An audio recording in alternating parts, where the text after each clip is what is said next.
quiet guy, he'd grin. But you know what? Those are the guys you have to be afraid of. Yep. Because they're thinking all the time. How can, no disrespect. I love every brand. But when I used to go to the car place, the hangout, the Mopar guys would always park by themselves. And we had a guy named Puff. He had a pipe like the bent. Yeah, the bent old school pipe. Goatees were cool. Yep. He had a 69 RT Cornet and 440, all the stuff. And I think that he was just living his dream. Now that I'm older, I think he was older than all of us. But that guy, hey, Puff, and he'd go in to get a burger, and we'd take the top off the McDonald's garbage can and put it on the center of his hood. Yeah. I know we should have got beat for that, but those were the cool days growing up. Oh, yeah, absolutely. Like how old are you? Do you mind me asking? I'm 44. Oh, so I'm 40. I've lived a minute. You're living the best part of you know what I mean? When I watch this stuff, the old Mustang's leaking something. See that? Yep. On the way around the corner there. I hope it's all right. But you're living the best part. Like when I did this back in the 86, you had the Chicago Mafia or whatever they were, not the real Mafia. The guys put the groups together, Chicago Hitmen. The street race Hitmen, guys. Mike Alberts, Bill Reed, who had the Mammoth Monte Carlos. Anyone remember that car? I do not. The 70 blue. You remember old man Bill, old blue? He had a heart attack on a starting line. They brought him back to life. Right there in Byron. Yeah, at Byron, Illinois. Holy crap. And they pulled him out of the car. Yeah, it's a true story. And the best story about old Bill Reed, and I'm going to say this because he's not with us anymore. In Super Chevy magazine, I was there the weekend when he went to a Super Chevy event, and the starter guy, I don't know if it was Augie or whoever, but they stopped him, and they said he had 860 on the window. Uh-huh. He said, no, it's quarter mile today. It's all steel body, glass car, steel bumpers. He's like, I know. And he goes, oh, I'll be fine. 862 that came up. It's in the magazine. If you ever go back and read it, you got to get rid of these bumpers, plexiglass. And he got the whole, I'm not, I'll see you later. Right, right. The whole thing was to take a car that was so unique and make it so fast. That's awesome. That is so cool. That is great stories, man. Absolutely. A lot of this has to do with where you cut your teeth and the people you meet, right? Oh, yeah. You understand it's all about the people you meet. I was fortunate to cut my teeth being an announcer at Great Lakes Dragway at Broadway, Bob Metzler, and if you did the history on him, he was totally insane.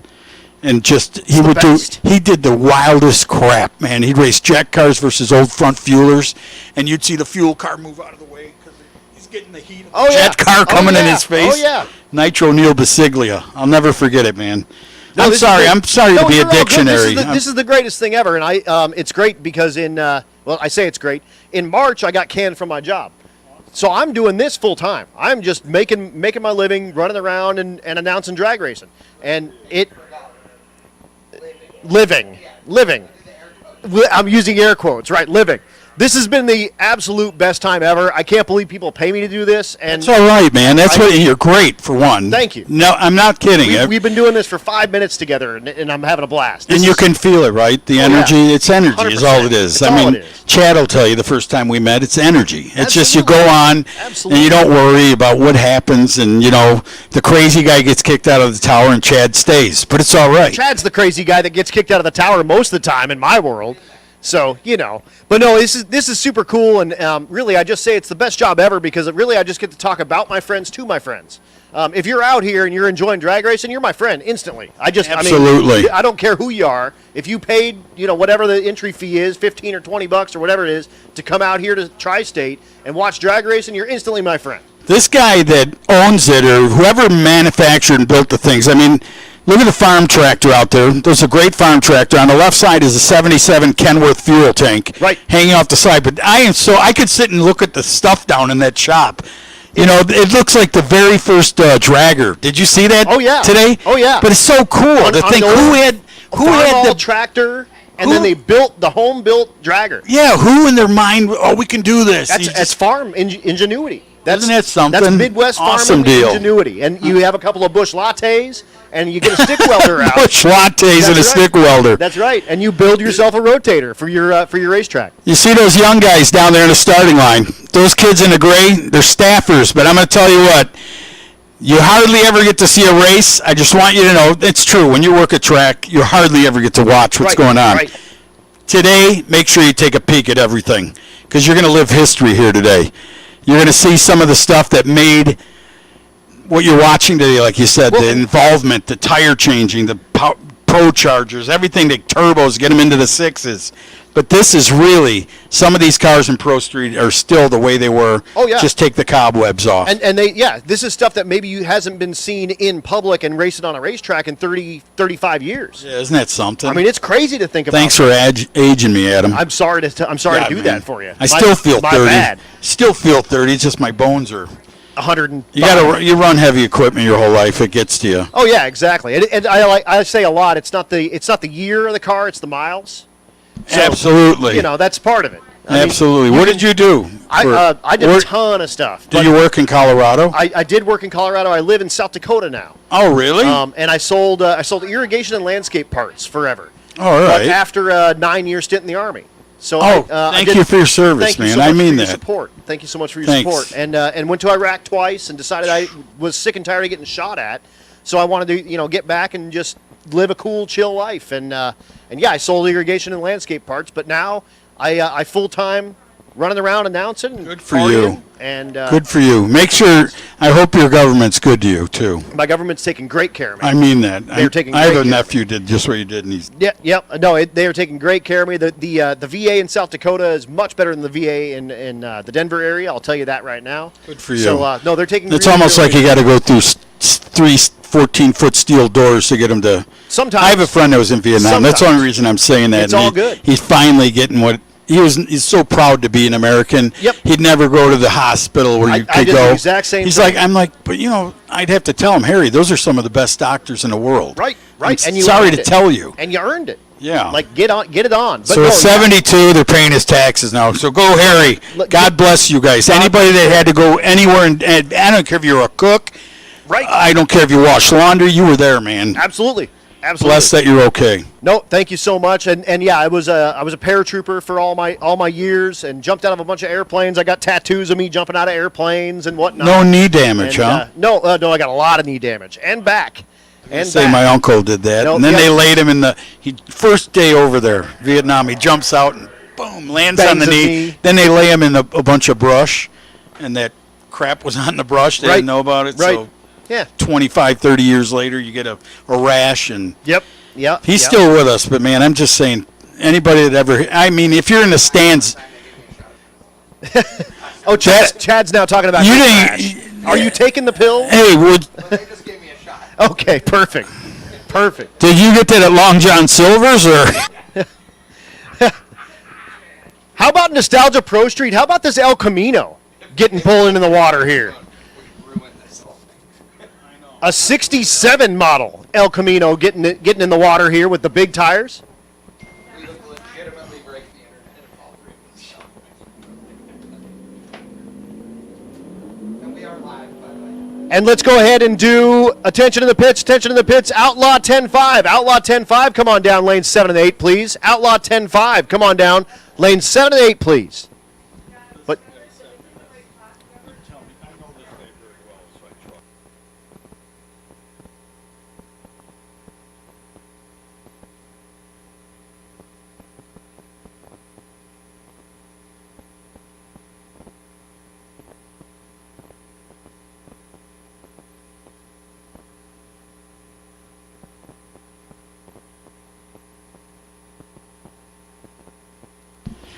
Well, Adam, the El Cabango down there, got the old custom wing made on it.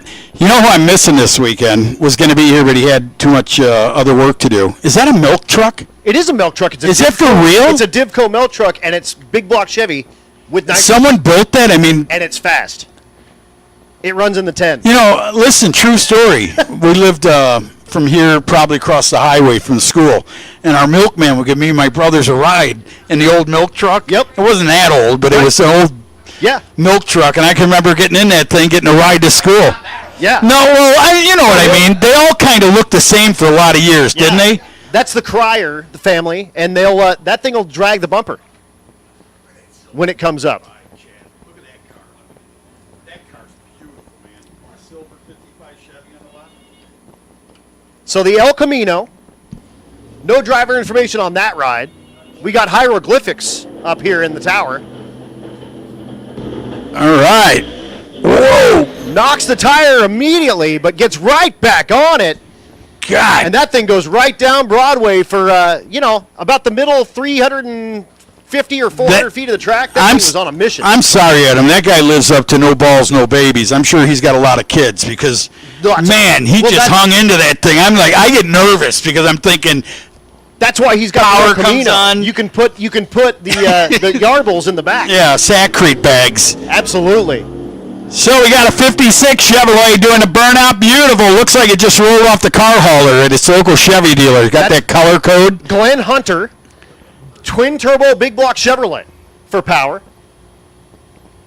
And that is a drag week car, and the license plate says 6-second rat. It has run sixes.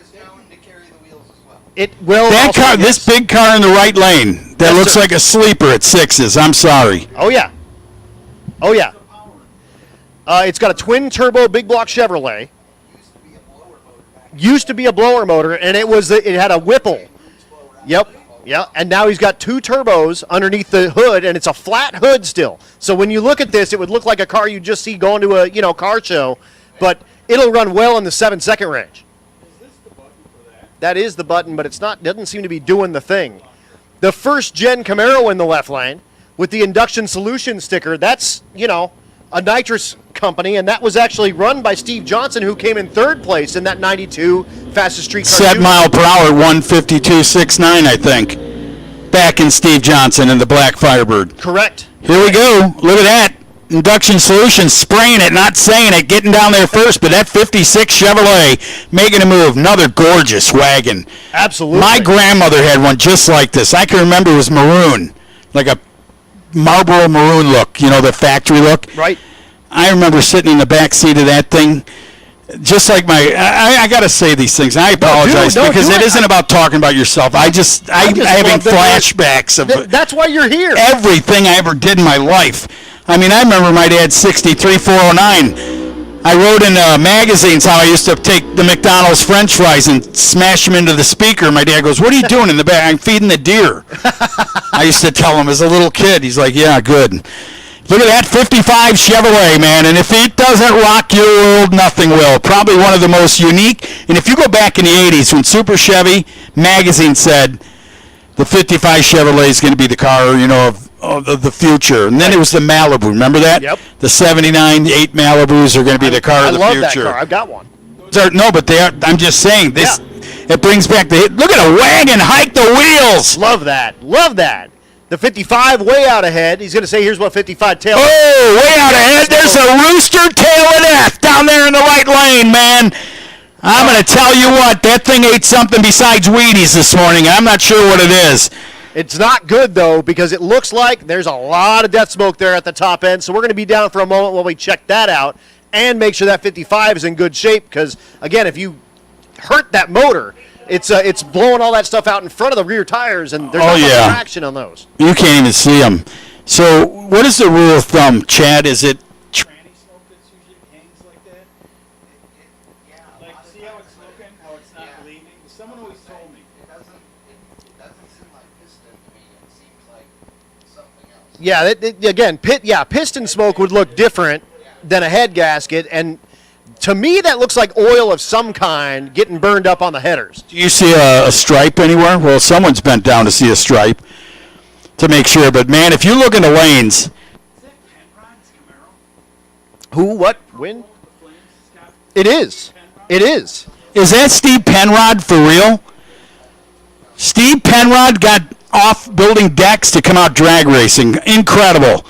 There's another guy who hung wheels up in the air and smashed oil pans for years, and right behind him would be nice to not say that that's another gentleman that rocked my world back in the 90s, back when he would hang the wheels out high, and that's Mike Thompson. That beautiful car. The Chevrolet Nova is gorgeous, man. This is a rolling car show is what it is right now.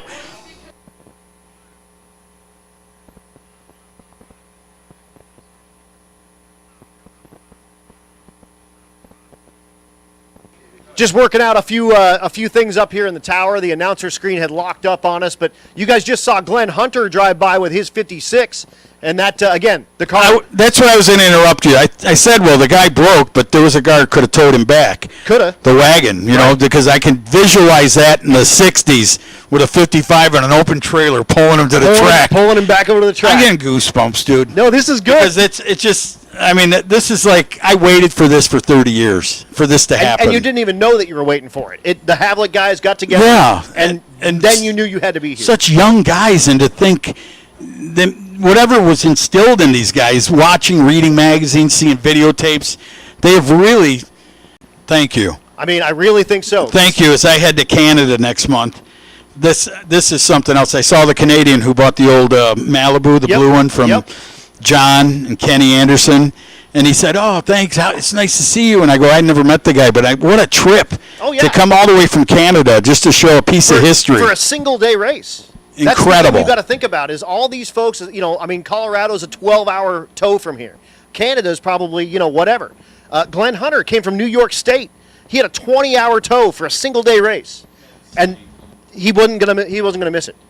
Same deal. He's read all the magazines. He knows all these cars. He wants to race on the same track as Annette Summer. Isn't that something else? I mean, that is so cool to hear that analogy and the stories you just told about it. One guy who said, I'm not missing it. I ain't missing it. it. And you've lived through it. And I was fortunate enough to live through it through the tower. You know, I raced, though, my Nova in 93, 94, NMCA, and only in Memphis. And I had a street car, and I thought, I'm going to go see this. Yeah. So I go in 93, race the car. I think I was in the 1080, 1060 range. Right. That's when which was bad. I raced Randy Lambert's yellow Impala. Yep. I'll never forget it. Left lane, I got a picture of me next to him, but I do the burnout, and I got a second off. He's a 950 car, right? So I didn't care. I do the burnout.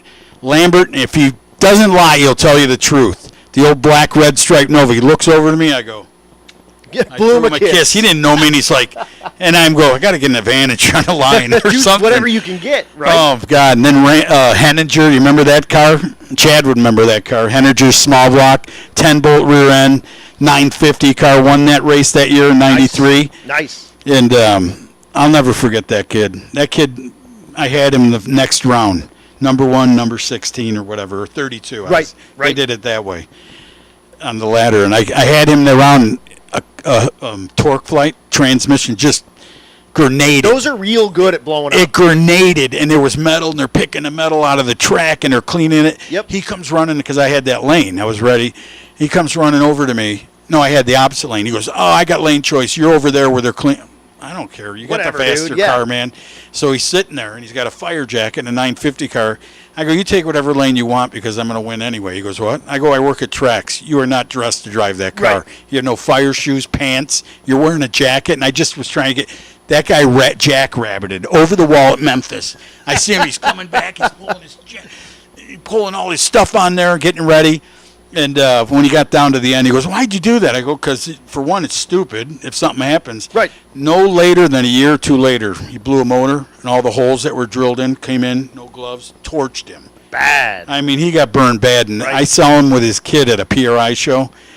And I go, I heard about that. He goes, man, I should have listened to you years ago. Yep. When you said that, what you Fire's said. And he scary. goes, I tell my kids, I go, tell your dad to tell you the real story. And they said he has. I go, Yep. you don't want to mess. No, fire's no joke. Fire is no joke. And I had the best names in the sport of pro street racing back in the day, going to Aruba, sending me pictures and shorts. I go, oh, what? That don't happen in Aruba like it happens here? Right. I'd say, what? You know, these guys were legends to me. I go, what are you, nuts? Yeah, come on, man. Driving someone's old Alderman Pro Stock in Yeah. some country. I'm like, get your shit on, man, before you get hurt. Yeah, what are you doing, man? You know, and you look at the fire truck, you know it needs jumper cables to get started. Exactly. It's been sitting there. Yeah, and they're probably drunk inside of Yeah. it anyway. But, man, the stories, the stuff you learn. Absolutely. I was talking to Mr. Fabulous. Where you at? He's wearing pink. He's up Mr. there somewhere. Fabulous, Alan, the photographer down there. That kid is probably living a dream. I think that's him on the behind the tree. I'm not sure. He's hiding from you. But what a kid. This kid remembers everything about this sport. Oh, yeah. Because when he was a young kid, he went and he watched and he read. And he's built, I'm not kidding you, if you saw the slot cars this kid has built for racing slot cars, Yep. Annette Summers, Monty Berney, he's got so many of the cool coolest cars from the day that are all built into slot cars. Well, it looks like, what do they say down there? Are they cleaning up? Is there a mess? I don't know. I haven't really heard, and there is a bunch of stuff way down there in the shutdown area, which is nice because it's not in the racing surface. So hopefully the cleanup will be quick if they do have to do some cleanup. But then we'll bring you our next pair coming up here relatively soon. There's a Nova. It's Adam Krigo's car.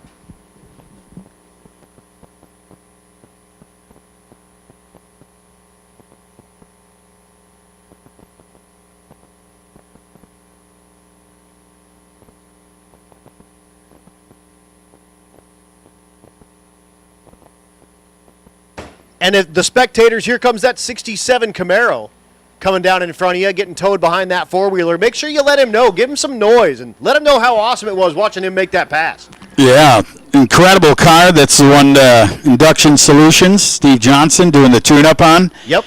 Selling of the parts. Beautiful car, man. Absolutely. Fast. Really fast. I mean, it brings back 80s through the 90s when you just spray the living daylights out of something. Just spray the crank right out of it, and if it does stay in it, then you're going to turn on wind lights. I'm using that one. Next time, Just spray the crank right out of it. Crank right out of it. Just run over the thing about 300 feet, or if it stays in, you're going to see some low ETs. Again, while we got a little downtime, just a big thanks to all of our sponsors real quick. WFO Productions giving us a hand. Tri-State Raceway, of course. Hot Rods by Havlik. Delta Pag Fans.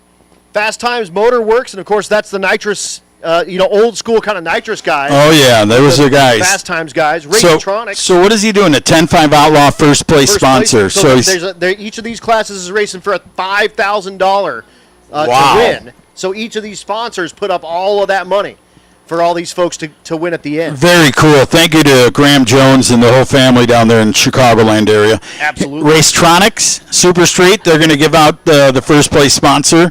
And Trackside Media, all second place winners, sponsors, official media sponsors, and the Best Wheelie Award. Yep. How about it? You go Trackside Media. Who else? And Trackside's actually out here. They've got a tent set up in the pits, so you can go talk to them. And Racers, he will have all of the official photos.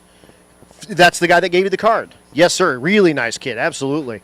Of course, Summit Racing, all the third place winners get a $500 gift card to Summit Racing. So thanks so much to Summit for bringing that on.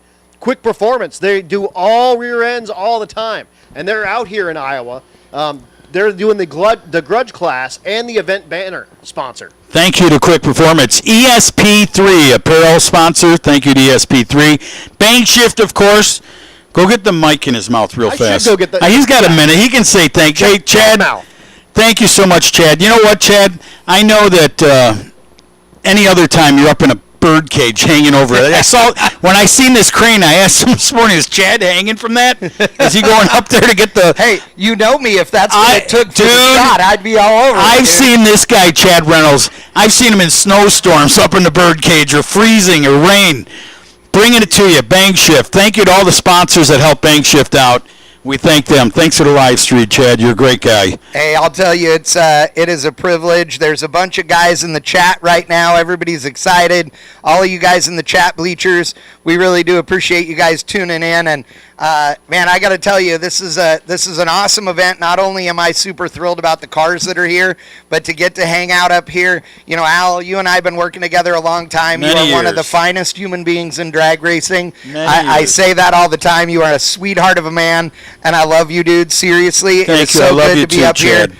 And to sit here with Adam and you and the three of us up here cutting it up and listening to you guys tonight. History, dude. It's great, dude. This is. I want this. I It's would like a museum that's Can racing. Bang Shift cut like a CD out of this day? Oh, dude, and the sell 'em? replay will And we be could bu- available as soon as we are done. Everybody can watch it forever for free. Isn't that awesome? It's awesome. It's God, great. thank you to Bang Shift. All you spectators too that are out here today, dude. There's that. Like I'll pan with the camera here in a little bit. I know, like, this main shot, that's the side shot here at the starting line. Everybody can see you guys out there. There's a bunch of you with easy ups that are lining up down the racetrack. In my opinion, there's nothing cooler than a racetrack where you can either back up to the fence with your car or set up your easy up down there, barbecue and hang out and drink a few Chad you know what Chad just did, fans? He just set that picture Sunday in the park. Yeah. You know, where everybody's got their good gear on, they're enjoying picnic baskets. Yeah, the picnic baskets. There you go. Yeah, 100%. But thank you so much to Chad Reynolds, because no one knows, that's a tough job, man. I've watched this guy hanging out. I don't care if it's freezing, we shouldn't even be racing. He's still up there bringing you the show. Yeah, because I'm not very smart, but I'm also ugly, so it's perfect. No, that don't matter. He still dresses like he's in California. Hey, you can't take the California kid out of me. Wherever I go, I'm still Chad, shorts and flip-flops, baby. Were you ever have you been to Bonneville ever? Oh, yeah, I just got back. Really? You were there? Actually came for his first time. I've been running out I would Bonneville. love to try that look, just to see that Dude, once. the next year, you are coming. Yes, I would love 238 mile an hour on the salt there, and it's you went that fast on that? Yeah. It's epic. It is my favorite. We do the most coverage on Bang Shift of anywhere for Bonneville coverage. Photo galleries every day for the next week still. Wow. We were there for 4 days. Adam was there helping friends of ours out on their car. First time he'd ever That been. is so cool, man. Yeah, Bonneville is amazing. Now, Next let me year, you're ask coming you. with us. We are doing a big trip of a bunch of guys. I would love to go out there. I've never You're been on the there list. in the when we were good friends. Brett Kepner told me once, that's something you got to do. And it goes, then you get a realization of everything that you see, drag racing or just racing, period. It's amazing. If you want to see cool photos, go on bangshift.com. We got a ton of photos up. If you have never been, you absolutely need to go. World Finals are coming up in October, which is a smaller event, but still cool. But Speed Week next August. Did you see something so unique? Did you? I mean, is there some? There's too many things. Too many things to even count that are unique out there. I mean, there's a car out there that's called the Flying Pickle, and it looks like a pickle, and it is an old Renault. Really? Like a 50s Renault. It's this little bubble, and it's green, and it's got white stripes on it, and it looks like a pickle. The thing's been with a ton of different engine combos. It's been 130 miles an hour. It's been 230 miles an hour. Jeez. It's amazing. I had one gentleman told me years ago when I brought that up. It was Gray Baskerville. Yeah, Gray's amazing. Yeah, he was awesome. He told me, he told me, he goes, if you ever go there, Tooch, don't wear baggy shorts. Yeah. I go, what? He goes, people don't realize you can get sunburned. That's and you're why I talking wear about long the Flying shorts. Pickle, and I'm like, maybe it's the true something is going on You got to wear there. the long shorts like I do. The only difference between my Dickies shorts and my Dickies pants is about 6 inches in length. So that's why. You got to protect the family,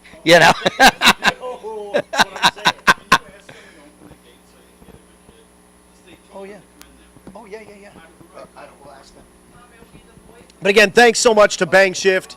That was super awesome for you guys to come on board and do that live stream. And make sure you let your folks know if they can't come out here to the racetrack. Bangshift.com will get you the link, and it'll be on Bang Shift's YouTube, and I believe it's also on Havlik's YouTube channel as well. And like Chad was saying, that's going to be available on YouTube for the rest of your life and for the rest of time. So you can watch the rerun from this, and when we're out here next year, you can fact check us because you can rewatch everything that we did this year and make sure that what we're talking about. You can fact check those two. Leave me out of the fact check deal because I'll tell some stories that people like. You should. I can't wait till you tell stories. I was just telling Annette man down there. God, I remember when they treated her.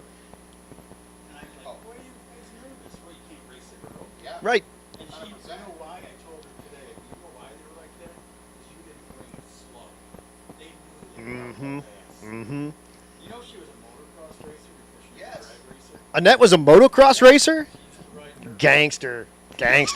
love that. Running through the rest of our sponsors, of course, Race Week and Rocky Mountain Race Week. They paid for us. So Al Tucci and I thank Matt Frost and Race Are they Week. from Colorado? They Where are are they from Colorado, and you'll see the Hulk making his passes. That Chevy 2 Nova. That's Matt. That's the man. Thank you very much, Race Week and Matt and everybody down there. Competition Carburation.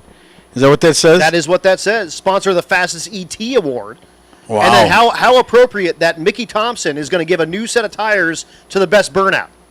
Are they on the grounds today? Or I don't believe they are on the grounds. Man, I was that you just bringing back. I'm sorry again. I don't mean to talk about everything I lived through, but I got a hat. I got a hat from Jerry Francis. Do you remember him, Chad? Ran Mickey Thompson, little guy, always quiet guy. He never really. He sent. I did Memphis and did all the streetcar in Orlando, and one day in the mailbox I open it up. I still have it. He sent me a Mickey Thompson tan hat. Yep. And it's embroidered. Best streetcar announcer in the world, Al Tucci. And out of nowhere, I'm like, because you know what it is? Here's what it is. It's what we're doing right now. When you talk about the people to make it happen, me and you wouldn't be here without the people to make the signs up there, the fans that show up. I mean, that's part of the whole deal. It is. I mean, nothing makes the world go round without money. I mean, money makes it. It doesn't make this happen without money. So when you respect those such on the sponsors list, believe me, it means so much to them. Like Summit, we told you go there, you can build a car just getting online with them. Yep. You can do all the things. Let's go down after Mickey Thompson. Crane and rigging. They've got the crane out here with the Old Glory hanging off of it and the Havlik's FSC flag hanging off it as well. Isn't that awesome? You can see it from miles away. And it's super awesome that they're out here and doing the thing. And if you need crane services, go over there and talk to those guys at Barnhart. They will get you taken care of. I guarantee. Man, that's a talented dude. I operate heavy equipment for a living, have my whole life. But that's one thing I never, ever wanted to do. No, thank you. And you watch him, and, a guy would be on the other side of a building with a radio. I'm like, yep. Just, you got to really have a heart of gold and a steel mind to do those things. Anyway, so you got the crane guy. We thank them. I want to thank them because we ended up on a gravel road somewhere that way, 203. 204, so 240. You just no, my kid's got his Honda, and he goes, I'm not driving down this road. I go, well, that track's that way. No, I just took a shortcut, so he went back down the highway. Right. But, I mean, it's just so cool when you come out to this is the heartland of America. 100% it is. Isn't it? I 100%. mean, when you come out, you see the food weed is grown here. These people are just good people, and whoever built this track, my hat off to them. Oh, this is a beautiful track. I mean, absolutely amazing track. So who else we want to thank out there? How about Calchem, AP, aerial photography sponsor, and ATC RV Center, donating sponsor. We thank them. Yep. And then who else is that? You got Steel Horse Design. They actually fall under the Havlik's kind of umbrella. They build new, old-school Bronco bodies. So if you want like an old bobtail Bronco, you can get a brand new body from Steel Horse. Really? And the Havlik's put those together. Do they have the OJ? They do. They don't have the OJ. They have the OG. The early little bobtail, but no OJ Bronco. I know. As far as I know. I'm just that thing's worth $1 million today. Someone said. Absolutely, and now, of course, Wicked Graphics. Thank you. This guy has been so talented for so many years. Oh, dude. I've had phone calls with him when I was going to do a race, and he wound up jump on there. But what a good guy this young man is. For sure. And all the shirts that are given to all the competitors, you can buy that same shirt at the Hot Rods by Havlik booth. And, of course, Wicked Graphics built that. They have a ton of other cool shirts. The WFO Productions is also part of the Havlik's umbrella.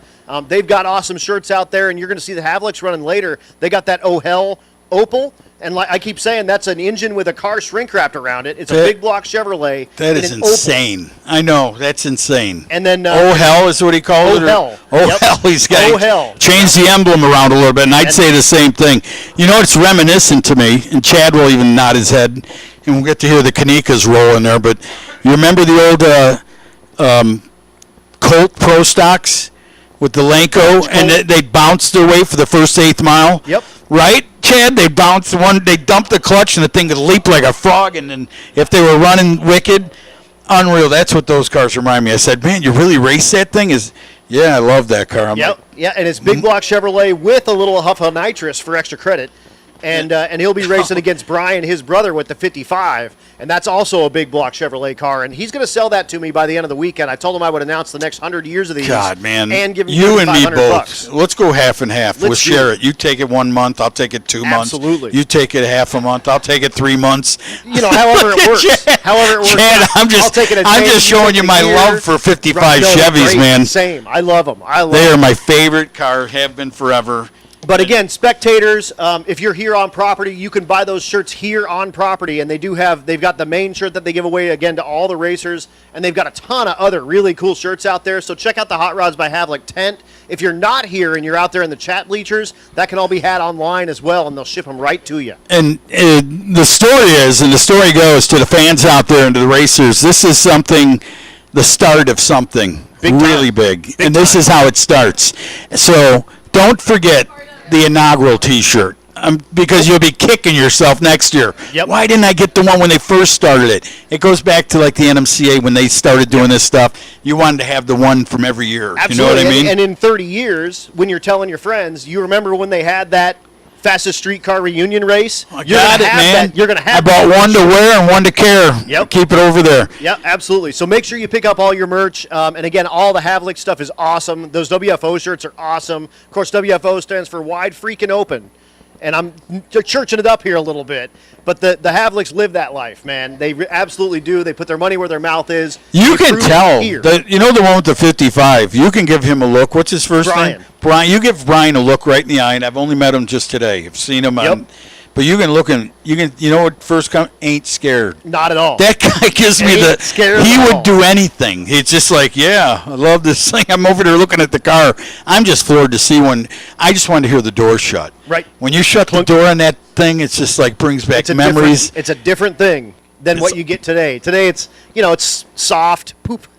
Awesome Those stuff. 55s are clunk. Hey, speaking of legends, man, there's the two twins from Pennsylvania and John Anderson. What's up, dude? There they are. Now, if you were to see where these guys cut their teeth, I went to Anderson's dad's shop many years ago, and John, hey, John, you ever check on my Nova? It's still down the street, I think, in some trailer. If you could, steal that thing, get me back to me.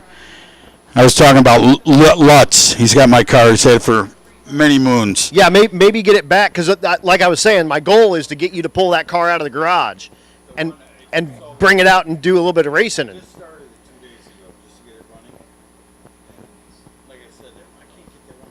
I don't have a gas line from a lawnmower or something to put on this. I got a trick. A 5/16 fuel line.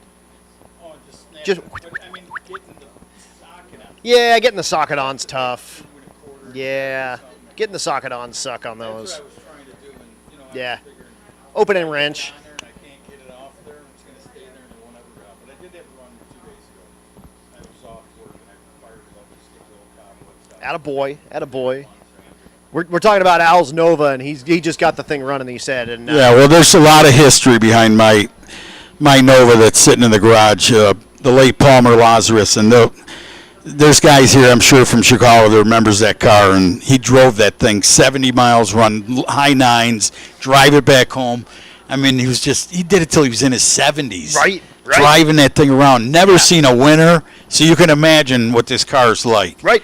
You know, it was just Beautiful. it was his tow car in 1970 to pull his B-Gas Willis Sweet. to the track. It Hell had the yeah. some guy at home sent me a picture. He goes, "Are you ever going to pick this tow bar up? It's a homemade tow bar." He goes, "That's for that Nova." And I'm like, "Really?"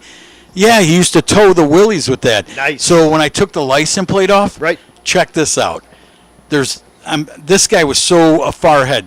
There's a square hole cut in the under past the plate. Right. To pull the camshaft out, so he didn't have to take the motor out. Pull the camshaft. He could pull it right through the thing and change How camshafts. cool is that?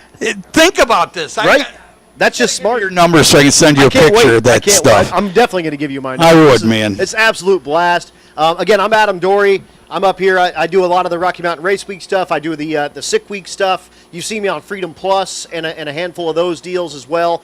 But I get the opportunity, the absolute pleasure, to sit up here with Al Tucci. And, Thank you and, so much. You know, Al's got. If you're a man that needs no introduction. Yeah, I've been there and done a lot of it. Right, and I mean, right. I'm fortunate. And 100% I'm not fortunate. one of these. No, There's no. a lot of these in There's a our lot deal, of and I those in our don't. world, and you're. I just- I get the immediate. I think in 38 years, I told. Right. No, man, it's all good. We're having fun, and honestly, like I was saying, we had the best job in the world. We talk about our friends to our friends. Absolutely. And you know what this is living through for me? Is living through gotten married young, had kids. I had a car, but I could never do what you really wanted to do. Right. So I would live through this. That's how I started announcing I had a car broken, and a friend of mine said, I need help at a racetrack.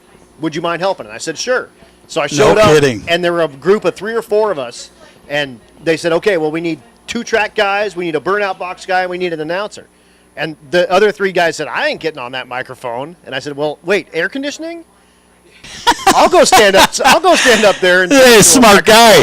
And then you when you break in yourself, I would tell any young announcer out there how I broke in myself. See the telephone pole over there? Yep. And I used to be able to walk out on the starting line, and there'd be thousands of people, and I'd look and talk to a telephone pole like I'm talking to you, because it's hard to describe. Like the two guys that didn't want to do it, it's a weird thing. Right, it is. It's like hearing yourself on a tape recorder. You're Exactly. like, that ain't me, you know? Exactly. It's the strangest thing watching all these videos and watching the replays and hearing my voice in the background, even if it's somebody's just out there taking a video. There I am, just talking about nothing, just bullcrapping pretty much the whole time. But that's the thing But they that's- appreciate, man. it's Anyone great. can say a number and a speed. 100%. But if you can I worked with the ADRL years ago. Okay. And Dave McClellan was the what do they call it? He came in for the weekend Right. to be the master of ceremony. I Okay, apologize. got it. Yeah. I'm sorry, Dave, and he's up there announcing with me, and I'm totally off the hook. I'm not, you know what I mean? Oh, yeah. And I can imitate that guy spot on just by hearing him. I have a good Chad impression. Oh yeah. Hold on. He's putting a vice grips down on. It goes, hey! You got, and you can't see me, but I'm doing. He's got the 4-finger beard. I'm doing the beard. You got it's awesome. You got. Hey! Oh, that's awesome. That is it. But again, I worked with the man, and he goes, I go, you know, all these years you've been doing this since the 50s, and this is when he was starting to retire. And he said, you know what? I sat for 1 hour and listened to you.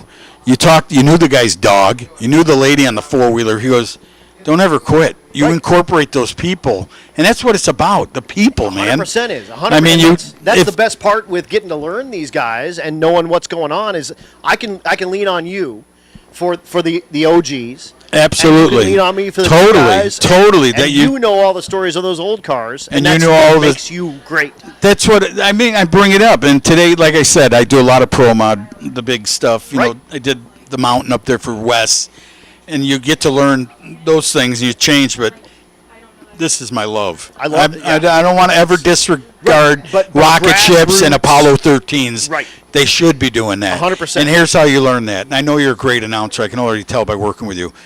What in pro mod, the world? I've done 60 with Brian Loans. We did 60 car fields, ladders, you know. Oh, yeah. And everybody's within a tenth or 15.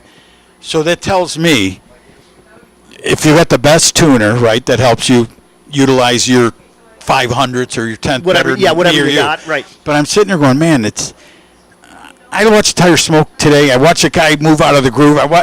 And he still got down there, and it's just something that shouldn't be doing what it does, and it does. Right. You get what I'm trying to do, my 100%. gist. I'm not 100%. disrespecting anybody Not who at races all. pro mod. Nope, not at all. But I would sit here at this country farm track out in the middle of a cornfield and enjoy myself probably 100-fold. Well, and these are cars that people relate to. These are cars that you've seen before, that your neighbor might have in his garage. Your neighbor might take you in a ride in these cars. That what your neighbor doesn't have probably is a Pro Mod.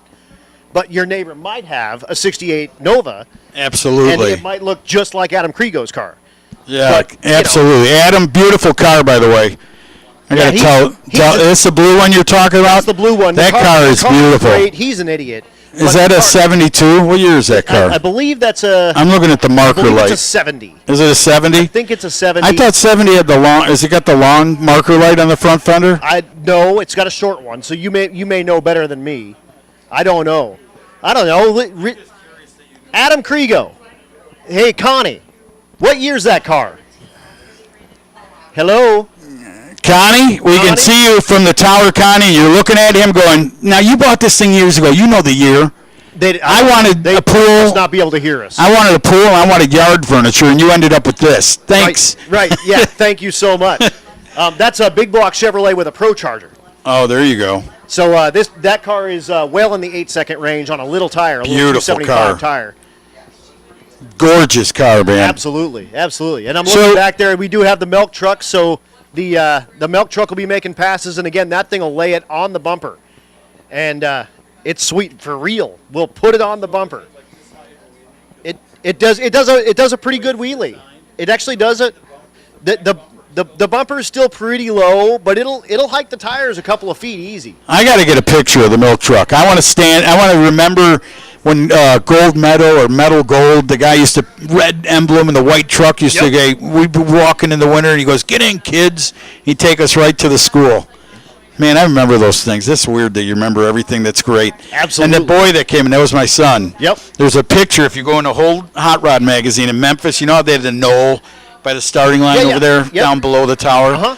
I got him as a brand new baby. It's in Hot Rod magazine. It said Al Tucci's protege.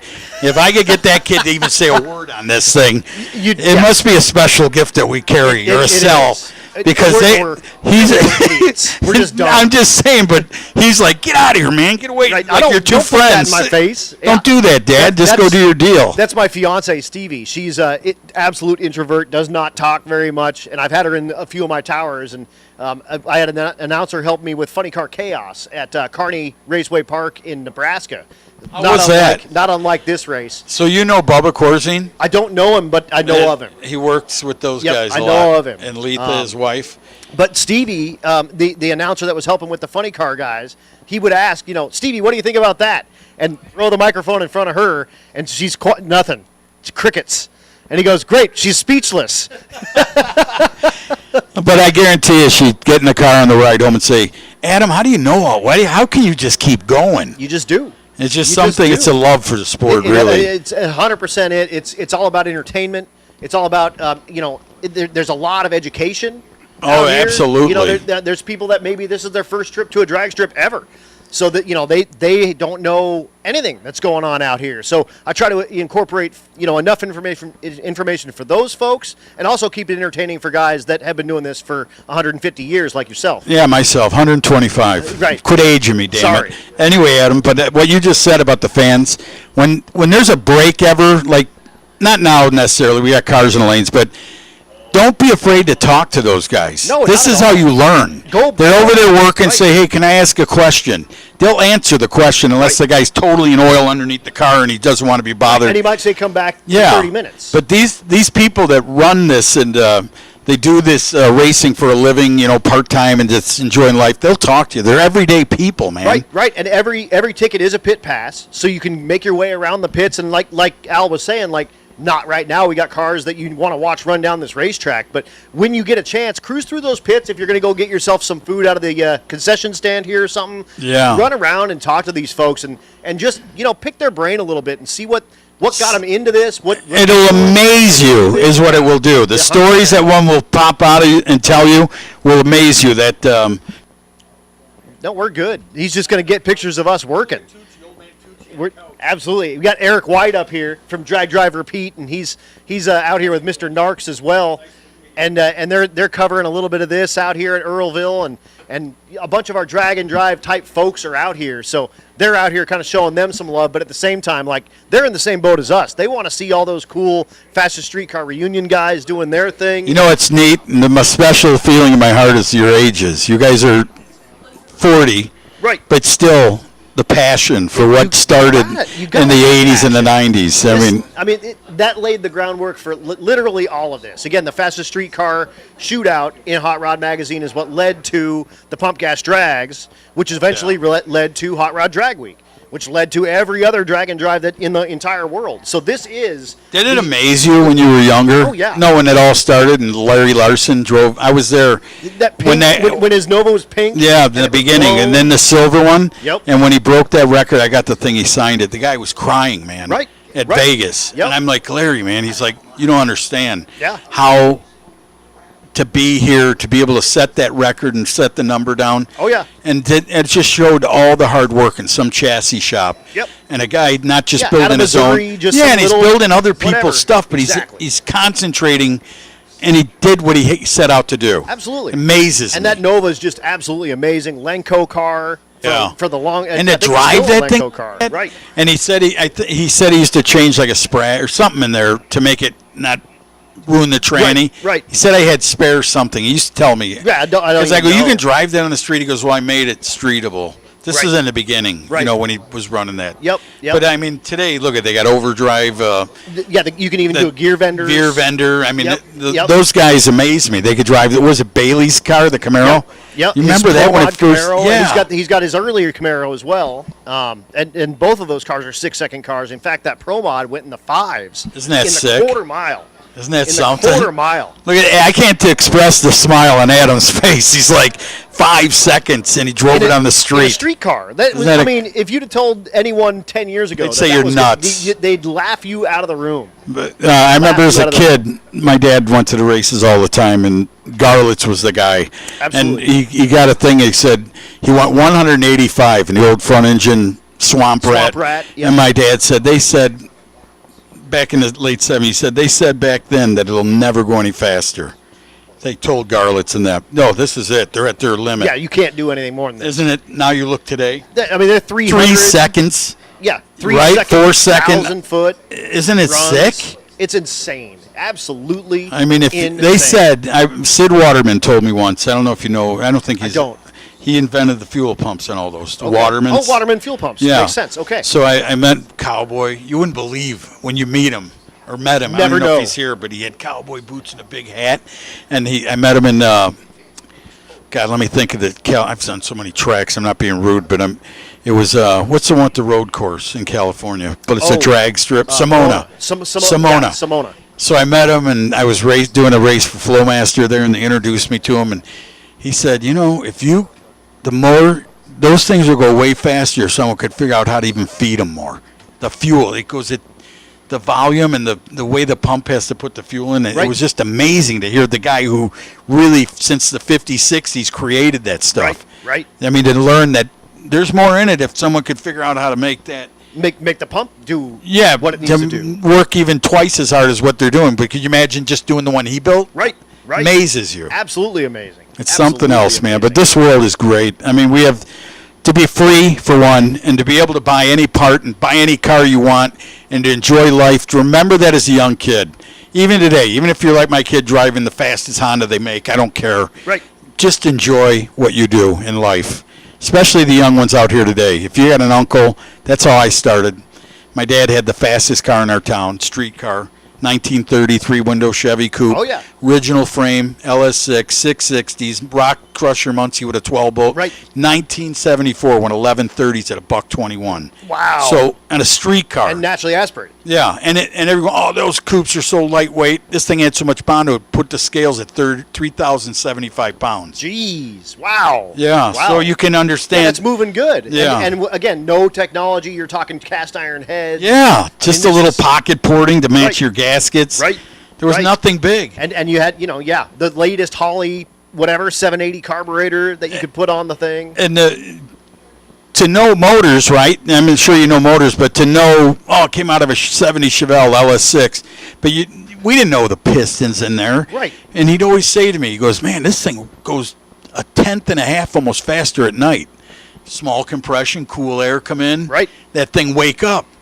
And he wrote, I went to the engine guy. He goes, oh, that's why, because it's a 11 or what was it, 10 and a quarter to 1 or something. Right, weird. right. He goes, but what it's doing when it gets that air, it's putting more fuel in there, Yeah, more yeah. oxygen, and it'll go faster, which is cool. I mean, It's you so learn that cool. stuff as a kid. Yeah, and those are old school, like the old Oh, pink yeah. rod. Yeah. LS6 pink rod that they had, Yeah. the 7/16 cap screws and stuff. Oh, you remember all that was stuff. I had one. That stuff's great I had stuff. one in my Firebird. It was, and actually that's a shout out for Andre Navant, who couldn't make it here, but that dude lived. I mean, so he had snakeskin boots in the '90s. He listened to all the long hair rock. That's good. And he built his Firebird watching the fastest street car shootout Movement, guys doing their thing, and he built that car basically in their footsteps to go down that same exact path. God, you know how many guys there are, just like your I friend mean, there? it's got to be that said that went to thousands. one of those races And said, "I'm gonna and build 10 my years later, I don't care if it took 20 years, I've seen guys bring it out. I finally got it done. I had a family, I did this. But I was going to point out when you were talking about the connecting rods. Yeah. To any young kid out there, you can get on eBay or any of those and find those old big block Chevy parts. You can build a stout street car. out of Out of old GM parts. You know, and here's the thing: a lot of those parts, yeah, they put a price tag on them, but a lot of people, unless you're restorating or doing something, are only buying those. But those guys are fading away. Right. That stuff's laying around out there, man. You could build yourself a nice 9-second motor and put it in your street car and have the blast of your life. Absolutely, and it'll all have GM part numbers on it because that's when they still made crap good. And Isn't it? Yeah. you know, I mean, it'll last, and you could probably buy. That was an oxymoron. That's when they made crap good. Crap good, exactly. Like that, exactly. Adam. That's a but good no, one. I mean, you can buy an aftermarket rod right now that's probably not as good as one of those OG LS6, LS7 pink rods. Yeah. So, I mean, whatever. Like And you then said, they grind the beam. Grind- Remember yeah. that? They Yep. take the casting Take- and yep. they Take the say stress risers off. they strengthen it up, and I could never figure that out. I'm like, Yeah. more meat, More- yeah, more exactly. JB weld, but they grind that off and they say it works better. I'm like, all right, hey, whatever. You're in charge. You make for it happen. balancing and stuff. That's right. That's right. But, But it looks it- like we're just got a couple more minutes. They're up there with that rotator and the sprayer, actually. So we'll be down just a couple more minutes, and we'll be back into the Nostalgia Pro Street category.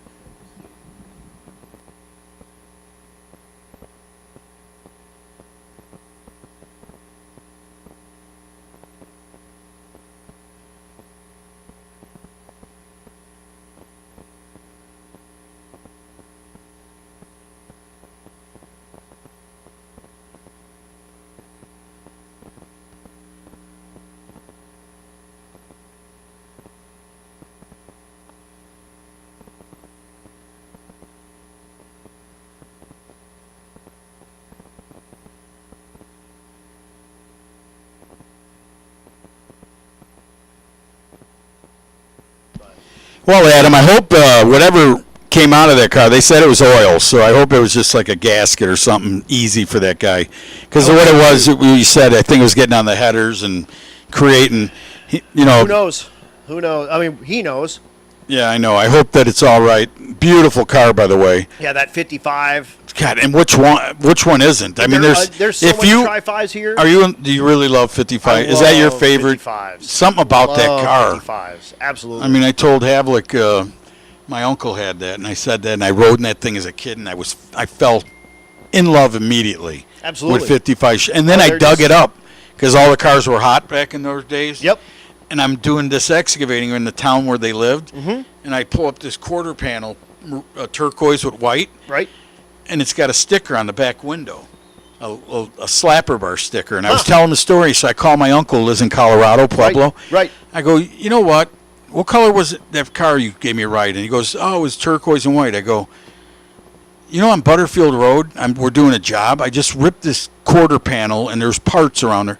He goes, where? And I told him where. He goes, oh, you dug that up? I go, what did it have on the back window? He goes, oh, I had a Lakewood sticker. No I go, I way. just dug your car up, You dude. found your uncle's Yes, car? but it, again, hot parts. They buried it all. I'm not ashamed to say that because That's just what they did? what did it lead into from when you, I would never do it. I mean, I might took a candy bar or Jolly Rancher, slid it up my sleeve when I was a little kid, but I've I would never tell done you, that. I would tell you what it led into if you love this sport. Yeah. Oh, I don't even want to go into it, but somehow, some way, if you're going to do this, it don't matter how you're going to do it. Right. Your You're gonna- mindset is, I'm doing this. You're going to do it no matter what. That's why you can tell I'm a good guy because I can never afford one of these cars. Dirty hands, clean money. Yeah. Absolutely. Well, it looks good, man. Everyone's getting off the track down there, and it looks like the mess has already been cleaned up as we bring our tractor back. I don't know. That's a good question. But that's the spray rig tractor coming back. So I would guess that they probably don't need to do any dragging since all of that looks like it happened in the shutdown area. So hopefully the racing surface itself is fine. But we will know here very soon. Do you know the history of this? I don't. You don't know the owner?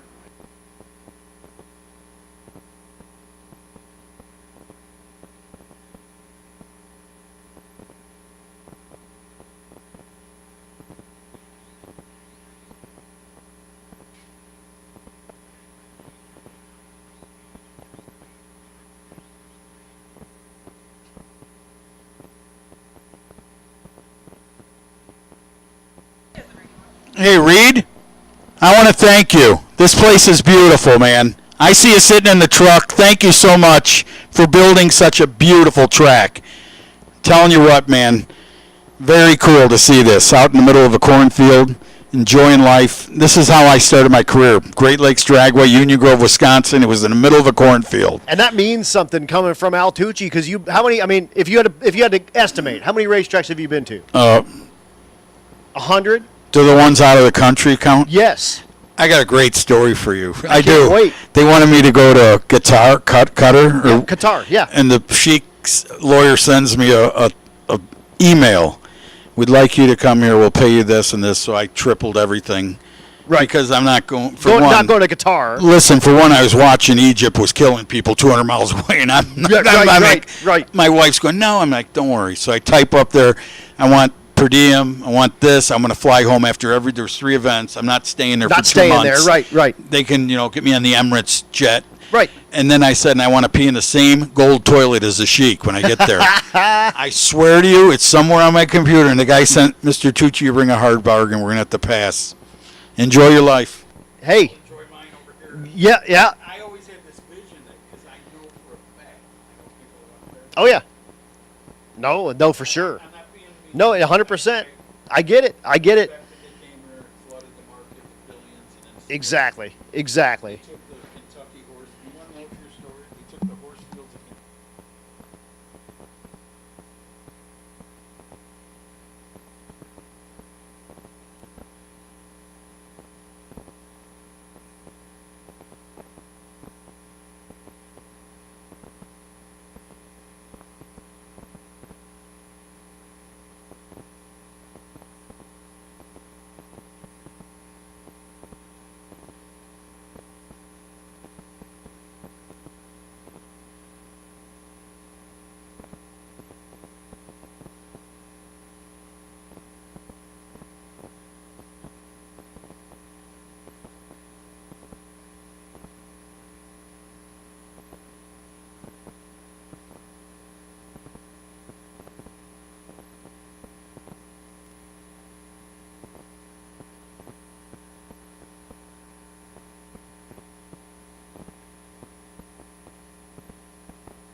All right, we're back. You hear cars were running there. We got the Olds Cutlass here in the right lane. The big tire car. That's Mike Mackey. It was tranny oil. Oh, awesome. So the tail housing and the trans snapped. Trans oil. Makes sense. Right. No, it's all good. This is all new. This is all new stuff. All right, Adam, we're back, man. Ready to go here? Yeah, Havlik's fastest streetcar shootout. Oldsmobile. Check that out. Now, I'm not even going to any more stories about what I did in life. But I got to tell you this one. We took the same body car from Wild Oldsmobile in Libertyville. I was a porter at 18. My buddy Jerry Brzezinski, who could have probably been an IndyCar driver, he was so crazy and right. There's a set of railroad tracks. So we go out at lunch. We get out, 4 of us have been down. He'd come about 100, and there's us under the car with the sticker, loaner, Wild Oldsmobile, airborne. But this is all about the new stuff. Mike Mackey, 82 Olds Cutlass, 540 cubic inch. These are 10.5 still? This is Nostalgia Pro Street. Oh, Nostalgia Pro Street. Okay, so we're into Nostalgia Pro Street right here, the Chevrolet Nova. And who was that again? That's Adam Kriego, big block Chevrolet with Pro Charger. helping him out. Watch the Ols. Look at the Ols. What a hole shot, man. Kriegel, hang on to that monster. The 90-10's work on the front end. You see that thing? It don't want to settle down. They put all the weight on the back tire and down there, and it looks like a beautiful job by the guys at Track Crew, letting him go through that dust down there. What a nice job they did. Here comes Nick Cryer. Nick Cryer in that milk truck. And the milk truck's coming. That's the one that you drove. And I swear it was just like that. You open that door like it squeeze open. They say hop in. That had to be back in the 60s. And anyway, look at the burnout. Here's Penrod lighting the Chevrolet up here in the right lane. The 69 540 wheel standing Chevrolet. And again, he's going against the 63 Divco 565 big block Chevrolet with nitrous assist. That's what it's called, a Divco? Divco. Now explain that. He told me that it spells out, I believe it is the delivery, I can't remember. I'll ask him what it is. The Delivery Industrial Vehicle Company. Yep. I'm just guessing. Something like something. But look like at that. Is that like the original pinstriping on that, or did someone do that? Added the pinstriping on. God, whoever did that's a genius. I mean, it looks like it's old school. Here we go. Oh man! Check that out! You weren't kidding, man. He just turned white milk into chocolate milk down in the back end, shaking it up. Man, I'm telling you what, there's steel crates and milk jugs everywhere in the back of the old Nick Cryer machine, rolling down there in the left lane. First time for everyone. Detroit Industrial Vehicle Company. So that's. But hey, if you do your research even further, I wonder if it was like GM or someone that helped them with money. Yeah, that thing was sweet, but not to be outdone. Steve Penrod goes out there to the quarter mile and turns on that wind light, but the Divco puts the thing on the bumper and does a awesome about 100-foot wheel stand. I'm going to start opening up milk deliveries and have a couple of those, a fleet of those. You may as well. Drive around, man. Oh, look who's coming up in the right side. Ladies and gentlemen, the 68 Crown Point, Indiana-based Chevrolet Chevelle.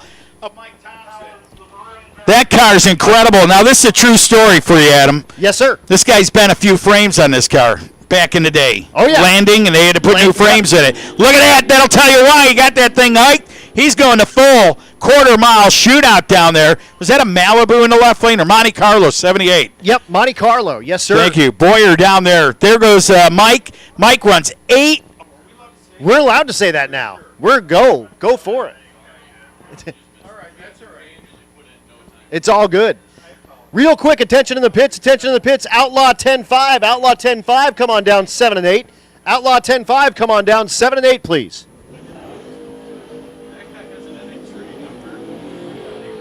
So that brings up Chip Kinney. Chip Kinney in the right lane with that cool maroon old body style C1500 truck. 1990 model. Yep, that's the very first of that new body. Yep, long bed, standard cab truck. Left lane is Rob Seaton, the 91 Camaro, that third gen. Isn't that nice looking? So nice looking. And you can see that it's a third gen because of his mullet hanging out of the back. Doug Cook could be getting wood right now. Yes, he would. Lumber. There we go. Oh, a little tire spin, but can he make it happen? Chevrolet says no way in the left lane. That thing hooked up 3 times, and the third time's a charm. Gets down there first, the 91. Rob Seaton, his 582 cubic inch power plant, brings him through. Now, this is what I want to tell you fans I love. This ain't the NMRA, and I respect them, but look what's pulling up in the far lane. Yep, the 67, what year is that thing? 68? 68, it says. Mike Sterling, what a gorgeous car. You know, the grills in that car right there, and I know Chad will tell you, are hard to find. Someone said if you have those laying around or a junk one, pull the grills out, they're worth thousands of dollars to super stock style guys. Absolutely. You can't find the A-body Mopar, so this is like the intermediate car. So this would be the competition for a Malibu or a Nova or something like that. You know, it's sort of their lowest end car that you could get a V8 in.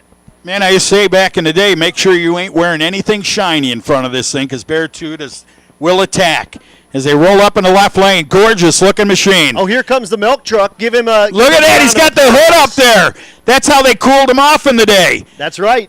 That is the coolest deal. Was not that guy? Is that the guy driving it? He is. That's the guy driving. He's just chilling. He's just out there enjoying life, man. Well, Sterling has to get on and off the throttle there in the left lane. Let's talk about the quick performance side of the racetrack. That'll be in the left side. And then you have right way sitting there. How about putting your thumbs up for those cars coming down the return road? Let them hear it. It only gets better throughout the day. That's right. And again, Outlaw 10-5, Outlaw 10-5. You guys should be making your way down to 7 and 8, please. Outlaw 10-5, come on down 7 and 8. And let's go ahead and get unlimited. Unlimited cars, come on down to, unlimited cars, come on down to 4 and 5, please. Unlimited cars, 4 and 5.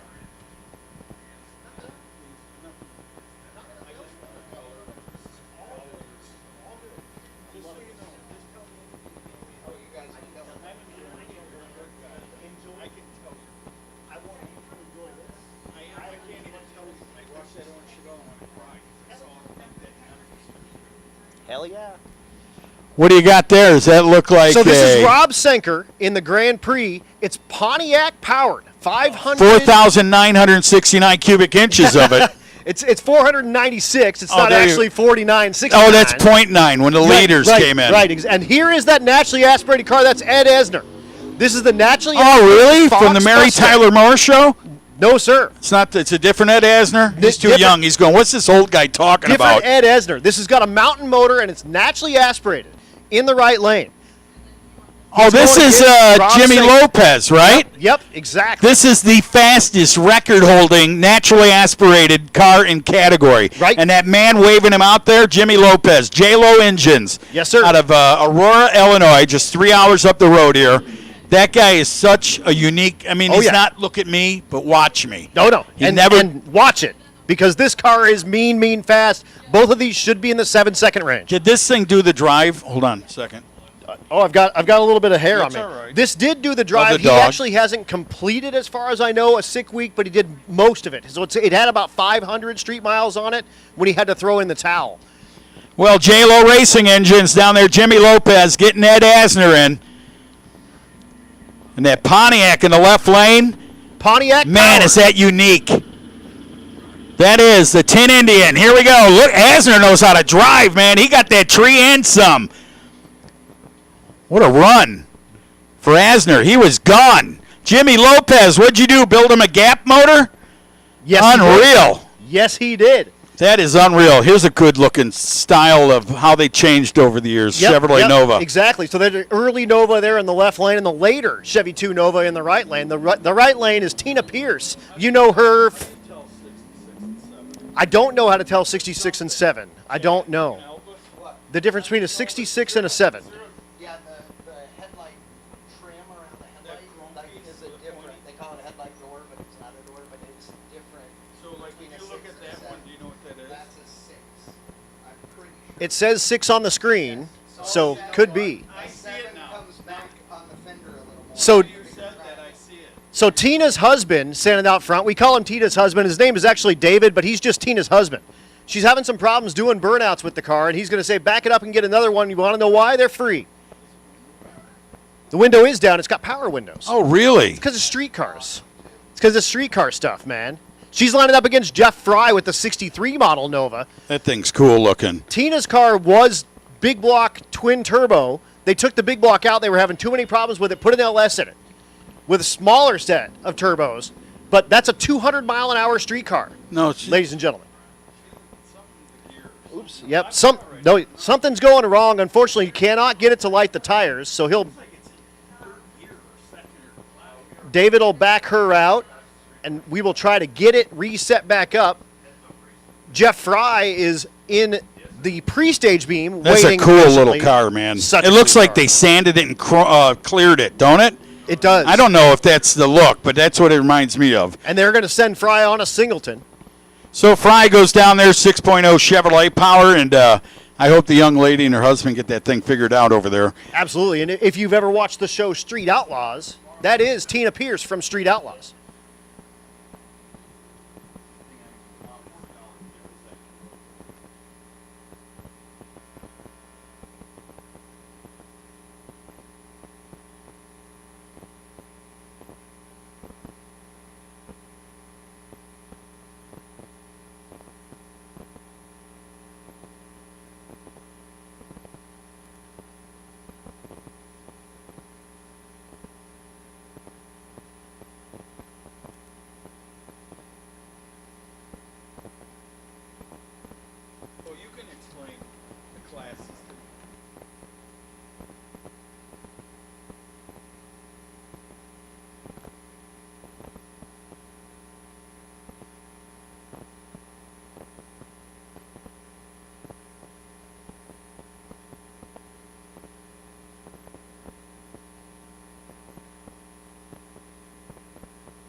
So here comes Tina, trying to get the burnout completed. There it goes. All right. Oh, you go, young lady. Lighten it up, man. She was going to the beehive over there in the left lane. I swear to God, she saw the tree and said, that's where I want to nest.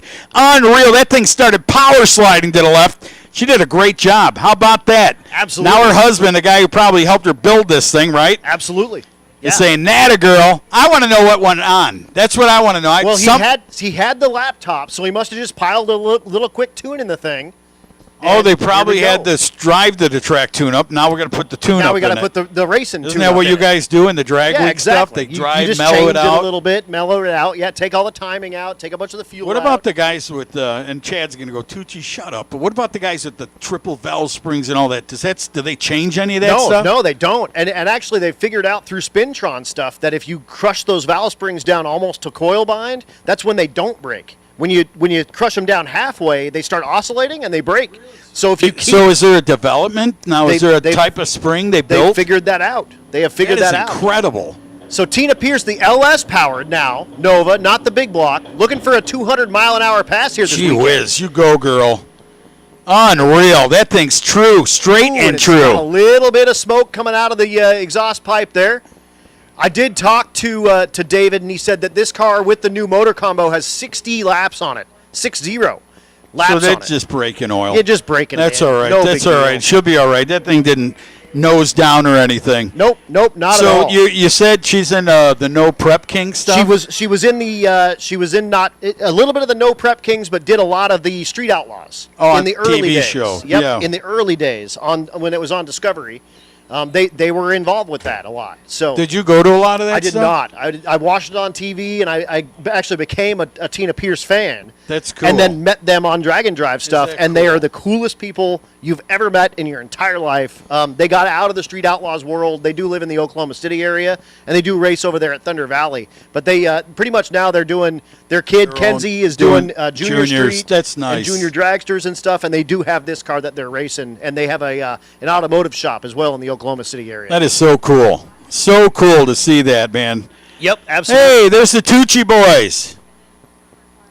Where are they at? They're walking down the grassy knoll like Kennedy did. Oh, there's Mr. Fabulous out there. There he is, In the Mr. pink. Fabulous. What's up, dude? How you doing, Alan? Ladies and gentlemen, if there's anybody here that's living his childhood dream, it's Mr. Fabulous, the photographer in the pink shirt. He has watched these things all his life. As a young kid, he went to some of the events. I think the best event he ever went to was Great Lakes Dragway when they showed up. Absolutely. The NMCA. Look at him shaking his head. He got to finally meet his heroes as a young kid. But, man, what a talented photographer. This kid, I'm telling you, in the beginning, he would tell you, I just want to learn. But, man, did he learn. The last, what has it been, 10 years? How many years? 15, 10 years you've been shooting? 20? More than that. That's all right. I'm not trying to age you, Alan. I mean, you don't look a day over 20. Yeah, he's been shooting for 85 years, and he's only 40. So good to see Nani out there. Tucci boys. Ryan, how you doing? Now, let me tell you a story about my two kids. The one in the white T-shirt, bottom bleachers on the left. Yep. Right above the Summit sign. Yeah, I sitting see down him. there. His name's Ryan Allen Tucci. Okay. It's Rat. Rat. Got The it. other one was born at 4:54 in the morning. Ah. So I got the name and the number out of those two boys. So you don't tell me things don't happen. And they like Hondas. Remember, my initials are car on purpose. See? Real quick. I real wasn't quick. even, my wife just wanted Ryan. I'm like, all right, give him my middle name. And I wasn't thinking. Then I got the name and the number now. Attention in the pits. Attention in the pits. Exhibition cars. Exhibition cars. It's your turn. Let's get you to the top of 4 and 5, please. Again, exhibition cars. It's your turn.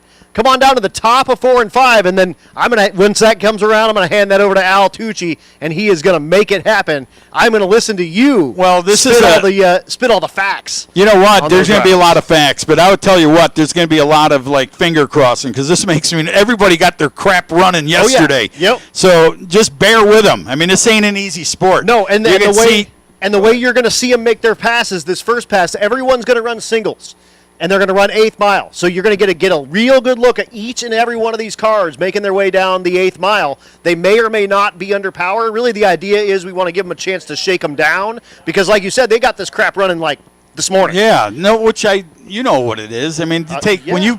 build something at the beginning of the year. It takes almost the end of the year to just totally figure everything until out. you feel good behind the thing. And a bunch of these folks haven't driven these cars for 30 years. years. I think Annette's car's been sitting around for 30 years under the cobwebs. Annette Summer is here in pink is the color. And I would tell you, and I told her this morning down by the wall at the driver's meeting, you know, simply love her, and her husband is so smart. Oh, yeah. I'm not kidding you. He's not one of those loud guys, but he's one of those very smart guys. He knows how to do Those are those dudes you need to watch out for. You and I, who just talk and talk and talk, you know when we're full of crap. No, exactly. They'll give you that. They'll say, hey, there's the shit talkers. That's all right. That's right. But anyway, Vern down there, who raced Pro Stock back in the 70s and stuff with Dino Don, I mean, they can tell you stories of stuff that those were the greatest times ever. Oh, yeah. For me in Pro Stock to watch as a kid. Absolutely. I mean, I used to be. And that was Warren Johnson's, like, dude, that was when he was wiping it up.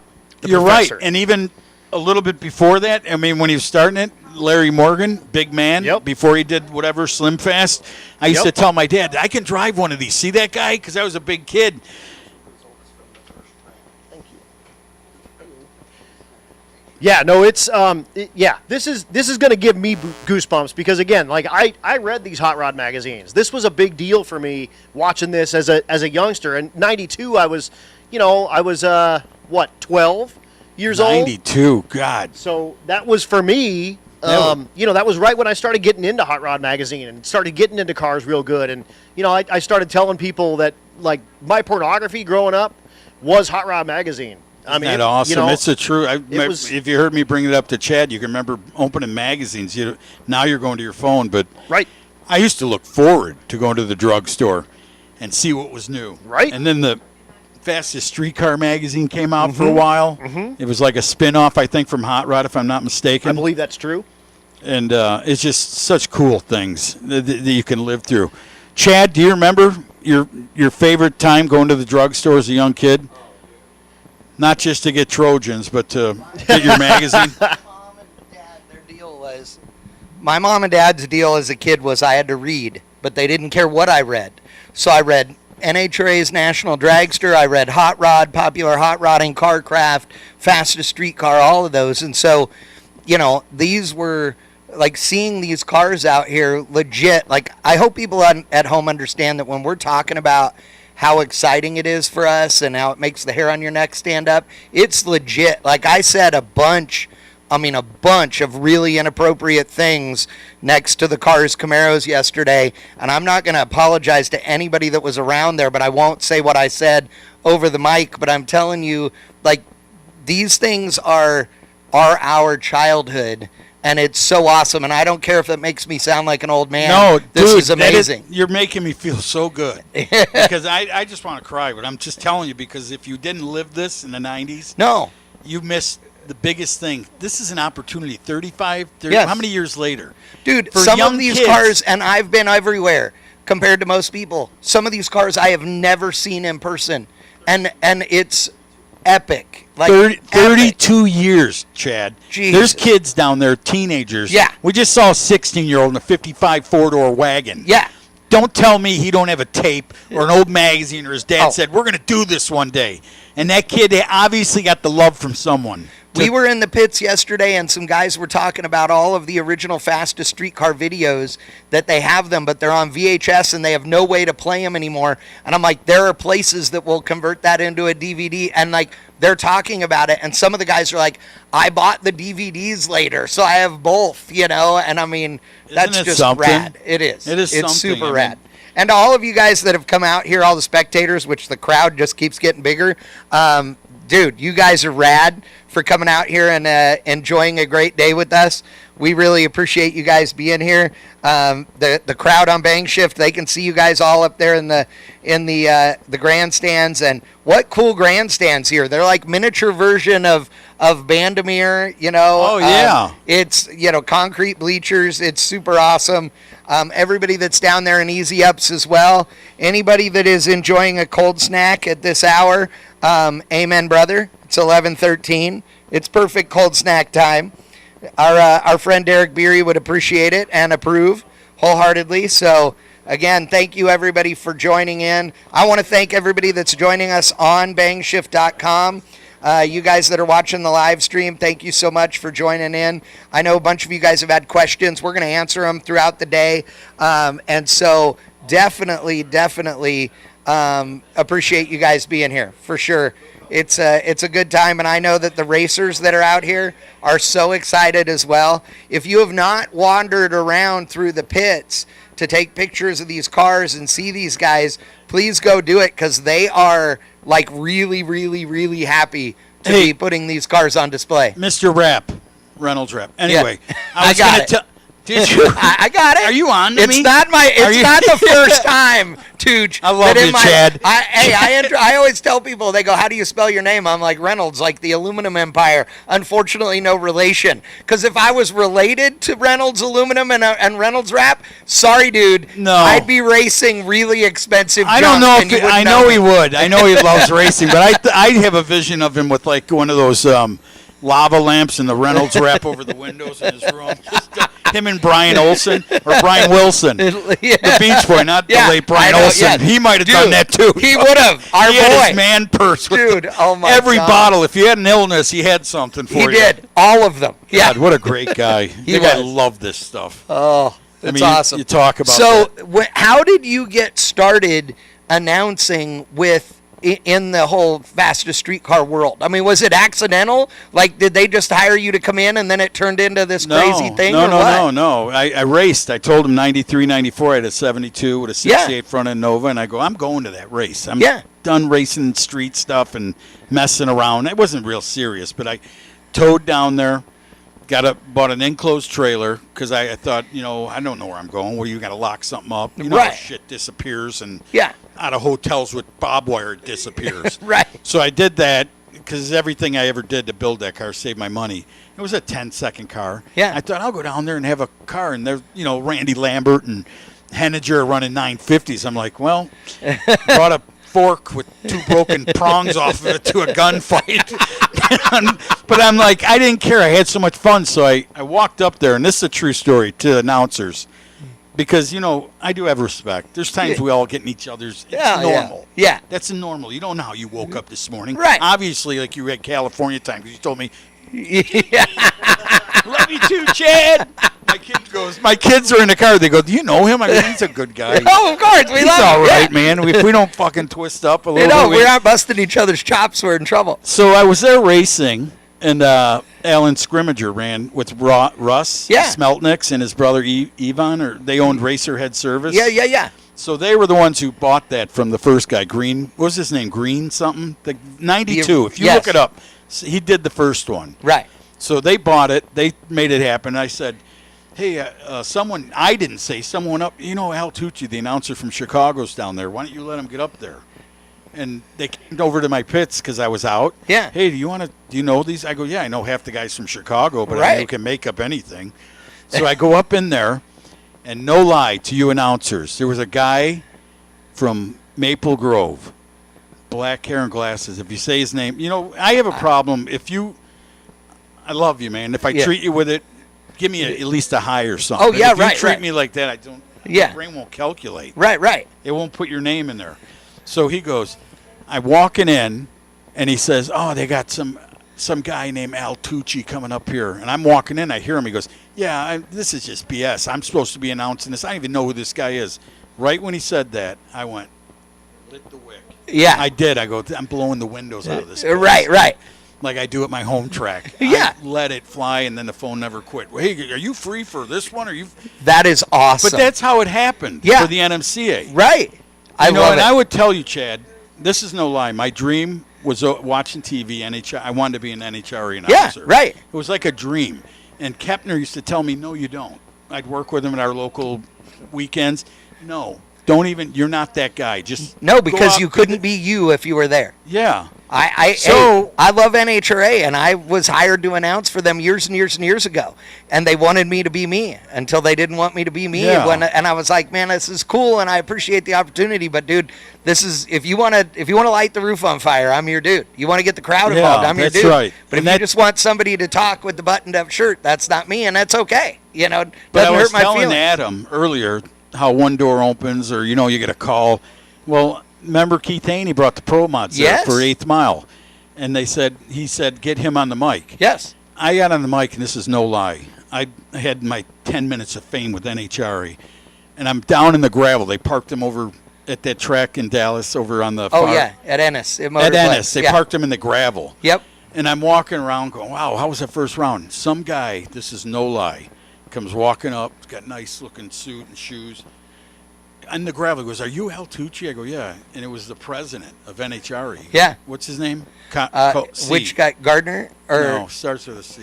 He's the Compton. name. Tom Compton back then. Tom. Yes. Yep. He came up to me and goes, man, I never heard anything like that. That's awesome. I'm like, well, I was trying to be a little low-key because I go, well, I get nuts. When it gets going, he goes, Yeah. I just want to thank you, man. The people are responding to our things. Yes. Like, that's because they're, and it's no disrespect. We all know numbers, we know speeds. Right. But when you start talking about the dog crapping in the grass and the stuff, Yeah. all of a sudden people get a different vibe. Like, hey, this is cool. We're here. And yeah, you'll get the ones. And I know you're like that historian. Yeah. You but- know the super stock stuff. Yeah, No, but you don't always respect- have to throw that out for every run. You No, can but have a good time. Yeah. That's there. Have a good time, man. And Adam, that's what you're giving, a good time. I can feel it. Yeah. But I got to do that bucket list thing. I wanted to do it. I wanted to do pro stock so bad, and Wes had that race. Yeah. I got to do it. Which And is awesome. but And I I'm would've glad wished- you were I would- there because it was a whole different pro stock experience for the world because of the fact that you were there, giving them the excitement they deserve and do not get in their Thank normal you. racing. You know what? That's weird. That coming from you means a lot to me because I got letters from England, Yeah. texts, Yes. like on my Facebook. I've watched racing so much in my life. Me and my dad, we usually go in the truck to have lunch. We bring it. Yeah. We just came to Florida from England. We couldn't even go eat our lunch. Whoever, I never heard of you, but man, I found your name. I just want to thank you for bringing that action. I love it. But that means a lot. Yeah. I don't care if it's one guy or two guys. That means a lot when people respond. I love it. I love it. We've had We're fun. getting word that somebody has lost their hotel room key for the Cobblestone Inn. It's room 209. If you are in room 209, we have your key up here. If you don't come get it, Adam and I may visit that room when we get back to the hotel because we are staying there as well. And we might do funny things in your room. Just saying. There's the music coming And back. here from- comes Unlimited. Unfortunately, Matt Frost is unable Hey, to make. wait a minute, Adam. You went right over the anthill on that one. You didn't go down in the hole and have lunch I with did him. not. No, sir. No, I know when to ignore Mr. Chad Reynolds. But Matt Frost unable to make the call. He unfortunately had a bunch of fuel in the oil, so they had to push it back to go change the oil. So we will not see Matt Frost's Hulk car, but that will bring up Royce Payton, the supercharged Nightmare Mustang. He's going to line up against Bryant Goldstone. Goldstone with a 74 Javelin. Both of these are 6-second capable rides. Is that a California model on the left lane? It is not a California model, no sir. What is that? Just a GT? It's a GT. It's got a GT 350 front end on it, so it's got sort of the Shelby looking like kind of scoop front end and junk. But the California Special would have had the longer tail lights, and they didn't. They weren't until like the 67, 68. Right, 3 bars in the back, exactly. I see. Thank you, exactly. Adam. But Well, he does have the Shelby livery on the car. That's Royce Payton, right? That is Royce Payton. And yes, where's sir. Royce hail from? Out of Colorado, the Longmont Wow. area. Where have these guys always been hiding out? I've never. In Colorado. We've been partying in Colorado and doing it. They go to Pueblo Motors Track and Yeah, and Bandamere, and and Bandamere's Bandamere? closed now, but yeah, and he is again lined up against Bryant Goldstone, the 74 Javelin. This car's been as quick as 640 in Jeez. drag and drive trim. So 1,000 street miles, and it will run in the 6-second range. What's the power under Goldstone's car nowadays? It's a big block Chevrolet twin turbo. There you so, go. Probably in the 3,000 kind of range, 2,500 to 3,000 horsepower. Goldstone and Rob Emmons back in the day. Right.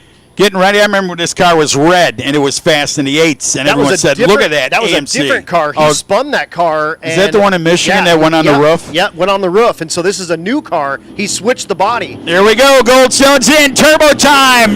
Look at that thing eating. Look at the left lane, though, man. That is a handful of Mustang there on the left side of the racetrack. Goldstone's going to ease his way right through the traps. and show that he's got some power to contend with. Absolutely does. And the Nightmare car, unfortunately, rattles the tires. That car is a Bruno drive with a Lenco. So it has a torque converter, but it has a Lenco behind it. And it's dump the clutch? No clutch. It's a torque converter.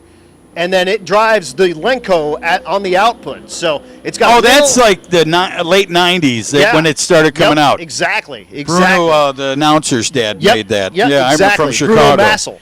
Yep, I remember now that you're bringing it back to me because they used that in a lot of 10.5 cars back in the day. And that'll bring up the Jason Hurley Meltdown Firebird Part 2, the third gen car. He had the first one, and this one's the Part 2 version.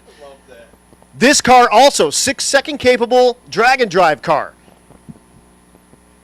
The third gen Firebird, big block Chevrolet with twin turbos out of Bowtie Engine Shop out of Colorado. Wow, man. You hat off to the big Rocky Mountain State, man. I'm telling you what, I've seen a handful of cars now that I've never seen in my life that come out of there, and I should have got on that phone and looked at some of this stuff. Yep. Back in the day. I mean, you guys obviously had a good time. If you bring a 6-second car you drove around. That you drove around on the street. How do you even announce that? I mean, it's just like... Right. It's like these are the coolest dudes on the planet right here. Very cool. And I get to, brag about them to my friends. That's awesome. And that's what we're doing here. The Meltdown Firebird, again, 6-second capable ride, has been in the 200-mile-an-hour range. What is the nickname and title? It's from the Meltdown car, the initial car. He caught on fire 2 days before the event. Oh, I'm sorry to hear that. And put it back together, put it on the racetrack, and named it the Meltdown Firebird. And this one, the newer version, the Meltdown Firebird Part 2.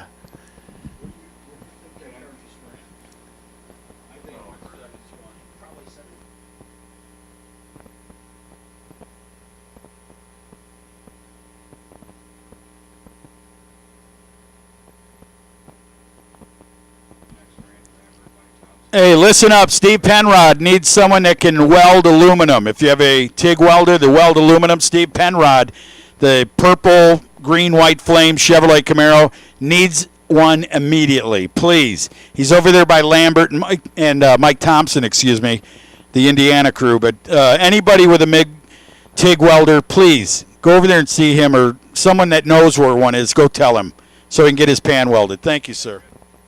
How about that's going to bring us up into our exhibition category. You see them all lined up back there. And this is going to be, I see the smile on your face right now. Just exactly reliving your early 90s kind of world. And just the first time to see those cars and read about them in the magazine, right? And then to be able, like you said, you get to meet those people. It was greater than anything. It was like when Chad met Big Chief, Right. Yeah, he just got stars in his eyes, just loved that guy. All about it.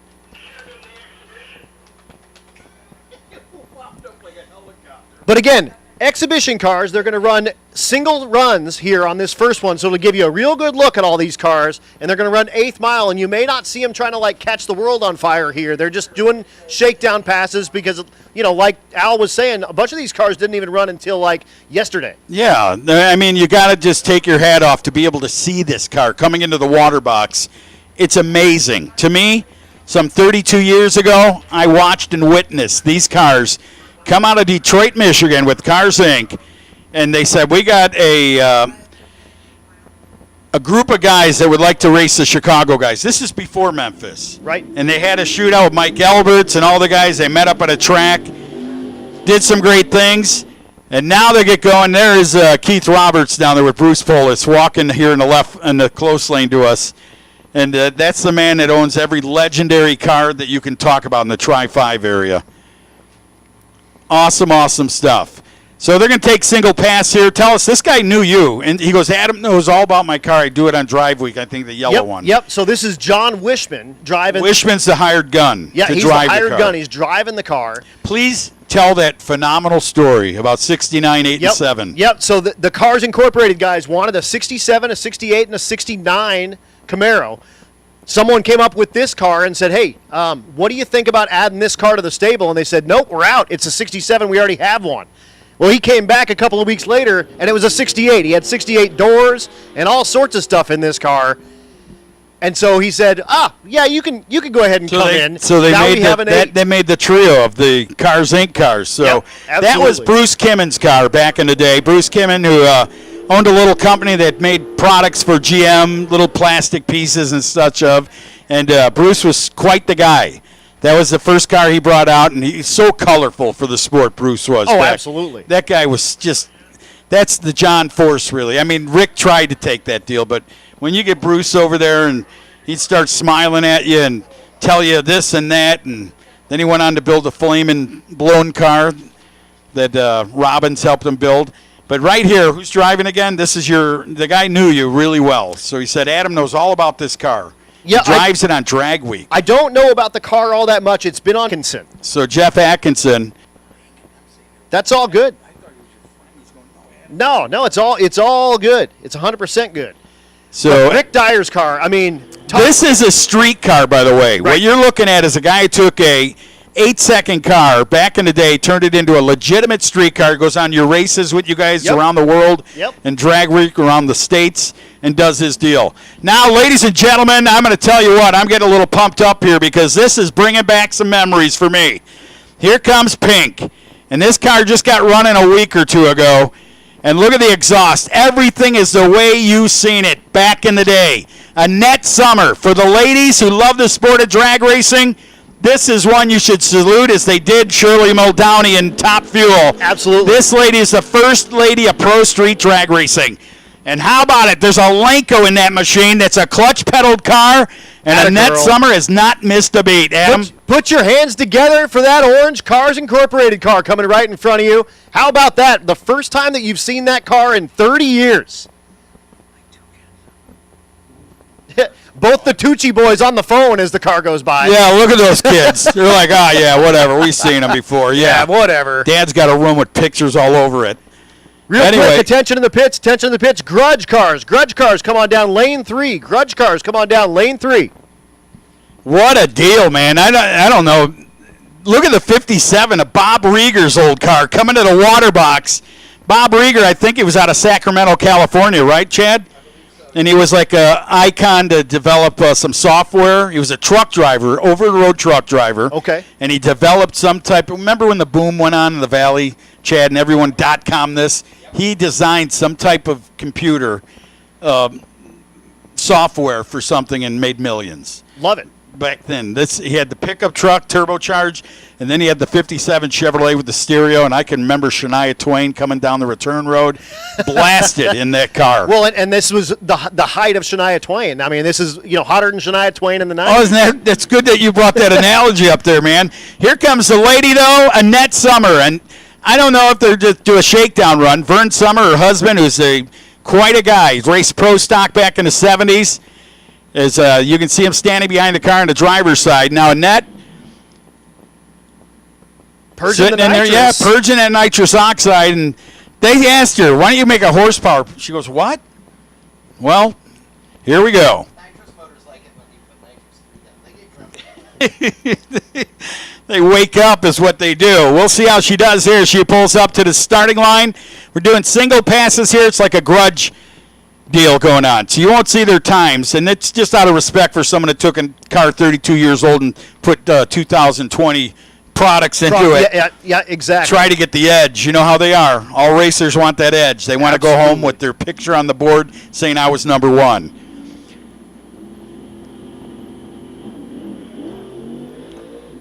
Someone lets off the clutch. Little thump for both gears on that deal. Gets it down now. That's look at Vern. He's just over there going, yep, you go, girl. And the pink parachute's out. So, yeah, beautiful pass for the first pass that you've seen. Mr. Fabulous. How about it? Alan, did you like that? Alan, did you get a picture of it? He's waited for years, and she came back out of the woodwork for that kid. That's right. He was clapping his hands right after that pass, after she dumped the clutch, let off the violence pedal. I don't know who's driving the 57. Do not know who's driving that 57. Again, grudge cars, come on up. Lane 3, please. Grudge cars, lane 3.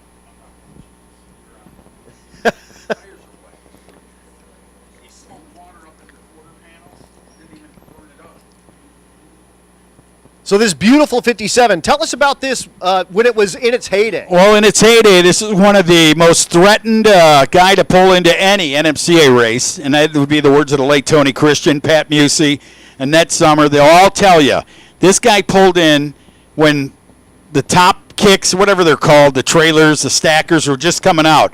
This guy pulled in with the legitimate NHRA Stacker. top fuel style, semi.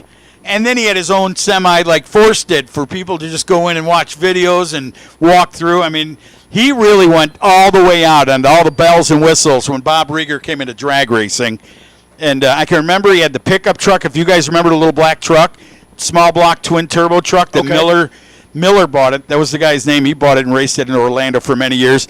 And they're going to just take it down. Now, let me tell these fans, that car just got put together, that last week, right? I think less than 4 or 5 days ago. Yeah, isn't that incredible? I mean, this thing made the long haul. Mike brought this thing from California, drove nonstop to get it here to the Havlik shop, and said, here's the parts and pieces. I don't have the time, and they said, we'll get it running Yeah, and to the be a Havlik part of the boys deal. did get that car running and put it here at the racetrack, and it just made its first pass in probably 2 decades minimum. I knew Larry was a gangster. He didn't put his last name up. He's out of Canada, but I could tell when I met him. This guy would probably put you out when you were sleeping. He's the only guy I know that can take a ring off your wife's finger while she's asleep. But he's down there ready to go. The 78 Malibu. Now there's some history about Fast as a Shark, the Anderson family. Yep, this car finished number 6 in the first top 10 shootout. Ran as quick as 890, 152 in 92. It was incredible to watch this car race. I mean, these boys from Pittsburgh area, Pennsylvania, probably Callery, Pennsylvania, very close to that town, put this together. They travel. Now, Ken Anderson was the driver. His brother, who is a airplane mechanic at Delta, John Anderson. Well, hang on. Good pass. Yeah, great pass if you're cringing. That's okay. That's all right. Turned 600 feet into 770 feet. No problem. No big Adam deal. ain't scared. Not scared at all. Again, grudge cars, come on down lane 3, please. Grudge cars, come on down lane 3. And let's get Super Street. Super Street, come on down to 7 and 8. Super Street, come on back down to 7 and 8.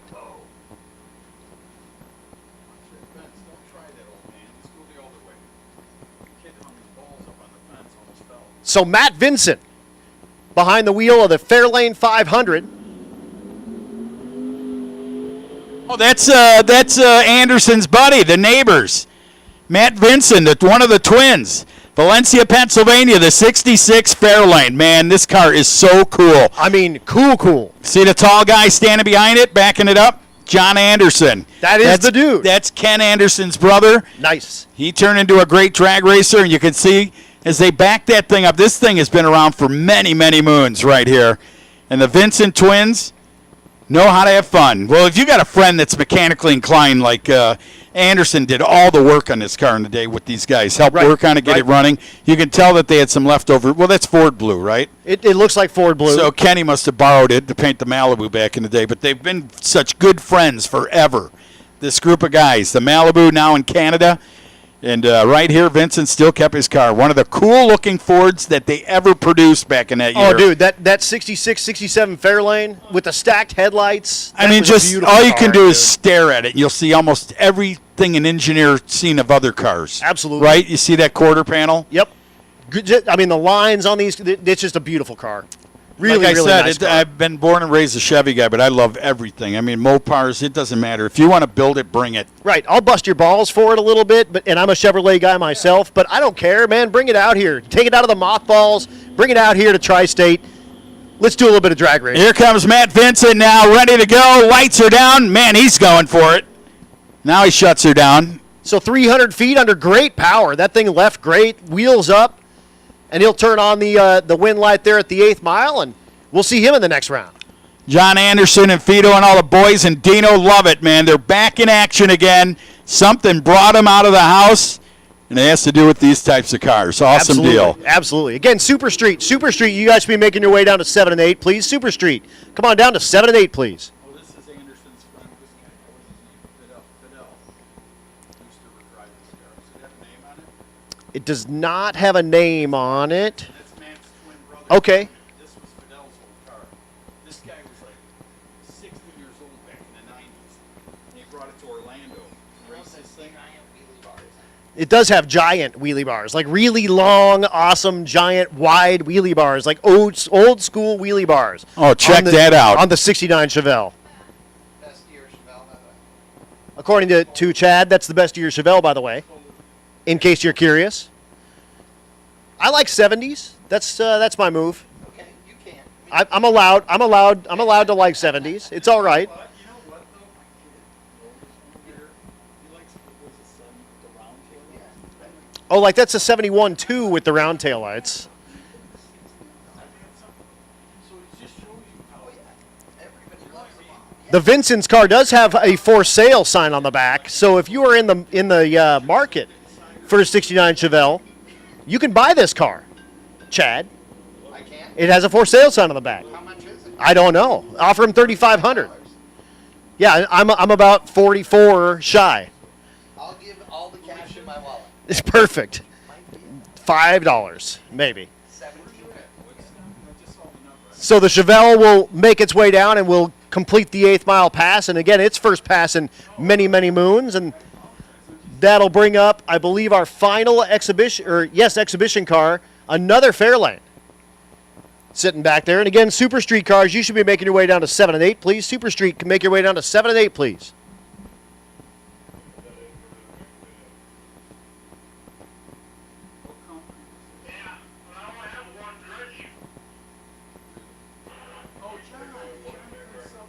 Oh, so that car, that Fairlane that's back there is a grudge car. So that is the end of our exhibition cars, and that'll bring up our grudge cars.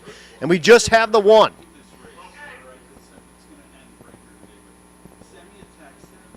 Oh, here comes a couple more. So again, some grudge cars will get ready to make their passes, and then that's going to be a class that'll fill up later. As cars get eliminated, they are able to enter that grudge category. So we had 2 takers, it looks like, in that grudge category. And again, as they do run through a bunch of the rounds of eliminations, a bunch of those cars will be able to get into that grudge category. So we'll have those coming up. And then those Super Street cars are making their way into the lanes as well. I see Mark Grote back there with the Gremlin. We'll see that car making passes here very soon. Our first look of the Gremlin, and I can't wait to tell Al Tucci about the Gremlin, because the guy that drives the Gremlin, it's a Gremlin, it's a tiny car, but the guy that drives that Gremlin, Mark Grote, is like 6'8". Is the back seat? He basically sits in the back seat. Did they move it? Is it bucket seats now? I think they moved it all the way back as far as they could while still keeping a little bit of the back seat in it. But that car's a turbo LS car with an overdrive transmission. That's a drag and drive type 74? car. What year? I don't know what year that Gremlin is. Probably a 74, something like that. Man, I had some good times in a Gremlin back in the 80s, dude. Yeah, it's baby crap green. It's perfect. It's everything you need. The old, what was it, the Jensen stereo? Is that what it was back in those days? The Jensen? Pioneer speakers. Yep. Led Zeppelin, nobody's fault but mine.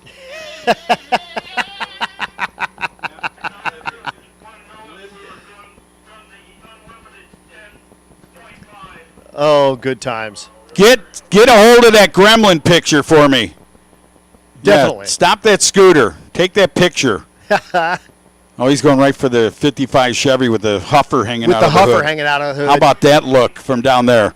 How about those cars, the nostalgia cars? They'll be back. They're going to give them some runs down here, and then we're going to go after who's going to get the hold of that $5,000 here that's in each category, which will be cool to see. But, man, bring them all. Bring it again. I could sit here all day and watch these old cars. Oh, yeah. Coming back out here and putting on a show for these fans. No, it's amazing, man. And like again, a bunch of these cars weren't running until middle of the week last week, and they've really been thrashing on these things because again, these cars have been kind of mothballed. And although they don't race these cars. Like a bunch of the folks that are driving them race other cars, and they've just had these in mothballs. But man, they pulled them out of the mothballs. Thanks to the Havliks for putting on this race and calling all those guys and saying, hey, you want to bring that car back out? I've got a race for you. Let's do it. Hey, Chad, is that Dr. Bonham? With the summit sign on the left? Next to my glasses, I'm like,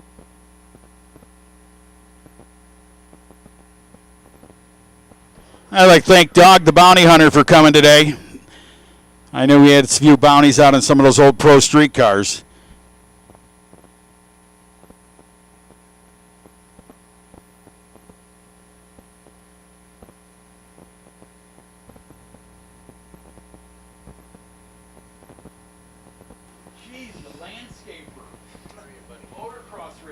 But again, we do look like we have a couple of takers in the grudge category, so we're going to bring those cars down, and then we'll move into Super Street. Each of these classes, again, running for $5,000 to win, $1,000 for second place, and third place gets a $500 Summit gift card.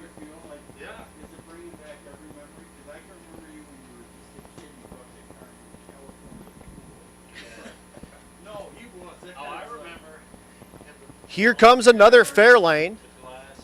I believe a 66 model again.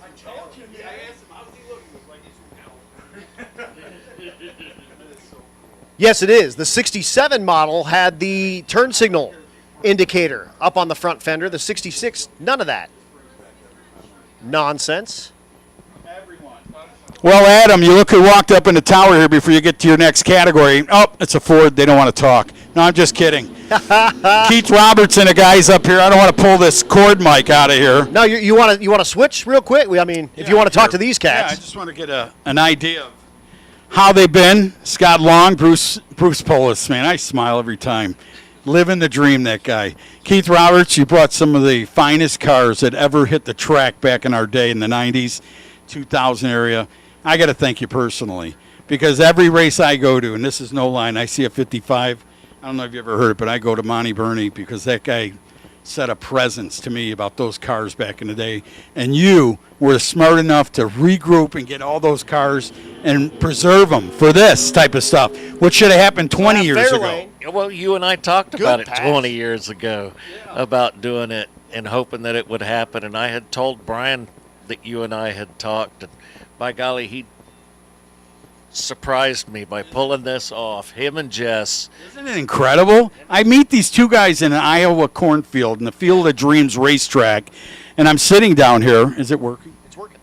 And I'm sitting. I apologize, Adam, but I'm sitting down there, and it happens. I pull in on the gravel over there, and I'm like, I run into Bruce right first thing in the morning. He's got a smile that could crack marble. He goes, "Yeah." I go, "Where's Keith? He's sleeping." I go, "That's all right. He's on Florida time."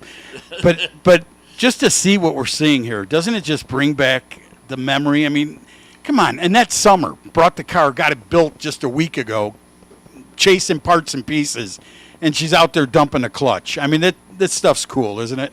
Oh, absolutely. She's still the queen Oh, yeah. of Pro Street, that's for sure. Queen of Pro Street put a lot in. I see you brought the guy that you stole his car. That's right. And he's here to reclaim it. Yeah, he finally tracked me down. Scotty Long. Were you from Sacramento? Where were you from?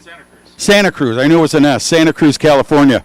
But you brought a car to the battle in Orlando. What was it, 90? We were there in 97, 97. I was 97. I was just trying to get it all together.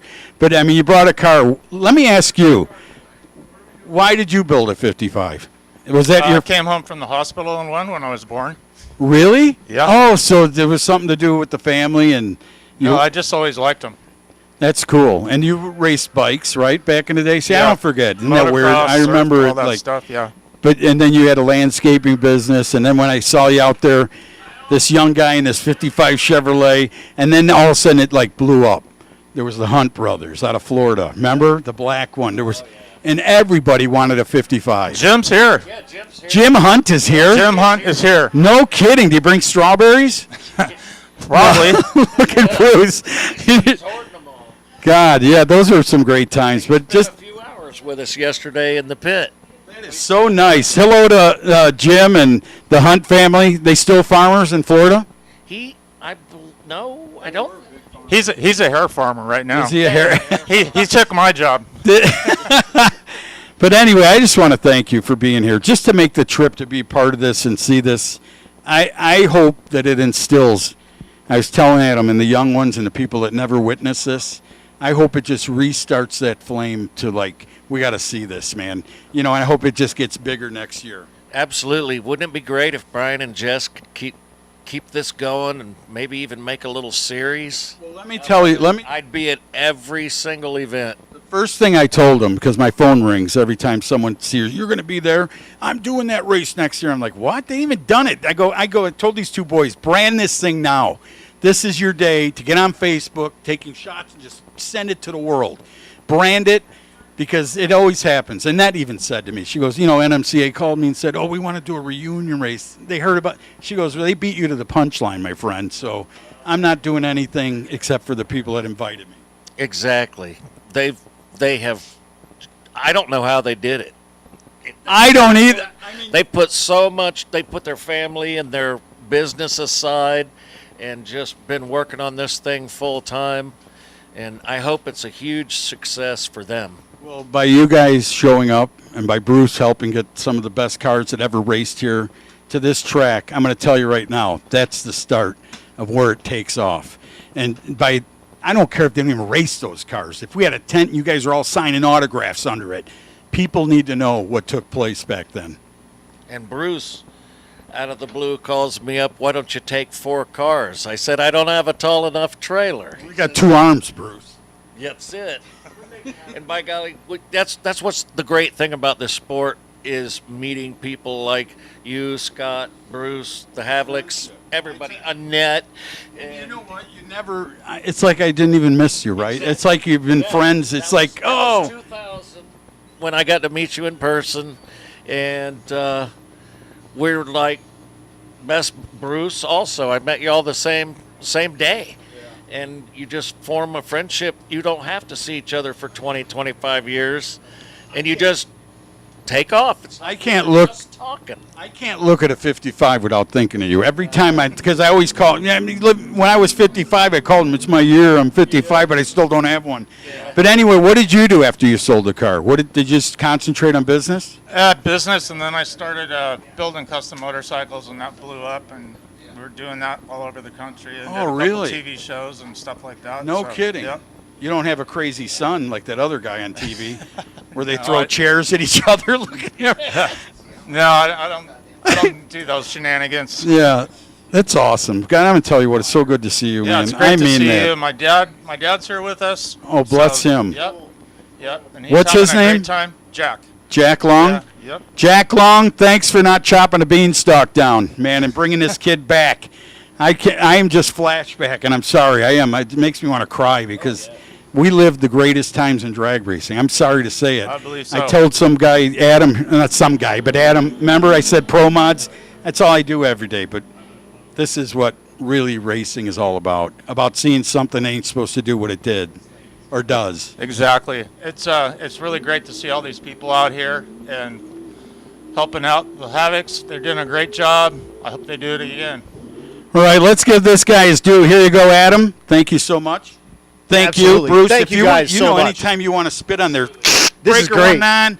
All right, my buddy the trucker. That guy, I could tell stories about that guy moving 110,000-pound loads for me a block away, going 150 miles an hour for the cops caught him. Attaboy. Well, here's Al Tucci's 55 Chevy. I'm taking Brian Havlik's 55, but Al, this one can be yours. Look at that silver, man. You know it. I don't care if it had weeds and a tree growing to the windshield. I'd still take it home, put it in the driveway, just say I had one. Absolutely. Unreal. Now, that guy's got a supercharged deal on there. Tell me a little bit about it. I don't know anything about it. Yeah, you do. It's a blower. It's a blower It's motor. a hat. The guy de-ices it for him, or the Yeah, girl. it's all good to go. It's It's got a small tire on it. It does have a small tire. And Good-looking car. It's a great-looking car. My God. Of course, that's the post car. So the Look at the sedan wrinkle car. in that tire. Yep. You know, I missed that because radial stuff, you never see that anymore. So I catch the wrinkle there, and this thing looks good. Here we go. Got the taillights working in the right side. Oh, man, Wheels up and three down. times. Take it easy. Foot off. Get him one of those there we go. altered pedals. Yeah, You absolutely. pull That your you can foot, pull your grabs foot it. back. Yeah, exactly. It's got the Something cage on where the you- top. That's a scary deal. But anyway, great-looking 55 Chevrolet.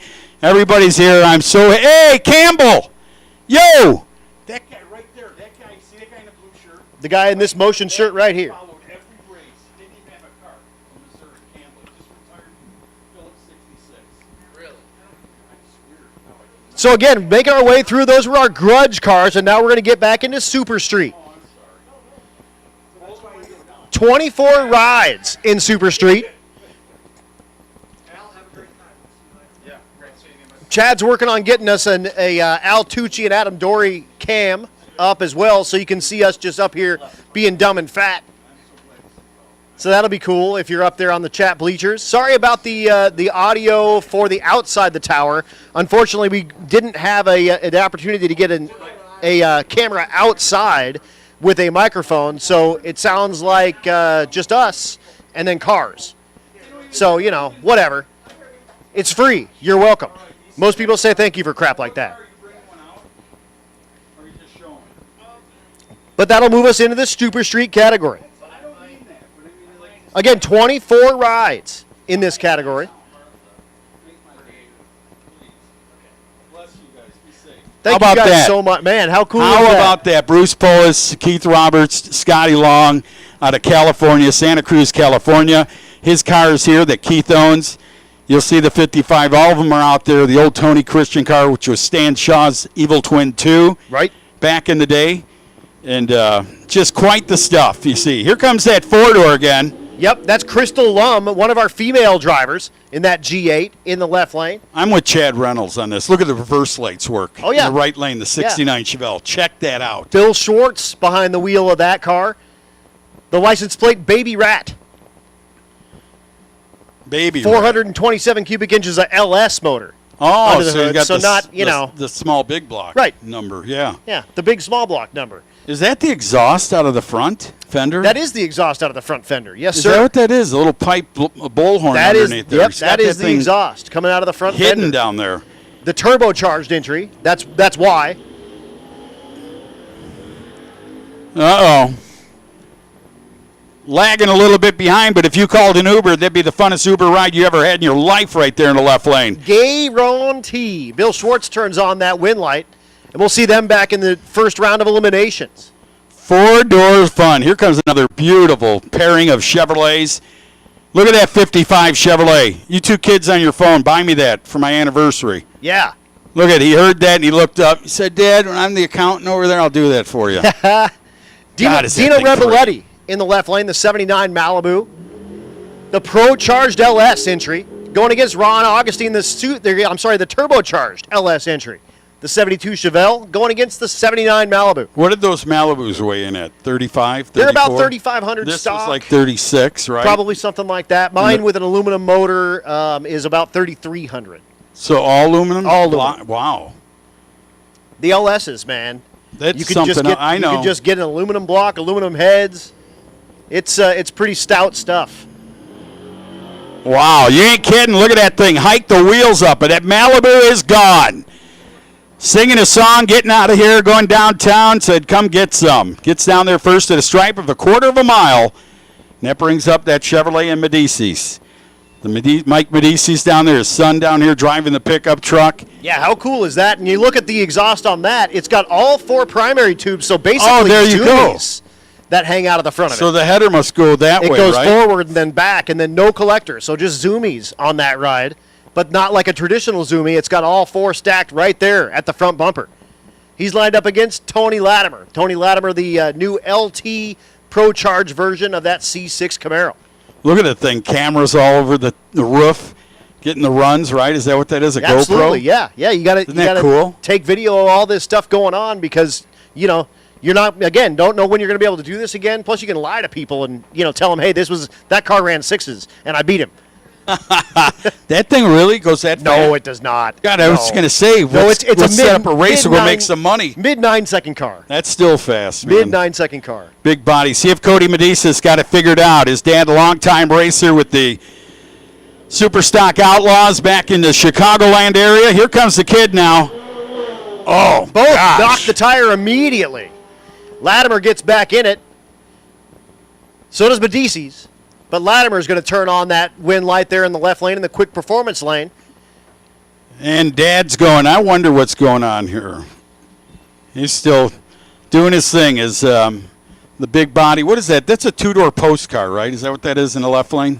That is a two-door post car. That's yes, like sir. A rare one. Isn't it like a 300 or what is it? I think they're the 300, which is the trim level on it was that like car. A salesman or just a ComEd car, gas meter reader. Yep. Yeah, probably came with an inline six, probably like the bolt action 3 on the tree. When you see that 67, is that a 6 or 7? That's a 6. So when you it's a 7. When you see that 67 SS 396, don't think you can't own one. That's We've right. got this model for you. That's right. That's right.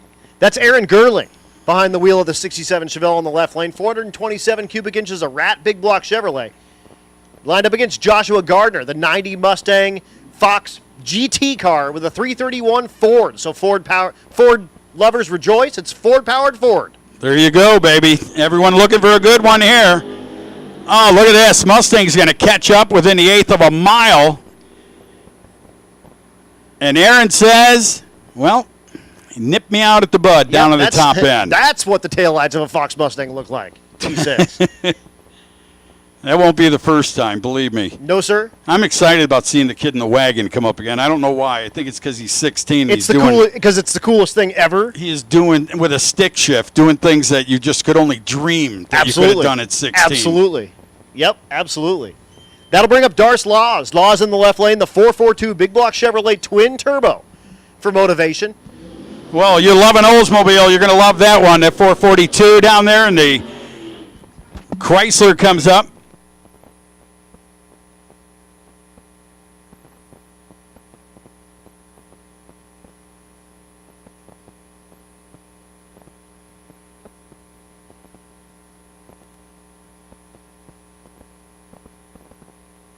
Tony Wiseman, the Dart in the right lane, out of the Hot Rods by Havlik camp. That 69 model Dart with the blower hanging out of the hood. And again, Darce Laws, that 442. And I just got a note that this racetrack's for sale. Al and I may buy this place.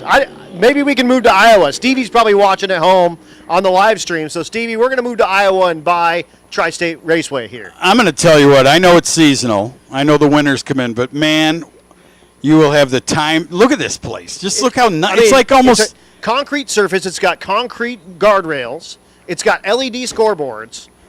It's got the CompuLink system here already installed. I mean, turnkey racetrack. For sale.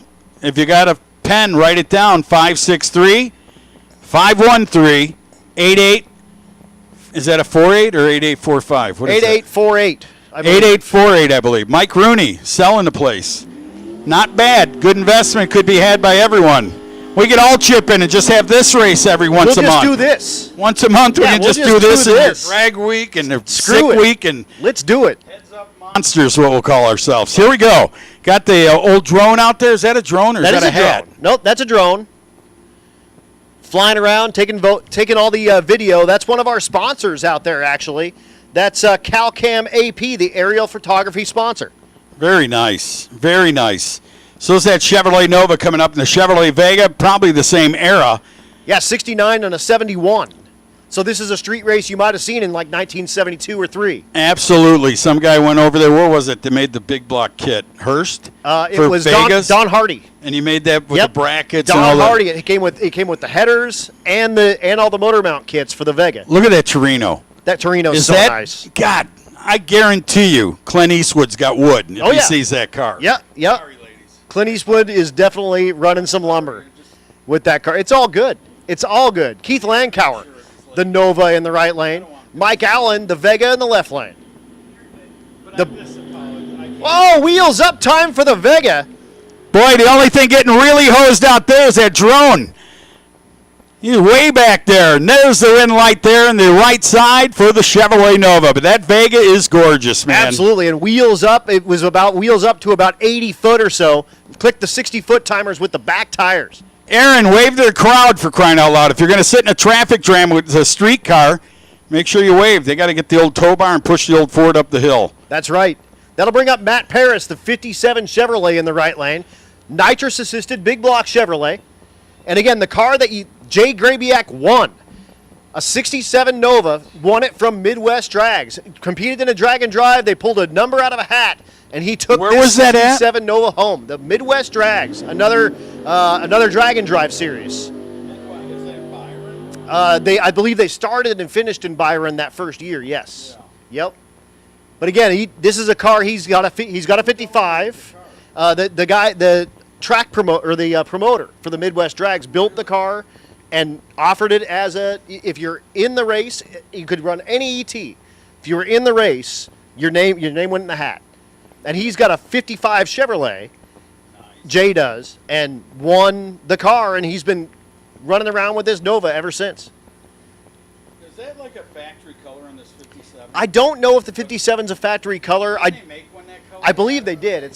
I think it's near it. It was A little different than turquoise. The turquoise and white 57. There we go. The Going to be a tires. spin fest for that 57 Chevrolet. So you get it to hook up. But look at that, the freebie, I'm going to call it. The freebie gets down there. Yep. Got himself the stripe down there for the victory lap in this round of grudge racing. And look who's coming back. Look who's made his way back. Thank God Mark Locamp. that fireball didn't mean anything. Yep, yeah, he did pile a bunch of fire out of the plexiglass scoop of the second gen Camaro on his first pass. Big block Chevrolet with nitrous assist in the right lane. That Fox Mustang in the left lane. That cool Sunoco hood. I love those hoods. That's Mike Kimmis, the 89 model. Again, Ford lovers rejoice. It's got a Ford motor under the hood. Look how he did the bow on the wing, like the trunk. See that? How he's got like a little bow in it? Mm-hmm. Am I seeing that? No, you're not. You're looking perfect at it. Like this, Yep. like Yep, Mark Locamp is a fabricator by Oh, trade. there you go, man. So we're looking at the rear wing, and it matches the body lines of the back of the second-gen Camaro almost exactly perfectly, and I know he built that wing on his own. You know, back when those Mustangs in the left lane were getting real fast on drag radials, I met up with a carbon fiber guy, and I said, I got an idea to make it. That looks like a street car to me. Oh, yeah. But you know how the Mustang came with the little spoiler on the back Yep. end? I said, why don't you go home, make a two-piece carbon fiber trunk lid with springs, and the thing, as the car accelerates, It comes out. It brings the wing out and creates its own wing. And then when they go to take pictures, it retracts. looks. This guy looked at me like it was crazy, but I thought, what a cool deal that would be.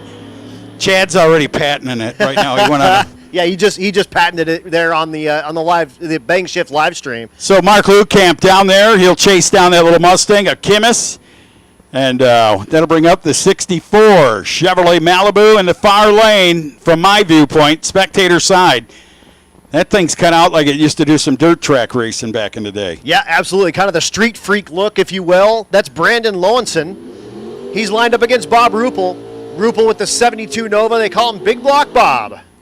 You see the color, right? It's winter mint green. You see the color of the 57. Oh, yeah. That's a Bob Hood. You remember his old Nova? Was Oh, that yeah. color of the 57, but it was a Nova this year Right? out of Wisconsin that used to campaign in the fastest streetcar stuff on a 10.5 tire. That's why you floored me when you said Bob. I'm like, he must have seen the magazine. Said, well, I can't paint it the same color, but Right. I Must- can have his name and a fast Absolutely. Nova. Real quick, attention in the pits, Nostalgia Pro Street. Nostalgia Pro Street, come on down 4 and 5. Nostalgia Pro Street, come on down 4 and 5, please.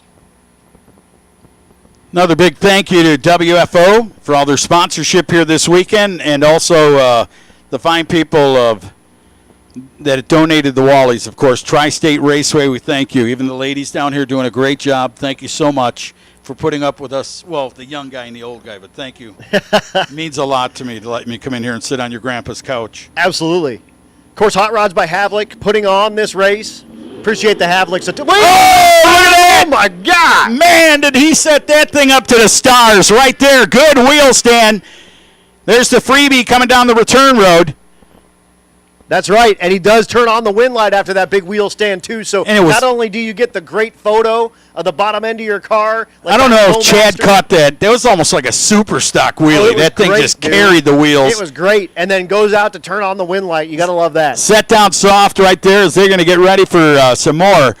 Once again, Nostalgia Pro Street, come on down 4 and 5, please. Nostalgia Pro Street, 4 and 5, please. Don't forget to the fans out there this afternoon, there's plenty of good eats down there at that main food stand straight across behind the bleachers. I don't know what they're serving up, but I'll ask the ladies. Hot dogs, hamburgers, what do we eat here? They have hot dogs, hamburgers, their tenderloins are really Ooh, tenderloin. Yeah. Tenderloin? Like pork tenderloin?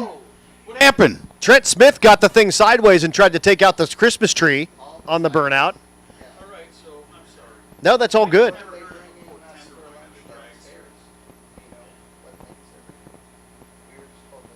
Doug Nigel in the left lane, the orange Fox body. That's Melt Your Retinas orange. There. And then Trent Smith, the 67 Camaro. pretzel. I like this Once again, Nostalgia Pro Street. Nostalgia Pro Street, come on down 4 and 5, please. Nostalgia Pro Street, come on down 4 and 5, please. Yeah, they have little pretzel bites at the concession stand. Oh, they have little pretzel bites at the concession stand. They have, I believe, cheeseburgers, hot dogs, pork tenderloin sandwich, or is it a sandwich? Chicken tenders. Chicken tenders. They have great food here, I guess, right? In order for us to give an honest evaluation, we're going to need all of Yeah, you'll have to, like they do on that, what is that show with the muscle-bound guy? I want everything on the menu. And then he shoves it off the table.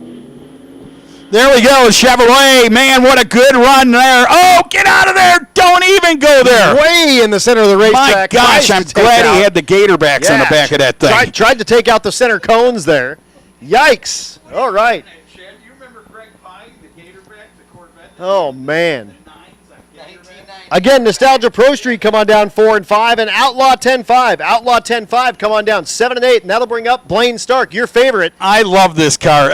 You had wagons, right? Chad had a 56 wagon. I have multiple. Still has that car. I have 2 wagons. Yeah, still has that car. Put a stick in this big tank. Yep, so a stick shift. It's got a TKX transmission, nitrous-assisted LS for power in the 55 wagon. And again, 16-year-old Blaine Stark. Listen to that. Get off the clutch, man. That sounds so darn cool. Get it, kid. Bring it up there. Smoking the hides, a big old wagon. It does Gotta have love great it. valve train in it, so it will spin to 8,500 RPM if they need it to. Really? It will. Yeah, but if Blaine had any stones. Listen to Chad.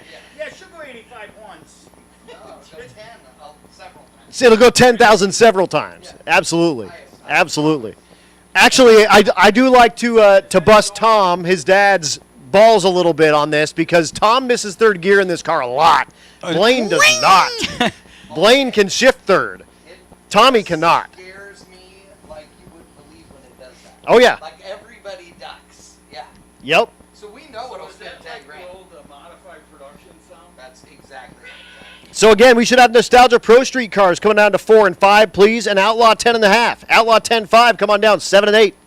Well, Adam, you see Dad. One car, you know you've done it right. Dad's in there talking to him. You know, when I shifted, I always pull it this way. Dad, just get out. Yeah, get out of it. Don't worry just about let it. me work. Let me go to work in this thing. So Yeah, that go be wagon. the crew chief, please. Where do they find such a cool old wagon? I mean, is that stuff still laying around in fields and stuff? Or yes, it is. I think now people know, and so you need to pay. Oh big yeah, the money. internet. You remember the old days, Chad? You could knock on the door. Yeah, I'll sell it for 1,000. But now the internet. Oh, they go up there. Let me see what it's worth. A guy put the gun on me when I bought my 56 show. So Blaine drops the violence pedal, and he'll go bang gears in God, that listen to 55, that making his thing. way down. Listen to that thing, man. He's got a love for Chevrolets. He's got a love for anything. When you build a station wagon, you're going straight out to prove a point. Oh yeah, And I'm serious about that. I remember back announcing in California when they had the Long Roof Racing Association. Is that what it was, Chad? The Long Roof or the Long Roof. Yeah, long one.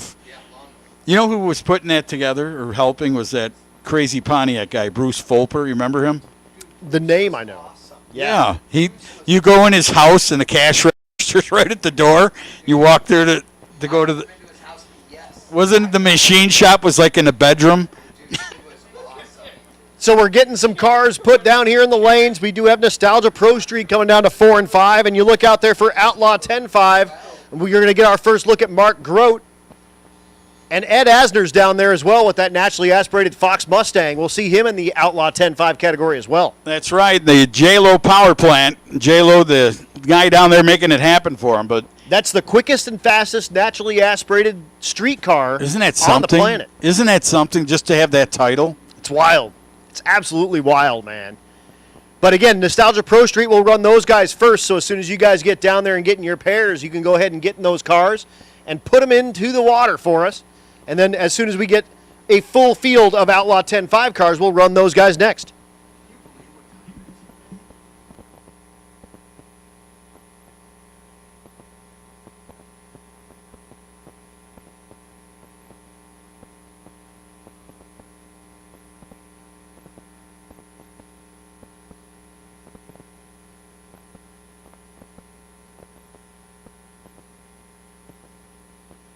Market this right. Those old men, before they And I'll tell you what, Mr. Tucci, look around. Look at all these spectators out here. Everyone's got their easy ups out there in the grass. Yeah, look at that. That's Sunday in the park, and it's only Saturday. Yeah, exactly. Everyone out here in the cool grandstands, kind of reminiscent of Rockingham, the Rock, with all the grandstands up in the side of the hill there. Oh, I got a great. Put on one camera angle and go hang out with the crowd. You should just hang out Yeah, with the crowd. no kidding. Yeah, exactly. No man. kidding. Enjoy it. Just tell us what button to push. Yeah, I'll just number 1, number 2. It'll be like Wayne's World. Camera 1, camera 2. My Camera greatest, 1, my camera greatest 2. moment at Rockingham wasn't 2 cars going on the track. It was at the end of the event, and they had the ADRL. Remember, they had all the banners on that hill Yep. on your left. Yep. And it was the end of the night, and Bubba Corzine, the track, the race director, I go, all right, we're going to go. I go, wait a minute. Look at this guy. This guy was at the very top, and he wanted to get one of those banners.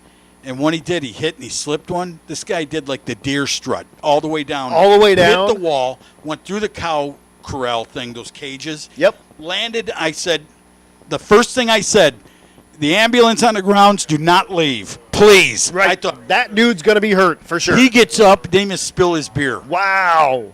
Stands up. I go, man, I never seen nothing like it, man. You're my hero. You're the fastest dude on the planet. And he- or the and it was, luckiest you dude know, on the planet. Right. Just attempting not to break his head open. How about letting Mark hear it, man? Mark, thank you for bringing that car out. That thing is awesome. Hell yes. One of my favorites, the old Chevrolet Camaro out of Colorado. 600 cubic inches of nitrous-fed big block Chevrolet. You could see how hungry it was in the first round of his test run. As Chad says as he's clapping, like God intended.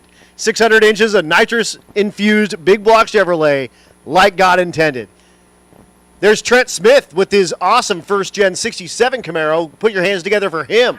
That is a gorgeous-looking car, too, man. There's some Absolutely. good-looking pieces down here, like I said. And you know who used to bring it up was B.O. himself. He said, man, welcome to the Rolling Car Show. That's all it is. It's a rolling car show, you see- and it's show and go. All this crap can Isn't that actually cool, though? You put see it a all car down. that you think would be just bells and whistles, Right. and here's your trophy. But no, the guy goes down and blasts out Yeah, 7. go sevens Isn't or it whatever, sick? 8s, 9s, I mean- whatever. Anything. It's super awesome. It's super awesome. I am going to real quick go see a man about a horse. So That's I'm gonna, all right. I'm gonna Make leave sure it he's to got you. make sure he's got a donkey for Chad. That's right. Yep. Chad was telling me something about a donkey show later today. I don't even know what that means. Does anyone know what that means? Can anyone They don't because they're young. can anyone in the chat bleachers tell us maybe what that means? I don't even know. I don't Apparently know. We're doing I that don't know, after the but I race got today. this video I right don't here know. on my phone. That's the neat thing about these phones. I'll Google it when I get back from the restroom. But guys, thank you so much for coming out here. All you spectators, give it up for yourselves, man. You guys are awesome. Coming out here to Earlville, watching some fastest street car racing. Y'all are the real heroes. That's it. The Havliks putting it together. We thank them. I want to thank WFO Productions, Tri-State Raceway for donating the 4 Wally Awards here this weekend. One for each first place winner in each class. Thank you to the racetrack and to Hot Rods by Havliks. Nostalgia Pro Street, they'll give out that award. These guys are quite the guys, man. You can see Gearhead written all over them. They don't even have a tattoo of it on their forehead. But they love racing. They love the old school cars. They love the drag week, the sick week, the Rocky Mountain week. They love all that stuff. And that's why it'll work. When you have the passion like these guys do, races of such will work. Here comes that wagon. Not the same one, but almost the same color. Well, kind of different color, but what is that, a 63? So a 1963 station wagon, Chevrolet in the left lane. Hiked the wheels up last time it was up.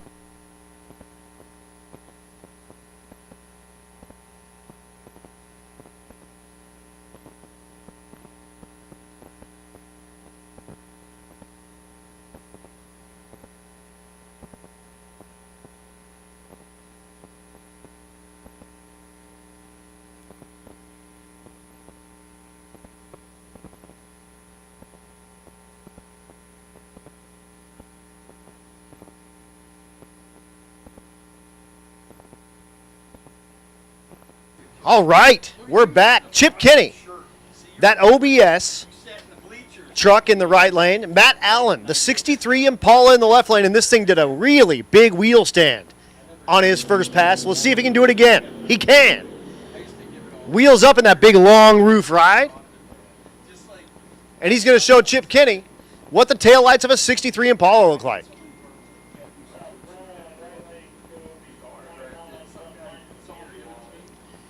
Once again, Outlaw 10-5. You guys should be making your way down to 7 and 8. We're running Nostalgia Pro Street at the moment.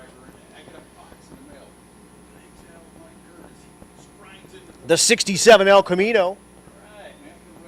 You see the bull horns hanging out of the front. That's for the turbo outlets with that ride. It's Matt McReynolds, the 67 El Camino. He's lined up against Rob Seaton. Seaton in the 3rd Gen Camaro. You're fine. You're good to go. You just do your thing, Mr. Tucci. Oh, look at that. I'm doing my thing. That's it, Smokey. But look at that. The smoke beating him out to the burnout out there in front of his car. And don't forget, racers, we are racing for the best burnout as well. You win yourself a brand new set of Mickey Thompson tires, so burn them off. You didn't, Adam, tell me your cousin John was coming here today. John Sears? John Sears Oh, that's is it. John Sears is actually my uncle. Yeah. Oh, yeah. Didn't I go right away? Wheel stand, yellow Camaro, Orlando, header splat as the frame. Yeah. I remember it. Right away. That's right. And then he told me the rest of the story. You got gas in the water. All that hard work. No, but all that hard work. So McReynolds in the right lane, Seaton in the left lane. You're very, no, you are. This again, the Nostalgia Pro Street category.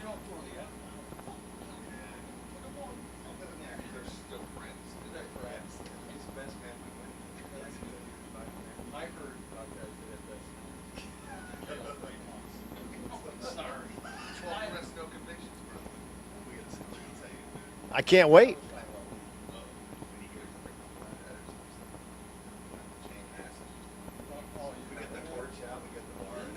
So both rides are in the pre-stage bulbs. That El Camino will spool up and get himself in the stage bulbs. Here comes the tree and we're gone. Ooh, the 3rd Gen is right toward the center line. He does smartly get out of it. The El Camino drives out of his life and will turn on that wind light. And old Adam giving it down there for Matt McReynolds. How about that 67 El Camino? And how about the kid? Look at that. What a picture. Someone get that picture. 2 wagons at a drag strip, both running in the 10s at least. I know they will. We do need a grudge race. See? John Sears. Well, I should say Laura John Sears, because that's how he goes by on the Facebook. And I'm telling you. Oh, you took it off? Yeah, it's ever John since I got my now. own trailer from RPM, I got Laura the nice got it shirts. out of his It's Facebook John page. Sears. God bless him. He's a great guy, man. John Sears, who techs a lot of cars. Right here, he left his wallet home when he teched these things. Glenn Hunter comes up in the right lane. Big block Chevrolet with twin turbos. The license plate says 6-second rat. Lined up against Mark Mackey. Mackey, the 82 model Olds Cutlass with the gigantic tires in the back. Love me some G-body. That's awesome. And, not far. G-body or nobody. You're right. Not far from here. Doesn't the Sorceress live around here? I think he's from around this hood. The and world's that's fastest that's a Hearst Olds. Oldsmobile on the street. Yep. God, is he eccentric? You ever talk to him? So eccentric. Very, unique. Unique up on him. You're going to go. Both rides making their way down. Can Hunter run him down? He cannot. Wind light for Mackey in the left lane. And we'll see Mackey and Hunter when they come back around for eliminations. I'm just trying to get Al a little more cable. John, thank you. It's so good to see you again. I know I'm an old man now, but I'm going to tell you what. I knew you when you were a young kid, too. I was young once, and that was a long time ago. But does this bring it back? Just seeing these cars, does it bring? I know you see cars every weekend now. You and your friend who dumped on you went to NHRA, but I'll tell you what. No, that's all right. That's all right. No, I Tell it like it is. I like out that here. Michigan native guy. In Iowa. Anyway, but doesn't it bring back memories?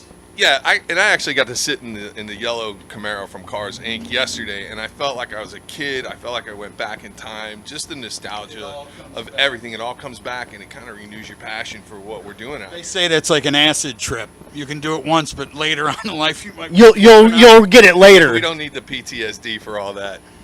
Oh, that is so cool. You even fit in the thing, huh? I mean, you're a tall dude. I didn't. No, you know what I Wow. meant.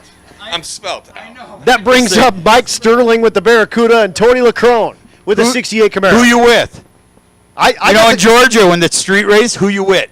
That's how they say it. I got LaCrone in the Camaro. You guys are just Steve Johnson fans. Look at a hole shot from that Barracuda, but he's got to set it down. Got stuck in a fishing net. Down in the left lane, though.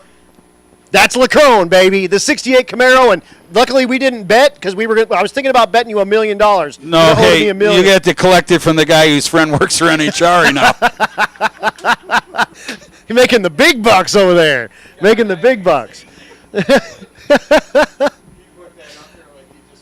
Here's the milk truck back, the Divco. The first time that Al Tucci got to see the Divco, it put it on the bumper for him. I promised him it would do it, and it sure as hell did. Look at this. Remember he made chocolate milk out of the left lane. Well, he's in the right lane this time. And I was telling stories, and I do tell a lot, and they are true. I mean, get me a fact checker, except for that one time. Except that one time. I was at the Twisted Star Sprinkler Camp. No, I did. I was at a police camp when I was a young kid. They said, we think it'd be good for him. So my mom's like, yeah, Summer, take him. I took the watermelon in the watermelon pool thing, and I took it to the wrong side.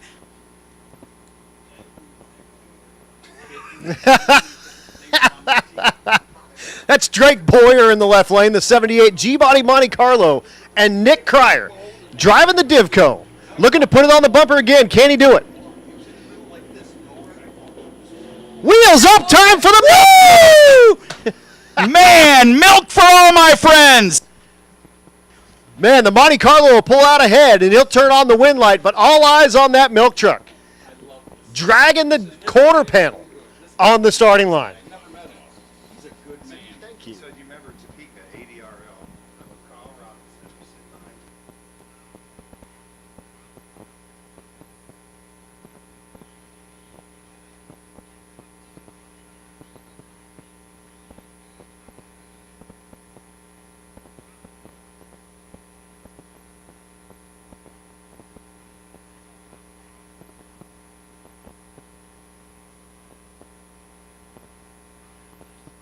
So that's the end of our Nostalgia Pro Street category. Then we're going to bring you Outlaw 10.5. So Outlaw 10.5 cars, you guys should be in the lanes right now. I have 4 takers at the moment.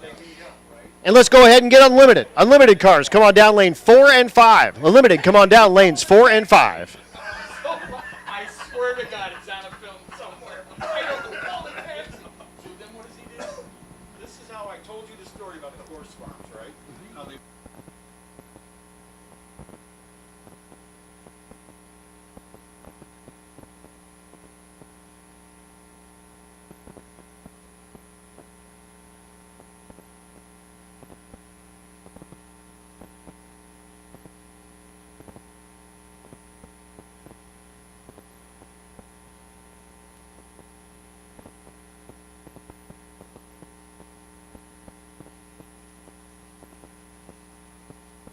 said, hey, who called a taxi?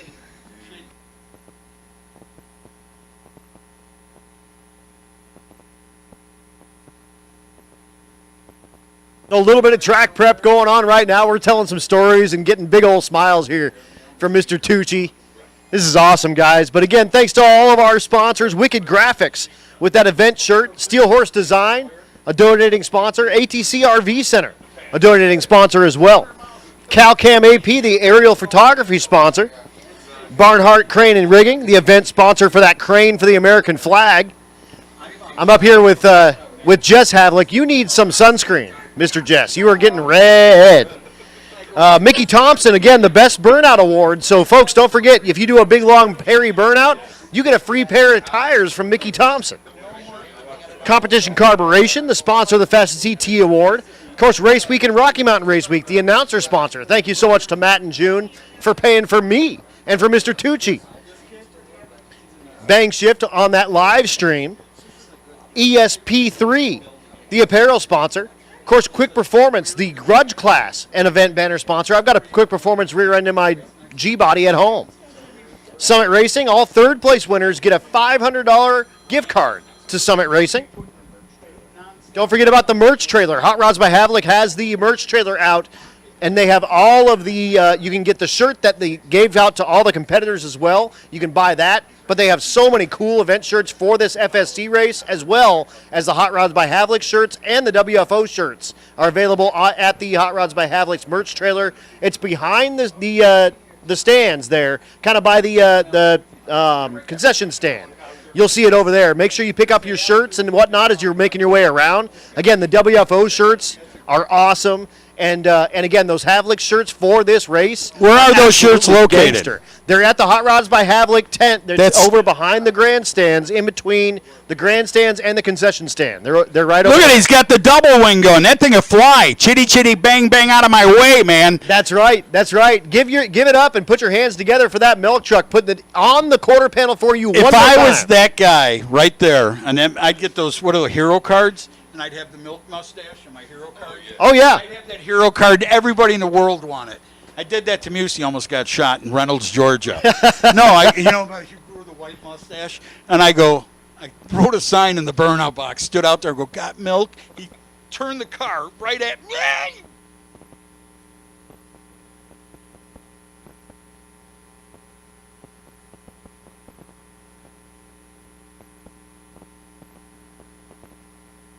Once again, Unlimited cars, make your way down to 4 and 5. Please, Unlimited, make your way down to 4 and 5. And I look down there, and I do see Matt Frost. It looks like we will see Matt Frost in this round with that Hulk Nova. It's a big thing. I've been talking about you all morning and all the accolades.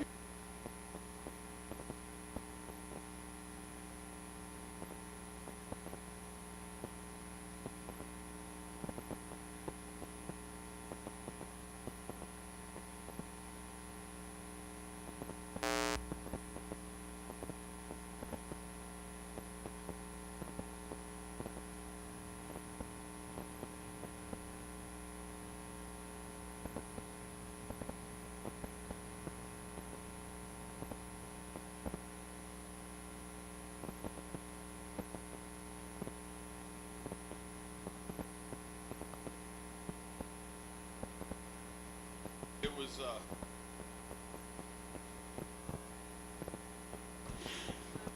Getting lost in a moment up here with all the nostalgia and the people coming up here, and the Long John's fisherman here this weekend, John Sears, who is just a Morton salt suit away from being that dude.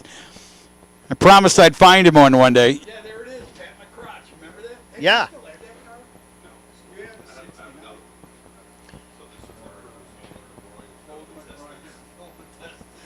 the 69. This was real shit. Oh, man. Of course, John, the proprietor of the X275 category is up here partying. Yeah, that's good. Yeah, could you imagine, now that Adam brings it up, could you imagine being John Sears? Let's go back to when 275 was kosher, easy going. John said, dude, this would be a piece of cake. And John hasn't slept a night since.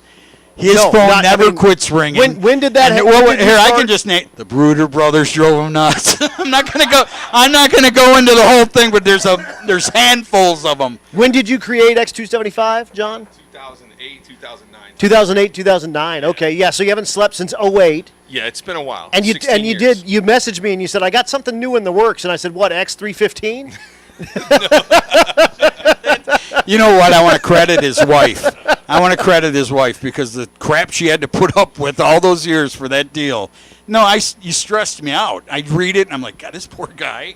I was getting worked over on Yellow Bullet quite often over rules and everything else, so it was pretty rough times. Yeah, but the best ever I didn't go there much because me and the guy didn't get along too well. The guy who ran that. I don't even care. Don't even say his name because it makes me want to get back out like Foreman and get out the fence. Yeah, biting their ears and all sorts of stuff.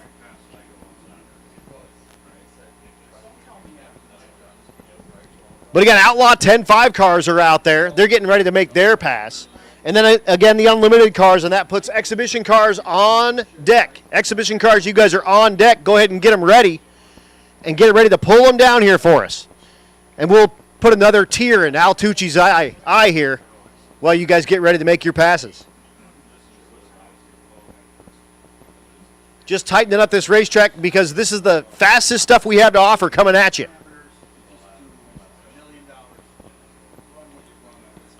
Each of these classes running for $5,000 to win, $1,000 to runner-up. And they also get the winners all a Wally. So all four classes with a Wally on the line as well. And don't forget, we got the best wheelie contest. We got the best burnout contest going. So lots of cool stuff. And that'll bring up our first pair, Mark Grote with the Gremlin. going against Ed Asner, the naturally aspirated Fox Mustang. Again, That the is. quickest, I'm naturally sorry. aspirated It makes me want to street think about car. J-Lo. You Not the one that absolutely- built it, the other one that's having problems with Ben right now. I'm sorry. I apologize. But I'm sitting in your grandfather's chair here thinking about that right now. Ben Affleck, you'd be in trouble because if she came over here, I'd say play, what is it? Freebird for this lap dance.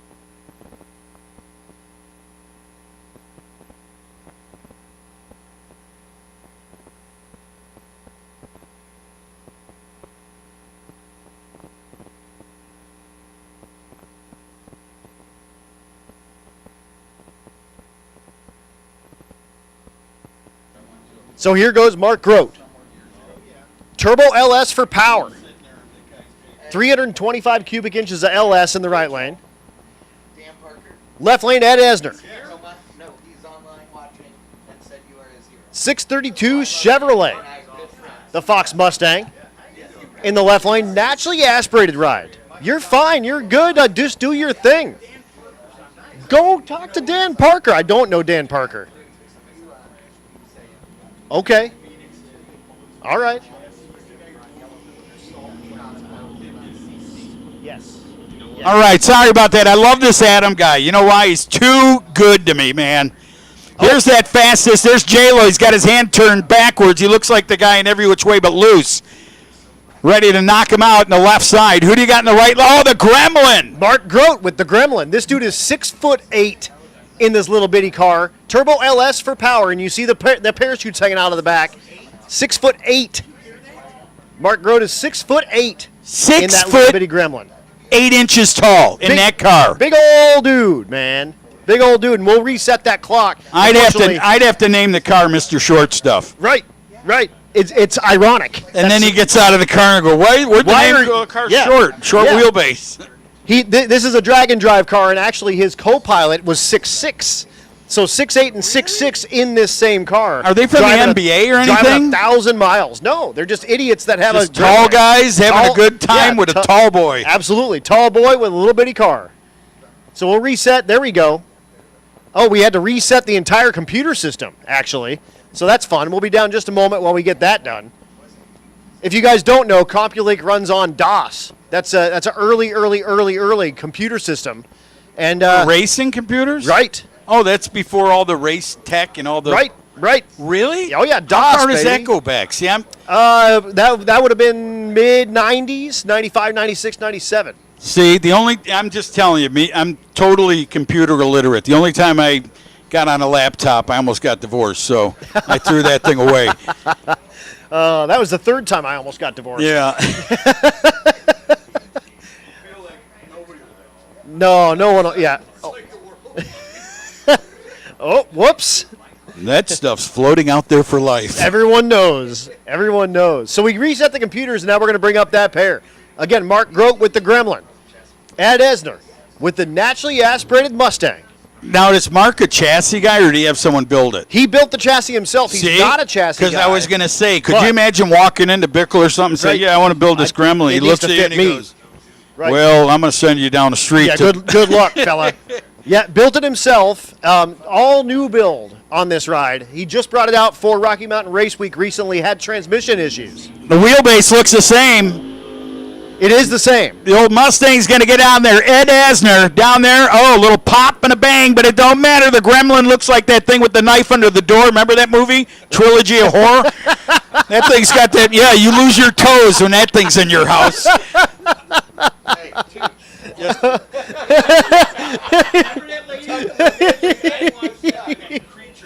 So Mark Grote we'll see back later with the Gremlin.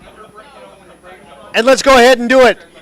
Exhibition cars, come on down to 4 and 5. Exhibition cars, come on down to 4 and 5, please. Here's Rob Sanker in the left lane, the Pontiac Powered Grand Prix in the water. Lined up against Jeff Fry. Jeff Fry in the 63 Nova.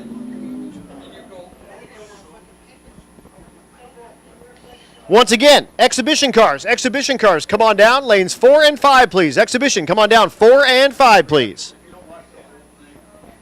So Sanker, The Pontiac 496 for power, with turbo for fun, for a little extra, stank, if you will. Jeff Fry in the right lane, the 6-liter LS under the hood.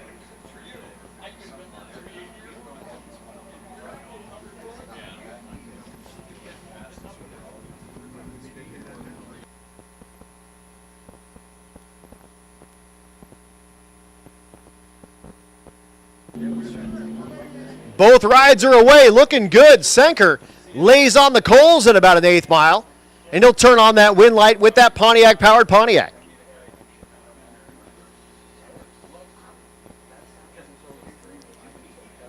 We do have all 4 unlimited cars out there, so we'll see those guys make a run here very soon, and we got one more taker in that Outlaw 10-5 category. Eliminator cars in the country. Did you know Chad Reynolds was here this afternoon? Escape coming from the clouds up here. It's time for the Craft Pro Stock Qualifier. Get ready.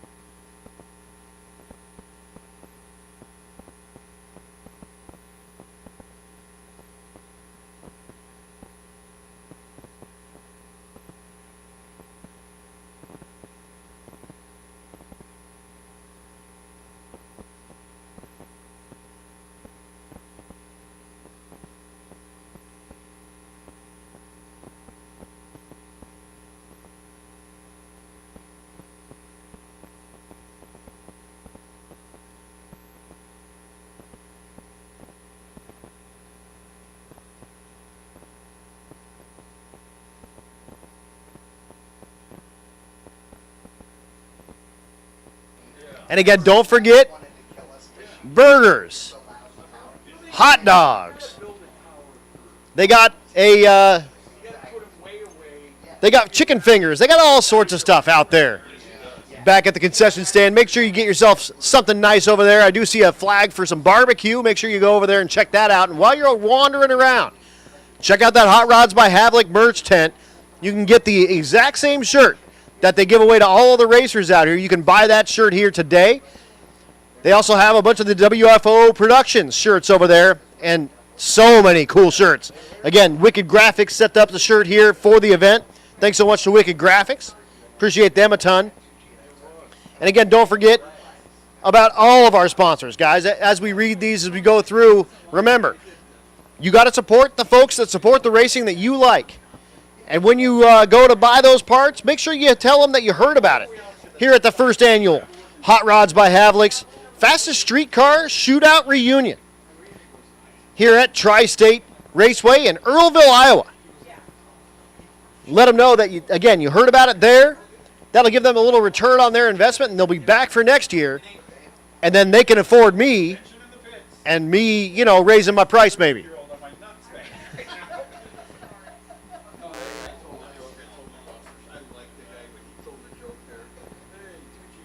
But here comes our last taker of Outlaw 10-5.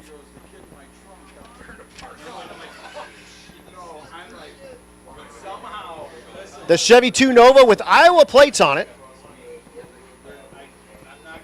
That's Jerry Niesel, the 62 model Nova. 427 cubic inches of Chevrolet underneath the hood.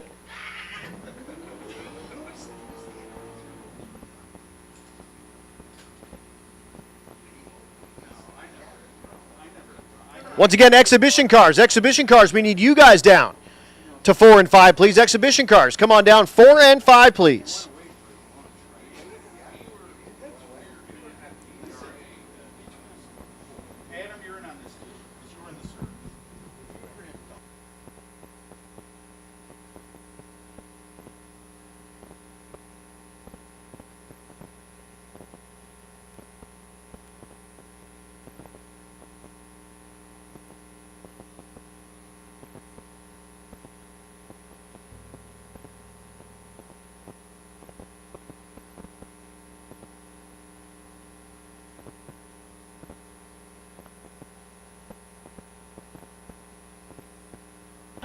So Niesel makes his way down the quarter mile, and we'll see him back for the next round, and that'll bring up the unlimited category Here's our first look at Matthew Frost. Matt Frost with the Hulk. This is the car you told me. Oh, look at that thing eat up the tire. Woo! 481. Look at that burnout, man. AMC never could light the tires like that back in the 70s. There ain't no way. They'd be on a torque converter. It'd swell up, and the smoke you'd see came out of the trans. It would be doing a burnout on the torque converter itself, and that's not the way. Burning the tires ain't it. But this kid's been around a long time. He's figured it out. Goldstone right here in the right lane. Now, you've had your chance to follow him on your drag weeks, sick weeks, all the great things. When I watched him, it was him and Rob Emmons out of Michigan. They had the old yellow car, and then Camp Stanley's kid had the old orange car. Right. These guys were something, man. They brought it in the day. And now, you talk about bringing it in the day. They're bringing it now in this near future, running in the 6-second zone. This car in the right lane can do that. But keep your eyes on Frost over there. 67 Chevrolet Matthew Frost, 540 cubic inch.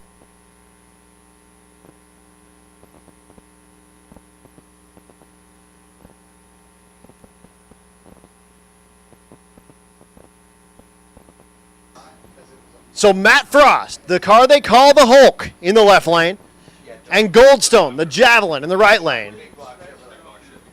I call the Javelin the Javgasm. Hey, look at that. You can only say that in certain parts of the country. God, the hedgehog must have loved you. Here we go. Look at that run. 6-second capable cars side by side at the 8th mile. Wow, what a run down there. Out of the gas, and then he'll hand the win to Goldstone, and he'll turn on that big old wind light. But Matt Frost and Goldstone side by side up to about 900 feet or so. Matt Frost gets out of the loud pedal, and Goldstone drives out of his life. There was only one time I turned green like that, Frost. It was in the winter, and I put my tongue on the drugstore rail. I go, look at this. I was stuck there. No one even, I had to pull myself off. I bled to death almost. And the guy comes out and gives me I swear to God, my tongue's still on that door behind the store. My brothers would even help me. Go, hey, hey. Attention to the pits. Attention to the pits again. Exhibition cars. Exhibition cars come on down 4 and 5. Grudge cars come on down to lane number 3. And then Super Street, if you have not had 2 passes. Super Street, if you have not had 2 passes, come on down 7 and 8. Again, if you have not had 2 passes, come on down 7 and 8, Super Street. Exhibition, you should be in 4 and 5. Grudge, you should be in 3. And then Super Street Cleanup, if you have not had 2 passes, come on down 7 and 8. Our next pair doing their burnouts, that's Royce Payton in the right lane, the Nightmare Mustang. Supercharged big block Chevrolet for power under the hood. He's lining up against Jason Hurley, the Meltdown Firebird Part 2. Big block Chevrolet twin turbos for power. So a Roots blower versus a twin turbo big block Chevrolet side by side.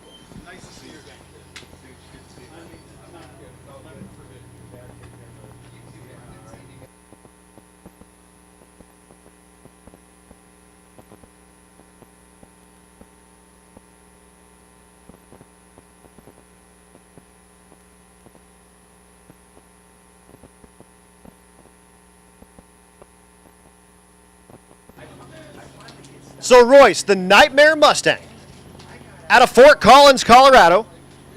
Again, 598 cubic inches, a big block Chevrolet with the gigantic huffer on the top. He's got Jason Pickett. There's Ed Asner. Put your hands together for Ed, making his way back, that naturally aspirated Mustang. And Jason Hurley, the Meltdown Firebird Part 2.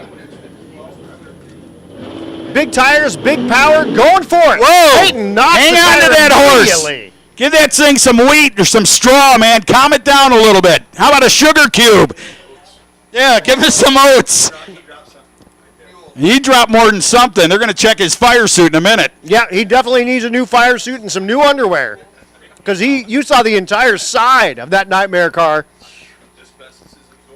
Unreal. Unreal stuff, man. But you know what? You built it. You got to be able to handle it, right? Absolutely. It's a saying. And some of those guys that I tell a great Bob Rieger story, and it's true. Did all that street, the truck, the 57, went out and spent millions on alcohol funny car, got in it once.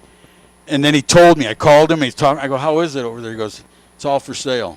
I've never had claustrophobia and scared to death in my life. When you're looking out there and that thing, everything just turns into like you're in tunnel vision. And he sold everything for a fire sale, got right out of it. I think Austin bought it, Bucky Austin. Yeah, there's the honesty. And if you want to look at a great, hey, there he is. I was just talking about the nitrous tank builder. Yes, you were. How's it going, dude? Yes, God you were. bless you. And real quick, while they're talking again, exhibition cars, you guys should come down to 4 and 5, please. I got 0 of you if you want to make passes. Grudge cars, come on down to lane number 3, please. And then Super Street cars that have not made 2 passes. Super Street cleanup, if you have not made 2 passes, come on down 7 and 8 and we'll get you those passes. So again, Super Street, less than 2 passes, 7 and 8. Exhibition cars, 4 and 5. Grudge cars, lane number 3, please.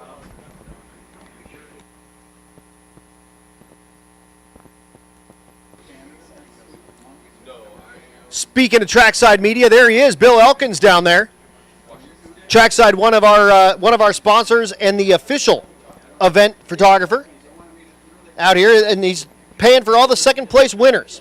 The official media sponsor, and he's also doing the Best Wheelie Award for Trackside. So thanks so much to Bill with Trackside for helping out with that. Appreciate you so much. And again, starting at the top, WFO Productions, the promoting event of the company. That's Jess and Brian Havlik's company as well. Of course, Tri-State Raceway donated the 4 Wallies. Every first place winner is going to get themselves a Wally here today. Hot Rods by Havlik's, the Nostalgia Pro Street first place sponsor. Delta Pag Fans, the Unlimited first place sponsor. Fast Times Motorworks, the 10-5 Outlaw first place sponsor. Racetronics Fuel Pumps, the Super Street first place sponsor. Again, Summit Racing, the third place winner sponsor. $500 gift card going to all the third place cars in all these rides.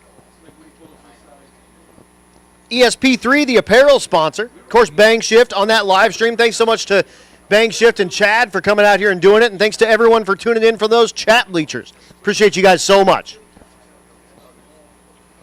Of course, Race Week and Rocky Mountain Race Week, the announcer sponsor. Without them, they're not paying me and Al. And I tell you what, don't tell the Havliks, but Al and I would probably do this for $0 if they asked us to do it. Competition Carburation, the sponsor of the Fastest ET Award. Mickey Thompson, the sponsor of the Best Burnout Award. And all second place winners also get a 50% off voucher from Mickey Thompson. So thanks so much to Mickey Thompson for being on board. Barnhart Crane and Rigging. You see the Barnhart Crane out here hanging Old Glory. And that fastest streetcar deal there. So thanks so much to Barnhart Crane. CalCam AP, the aerial photography sponsor. Trackside Media, of course, out here. Bill is running around doing the thing. And don't forget about him. And you'll be seeing him taking pictures of the sunflower as he makes his way around. Bill with Trackside, that's kind of his deal, and I think that's for his kid, taking pictures of the sunflower as he makes his way around. ATC RV Center, a donating sponsor. Of course, Steel Horse Design, they do all those steel bodies for those early bobtail type Broncos. And Wicked Graphics, the event shirt artist. Thanks so much to Wicked Graphics for coming on board as well. So again, exhibition cars, you should be making way down to 4 and 5. Please, grudge cars should be in 3. And Super Street cleanup. If you have not made 2 passes in Super Street, come on up to 7 and 8, and we'll get you those passes up there.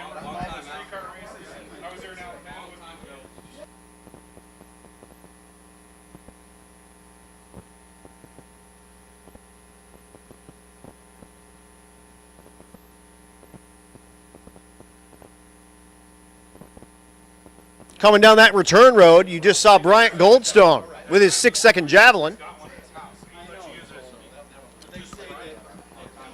They moved this race so the return road actually comes right in front of the spectators for you. Thanks so much to Tri-State Raceway for setting that up. That's a super cool deal. Typically they go out behind, and you don't see them come back down this way. They wheeled it all out for us and got us that return road right in front of the staging or the spectator stands there. So you get to watch all these cars doing the thing as they come back in front of you. So make sure you put your hands together as they come back by you here. See Jason Hurley out there with that Meltdown Firebird Part 2. You see Matt Frost with that Hulk car. Put your hands together. He can see you. He can hear you in there. Let him know. Thanks for bringing out that monster out here, man. 6-second cars coming out in front of you there. Matt Frost and Jason Hurley. And there's 6-second street cars as well. Each of these drag and drive type cars. So again, put your hands together, let them see you, let them hear you. They love that you guys are out here, and we love that you're out here as well. If you get a chance, again, each one of those tickets comes with a pit pass. Go out there and get a look at that Hulk Nova. That thing's like a show car that also goes 200 miles an hour.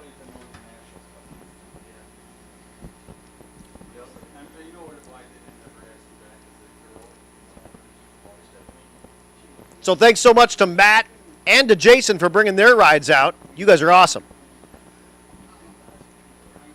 6-second, 200-mile-an-hour street cars out here.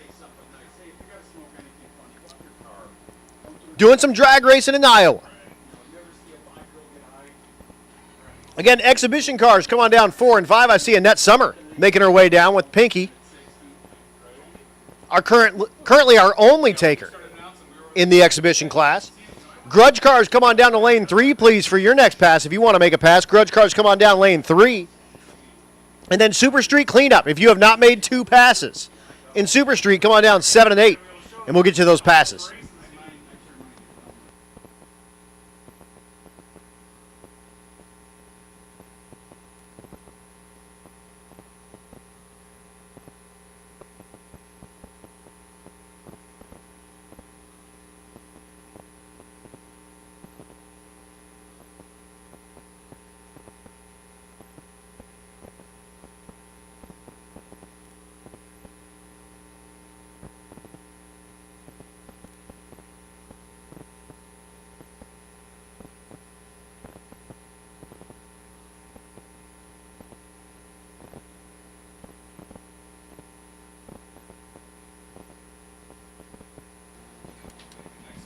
And once again, Super Street, this is your cleanup. If you want to make a pass, if you don't have 2, this is your chance to make a cleanup because our next run down the racetrack is going to be eliminations.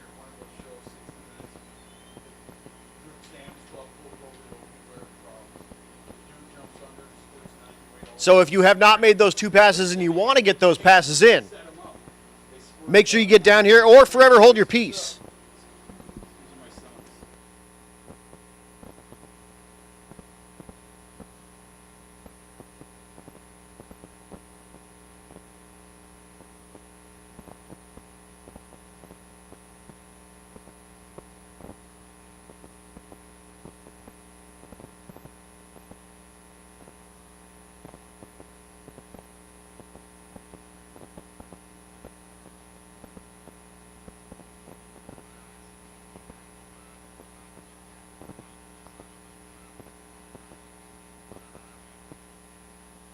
Coming down that return road is Royce Payton with that Nightmare car. Same deal. Give it up for him as he comes on by. You saw him turn that car totally sideways on the starting line there as he let off the violence button. That big block Chevrolet poking out of most of the what's left of the hood of that awesome Mustang. But again, put your hands together. Let him see it. I know we can hear you. Look who's coming back to the lanes here, Adam. You know, I got Brian Robbins up here, who's a chassis builder by trade years ago. Worked at All-Star Performance. Where did you work? The end. You got to come over here. This thing's short like me. Yeah, he helps out Goldstone a lot. State Distributing, Lane Automotive, All-Star Performance. And you're part of the Goldstone deal, how that thing's turned around since back when the 90s? Yep, I co-pilot with him and tune it and do all the drag week craziness. And man, I remember when I met you at Orlando. It was Orlando. I go, from Michigan. I never heard of you, but he was at Orlando. He had McCullough. Was that his name, McCullough? Yeah, Carl. And his wife was a nurse or something, right? Later on in life? Yep, that's what we showed up with. You remember everything. No, but I'm just saying. And then you told me this kid built a 67, I think, 66. What year was that car? Carl's was a 67. Yeah, 67, supercharged, had Cabelco. They were using Celsius blower on that car, right? Okay. So nobody even knew it. No, Darren Mayer was part of their deal. We did all the R&D for Cabelco at that time. Nice. And Cabelco, of course, the maker of the superchar or the Superman. Yep. supercharger. The very first Superman was on that car. Yep. And that had a special. Yep, 97. Yeah, special set of rotors in that thing, and Yep. they work good. We put that thing together in the shop, and Test driving it. Can you remember like it was out there taking a spin down the road? yeah, we used to back it out in the road and make a lap out in front of the shop. It's so wicked at the drag strip. I can't see it on the road. It was a good time. Never a dull moment. Awesome. And then, of course, the famous fuel tank. I talked that story, right? And who, out of all the people, this is how you figure out how people are. Billy.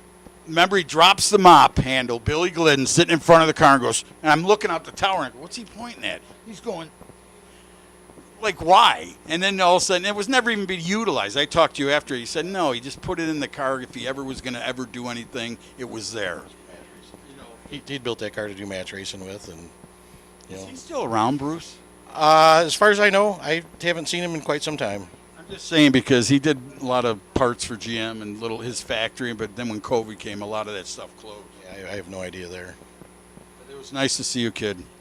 What was Brian pretty Robbins, cool, man. Al, is Bryant and Brian. Bryant, they knocked a hole in the oil pan. Yep, on 6 Summer. It was Rocky Mountain Race Week. Rocky Mountain Race Week. So we were driving up, and we nearly tore off our entire suspension on the same deal that tore their oil pan off. And we pulled in, and they were just finishing cleaning the thing up. And I was on like, the road? It was Just on the road. hit They were just something driving on the road and Yeah, knocked a hole in the oil hugest pan. pothole you've ever seen. You thought Michigan and Illinois had potholes. Texas is the winner. Oh, we saw one last night at at a gas station Right. somewhere. It had like a family There was living a in it. gas station up and off of 20. He was going to run out of gas. He goes, this guy, I'm sitting in the car, he's getting gas, and this girl pulls in a 2001 Pontiac Grand Am, and she comes up the thing, and I'm looking right in front, and the gas station's here. The front end, the headlight almost went into the hole. I'm like, and she drives right out of it. She comes out of the gas station, she's looking at it. Your husband won't know a thing, just go home. But, man, it was a huge pothole. But yeah, so they got the oil pan welded back up. We pulled up just as they were finishing, and Brian walked up, and we were in my fiance's Volkswagen with the windows up. It was nice and AC. It was 1,000,000 degrees on Rocky Mountain Race Week, and he came over and knocked on the window, and he said, "Hey, you got to at least roll the window down while you're in my proximity so that you get a little bit of this suck," because they were out there just fixing that oil pan on the side of the road. But they went on to win the event. And actually, Bryant last year won the world championship in drag and drive. So he won enough of his class and set enough records to beat everybody in the whole thing. And so he's the drag and drive world champion, reigning, coming into 2024. I always had a question. Is that an aerodynamic car, just the way it is? It looks like it could be a door wedge, you know. Remember your grandpa used to make them out of 2x4s to hold the door open? Yeah. But no, when you look at the thing, I'm thinking it's got to be aerodynamic. I think AMC actually built that back in the day for NASCAR. Or the Jetsons. Yeah, one. Yep. But here we go with Vision of Elmo exhibition and peanut cars. butter. And this is anyway, our first, Brian Robbins. This is our first side-by-side passes of the exhibition cars, and I'm gonna hand it over to Al Tucci. I'm gonna let him do the thing. But our first look at side-by-side exhibition cars coming at you here from that Fastest Streetcar Reunion. Look at that matchup, man. The 57 Chevrolet, one time driven and owned and built by Bob Rieger, and a burnout from the queen of Pro Street, Annette Summer, Vern Summer down there. Her husband, the crew chief, was down in the clutch can early this morning, and after that first little test pass that she made, I would think they went back to the clutch can. That thing seemed like it was really tight. It was super duper tight. And again, this is a clutch car, so it's got a clutch pedal, but it has an adjustable type clutch in it, so you can turns a wedge out of it, and you can turn in different weights to make it act different when you let the clutch out. You know, a great story of Mike Hayden down there is that you can tell the rest of the story, but I'll tell you, he drove nonstop from California to get that 57 Chevrolet to the Havlik shop here and have them put it back together. He said, I can't really do much, and I can see it at he's 69 years old or 67, but, you know, it gets tougher when you get older. If you want to change plugs, do it now. Right. Unless you got kids that know how to do it. Absolutely. If you want to change plugs next week, start today. There you go. Now they're turning on the juice down there for Annette Summer. And that's a championship car from 94, I believe, right? 94? I believe that's true, yes. That's her championship car. I can remember calling this thing, man, watching her and watching the late Tony Christian and Pat Musey and every other guy give her nothing but a wrath of evil because they knew this lady could come and do the deal. Summer's car, 615 cubic inches of Fulton, big block Chevrolet. Mike Hayden, 447 cubic inches of big block Chevrolet. God, I'd like to know what's going through her mind right now. I really would. I mean, it's got to be reminiscent of all the old days, doing all the great things. The camera's going. If you're a lady out here, you see her in the pits, you got to give her a high five and say thank you for making a statement for all the chicks in Pro Street Racing through the 90s. The Rieger car, Mike Hayden down there, not driving it. I'm not sure who's doing the wheeling of the car. But we'll watch here. She's going to try to get a whole shot with the RPMs coming up on that Chevrolet. She rolls through the beams. Oh, they'll stop. They'll let the Hayden car go. Annette's going to back up. Now, if I had an emergency brake, I'd hit it on the 57, spin it around, come back. Come back because we got to run them side by side. But that's all right. He'll get out of the way in a safe manner. Let him get up over there. And then let's see if the lady can get her done again right here. You know, you hadn't been in a clutch car in a long time. Remember, she made from the Lenco, right, Chad, to the automatics with those turbos. And so everything really changed. It's a whole different setup. Yeah, the last 20 years of her life was automatic driving. So I'm going to give her a break on that one. I would. I got my pro stock license in a Lenco car in 01, and it's still the greatest. Roy Hill? Yep. I know. I heard that story. Oh, yeah. So again, grudge cars, you guys should be making your way down to 3. I do see a couple more of those exhibition cars making their way down, so we'll see those cars making their passes. Grudge cars, you should be making your way down to 3. And then Super Street cars that have not made 2 passes. Come on down to 7 and 8. Here we go. Clearing out that old Fulton motor now. Here comes Annette Summer. She didn't want to hold back. She'll go through the gear zone, roll through them. She just pulled through the red light on that one. She's just having problems on the starting line, but it's all about testing. And look at Vern. Vern is already on it. He's already talking to the guy. I know what we got to do. Her husband is just genius when it comes to working on these cars. And he raced pro stock back in the 70s, I said, with Dino Don Nicholson and all the great things. And what you said earlier, Adam, these things, a lot of these cars just got done this week to make this deal. They've known for a few months, but they had a lot of thrashing going on. Yeah, that car's been sitting for decades. 32 years. Right. They literally threw it together In the last 2 months, and they were waiting on parts, and it was like a big to-do, and they got that car running, I believe, the beginning of last week for the first time. Look at the 57. There it is. Hayden, Mike Hayden's car out of California, rolling down. I mean, that car, Bob Rieger, Mike Hayden, and Eddie Thornton won a bunch of PSCA championships in that car. Todd Tutterow drove that car at the Orlando race. I didn't know that. Car went, yes, it said Todd on the huge letters. Todd. I went there one day. I go, Rieger's car, Todd. But anyway, the original owner of that car, not Hayden. I can't remember his name either. I have no idea. Right, casinos, right?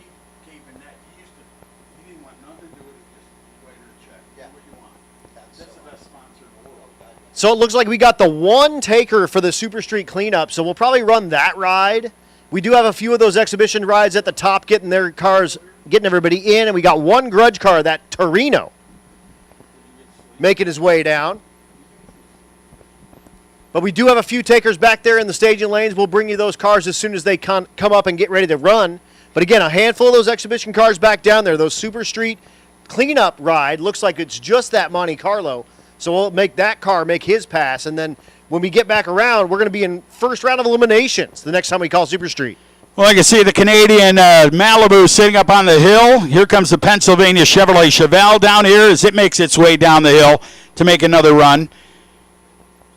It wasn't Fido. That was Fido was the boxer. But that guy's name that owned that car originally, John Anderson, will have to tell me again. I'll have to ask him. But, man, I remember that car like it was yesterday. I love that 69 Chevrolet. All right. So we are working through, again, our second round of the exhibition cars that are out here.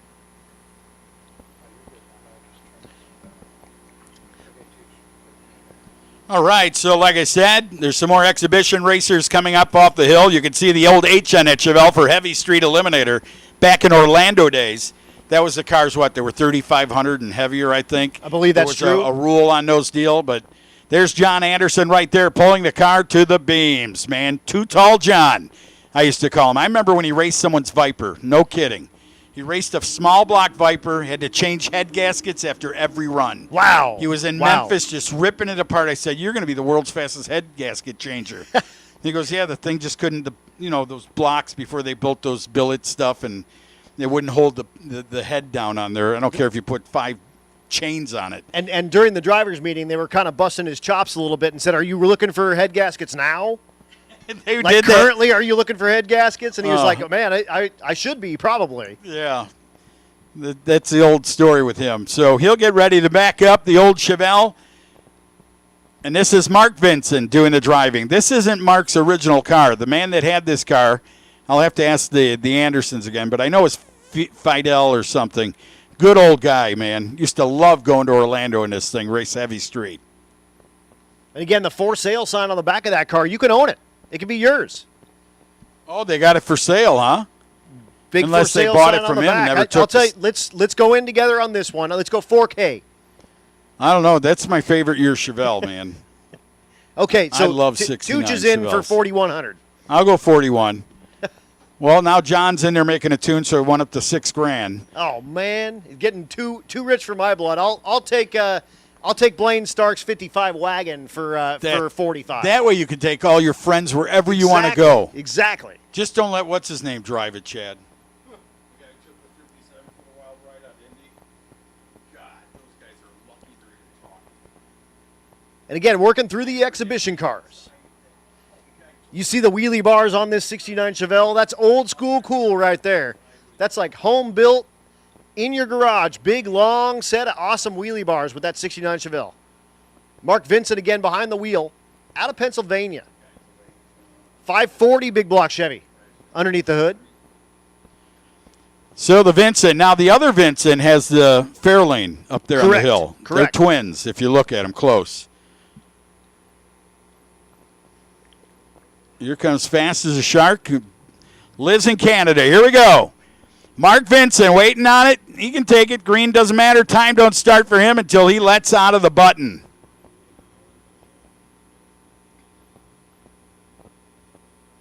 Light on power. John Anderson got his hands crossed just like he did back in the days. Always thinking.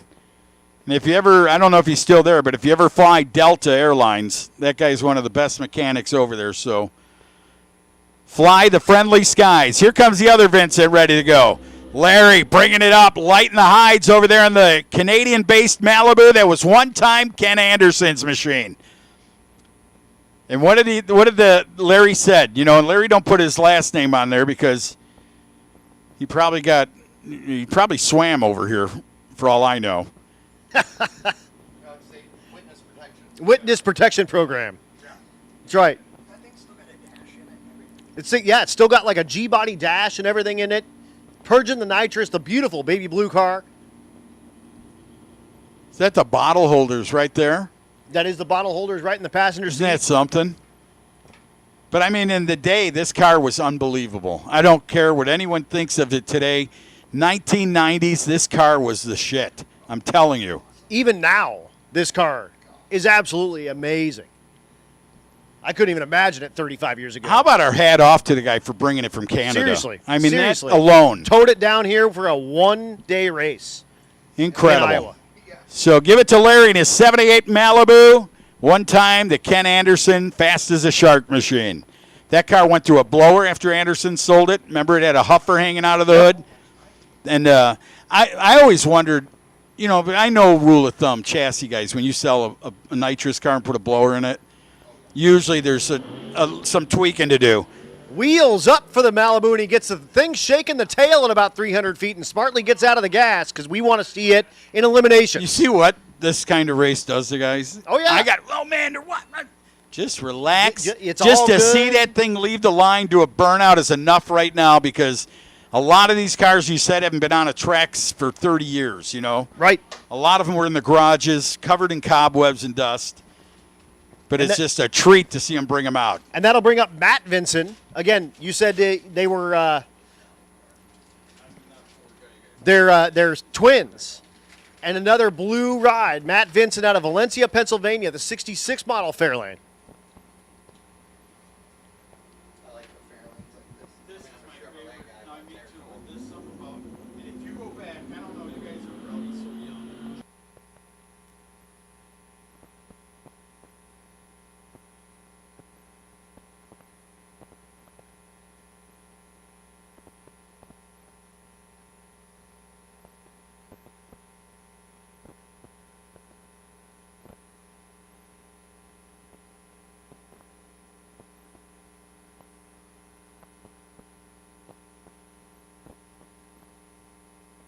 See the reverse lights coming on the Fairlane. Isn't that cool? That is cool. Sometimes in category, everything was mandatory, you remember? And sometimes it was just to be cool. I'm getting everything to work, making it look good. A little bit of a tailwind here. You can tell by the staff member there chasing Hey, that's down all right. the box That's 5/100ths of a running second. around. Yeah, absolutely. We'll That's- take that. Tell everybody to police their trash. Yeah, everyone, make sure you do police your trash because that stuff will get on the racetrack and it'll give you like a 600-mile-an-hour time slip, which is not what we're looking for. It's good for bragging rights at the car show. I've got one. I went like a 28, 28-second quarter mile at 630 miles an hour. That's awesome. It back halves like a mofo. So Matt Vincent going to get in there into the top lights ever so gently, fully staged, lights are down. Vincent goes out and has his share of problems, goes through the gears anyway, trying to keep it running. Yeah, huffing and puffing. He's back under power there at the stripe, and he does turn on the wind light in the singleton, which is that's a good move.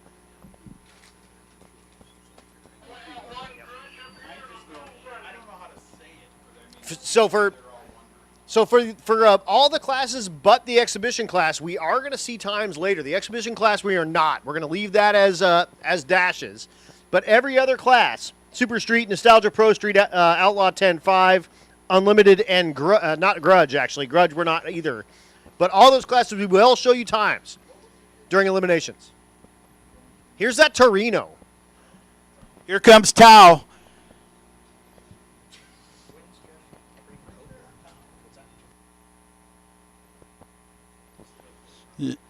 Oh, man, this thing is awesome, man. If you like Torinos, you like Gran Torino, well, Tao inherited this thing.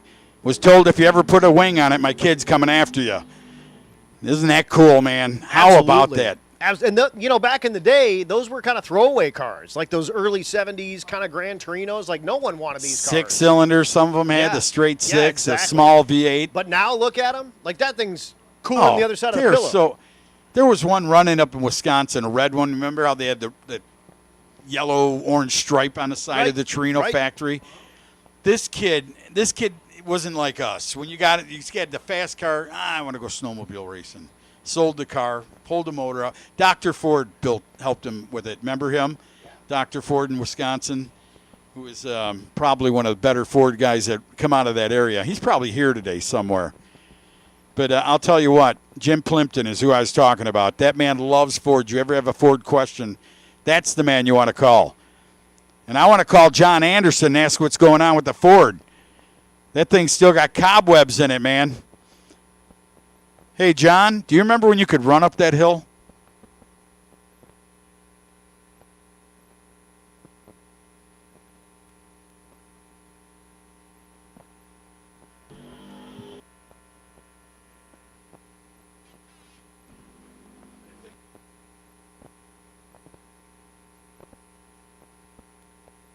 Yeah, like Chad just said, straight as a string. Perfect pass. That thing probably ran well into the 9-second range. It's a good-looking car, too, man. Just to bring him out, as Adam said, some people just pass him up on the road, whatever. But when you see one done upright,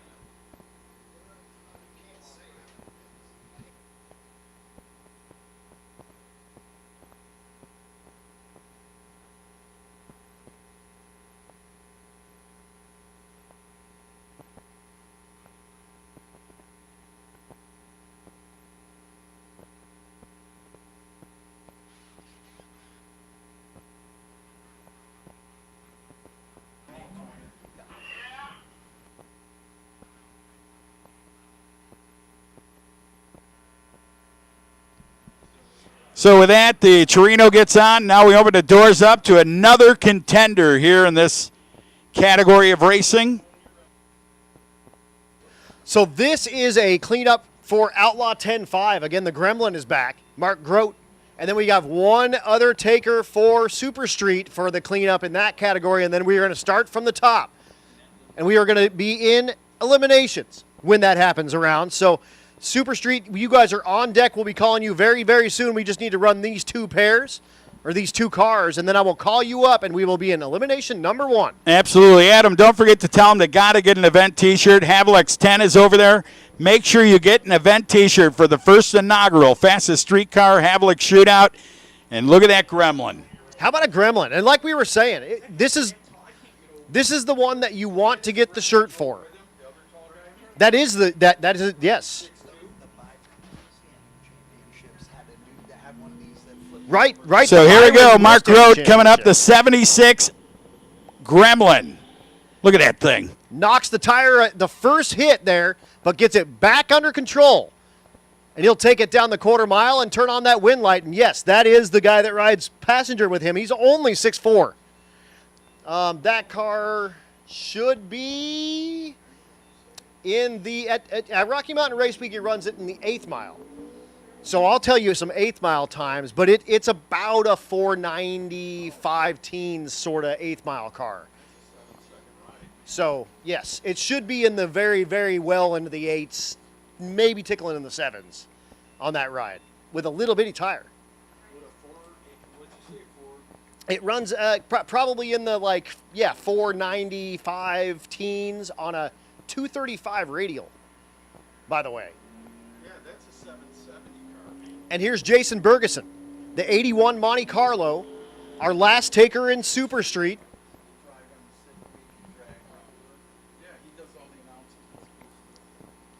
And he'll turn on that wind light, and that's our last taker for all of our exhibition / qualifier / etc.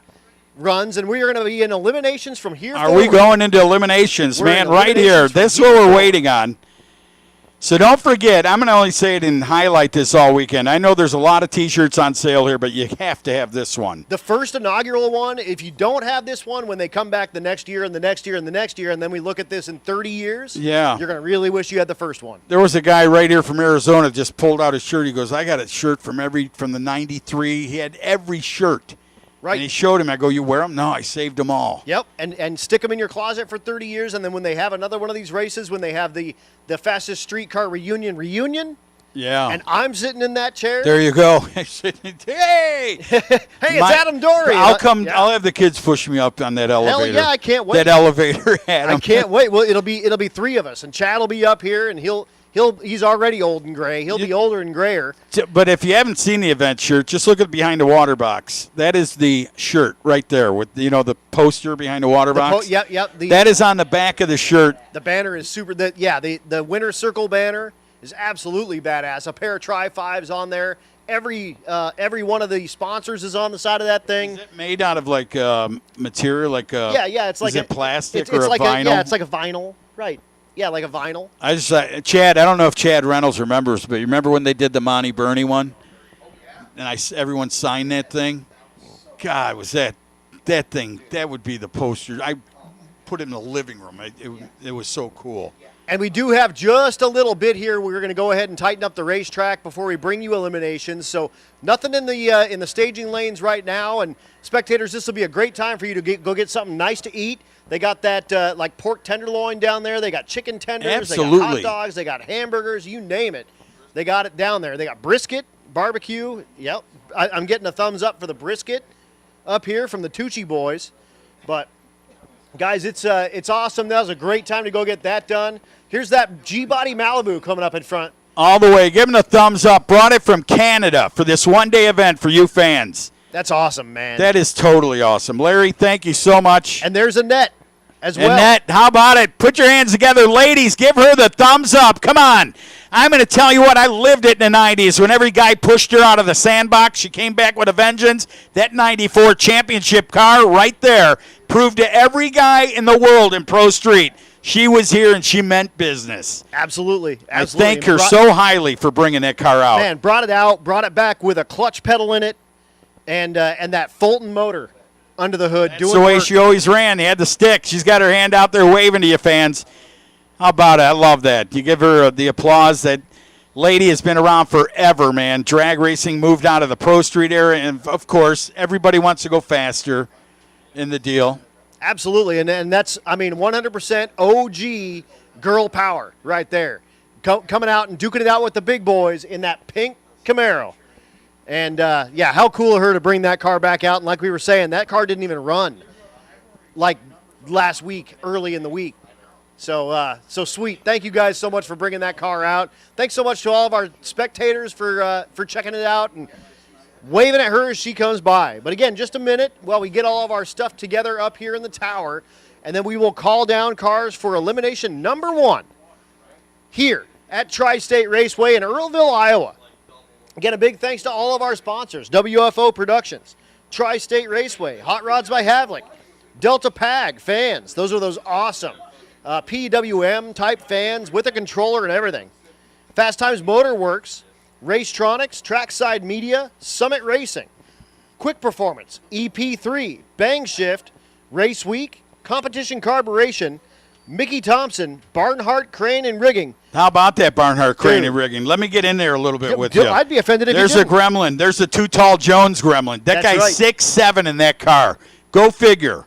You know his feet are right at the firewall, and he's Absolutely. sitting there by the back window. Unreal. And then CalCam AP, aerial photography, thank you for everything. The ATC RV Center, donating sponsor. Thanks for all you guys. Remember, if you're looking for an RV, ATC may have you covered. Steel Horse Design and the Wicked Graphics. Thank you, and I know he's in the house here this weekend. The Wicked Graphics.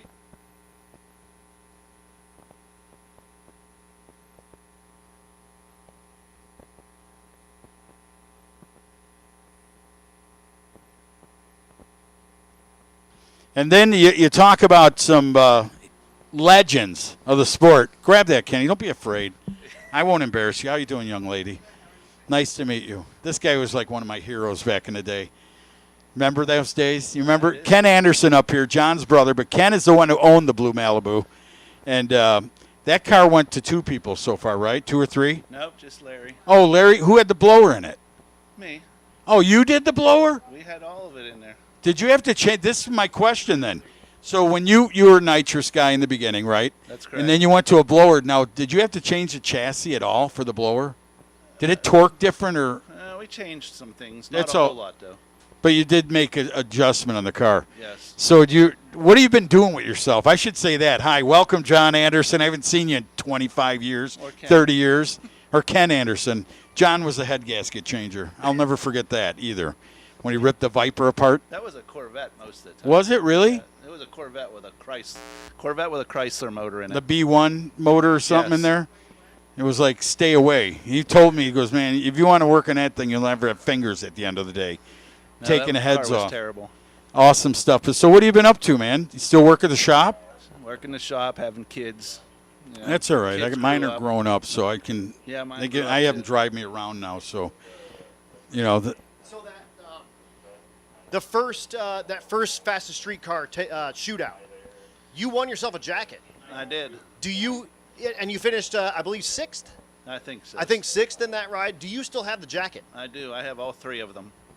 Was that 92, the first year, It right? was 93.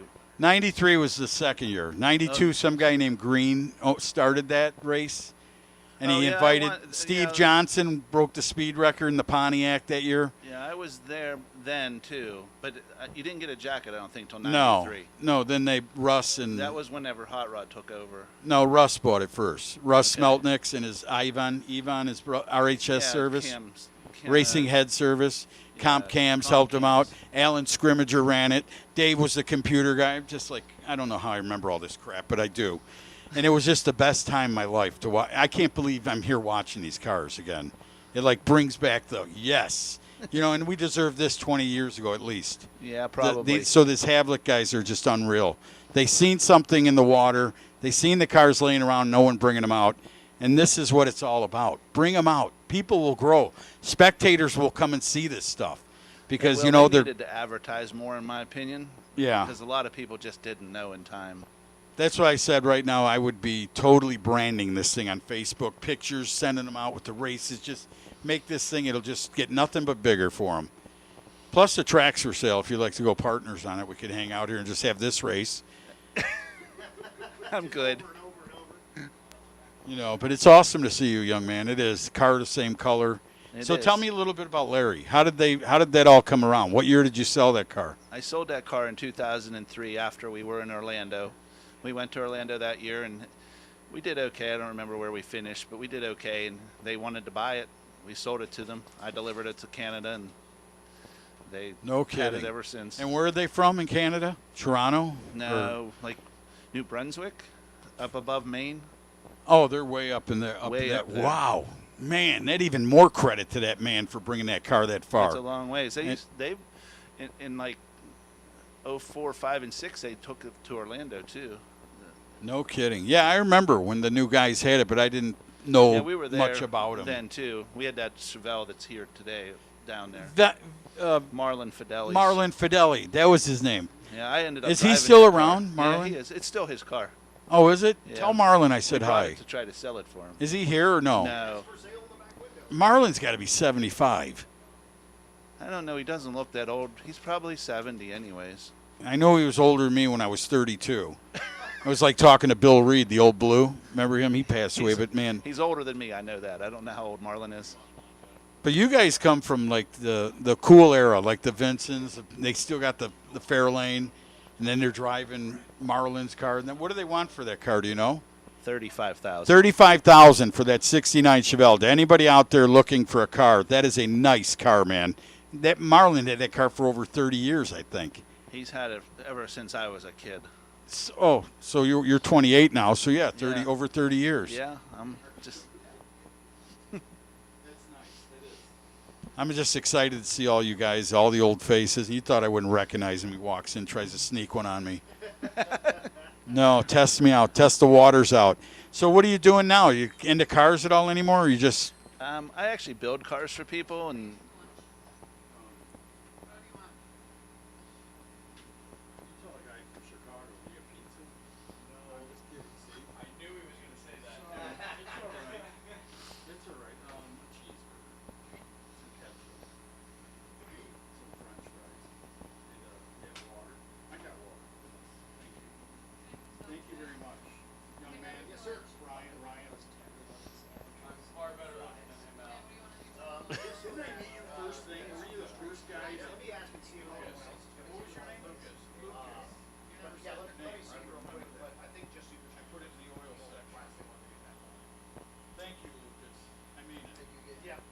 So back to Ken Anderson. Kenny, I apologize.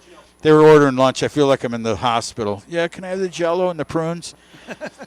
Anyway, but so what have you been doing? Any car stuff, or are you just working? That's it, feeding kids? we build cars sometimes for customers, but that's about all. And we have a regular repair shop. We fix cars. Oh, everyday really? cars. I've been to your shop. Where your dad started, man. My dad. There's shop, $2 yeah. million worth of steel in that place. That's my brother. No, it's like save that rear end, save this, save. My dad was the same way. He goes, don't throw anything out. He had like Mac connecting rods after we rebuilt on the. I go, what do you? Why did you buy new ones? Well, you might need one. We'll have reconditioned one day. Yeah, they go 500,000 miles. So, you know, that's a good 10 years, Dad. So Yeah, where my dad left off, my brother has taken over, and he hoards saves. everything. Just yeah. Yeah. Well, just know if the steel prices ever go up, you guys could have yourself a nice field day. That's good, though. That's good that you guys. Is he still at Delta? Yes, he still works Still- for Delta every weekend, Friday night, Saturday night, Sunday night. Georgia? Does he go to Georgia still? Atlanta. Yep. Good for him. Save my memory. I don't forget a lot of it. Who, John? I don't know the answer to that question. We won't get into it. You know what I mean? We're going to turn it into the Havlik Fastest Streetcar Jerry Springer show. So John over there doing his deal. But that's good stuff. This your wife? No, she's my fiance. That's Oh, Jackie. well, might as well be. I mean, I know I've met you before. Yeah, you have. You ever see Touched by an Angel? show where people show up. Was that you? No, I'm not kidding. You'll remember it. One day you'll come and go, God, I didn't know. Not God. I didn't know. God will be most horrible tough. I do know you. I've had so much fun. I can something amazing that I bring to the table. But John, I want to thank you for everything, all the years, for making me happy to watch a Chevrolet stomp on guys' heads back in the day. All the great things you guys did. Oh, you know what? My car's still a block from your house if you want to go get it. Is it? You want? Yeah, it's still shoved in a trailer somewhere. I can't tell you how many phone calls I made. Now,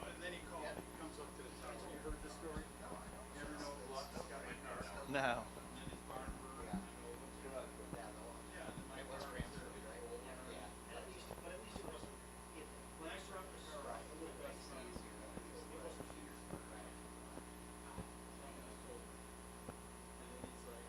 Well, I mean, that's not his norm at all. And, you know, you did a little line on it or something.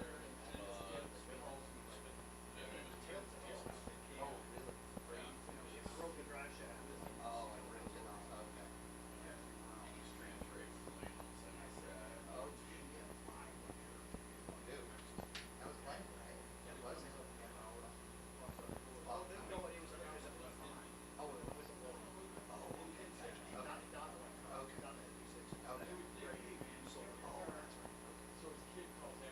Well, I'm glad the guy was okay, because that's, I mean, trans is always, you know, because.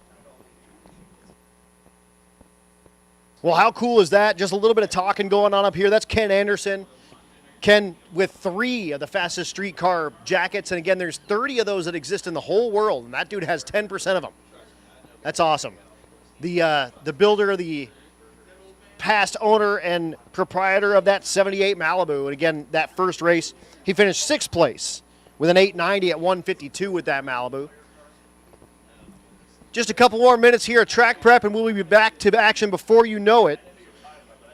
From here forward, racers, I'm going to be calling you to the top end of the staging lanes to get laddered for your next round of competition. So I'll be calling you to the top end of the staging lanes. You'll sort of park on either side of the staging lanes, and we will get you all set up, and you'll come down in your pairs to get ready to make your next pass. So racers, again, I will be calling you to the top end of the staging lanes from here forward. We are also going to move the run order around a little bit. The reason for that is we need to get down to our finals when it comes down to the last round. So the run order is going to be from here forward. Super Street, Nostalgia Pro Street, Exhibition, Grudge. Super Street, Nostalgia Pro Street, Outlaw, Grudge. Super Street, Nostalgia Pro Street, Outlaw Unlimited, Grudge. So pay attention. When I call you guys down, you'll come down when I call you. But we're changing it up a little bit because we need to get down to where we have finals in the end of each of these events. And we do all of our finals right at the end of the day.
All right, how about that, man?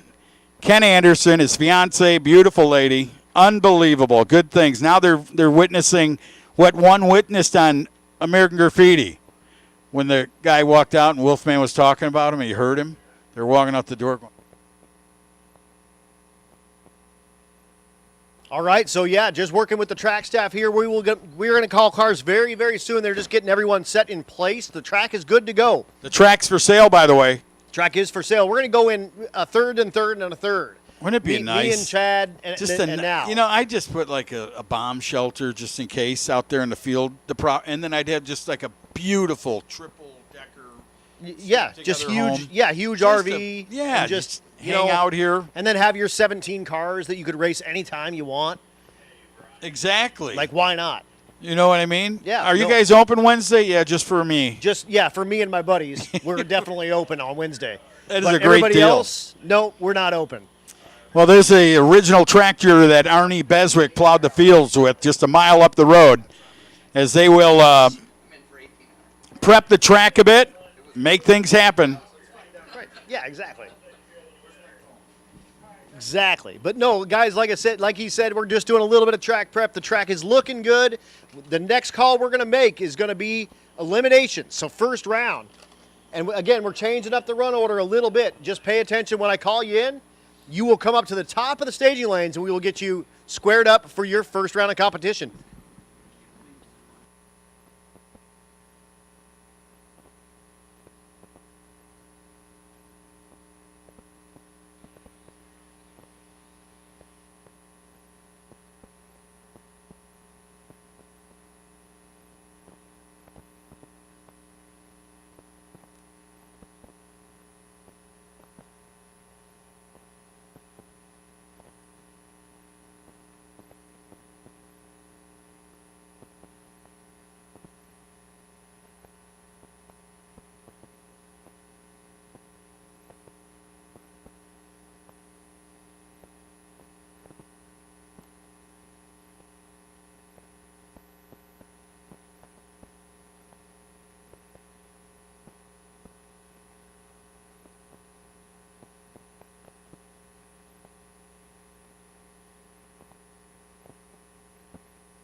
Man, I'll tell you what.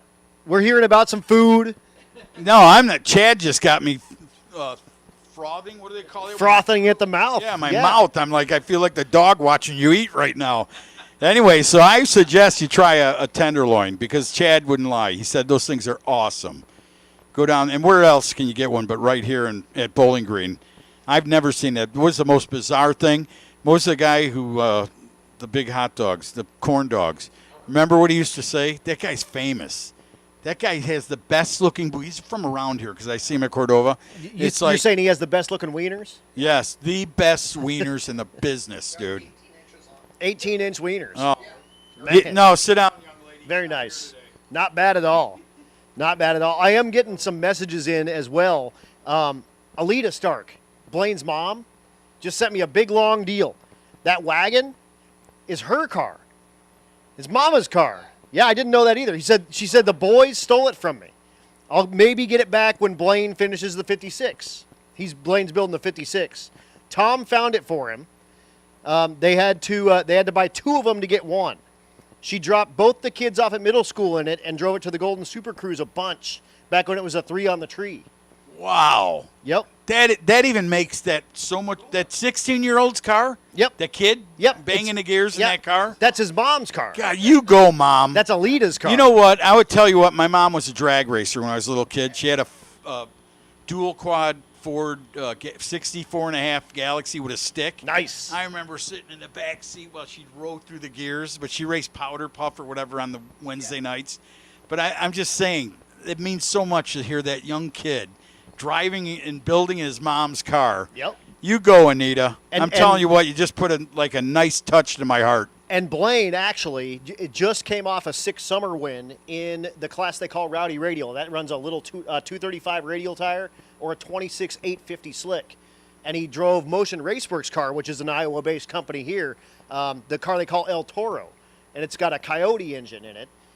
Took that car to a win and went 486 in the 8th mile with that car. Wow. Now, you remember that car because I know you and didn't Lyle, you build a car to do that stuff? Yep. You guys, that was that was the greatest video. When you guys were in that shop somewhere, I don't even know, Yep. you were like It was pounding horsepower wars. beers, and they said, Lots of beers. and you guys said, we got to be safe because we got to get this thing running tomorrow. And I'm Yeah. like, yeah, good luck. Oh, dude. You get Lyle and Chad over there drinking, you'll be a day late. That was the 10K drag shootout, and that thing was one of the most fun things I've ever done in my life with Biggin and Bailey and Pete, and Jason. We had so much fun building that car, and the way that we got the Beer Money name for the car was that it was just a stone stock, Mustang, and it's a 4i Fox body for those of you that don't know.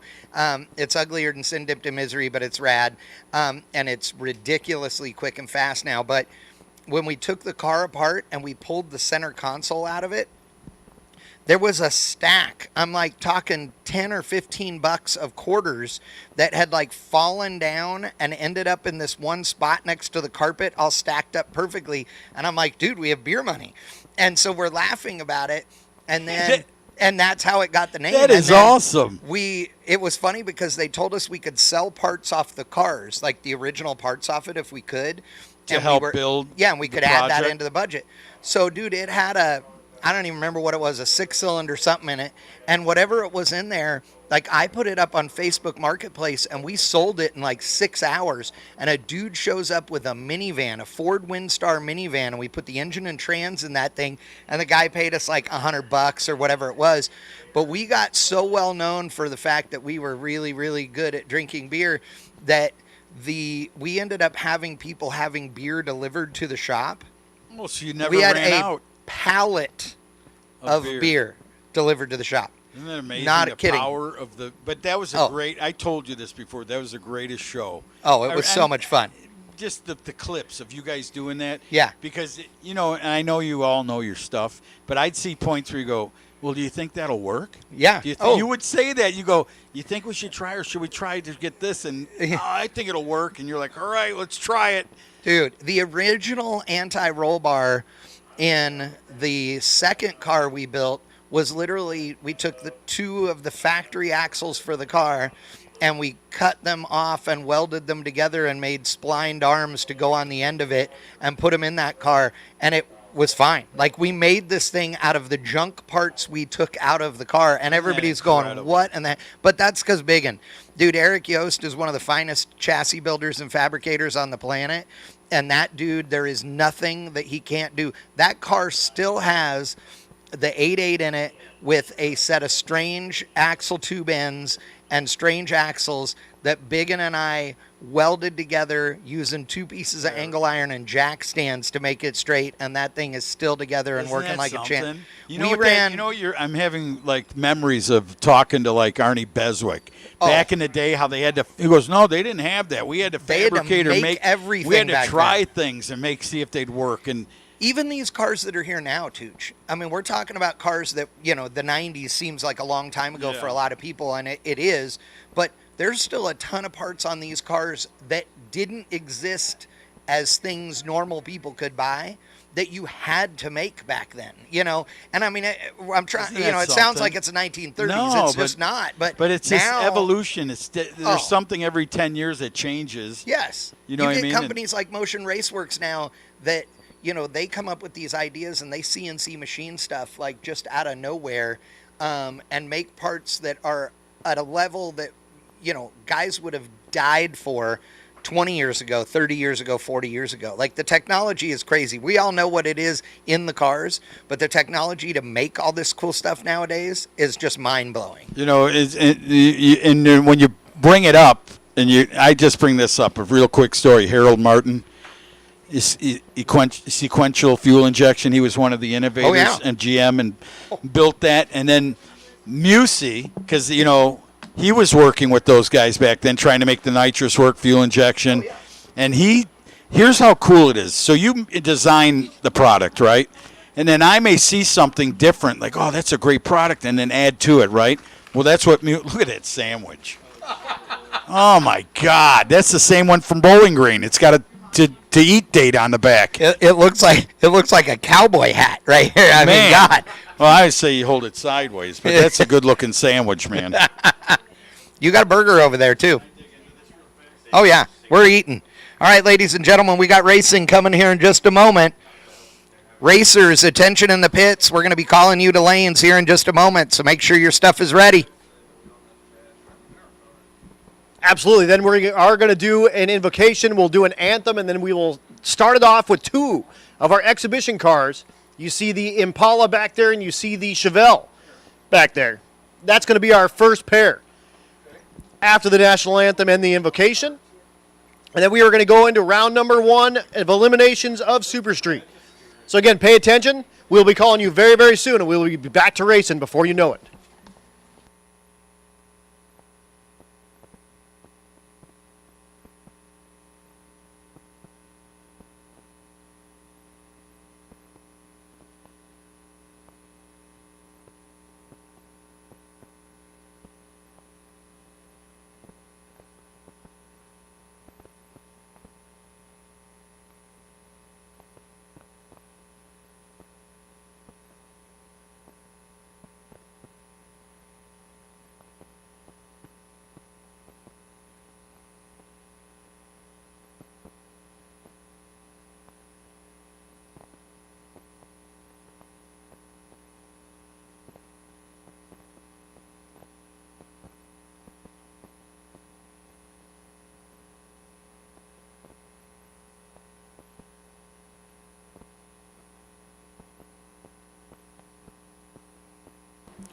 And Mike Hayden, if you can come to the tower, you're actually going to be doing the invocation.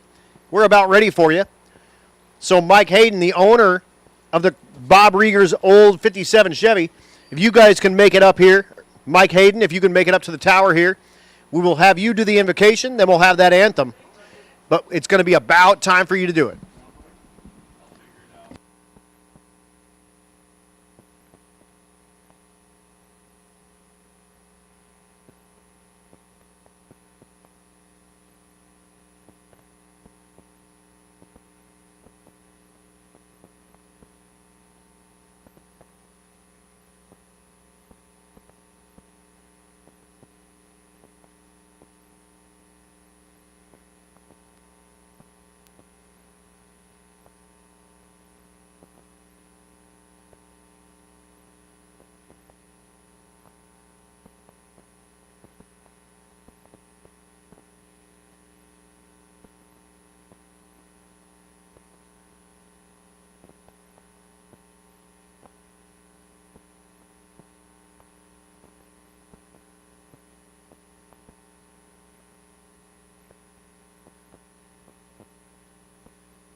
All right, listen up. Adam just found himself an IV with a pork hot dog in it. How you doing, man? Good. How you doing? Good. I'm still alive. Jeff Wright. Absolutely. And what we need to do is get Super Street. Super Street. It's time. Elimination number 1, Super Street. We need you to the top of the staging lanes, please. Super Street to the top of the staging lanes, please, to get laddered up for your first round of competition. Once again, Super Street. Super Street, this is your call to the top of the staging lanes to get laddered for your first round of competition, please.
All right, so you talk about all the nostalgia and all the cars, and there's a gentleman out there that's enjoying it. His son's brought him. Steve Wright, welcome to the fastest street car shootout.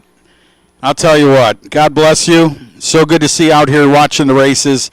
Got some nice kids here, man. And they will bring you the national anthem here in just a moment. We're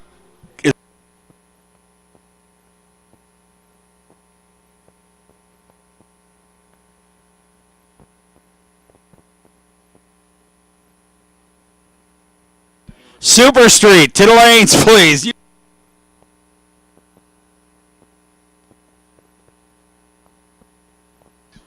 Super Street, to the lanes. Super Street, looking for you in the lanes, please.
Well, we're getting close. Super Street should be in the lanes, getting paired up for first round of eliminations. And you can see the Randy Lambert machine. Mike Thompson and Randy Lambert, who have raced together in match races throughout the Indiana, Illinois, you name it, they've been there, man. These guys have put on a great show wherever they go. Some of the true street cars from the 10.5 era back in 1993-94. Randy Lambert was bad to the bone. When he brought that thing, I mean, he tipped the scales, but that guy could really show you some numbers and put you on the trailer early. So it's good to see you guys out here. Really a treat to have the nostalgias. We're going to pull them. Randy, come to the water box with Mike. We need you guys to get ready for opening ceremonies, please. Check.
Well, looks like Super Street's getting ready up there on the hill as they're getting ready to pair them up. Adam, are you excited?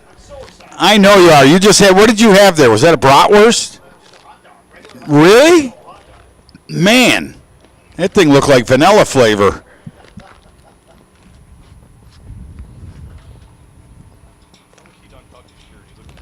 That's all right.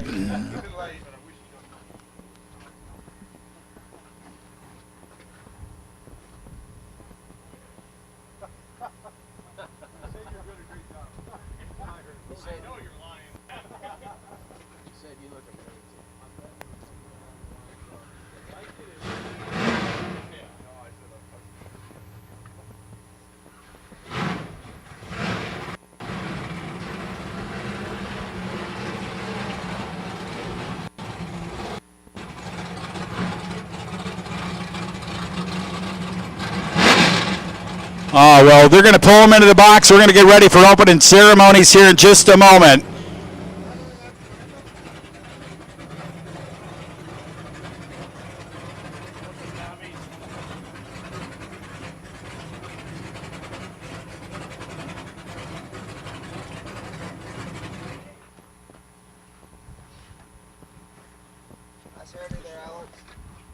All right, ladies and gentlemen. We are getting ready for the first inaugural Havlik Fastest Streetcar Shootout. And what a way to start it out. Mike Thompson and Randy Lambert sitting in the water box, getting ready to show what they've showed for all these years to the people and the fans of streetcar racing. My buddy Mike sitting here all the way from California who has the Bob Rieger 57 Chevrolet. Mike, I would tell you what, I'm so proud that you're going to do the opening invocation. But I also, before you start, I want to thank you for doing all the hard work getting that car here. Who was driving that car this weekend? I just want to make sure. You were in the car? God bless you. Well, here he is to open it up. Here comes Mike. Mike, I'm so nervous now. You said that. Thank you very much. Could we bow our heads, please? Father God, we give you thanks that we can all be here today on this wonderful, wonderful day that you presented us. Thank you so much for the racers and the safety so far, and we pray your hand will be on the rest of this day so we can go and enjoy the things that you've put in our hearts to do. We do this in Jesus' name, amen. Amen. Oh, say, can you see by the dawn's early light what so proudly we hailed at the twilight's last gleaming, whose broad stripes and bright stars through the perilous fight o'er the ramparts we watched were so gallantly streaming, and the rocket's red glare, the bombs bursting in air, gave proof through the night that our flag was still there. Oh, say does that star-spangled banner yet wave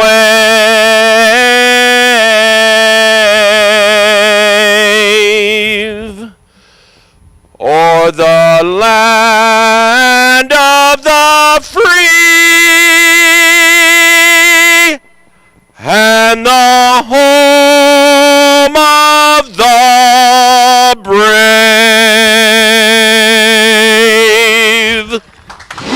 Ladies and gentlemen, Jeff Wright. Thank you, Jeff Wright, and his father down there today. And my prayers go out to that whole family. Jeff Wright's family, thank you so much. And to his dad and Joy, as we started out with a couple of bow tie bangers. Coming out of the old school. Small tire, well, they look like you got some meats on the old Chevelle sitting back there. It used to be in the 10.5 area, and I know Randy Lambert's still campaigning those small tires on the back end of that 1967, correct me if I'm wrong, Nuclear Banana. Here they come out of the water box. Yeah!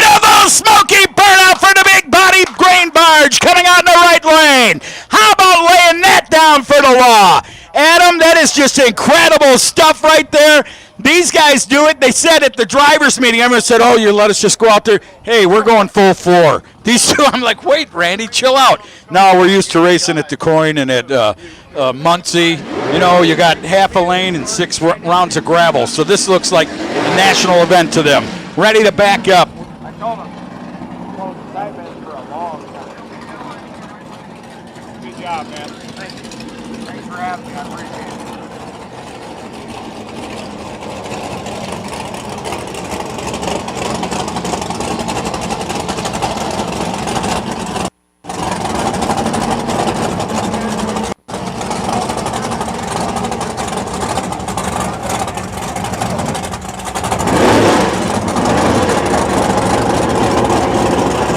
Thank you to Chad Reynolds, who is loving this. Look at the trunk. How about it? When's the last time you seen a trunk open up to turn a bottle on? It was back in the 90s, fans, as they rock and roll. Right here with Mark Thompson, 68 Chevrolet Chevelle. And I will tell you girls a true story. The frame has been bent twice on that car from doing wheelies, landing so hard. He put brand new frames in that car. So it's all Chevrolet. It's all ready to go. Here we go. Lambert's in. Thompson and lights it up.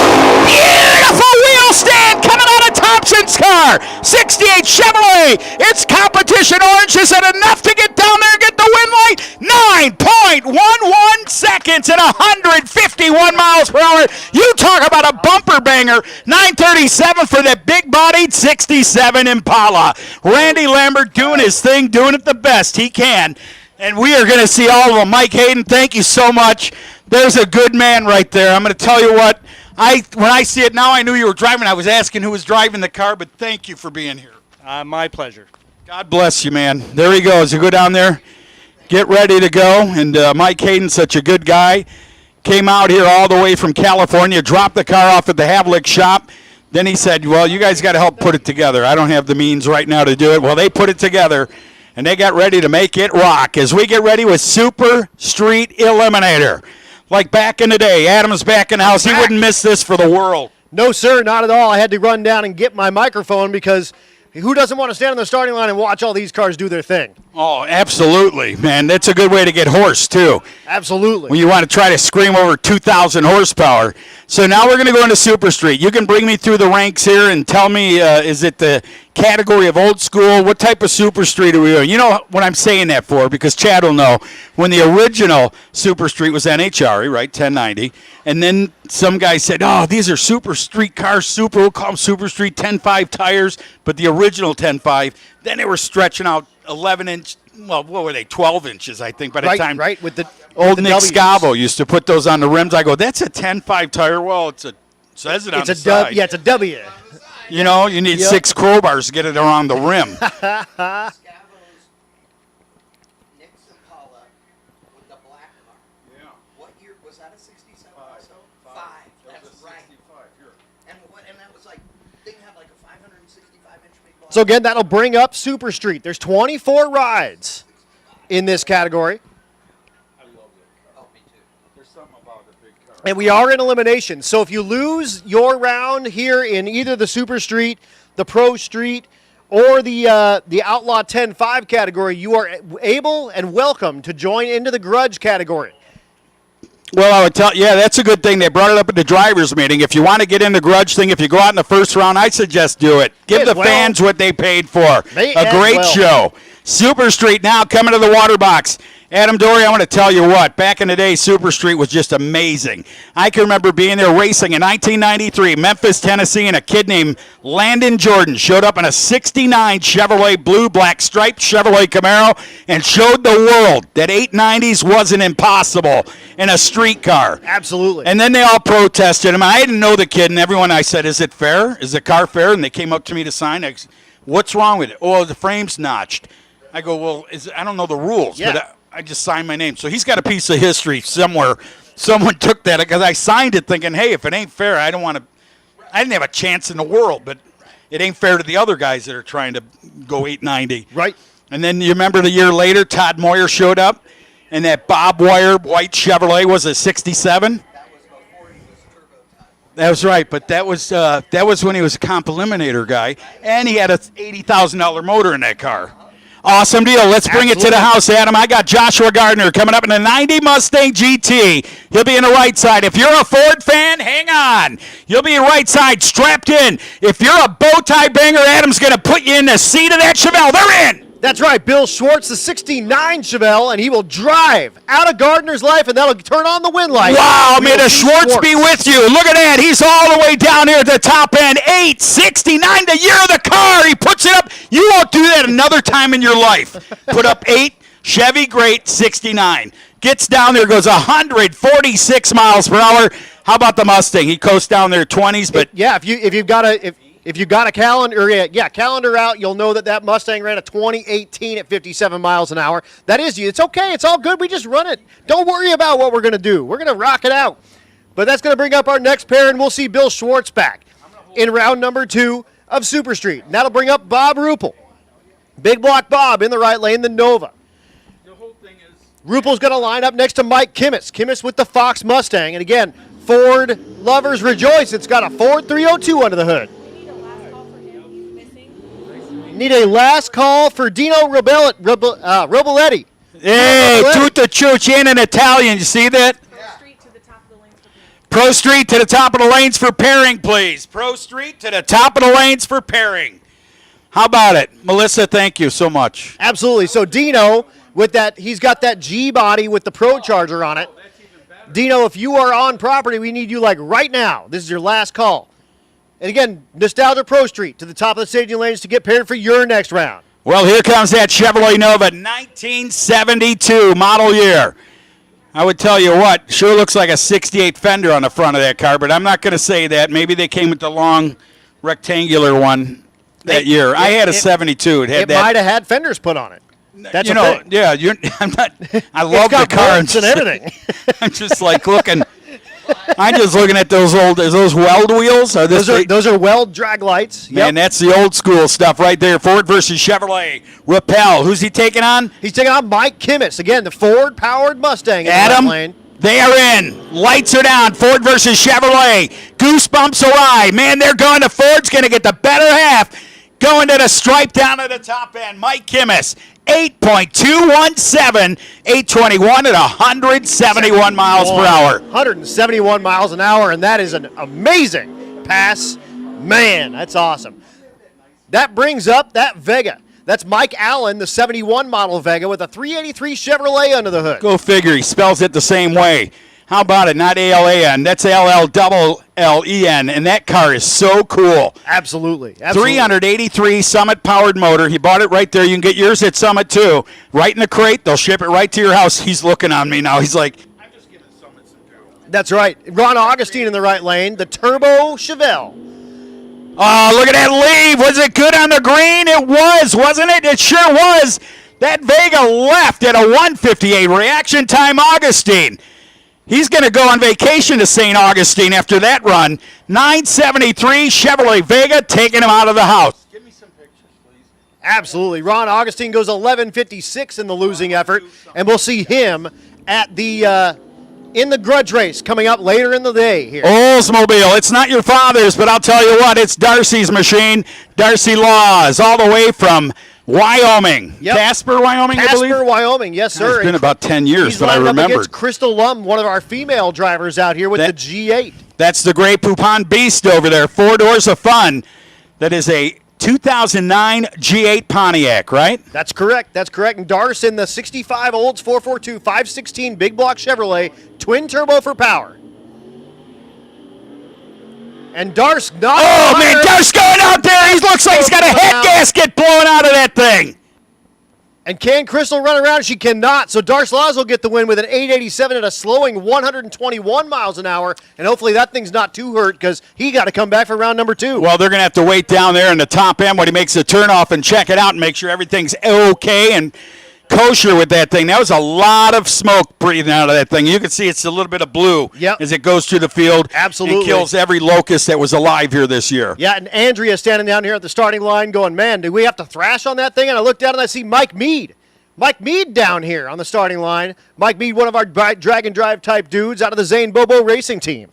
Awesome deal. So here goes our man down there to check it out. The Vegas coming back down the return road.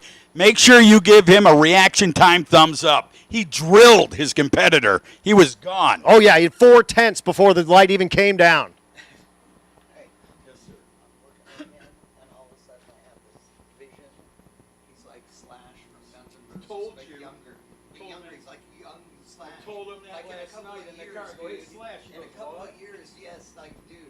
Next pair.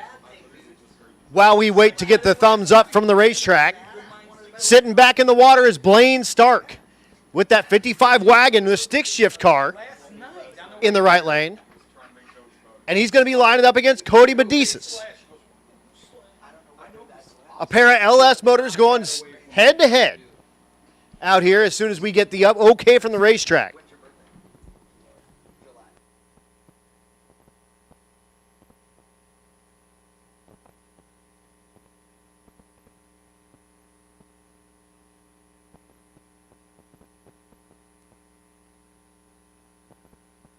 Awesome deal, Adam. I'm telling you what, going back to Grandpa's couch here, because John Boy Walton didn't have a stump puller like this. I'm having a good time. I just got to get a little off those neuropathy feet. No, because I get it. I'll go off like a tree in the woods. No, this is the best time ever, man. We're up here. Are you having fun? Oh, dude. I'm telling you, and this is the start of something that's going to be so great for this facility, these people, these racers. No matter what, this is going to set the stage for people to see fastest street car stuff come back out of the woodwork. Yeah, and I think as the word gets out more and more, a bunch more of those FSC cars are going to come out of the woodwork, and they're going to come out here because they're going to see all the fun that these cats had and realize that they missed out this year. That's awesome. And you know what? You walk around the pits, you go see Monty Berney's old Bertha 2 down there. That car is just one. I was there the night, the first voyage of that car down to Orlando's track. Jimmy Dunford, all the guys were out there. The guys were helping him. Well, Dunford, I don't know if he was there that time when this blower car came out of Monty's car. Dunford was Monty Berney's first car. Okay. Jimmy, that guy, you talk about chassis guys. I don't know, Chad knows Jimmy Dunford. He does a lot of aluminum stuff for like NASA. He's very... So he's legit. Very with it, man. And he's just one of those guys. He told me I was at, the Nuns brothers that raced A-Gas, Noon. So he built them a Corvette. And I'm standing at Bakersfield one day, and he goes, we just got it done, Tooch. And he goes, I did all the really trick stuff like an Indy car. The front end, it's like the car will go. That no later did he say it, the car leaves, gets sideways, snaps back, the guy, and he saves it, and he goes, I guess it works. It was I swear I never will forget it in my life. He goes, I guess this stuff I guess works. that works. Because he said, I've never done this on race cars, but it's like real intricate handling. Dude, sideways. What a great guy, Jimmy Dunford, man. I'm telling you what, you go around this world, you'll meet people in this sport that you'll never forget. I already have. Isn't it great, though? It's amazing. It's the greatest thing. And just to see, and you see the passion, whether the guy's the fastest in the world or he's just a guy out there having fun, it's the passion that brings it to the house. I'm always the guy just out here doing it. I'm Same never here. the fastest guy in the world. But Same here. I got friends that are the fastest guys in the world, and I sure do like to talk about what they're doing. No, that's same thing. That's what it's great about. I mean, I remember 1980, graduated high school. Yes, I did. I'm 62, but I graduated in the 80s. 18 years old. My dad said, you want to go drag race my car? I said, yeah. He has 1930 three-window coupe. Nice. Chevrolet, LS6, tunnel ram, 660 center squirter, so the Rock Crusher. 12 bolt, 456, ran 1130s in 1974 at 121 miles an hour, street car. Hell yeah. And I got in that, I was set for life to want to be in a fast car. So here's Blaine Stark doing the burnout in the stick shift 55. Look at that kid! Look at it! Bring it! Bring it to the beautiful smoky burnout out of a four-door station wagon that owned Anita had that thing. I don't know if Anita left the car shows like her kid, but man, was that a beautiful one. He rocked my world with that. Tom's down there pumping his fist saying, that's my boy. Wow. Talking about. And did you see him get secondary? It wasn't just one burnout. He goes, oh, it's slow. I'm going to give it another more. Oh, yeah. Brought that thing out about 250 feet. Now, if you're doing a burnout contest, the old blue reliable wagon down there just got my vote right there. And how about Cody Medicis coming up in the 94 Chevrolet S10? He's got an LS 388 cubic inch small block ready to go to work. Now, they've had their share of problems during the testing, right? The thing didn't want to run to par. But I think if it wakes up, look out. Absolutely, absolutely. And, Tom pulled in here with that 55, and he said, I think we got the slowest car on the property, but we are going to make up for it with burnouts and making Blaine do the thing and bang the gears. Adam's all right. Adam just put him in a category all by himself. You know what I mean? We're going to bring it to the house. I don't care. That kid's awesome. 16 years old, and he's doing what every kid wishes they could do at 16. Absolutely, absolutely. So Blaine with the 55, again, the stick shift ride, nitrous-assisted LS for power. Well, you got the LS over there in the left lane of Medicis. Cody now top light, ready to light it down. Here they go ever so gently. Watch the wagon. He's on the clutch. He's in. Lights are down. There they go. Oh, the S10 woke up. Uh-oh. Here comes. Oh, come on. Roll past him. Can you do it? The wagon. Can he get by him? Can he do it? He did it, ladies and gentlemen. What a way to go. 10:35 and 134 miles per hour. That young kid, Blaine Stark, I don't care, man. I'd like to meet the Stark that brought him to the house when he was born. That kid's incredible. He's right there. Cody Medicis, unfortunately, gets out ahead, has some problems at about an 8th mile, and leaves the door wide open for Blaine to drive around him. Look at the numbers Blaine took on. Look at this. 091. Blaine was 220 on the tree. 128, 60 foot for Medicis to 155. So you got 3 right there. Then you go 355 at the split at the 330 to a 436. 609 to the A, 667. The kid was pouring it on. Yeah, look at the mile an hour difference. Within 5/10 he was coming at 105 miles per hour and edged him out by 0.2 of a second.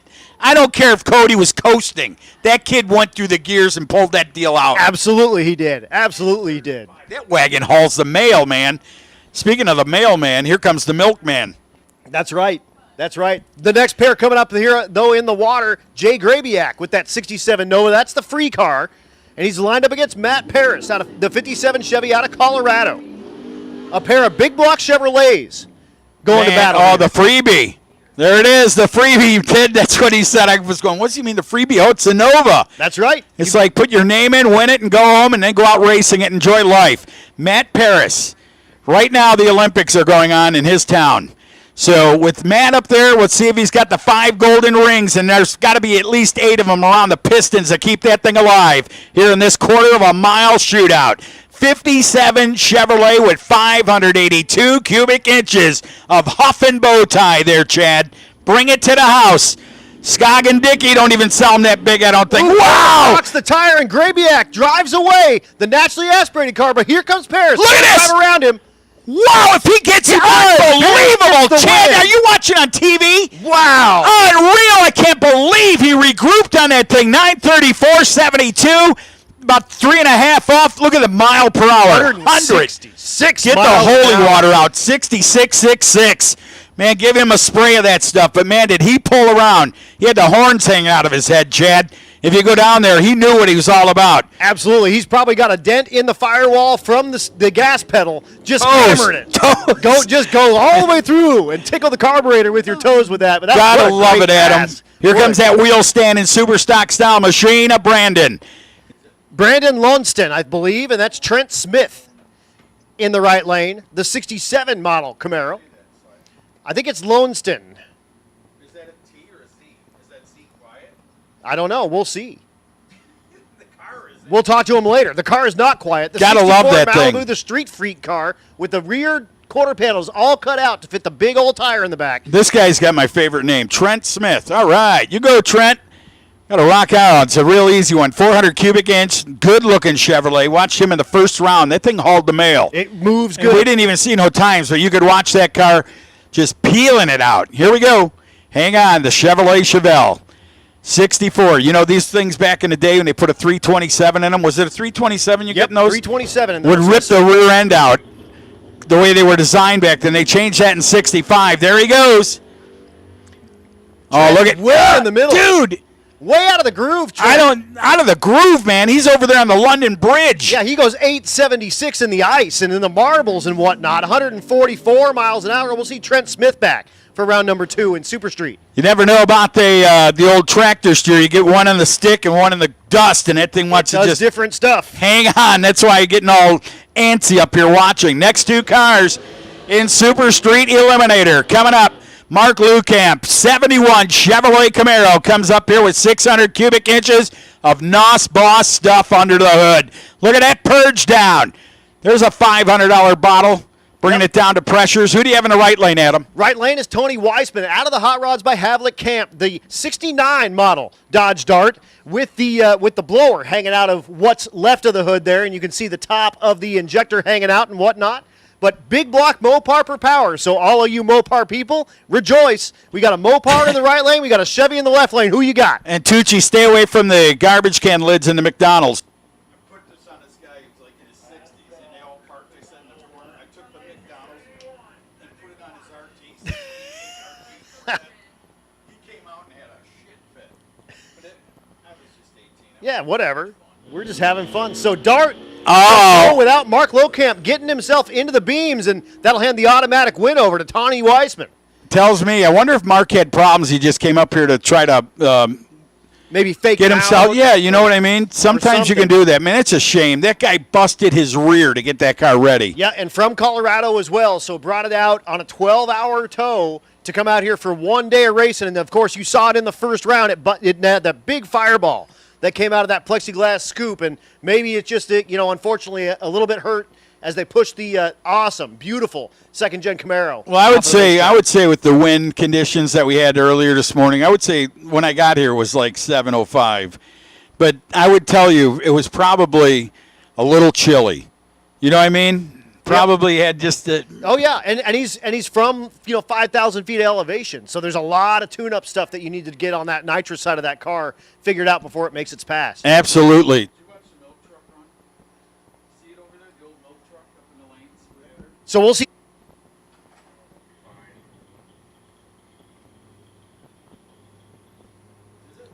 It is running now. So Lukamp's car's running, shut him down here at the racetrack, and handed the win over to Weissman, and unfortunately, Mark Lukamp's day is done. Although Mark. Well, the comedian's getting ready to come out. The Chevrolet Chevelle, the 300, the 2-door post car, cool car, man. He's all pumped up. He just did like a drive week, didn't he, in that car? He did. And he said, man, he had so much fun. He told me, he goes, I never had so much fun in my life driving around, just the thought of driving your car, and then you go to a track, get it cooled up, and test it out. It's a different thing that exists anywhere. I mean, going and doing like road trips is a thing of the past, really, in anything. But if you can do it in your hot rod, dude. 100 times better. Dude. 100 times better. Absolutely. Look at that thing, man. That is a gorgeous car. So Doug Nagel in the right lane, the 88 model Fox body. He's going against Aaron Gerling, the 67 Chevelle. So Gerling down there, now we know we're going to get a chance to watch that 427 big block Chevrolet make its run. You know where I seen him last time racing was in South Georgia Motorsports Park, and the kid from the Carolinas. It'll come to me. Oh, Swanstrom? No. Oh, gosh. Streetcar bragging rights, right. That's pretty incredible, man. If you ever seen that stuff, he was racing in that deal and did very well. Did a wheel stand down there on that glued radial track. Put that thing straight up in the air. And the parachute on the back. Here we go. If you're a Ford, look at the burnout. He's going for it, ladies and gentlemen. Beautiful smoky burnout. And the bow tie banger boots one out of the park. He's going to be pumped up. 67 model year. That big block 427 was zinging like a small block as he had those tires spinning. Keep your eye on him as he backs up. Is the car full of smoke? It don't matter. It's probably not tire smoke, but anyway, it don't matter. Yeah, who cares? Who cares? Get yourself a couple of burnouts because you want to know why they're free. And if you have the best burnout, Mickey Thompson's giving you tires.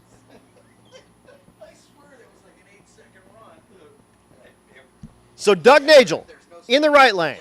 Aaron Gerling in the left lane. So Aaron, a good kid, man.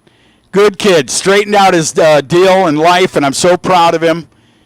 Had that car for many years. I used to do little races down there in St. Louis, and he'd show up with that thing and his buddy. I say, what a cool car. He goes, yeah, my deal is I'm going to make it fast. Well, he's made it fast. Here we go. Can afford it, Doug? Doug Negel. Both cars knocked the tires immediately, and the Fox Mustang staying out ahead and pouring on the coals, and we'll see Doug back for round number 3. Boy, that Mustang getting pulled on a kite string like Ben Franklin was in front of it.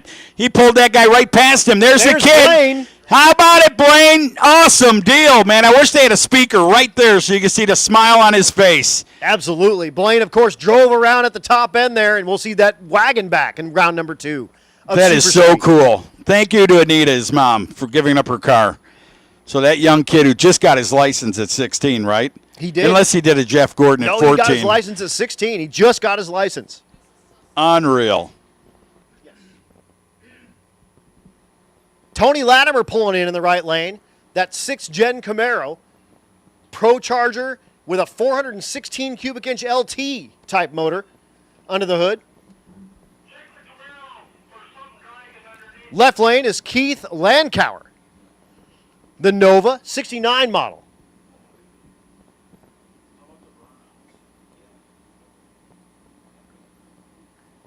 So, Adam, who you with? We'll see. Tony's got the hood up and maybe having some issues with the 16 model Camaro. Landauer with the 540 big block Chevrolet under the hood of the Nova. I think I'm gonna ride, unfortunately, with Landauer. I like Tony a lot. Tony's one of my dudes, but it looks like he's having some issues. And he is going to go ahead and take the helmet off, and that's going to give the win to Keith Landauer. I got to tell you, Keith's a gentleman. He didn't burn the tires. He waited on his opponent. Then he'll do his burnout, and he'll take a single victory lap right here. Tough break for Tony. He's been fighting that car. Brand new motor combination in that thing. It went from like in the high 10-second range to the mid-9s with one change in that car. Went from a D Series Pro Charger to an F Series Pro Charger, and it picked up a lot of power. And unfortunately, again, not able to make the call. Hand the automatic win over to Keith Landauer. We'll see that Nova back. Man, hate to see that. Sorry about that. I didn't mean to walk on that tongue of yours. But that Chevrolet Nova is going to get a single pass right here to go to the next round of Super Street Eliminator. Here we go. See, that's like me. I see the white stuff coming up in the center of the track. I'm like, I'm out. And we're done. I'm going to backpedal this thing. It's better to bring it back for the next round of competition. Absolutely. Still working through Super Street.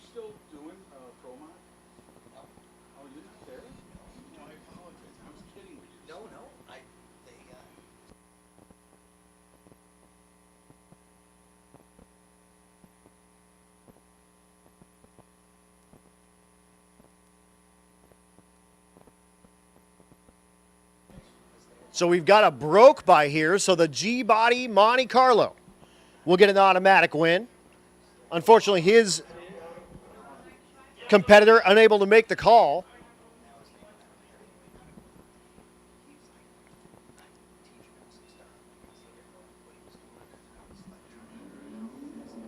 Yeah, Dino, unfortunately, unable to make the call in the Malibu, and he'll have the automatic win to Jason Bergeson.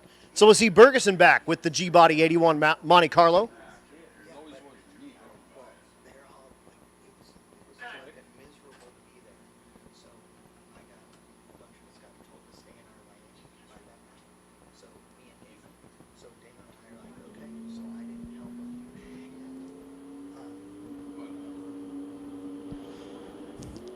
So the Monte Carlo, so reminiscent of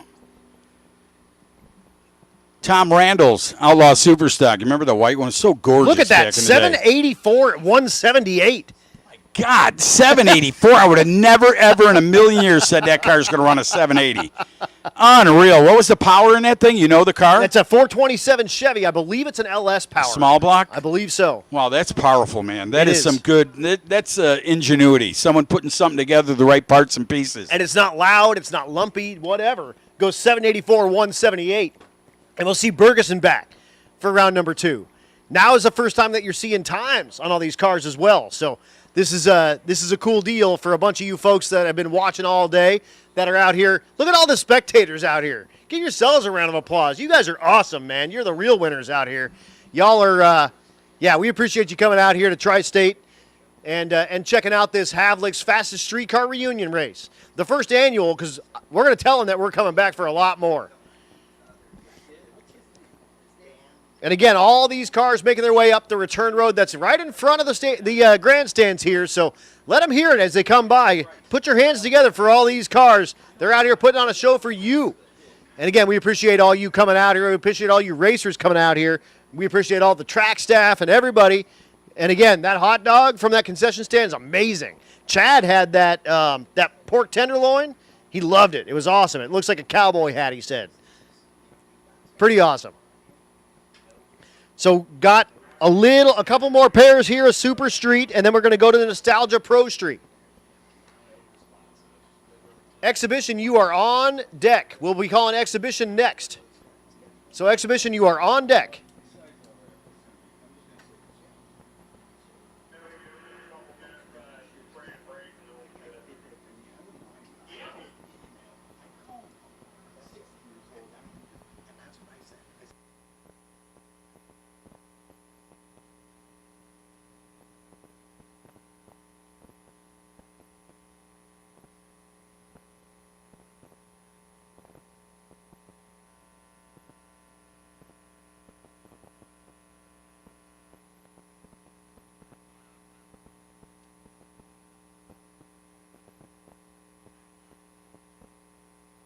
All right, let's go ahead and do it. Attention to the pits, attention to the pits. Exhibition, come on up to the top of the lanes, please, to get paired for your first round of competition. Again, Exhibition, come on up to the top of the lanes to get paired for your first round of competition, please.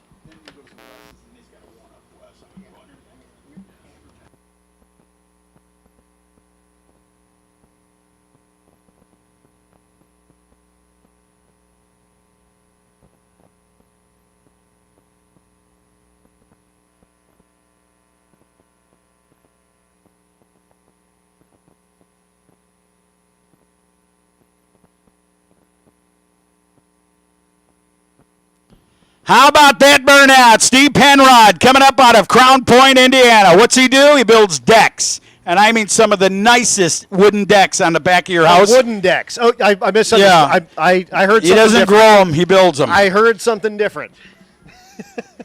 Lucas, sorry, man. It's all right. All right, Lucas just gave me that look like we're going to have to drag him out of here. You guys can't talk like that. We're Sorry, talking about Lucas. decks. What are you talking about? Old man Lucas what'd you had do? a lot of mucus. He picked. Sorry, you don't know that song either. So here we go. Steve Penrod, been around a long time. Watch the wheelie. Nope, didn't happen. He had the bars all the way up under the chrome bumper on that beast. Penrod's going to go down. What class? Nostalgia? I believe this is Nostalgia Pro Street. Goes 827 at 168. That's exactly Nostalgia Pro Street. 827, 162. And then when you get a little more into the years, then they ran in the high sevens. You remember that? And then they went 750. There's Annette Summer down there, just getting a look at everything. Here comes the milk truck. That's right. No, you can stand anywhere you want, my friend. It's Mark Cryer driving the dairy milk truck. The right lane, the G-body. That's that Monte Carlo in the right lane, the big tire G-body car with Iowa license plates on it. Again, everything you're going to see here has license plates on it because it's a street car race. We make it prove awesome. Where's that truck from? Do you know? I don't know where the Cryers are from. I can find out. Time? Or, no. All right, I just make sure. No, it'll be time. The computer's screwed up. Watch the milk truck. Look at that thing hanging him high. Just turned a gallon into cottage cheese. Goes to the right side. Now he's trying to hang with him. Can he get him? Come on, milk truck. No. Man, it makes me want to call Dora the Explorer out. Get the backpack and the map and show that guy how to either smoke it or just get it going. That was awesome. 1052 out of that thing. 127. Where's that thing been hiding my whole life? Right? I would bring that around every show I'm at. Hey, you ready for the milk truck? And then the guy what are you does talking that. about? And then it does a wheelie for 100 feet. I'd have a pet cow named Daisy sitting in a cage. I'd have the whole show going down there. Here we go with that Chevrolet in the right side. That is only. We don't have any announcer screen at the moment. That's all right. So we'll call him. I think it's Rob. I think it's Rob or Rod. Rex. Rod. And I want to say hi. Let's say hi to Dan Parker, sitting back Hi, in Georgia. Dan Dan, I Parker. love you, dude.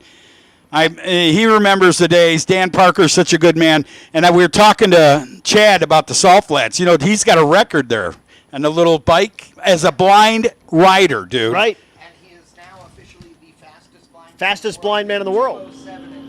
Really? Adam Frigo in the left lane. You with the go, small Danny. tire Nova.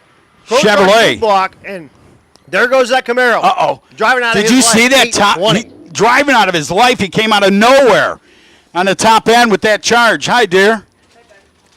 How is everything? What? That's why it wouldn't hold. I figured the pile on. Master cylinder blew through. Oh, I took the turn down there, probably running 45 or 50. That'll bring up our next pair. That first Gen Camaro with the Induction Solution sticker on the cowl hood there. Getting ready to do his burnout, and that awesome Impala wagon in the right lane. And again, no announcer stuff. We're just ad-libbing. We're pulling it all out of our hind end right now. 63 wagon. We're going to get that matchup, maybe that surprise race with the 55 and that 63 side by side. Would that be cool? That would be super cool. We got Annette Summer up here. She's talking to us a little bit about, unfortunately, some issues she's having with her car. Scariest issue ever heard. No brakes. She had to go off the shutoff down there and power drift the thing, she said. Her brakes went out. Master cylinder. Is that the original master cylinder? You see? It is the original. Yeah. Thank you. Everything happens for a reason. Just by you saying that, I'm so glad. You weren't going real fast. You weren't next to someone. Could have been bad. So again, no announcer screen on here, so I'm sorry if you're watching at home and these are your peeps. But Yes, do an interview. please do. Please do. Tucci's up here getting some extra time with Annette. Wheels up time for the wagon, but there goes the Camaro driving out of his life and saying, here's what the back of a second gen Camaro looks like, and a win light with a 699 at 144. And here is Annette Summer. Annette Summer, is so good to see you, man. I'm so glad that you brought ma'am. I didn't mean man. Like, that was rude of me. Man. But it's so good to see you out here. You brought out the old car, the 94 champion car, right? Yes. And what happened down there in that last run? Well, we've been fighting a brake issue. I noticed it yesterday when we were rolling down the hill to come do the photo shoot. Is it getting soft, the brake pad? It kept going to the floor. Yeah. Yep. So then you check. I'm sure you guys work on cars every day, and then the fluid's there, but you're probably going, what's going on, right? Yeah, we bled the brakes some when we got back from the photo shoot last night, and it didn't feel much better, but it was a little better. And then today, when I tried to stage the car, it rolled the beams, and I backed up, and they let me do it again. Thank you, guys. And it rolled again. I went up 150 pounds on the brake pressure, and it still kept rolling. There's our answer. We were wondering. I go, something's going on because, she's in there getting on the chip or trying to, and it's just pulling through. Yeah, it was pulling through, and I was like, this is crazy, but I'm going to do it anyway. So I ran it out, and it pulled 2 Gs pretty much the whole run. So it was a good run, but we didn't get any time. I'm grinning because you are one of the toughest girls I know. And when you were in that driver's meeting, the guy goes, oh, you're going to spray it or it's going horsepower. You looked at him and said, what? I'm spraying it. It's like, I ain't scared. But I got to tell you, Annette, what I think is awesome, and I think that a lot of racers and fans out here don't know anymore, what you just said about brake pressure. So in drag racing now, it's so heavily, favored toward automatic transmissions, but anybody that runs a stick car that's a Lenko car or a Pro Stock or anything like that, the way that works is literally staging with a fixed brake pressure. So you aren't just pulling up. Hold on 1 second, Chad. Give them their due. Look at El Cabando. 7:14, 7:27. Back to Chad. Yeah, And so Annette. you guys pull up to the starting line. You set the brake pressure, and because it's not locked all the way, because you guys you're letting the clutch out, and you want just enough brake pressure to hold the car still, but you have to drag it through in order to fully stage the car, right? Yeah, and you can't have too much brake pressure. It'll like wear the clutch real bad and get it hot and warp it and all that stuff. So you have to be careful with that. But when it rolled the first time, I went backed up, and they let me do it again. And I went 150 pounds more thinking I could beat it in. because I was going to depend on the parachute. But the kicker to that is the parachute didn't open because the pilot chute went under the wheelie bar, and the pack landed on the window net over the wheelie bar, so I didn't even have a chute. So when I made the turn on top end, I was probably running 45 or 50 when I made the turn because I wasn't going in that sand trap. I wouldn't have either. Oh, my God. Well, we're glad you're here. I know I was, so happy to meet you and that you came up here in the tower. And, Tucci, you've been killing it. Yeah, is the car fixable? Can we fix it? Can we go to O'Reilly's and buy a master cylinder? What? No, it's a NASCAR type with it's the pedal that's got the cylinders, front and rear cylinders behind the pedal. Yeah. And so that's kind of a NASCAR thing. Well, it's awesome that you're here. Seriously, love you, appreciate it so much. It is so good to see you. We do awards at Rocky Mountain Race Week that are Wicked Chick Awards, and you certainly qualify. So one of the OGs. Awesome deal. Absolutely. Sorry to hear that. I am. I mean, this is that sport, though. Once again, exhibition You cars. can go to the Exhibition biggest cars. races You should in be the making your world. way to the top of the staging lanes. 849, 157.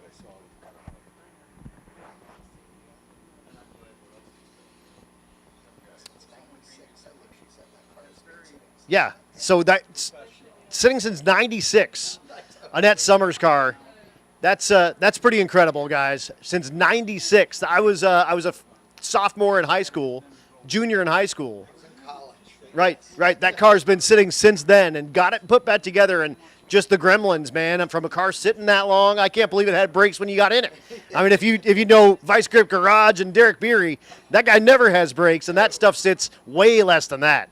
Remember that there's three things. There's brakes, there's a horn, and there's steering. As long as you have two of those three, you're okay. Choose wisely. But again, exhibition cars, you should be at the top of the staging lanes getting paired for your next round. Exhibition cars, you should be at the top of the staging lanes getting paired for your next round.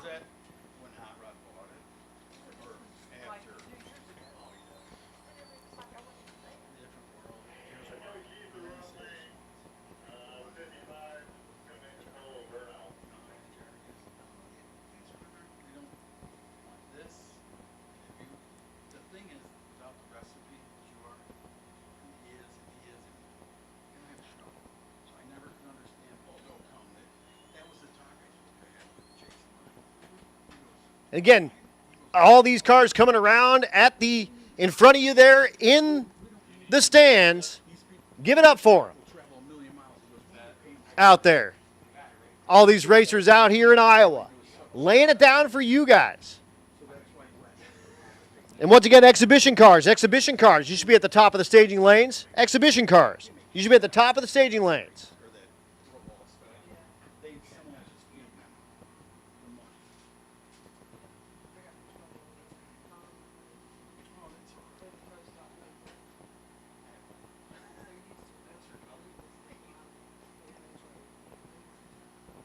Grudge cars, you guys are on deck. We'll be calling you very soon. So grudge cars, you guys are on deck. We'll be calling you very soon. But exhibition cars, we do need all the rest of you here to the top of the staging lanes, please. Exhibition cars, we need all of you to the top of the staging lanes, please.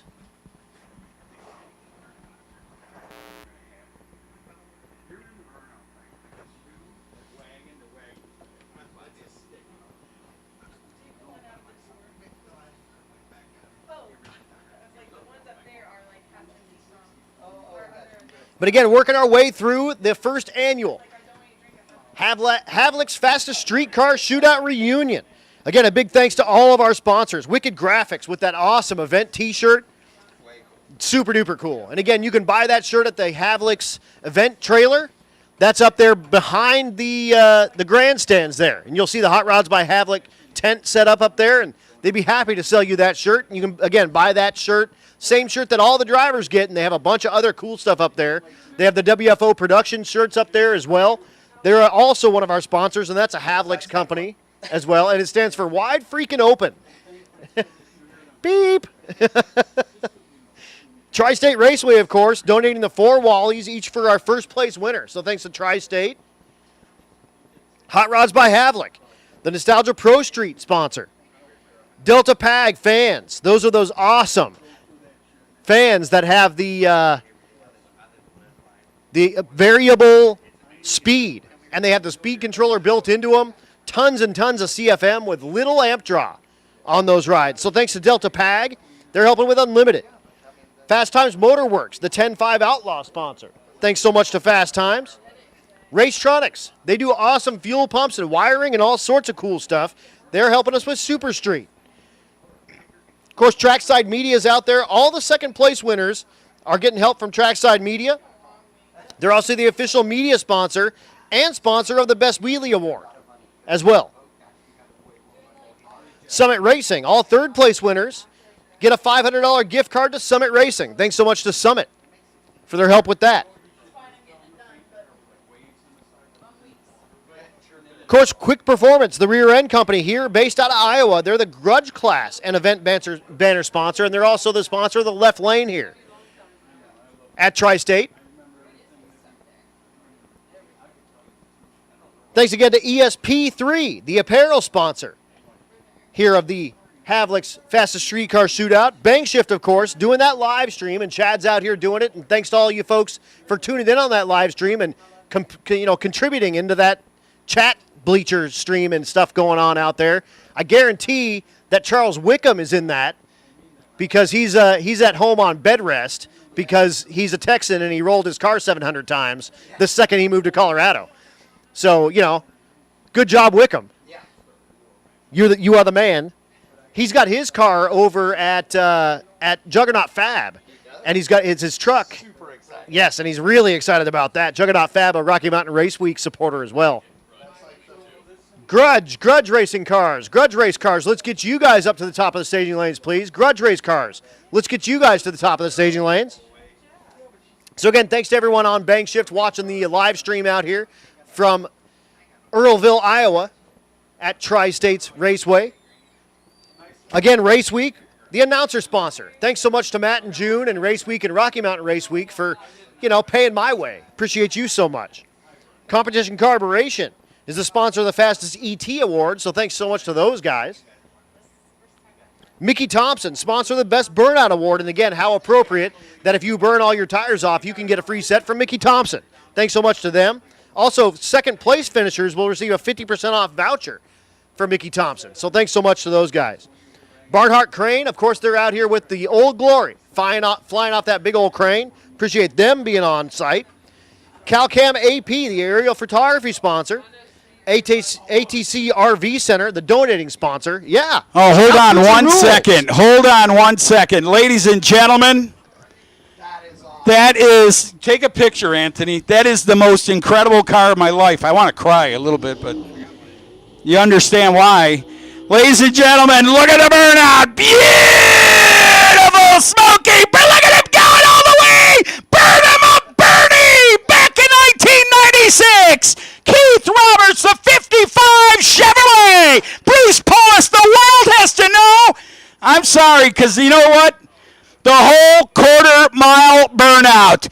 Man, I am telling you, Annette Polis down there, Bruce Polis down there, I want to cry because I loved Monty Berney. He was a great man. Look at that. Unreal. If she wrote that on there, can you get me her number? That's all they were doing. They just did the whole burnout, and that's it. Wow. Back out and do a pass. They just wanted to put Altucci rules on the window for you. Quarter-mile burnout. Unreal. I'm floored, man. He did that in Reynolds, Georgia, when he bought that car, because he knew my love for the car, man. And we're going to run the two Cars Camaros against each other now. That was awesome. That was awesome. People are out there going, he wins. Oh, he has won a set of Mickey Thompson tires unless somebody really shows up. Right, right. No, that will definitely do it for the Mickey Thompson tires unless someone really shows out for sure. Oh, my God. Awesome. So here's Jeff Atkinson in the right lane, the yellow Cars Camaro. John Wishman in the left lane, the orange Cars Camaro. And I'm going to pass it off to Mr. Altucci and let him tell us this call in this exhibition class. How about these cars going head-to-head out of Cars Motorsports? Man, this is going to be good. All right, so when they get ready to go, Rick Dyer, I know this guy. The car you just watched do the burnout. was purchased by the guy that used to drive this yellow car some many moons ago.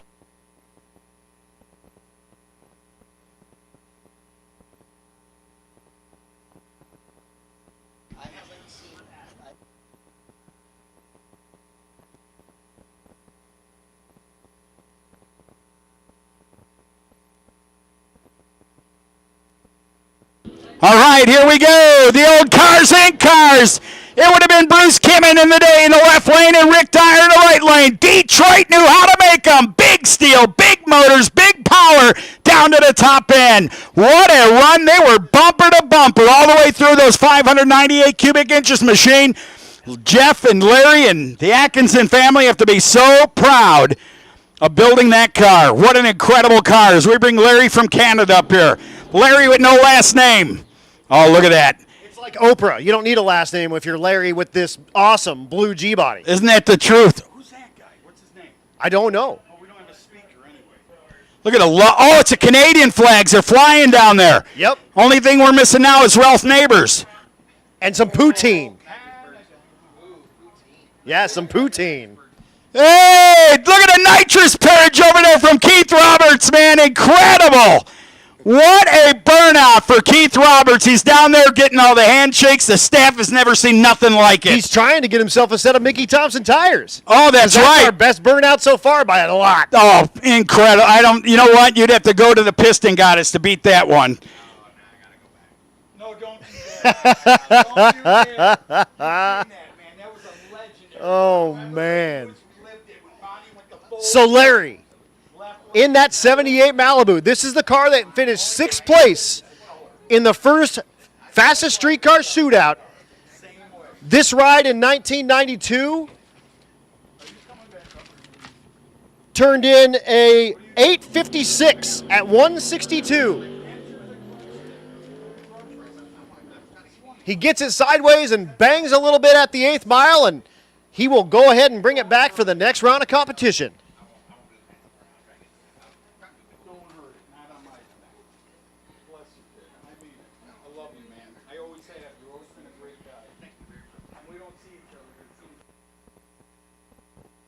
Thank you. All right, so Aaron's on his way out. The big Chevrolet Chevelle that got stomped on by the little pony car.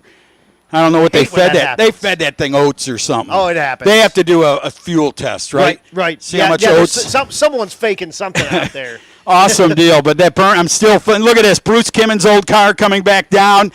And John Wishman behind the wheel. Yeah, Let look him at hear that. it, guys. Put your hands together for these Cars Inc. cars. And these are, I mean, as iconic of a car that exists in the entire world, both of these rides. I wanted to tell you and Chad something real fast. Please Chad, do. this race, the way it's taking place, this is the perfect place to do this. No, and I mean this because at a big national event track, you know what I mean? They don't come in front of you. They don't go, and you see it, and then you're like, I got to walk 20 miles to go see what happened. I always said that about smaller tracks. Even in the Pro Mod world, you could have like a 30-car field at a night like this, and, you know, you got to glue wall to wall, but still, you know how many people you could pack in a place like this?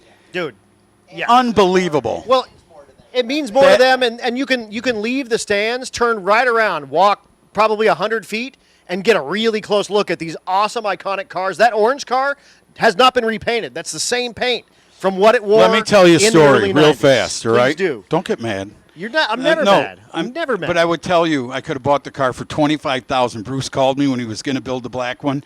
He goes, and I got the kids. I'm like, right, man, Bruce, why would you do this? I would love to have that car. He goes, 25 for you, rolling. I don't have the motor in it. And I'm like, I got to pass, man. And then the rest is history. And this guy found that car. Yep. He said he went round. It was in a garage in Detroit somewhere sitting. Yep. Which is an incredible story. I mean, when you see something like that, it's like finding a Van Gogh, right? Yep. They open a garage, and there it is. And now they both live in Nebraska. The same guy owns both rides. Isn't that cool? Yeah, it's super cool.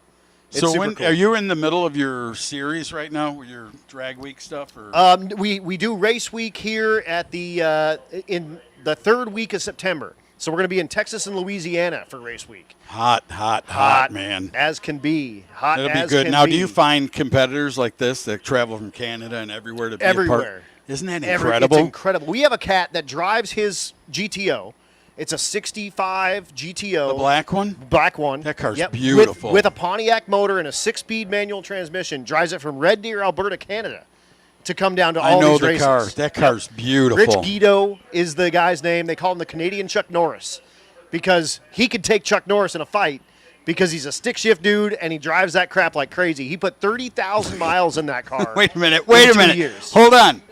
He's a black belt in Brazilian Jiu-Jitsu. Really? And he will tie you into a pretzel. He's a black belt, so obviously he gets the Brazilian no charge. No, absolutely. It's there's always a Brazilian for him. It's good. Awesome You know deal. what I'm saying? Attention to the pits. Attention to the pits. Super Street Round 2. Super Street Round 2. This is your call to the top of the staging lanes, please. Super Street Round 2. So round 1 winners. There should be 12 of you. We need you guys at the top of the staging lanes to get laddered for your next round of competition, please. Hey, John Anderson, I hope it's another 20 years that we can do this. Hell yeah. I would love to be here in my 80s. I'll Doubt be here it. in my 60s. God bless you. Absolutely. Make sure you throw one in there for me. Chad will be 70. We'll be partying. Chad's only 52. Yeah. Yeah, he's Chad's a youngin'. He's just a buck. Yeah. Just a young buck. And He doesn't over the hill. I know why now. So is the whole family in Texas? So here's Matt Vincent, the Fairlane 500, doing the burnout. Not going to get him some Mickey Thompson tires with that because it wasn't a quarter-mile burnout, and it didn't say "I love Al Tucci" on the back. Oh gosh, I didn't pay him to do that. I don't believe you for a second. How much did that cost you? No, that's been on there since '98, I think. On the back. You know what I really like to see? The Motion Raceworks shirts with the Nova on it. Yep. And more important is that kid. Oh, yeah. That the whole team, whoever does that company. I know It's Doug and Andy. but and I'm saying with Doug the Dream, I used to say I'd be announcing around. I'd say, man, that's American. Absolutely. You have these young kids doing this stuff. That's American, man. Yep. Just keep it here, build it, do what you got to do. And they're out of Dubuque, Iowa. They're just right up the street here. Isn't that something? And they're in Florida now with their Yep, shop. with and- TBM. They've got Yeah. they bought TBM. They bought Rife sensors. Good for them. They're killing it, and it's all made in the U.S. It's all by U.S. type people. And when you support a place like Motion Raceworks, you support giving Americans a livable wage. Oh, absolutely. And it's so awesome. And you might be able to find whatever widgets they sell for less money, but when you spend the money and it stays here in Iowa, it stays in Florida, that's what counts. You're absolutely right, Adam. Here comes Matt Vincent, one of the other half of the twin brothers out of Pennsylvania. Good friends with the Andersons. You can see John Anderson behind him.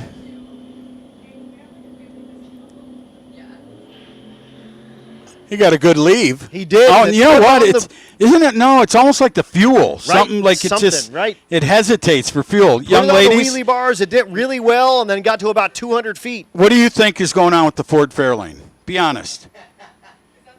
That's the Yeah, car that you just see how it went. leaves really strong and all of a sudden it lays down? Not enough fuel. Look at that. Yeah. Yeah. You go, girl. Yeah. See, just remember, you'll smart learn it. We'll ladies ask up you here that- in the tower at Earlville, Iowa. That's what I'm talking about. That is awesome. Here's Here's a that car, Chevelle. This is 30, for sale. 36, 35,000. Where are you going to find a car like that, turnkey? For that kind For of money. 35,000. You can't brought build in- it for that. I mean, the center lines on the back are worth 20. 35. Yeah, that's well worth 35,000. You can't build it for 35. The woolly bars are 500. Right. To have just to buy them, to make them, they're 1,500. Plus, it's a 69. It's your favorite year. What? We're doing Outlaw 10 o'clock later. You're all good. No, we're having a blast up here. And again, racers, we are going a little out of normal rotation here because we just need to get everyone down to finals by the end. So yes, we're going out of your normal rotation. It's a flat hood. No, flat hood's the way. Flat that hood's the something? way. You fit everything underneath the hood. You remember back in back in the day, you were actually someone if you had a lump in your hood. Now it's all going back to the flat hood action. If you know what I'm talking about. You're not doing Mark Vinson.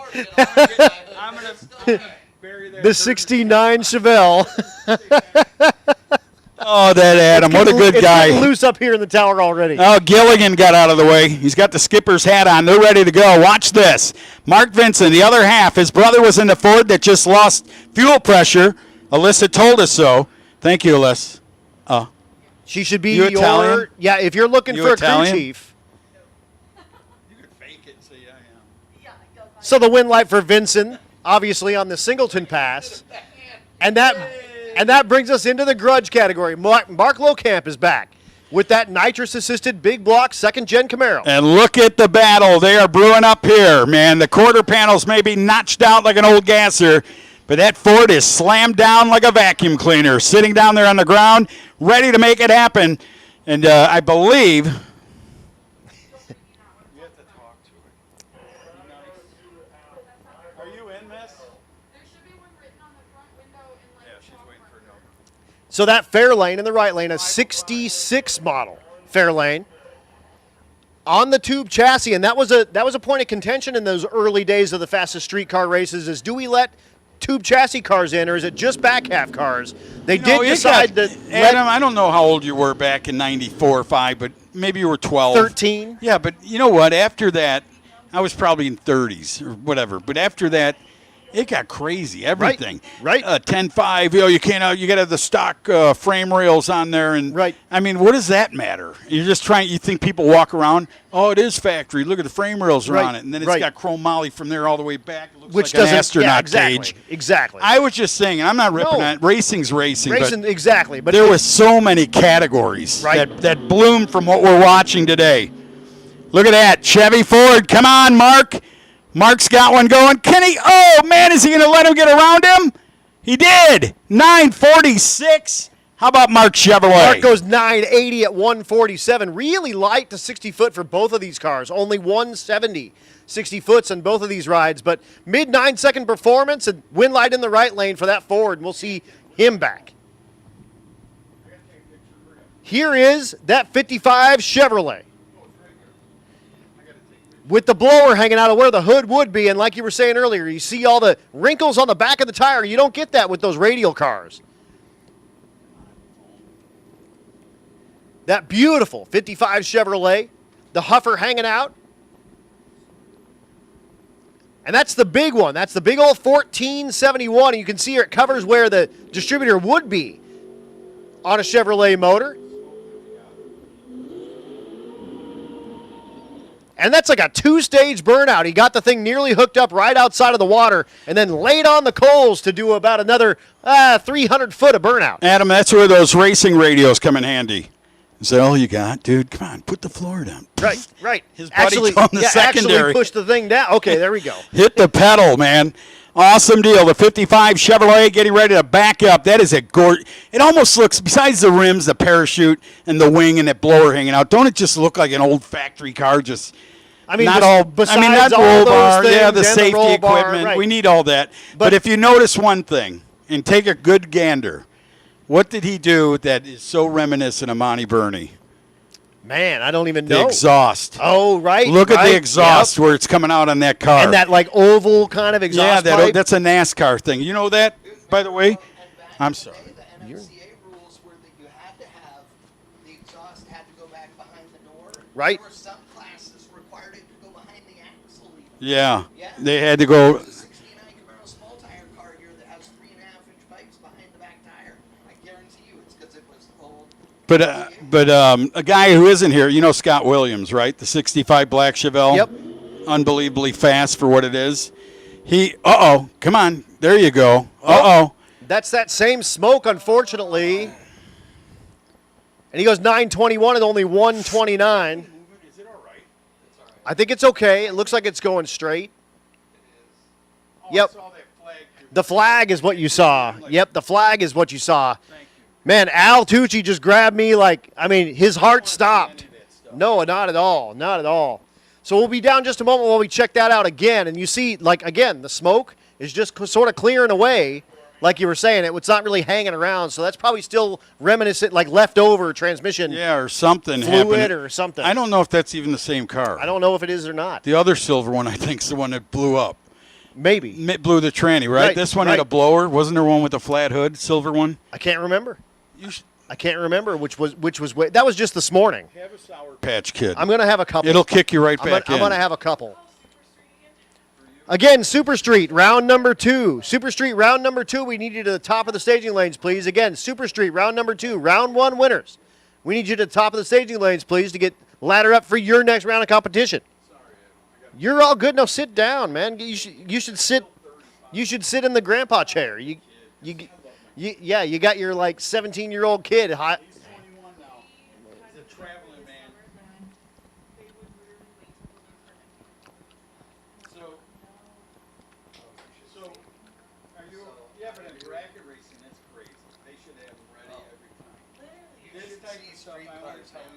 What's that?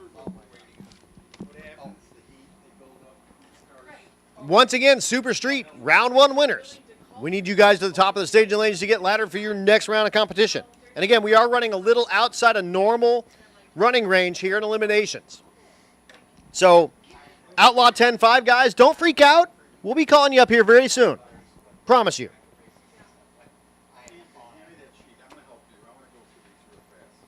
Let's do. All right, big thank you to Summit Racing. All 3 place winners, sponsor including the $500 gift card to each 3rd place winner. Summit has got you covered. Thank you, Summit. Thank you, John. All the guys down there at Summit, they're just such great people. You know what? If you notice, Chad and Adam, they're putting more money into Yes, they to are. sponsoring drag races. Yes, they are. You know what I mean? They do big stuff and signs and timer board signs, but right. now they're doing things going a little bit above and beyond, which is Right. good. There's a lot to be said for putting your money where your mouth is. Really. Absolutely. And people that take care of the racers are the people you want to take care of, right? Absolutely. So WFO Productions, you know a little bit about them. They're promoting a company, the event. Also, that comes under the Havlik umbrella as well. So that's Jess and Brian. and what do they do? What is that? Wide That's F a and production open? company. So that's doing the race like this. That's doing the YouTube channel. That's their umbrella for all of the production. WFO. Don't forget WFO Productions. If you want to put on something, maybe give them a call and see what it's going to take. Yep. Yep. You're right. So I think you're right. So I think that's the second silver 55 that's put down a big smoke show. I just guess. I could be wrong. That guy could have put a blower on it in 20 minutes and came back. I don't think so. It doesn't look like there's any oil on the racetrack. They are down there still diligently checking that out and getting the look, but, whatever. But how about Hot Rods by Havlik? How about those guys, again, under the Havlik sort of umbrella? Is there a staple point car? Is there something that they did that we all remember? Is there? It's is it like resto rods? It's a all-encompassing fab shop. So they do chassis work, they do rear end work, they do, you name it, they do it. Race car stuff, street car stuff, hot rod type stuff. They do the whole mess. If he built the 55 you love, he did a wonderful job. And the Ohel. They built both of those rides. I mean, that's just showing that these two guys, cousin and, Yeah. I think they're cousins, right? I believe so, And or just to brothers. watch what they've done. And then underneath that same umbrella is Steel Horse Design. They're one of our donating sponsors as well, and that's the all steel early bobtail Broncos that they do out of Hot Rods by Havlik as well. So if you want yourself like a resto mod, awesome old school bobtail Bronco, but like with a new school Coyote motor and an 8-speed or 10-speed automatic, Something. Can you they do imagine that. cruising that around? And it has all new sheet metal. So it's not rusty junk that you're starting with. It's a brand new tub. So how in the investigational of that, have you seen? Do they sell a lot of people want one of A those? ton of people. Isn't that unreal? That is the hottest thing right now. That and International Scouts. The Scout Yeah, 2. the old Scouts. I remember the Scout that. 2 is the early Broncos and the Scout 2 are the hottest thing right now in resto mod trucks. Just to bring back. Yep. Isn't that something? Yep. Very cool stuff. So big thank you to them. Thank you to the Havlocks, Jess and Brian and all the fine people. Thank you to Tri-State Raceway for donating the Wally Awards and Hot Rods by Havlik and the Delta PAG. Delta PAG, yeah, they do awesome fans, like fan modules. So they'll fit onto your radiator. It'll mount to the radiator, and they have they've got adjustable fan like solutions built into one deal. You provide it power and ground. You tell it when the fans should turn on and turn off, and they do the thing. And it's all on pulse width modulation, so you don't need to run the fan at 100%. You can run the fan at 70%, at 50%, and not take the entire electrical load at one time, and make sure that it just keeps the car as cool as it needs to keep. Yeah, Delta Pag is gangster, and Where are they from? Not, and when I say not cheap, I don't mean that. right, it is not cheap, as in is yeah. It's very high quality stuff. Exactly. Like honestly, too nice for anything. Right, 100%. It's awesome. They have the awesome cooling modules. They'll bolt right onto your radiator. Where are they located? I You don't just know catch them where- on the internet. I'm not sure look where for they're it. from, but you can check them out. Delta Pag, PAG, Delta PAG, and they have all of that stuff out there. It's amazing. Unlimited class, the first place sponsor, Fast Time Motorworks, Graham Jones, thank you. And that, as we said earlier, a name that you can go back to remembering when these cars of such were hitting the tracks with the NMCA back in 93, 94, 95, 6. I can't tell you. You know, I told them at one time they were racing and winning all the races. I said to them as they were building clientele, you guys need to just park the car and just sell those motors, man. People are just, but I guess when it's in your blood, you just never, you know what I mean? It's hard to pull the needle out. Exactly. New York is Delta Pag. Very Astoria, cool. New York, okay. Very cool. That is so interesting. I'm going to look that up and try to. Racetronics giving us help. They're doing the Super Street first place sponsor. They do fuel pump modules. So not unlike the cooling modules from Delta Pag, you can buy a totally bolt-in fuel pump module that'll have multiple sets of fuel pumps with all the wiring that you need that'll handle all the current and everything. And they're drop-in race car type junk. So you can build a 1,500 horsepower car. They'll have a 3-pump system that'll drop right in with a billet hat and everything. It's got all O-ring type fittings on the top. So and what? you can Wait. just plumb the whole. What did fuel you system. mean? Is it they don't sell the pumps, do they? They also sell just so. pumps. And you said something like 3 pumps to work on a system. You can put 3 in-tank pumps in there, and you can Oh, you can stack in the them tank? inside the tank. And they stage them.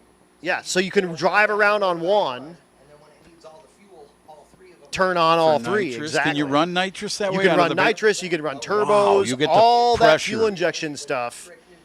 It is sweet. Do they, gentlemen? Do they look like those factory GM? They are. Yep. Oh, they do. So someone Yep. is. They're hot rod versions of those little tiny GM type pumps, right? If you ever get a chance at your shop there in Texas, and I learned something from an RC car racer. He's a world champ. They send him to Japan everywhere. He told me that when you take those out, if you reverse the polarity or the whatever it is, the current, those things go twice as fast. If you and we are waiting on a racer. We are needing Darce Laws. Oh, you know what? He probably is hurt. I believe he hurt that car. So Darce Laws is probably hurt. We're waiting on Darce, but he's got that 442, and I think he pushed a head gasket. So I'm almost positive that he is hurt. Well, he was out of the beautiful state of Wyoming. Yep, Casper, Wyoming. That is it Casper, Wyoming? He's out. Oh, yeah, he just said, I'm hurt. Yep, so Darce is not. Darce, your car's beautiful, man. I want to tell you what, thank you for making that trip. Yeah, and Chad says that he is giving away free hugs. So, Darce, if you need a free hug because Andrea's hugs aren't doing it for you, Chad would be happy to give you a hug. Sorry to see that, man. No, That car's it's beautiful. It's a tough deal. Unfortunately, Darce Laws 442. It did look like it hurt a head gasket on his last pass, and just got confirmation. He just texted me and said, I am hurt. And then Matt Frost sent me a text and said he's hurt. Wow. So you know what? No, Darce is. Yeah, he said broke Darce, but he spelled Darce wrong. So a big thank you to So all you those know it's guys. Matt. Adam, I'd like to thank Trackside Media also for all the second place winner sponsorship. Absolutely. Bill Elkins, he's running around out there. He handed out a bunch of cards to racers. And this is important. If you're looking for a picture of your car, whether it did a burnout set on the starting line, this is a memorable moment to go see him and see that you can get a picture of what he took of your automobile this weekend. He's got a display set up over there behind the grandstands Yep. over there. So make sure you go over there and see him and get something great from Trackside Media. Summit Racing again, and then what do you have? Quick Performance. They do rear ends, and they're out of Iowa here, and they also do the left lane here at Earlville at Tri-State. And they have a bolt-in. This is round number 2 of Super Street. That already They've got a bolt-in solution rear end for nearly anything. So whatever you drive, you can call Quick Performance, and they will get you one that you can bolt directly into your car. Pro Street, first call. Pro Street Eliminator. First call to the lanes, please. Pro Street to the lanes. Man, I haven't said that since 98. Are you feeling okay? Is you having an acid flashback? And I apologize. Because I'm never apologize to me, Adam, my friend. Adam, I'm like lost looking at all this stuff. This is great. It's like I can't even... You know, they said, I don't do drugs, but they said if you take acid once, maybe 50 years from now, you'll get a flashback or something. Right. And you'll just wake up going, hey, look at the ladies going, what? What don't ever do that. What?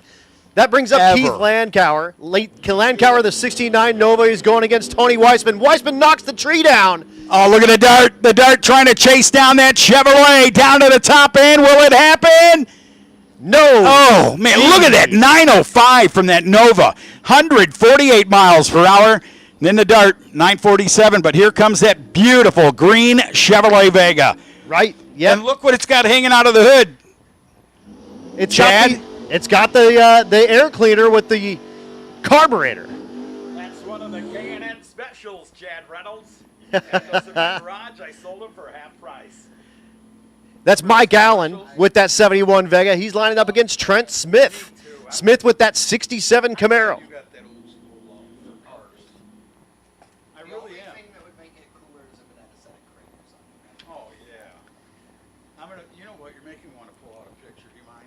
Please do. No, I'd be offended if you didn't. So Smith and Allen.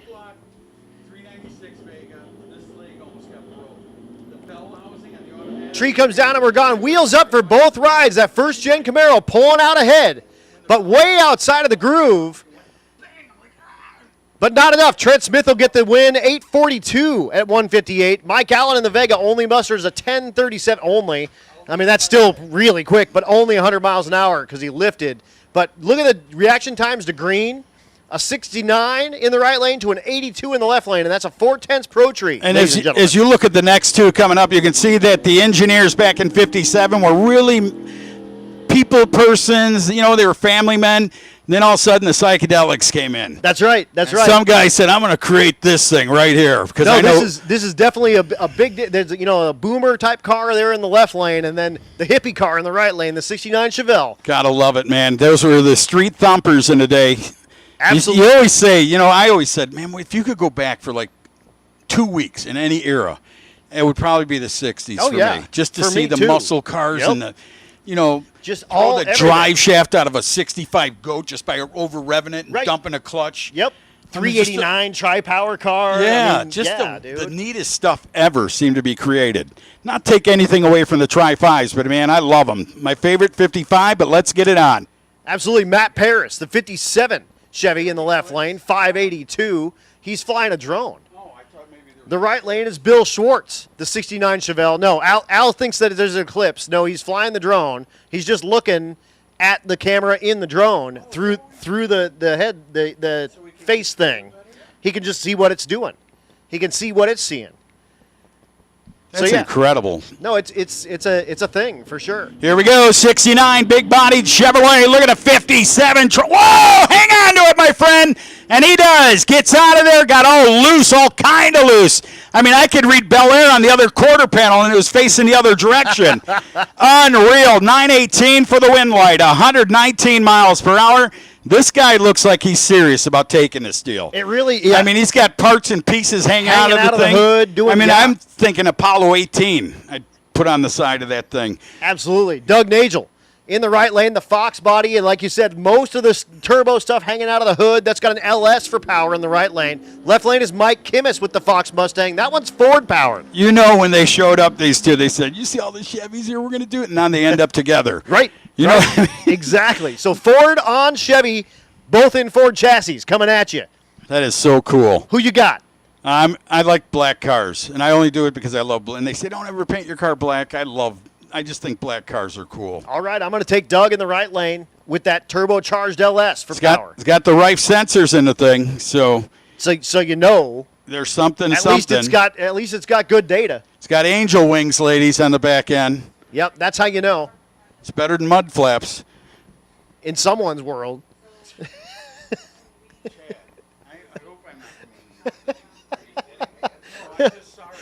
Al just keeps apologizing for everything. It's fantastic.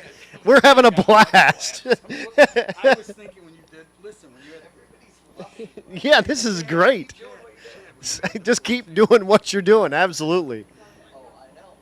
flipped that thing up, I was like ready to take it back, Rose. So Doug and Mike, the Chevy-powered Ford in the right lane, the Ford-powered Ford in the left lane. Who are you riding with? I don't know, man. They're going to both be fast. Kim's over there revving it. Oh, he got the whole shot, didn't he? By time. a bunch. You're going to need a pack of Cools and an old-timer dad bottle if you're going to get around that black machine. He threw out the laundry early just Yes, to make he sure did. he was safe. Yep. 854 to 129 miles per hour. He'll move on to round number 3. And Doug was trucking 161 miles an hour in the quarter mile. And look at the margin of victory, 0.3 of a second. And that's the difference right there at the bottom. 0.3 is the difference at the bottom. 0.3 is the difference at the reaction. Isn't it incredible when you see a 405 115 and by 60 foot he started gathering him up Yep. on the clock trying to make his chart? Look at this. Blaine. Look at Blaine. Man, this is Blaine's Farm is Neat, not Farm and Fleet. Blaine's Farm is neat because That's you know right. it's an old farm car, man. Sitting out there, that 55 Chevrolet. Where's Anita? Is she down there? No, Alita. I'm sorry, Alita. I Alita's apologize. at home watching on the live stream. Alita, you go. I'm going to say it again. You have really turned this kid into a drag racer. Absolutely. 16 His dad- years old. His dad, Tommy, down there on the starting line, getting him back. And he's Is he lined up looking through the against rearview mirror? Jason Bergeson. He is. I think he's looking through the rearview he mirror. is looking through the rearview mirror. Absolutely. Isn't that something? No, this kid's a drag racer, man. He's been doing this for a long, long time. That is so cool. Really? He's 16, dude. He's been driving junior dragsters Oh, okay. since so he was look- just a little tyke. All right, watch out. Yeah, I was going to say like 2 weeks ago. Those Mickey Thompsons on the front of that car? Those is that are those Mickey rims? the rims are Is that Mickey what that Thompsons. is? Yes, It's sir. cool looking. You know, Yep. I seen them years ago when they came and out, the, but the back is those magnums, those weld magnums. very cool car. And what is the tire under there? 10.5? It's a 10.5 Like tire. a true or a W? It's a 28 1050 true. Yep. God, is this thing cool, man. It's a very, very cool car. Absolutely. Absolutely. Stark and the family out of Precision Designs is the name of their company, and they build high-end hot rods. In fact, No Tommy kidding. has built a Riddler car. Really? He has. I mean, so what's the one by my house that does that? They own Gerber Body Shops. They sold them all. Right. Road Yeah, Shop. yeah. I just drive. I don't ever go in there, but I drive by, and man, there is some trick stuff. These guys, right, 10 minutes. So Jason Bergeson, the G-Body Monte Carlo in the left lane. Blaine Stark, the 55 stick-shift wagon in the right lane. Oh no! Bergeson bumps through the beams. It's going to get a red light, and that's well, gonna give an automatic win. Go, kid, go. It's going to give an automatic win to Blaine. There you go, young man. That's how it works. Unfortunately, Bergeson bumps through the beams and did not get the car backed up in time. So Blaine Stark is going to bang the gears and go 10-17 at 136, and we'll see Blaine back in the third round of the Super Street category. On any given Saturday. Any given Saturday. So Tommy, there on the starting line, goes, hey, that's a tough win. We don't like to get that kind of win, but a win is a win. So he'll go back and get that 55 turned around, and we'll see the 16-year-old back in round number 3 of the Super Street category. By the kid. If the kid does the burnout, right, and I mean, he did a great burnout, but what we saw out of Keith Roberts is going to be hard. You can't beat that. Dude, that was a quarter. He started out. What are the lengths of the rods, Chad? Look at Chad. 185 rods are now 7.5. They're just rubber Chad, I band love rods. you, man. Now in front of the top of the balcony. I love you so much where you at. My brain immediately. I know. That's why I use you for Oh, that. I'm man. not that guy that knows that, Again, but I know that. Nostalgia Pro Street. Nostalgia Pro Street, you guys should be at the top of the staging lanes getting paired up for your next round. I see a handful Chad of you up Reynolds there. loved that one because I know he's going, yeah, exactly. Stretch the rods out on that thing. And I'm going to Like tell rubber you, bands. I rubber bands. and I say again, I apologize to the fans. And apologize. no, listen, I'm that guy, but I rode with a mic, cordless mic, in a 1956 Chevrolet with 700 something cubic inches of IHRE Pro Stock motor. Oh yeah. In the right lane at our home track. It was Rich Lupke, the world champion arm wrestler from Minnesota. Okay. He bought the car. He was a farmer. he goes, you want to go for a ride? And I said, yeah, but I really, you know what it is when you ride shotgun? Right. And I'm like, just do a little something, but don't. He did exactly what you watched Monty Berney's car do. I'm in that car going, Chad, you can laugh. That's when guardrails are around. I'm going, dude, that thing's going to come in here like an Oscar sardine can and cut us all open. Will you slow down? He's looking at me with a grin, and he's got arms the size of my thighs. You know, he's going, yeah. We get down there, and here's where I want to go with the story. The next round, what do you think happened? No. Rods went out of the oil because he hung that thing up. You can't take a 700 cubic inch motor and buzz that thing with the tire spinning, freewheeling it. And the next round, he threw the rods out, and I just looked up at the sky and said, thank you, God. At least thank you didn't do that so with me much. in the car. Did you need new underwear after that? Twice. Twice? Ever since I've been wearing Depends. Don't tell anyone, girls. Don't tell anyone. They're great for like little leaks like that. You know what I mean? Oh, you guys can laugh. Any of you have babies? Any of you? No, but one day if you do, you'll know what I'm saying. You'll cough and, oh, God. It just depends. It just depends. Oh, I love this Adam guy. Oh, man. my God. He is good. So Nostalgia Pro Street, you guys should be I'm up at the top. encouraging him. You go, Adam. Outlaw 10-5, you guys are on deck. We'll have you up very soon. So Outlaw 10-5, I know you thought we forgot you. We didn't. I promise you. You'll be up next as soon as we get Nostalgia Pro Street all set up and down here in their pairs. We will call you up next. Adam, thank you so much. No, thank you. And no, I want to tell you thank you because for your service. Because when I was eating like a T-bone or something, you had this ration can sitting out there protecting our country. And I thank you. No, not my rations. rash. So is Not that what my they called rash. them? Rations? No, I've been doing the cream. The rash is good. Don't they call them rations? The they are rations. And you open it up and you get we had MREs, their meals ready to eat. In the little green bag? In the green bag. Add water? Yep. Or do you, Yep. Edible, but and it'll keep you alive, but that's pretty much it. I mean, There's did not- they, I had a nephew and my dad was in the Korean War. And I have the M1 still. Oh, that he brought home. yeah. They let him, I guess they let guys They just take let them take them. Heck yeah. You know what? I really want an M1 bad, and the one I want is International Harvester built M1s in the beginning of World War II. So the tractor company, you can get an International Harvester. It says right on it, International Harvester I got to Company. look. I never even M1. looked at that. So Springfield But did would most that- of them. It was the standard everyday rifle. It was a 7.62 round, a 30 caliber round. Oh, the bullet for this thing Right. is like, I mean, if that bullet would hit you, It's bad it'd go news through 8 bears. family you don't members. want to. You don't want to. You want to be on the correct side of that bullet as it. I shoots got to out. look at that. I got to call my nephew because Yeah, they International wiped out the house, Harvester. took all the guns, everything. I'm going to ask him what it says. Is the one that I'm looking for. Springfield made most of them, and Colt did some, and things like that. But International Harvester, the tractor company, built M1s for the government. Ran many before of them. World War II. I used to run the crawlers, International Harvesters, the Yep. 4-in-1 buckets. Yep. Ran a corn binder truck international. Oh Did yeah, it all when I was a that's kid. my jam. I want one of those bad. At some point, I I'm have to gonna get look one at it. of I'll those. have to ask Jeffrey to look, see if I won't say why. I go, what's the brand on that thing? But then you know, if you say that, then they go to the Yeah, and then they figure it out. Yeah, yeah, exactly. And it might be something real cool. It's real cool anyway, no matter what. It's your dad's. I mean, whatever. It was a cool deal. Whatever.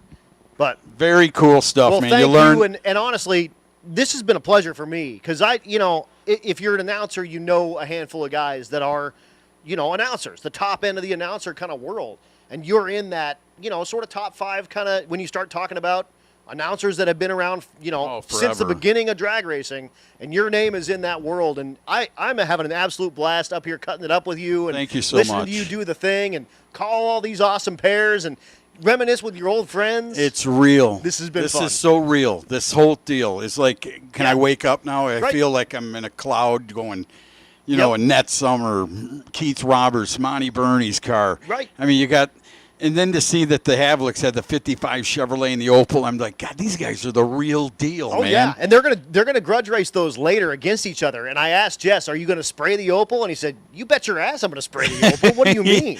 You know Hell yeah, what? just like Annette said, like, what do you? I didn't come here Yeah. to not spray my car. It's like, no. And, we wish her the best. To the ones that just showed up are walking around. She had a brake failure, and God bless her, she made the turnoff. She said, I had Yeah. to get on the wheel. That could have gone way worse, and Oh, I'm glad yeah. it didn't. And What is at the very end? Just a field? I believe it's just a field. Yeah. I mean, there's a street eventually. There's a big sand pit. Big sand pit. Okay. Yeah. Like, do you crash into it if you had a throttle on them? No. Oh, you hit the sand and stopped. Yeah. I see. Like. Yeah. Okay. So a big sand pit. And then there's like a little bit of grass, and then there's the gravel road. We. This is my second summer in the tower, but then I had like. We do have those Nostalgia Pro Street cars coming down. That I was down in Times. So again, come on down in your pairs as soon as you have your pairs up, and we'll get that taken care of. And then again, Outlaw 10-5, you guys are on deck. We'll be calling you very soon. I am going to go see a man about a horse real quick, get that done, and I'm going to hand it right over. And we will be back with drag racing action before you know it.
Here we go into Nostalgia Pro Street.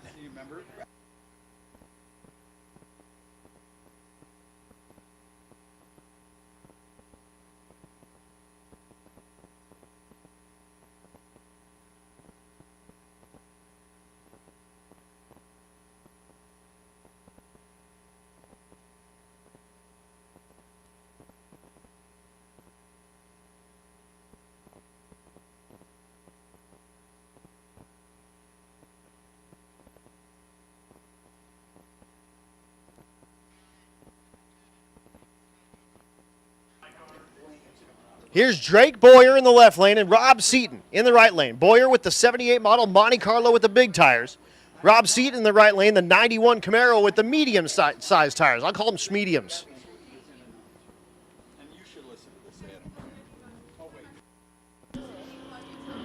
Oh, yeah, look at that hole shot.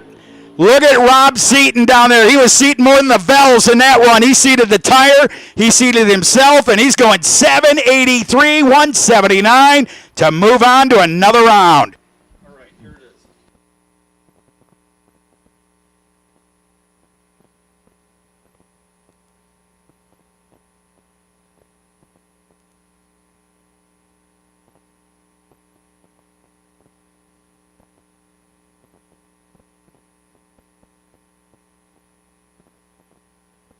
Here comes Mike Sterling, the 68 model Barracuda. He'll back it up and get another burnout because you want to know why? Burnouts are free.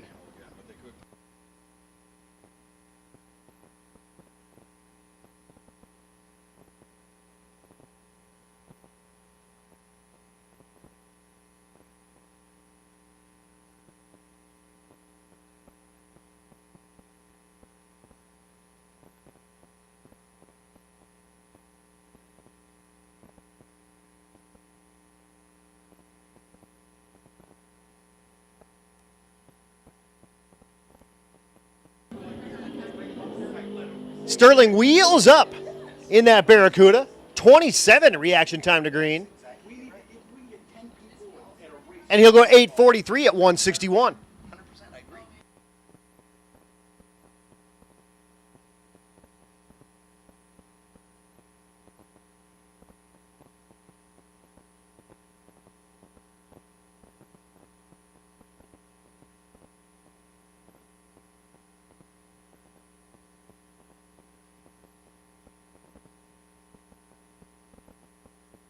Next pair in the burnout box, that's Mike Mackey. The 82 model G-Body Cutlass in the right lane. He's lined up against Tony Lacrone. The 68 model Camaro in the left lane with the induction solutions on the hood there with that plexiglass hood scoop. Yeah, you know where those came in. Remember those? In Georgia? Yeah. Yep. The Carolinas? You know what I mean? I want to see those butterflies open. Guy be up there on a Yellow Pages book.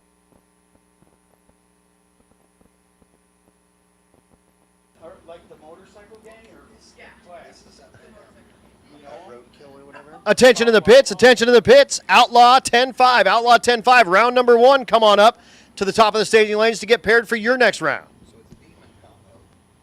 All right, so here comes the Oldsmobile. Get ready, Mike Mackey. Let's see if he can do all the thing down there. Oh, look at that Chevrolet in the left lane, Lacrone going out. Man, that is a gap right there, big time. Goes down, gets in the front at 730, 747 miles per hour. 147 miles an hour. That means, 158. That means he used the rearview mirror and said, I got him covered. No, but look at the reaction time. 001, he's one tick away from winning that free frozen pizza. Try to get it next round.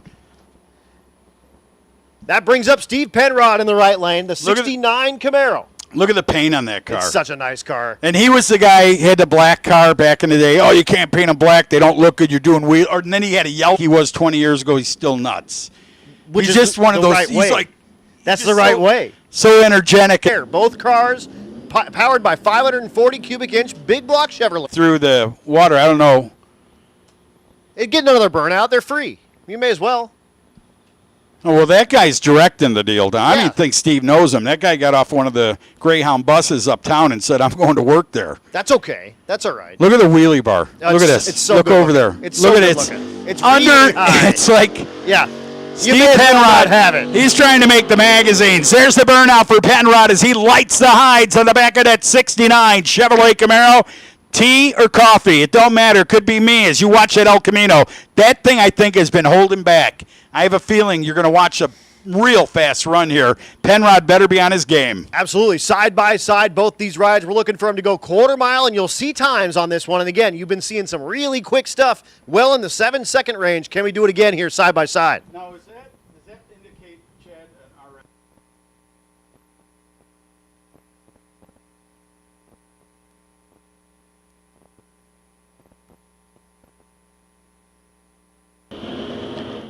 All right, they're waiting on a tree. There it comes. Penrod says, oh, it's about time. Dropping the green on him. Here comes the El Camino. What I tell you, top end. Yep. Can he get him? Top end charge. He does it. Look at it. 999, 155 miles an hour. The El Camino with the win. Man, is that awesome to just look at. 799.9. He just got himself right into the 7-second zone, just right? Barely. And Penrod, way better reaction time to green. McReynolds was like a tenth and a half behind before they even said go. You can see. Drives around him and goes 799 at 155. But Penrod was given a run for his money, 168 in the quarter mile. You got that incrementals going down, man. That El Camino was coming to eat. And Jimmy Lopez getting ready in the fastest, naturally aspirated Ford Mustang in competition.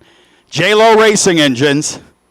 And that was a single? Is he by himself? I don't know. We'll see. It's Ed Asner driving that ride. And again, that is out of the Outlaw 10-5 category. We only have 5 rides in that category. So there is going to be a singleton in that, and I would guess that he probably got it. Hold on, I've got the reaction times in front of me. I'll be able to tell you here in just a moment. Do you guys remember? Oh, it was a 69. It was a 69 Chevelle. So again, Outlaw 10-5. You guys should be up in the staging lanes getting paired up for your first round of competition. And then Grudge Cars. Grudge Cars. You guys will be coming next. So let's go ahead and get you guys in to the top of the staging lanes as well. So Grudge Cars, come on up to the top of the staging lanes, and we'll get you guys paired. I did get a message that Bob Rupel is going to race somebody for a, hold on. Oh, Adam Kriego and Bob Rupel are going to race each other for a Taco Bell Grande meal. Hey, that's going back old school. Yeah. You know, that's back when $10 was $10. Yeah, I mean, you know what I mean? You want to race for 10? The guy knew he'd get milk, bread, and a box of cereal for his kids back in the exactly. $10 pretty much 70s for that. Gets you up a gallon of milk now. Now a 10 is a 100's like a 10. Right. So cool stuff down there. Can't wait to watch. It looks like they may be who'd you call on the top of the hill? Those are the Outlaw 10-5 rides. The Outlaw 10-5. Yep, they're for their first round, so they're getting all squared up, and that's where Ed Asner, you're going to see him with that naturally aspirated Fox Mustang doing his work. He did all, yeah, that's a drag and drive type car. So he drives that on the street with that Fox Mustang. And again, he did it with Sick Week, so they do 600 miles somewhere in that neck of the woods through Florida. But still, 600 miles. When you guys started this, you were doing 30 miles, and it was taking cars out. Yeah. No, it took them out. Believe me, I sat there and watched in Memphis when they went around the road course, and you got to see him. I watched Mike Bowman, first year there. Brad Urban's car shop got him there in his old 69. Was it 68 Chevrolet Chevelle, right? Bowman's blue one? I believe so, yep. Back in the very beginning. A battery took him out. Didn't make the cruise because the battery died right there when they went to start it. I mean, there was just so many things that one would not believe took place at some of those races. Well, and you know, this was kind of the first time that you had really heavy cars coming out. Oh, yeah. You know, street race type cars, 35, 36, 3,700-pound cars. And they're going out and going, 170, 180 miles an hour with old school technology and old school safety stuff. And that's the first time that this has happened in front of a bunch of people. And it was cool to watch. And then weren't you surprised when Chad spoke up and said, "Can I go to O'Reilly's Annette Summer, get you a caliper or a brake a master cylinder?" Yeah. No, I got NASCAR style stuff on there. Right. I'm just like, wow, Yep. And that's the original stuff that she's got on that car. Exactly. Yeah, that's it's pretty amazing watching these cars. And again, this is one that's a new school technology kind of car that all the latest, greatest, awesome stuff and making that thing drive down the road. But again, naturally aspirated, and we'll get to see times this time when he makes his pass. And it'll knock your socks off for not having, again, naturally aspirated if you're new to the sport. Is that the pairings coming down? So the These are the Gremlin pairings short coming wheelbase down. will take on the Mustang? I don't know if he's racing the Mustang or not. We'll see here. But when they come down, if he stops short, I don't have the pairings in front of me. I've just got the what class is it? This is the Outlaw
earlier.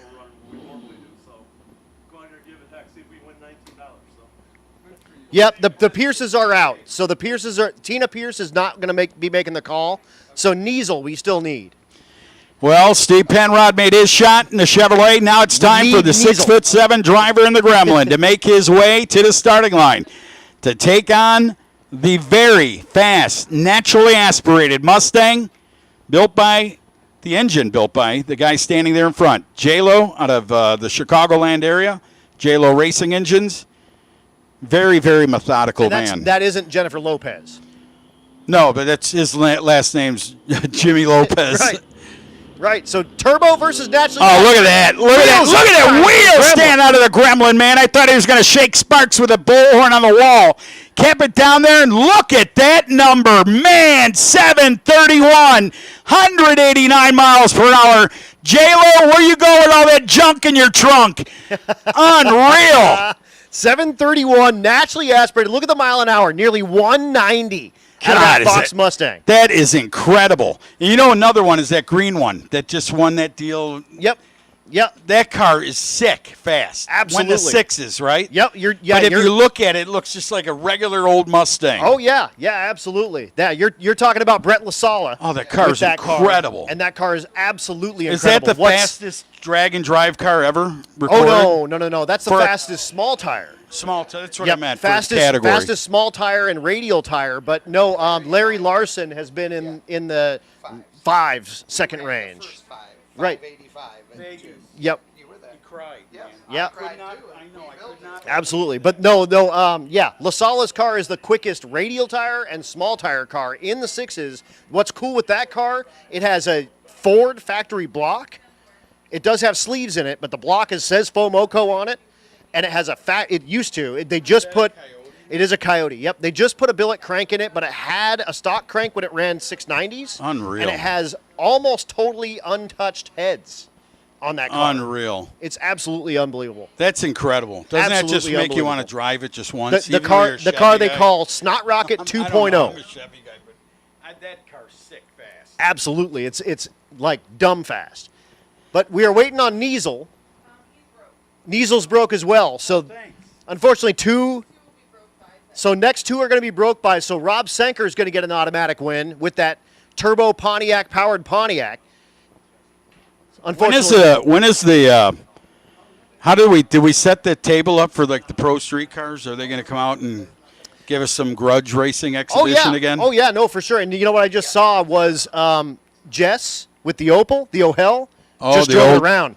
He's getting it warmed up. So I think that he is going to be grudge racing. Oh, you're right. The 55's gone. The 55 is also gone. So we're going to see the Havliks do a little bit of a damage to each other with that Ohel car and with that 55. Bless those kids, man, and the family they come from. That's all I can say. They got some cool stuff. This dream and this program that they put together can do nothing but go right up the ladder. I'm telling you. Straight up. I mean, you got a great crowd out there on the grassy knoll. You got people out here just enjoying it. And I'll guarantee if you went around and did a survey, which a lot of people would do, hey, do you remember these cars? Right. You'll get, right. No, but they're awesome. Then you'll get, yeah, I was here, I was there. Right. That's the cool thing about doing these races. It doesn't matter if you were at the race in 92 or if you knew about the race in 92 or if you're just at this race for the first time ever.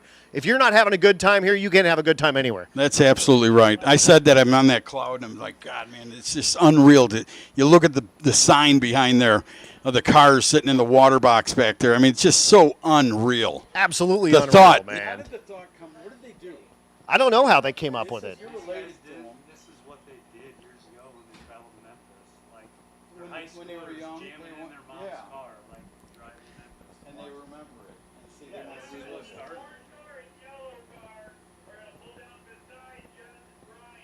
Here they come. They're gonna quarter mile grudge race the Cars Inc. cars. Love it. I love it. So here comes Rob Senker, the Pontiac-powered Pontiac, big single turbo. Cool with car, man. The Grand Prix. It is poncho powered. Yep. The Senker family's big into Pontiacs. This is a good-looking car, man. Dan Kroll had one. You don't know him from Chicago Street Racer. ran in the 8s, looked just like I'm going back in the 90s. I bet this is quicker than that. Probably. Chicago style super stock stuff back in the day. Yeah, Chicago style super stock was it. Uh-huh. Like, the baddest cars in the country for a while. Like, dude, those guys. Super stock cars on steroids. They were, because all those guys were super stockers. They then got tired of racing just NH race, and then they started. So Rob Senker with the broke by, so we'll see him in round number 2 of the Outlaw 10-5 category. This is round 1.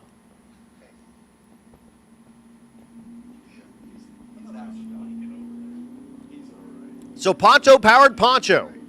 Pontiac lovers rejoice. The turbo Poncho making his way down the quarter mile. He'll click off the tree with a 794 at 176. Unfortunately, Tina Pierce unable to make the call. And that'll bring up our second broke by. That's Jeff Fry, the 63 Nova. Jerry Niesel not able to make the call in the 62 Nova.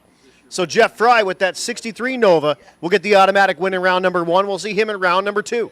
Because I can't change, dude. I'm your dad. That's how this works. Did you say it was traveling all these places? Yeah, Tina broke. He's gonna go to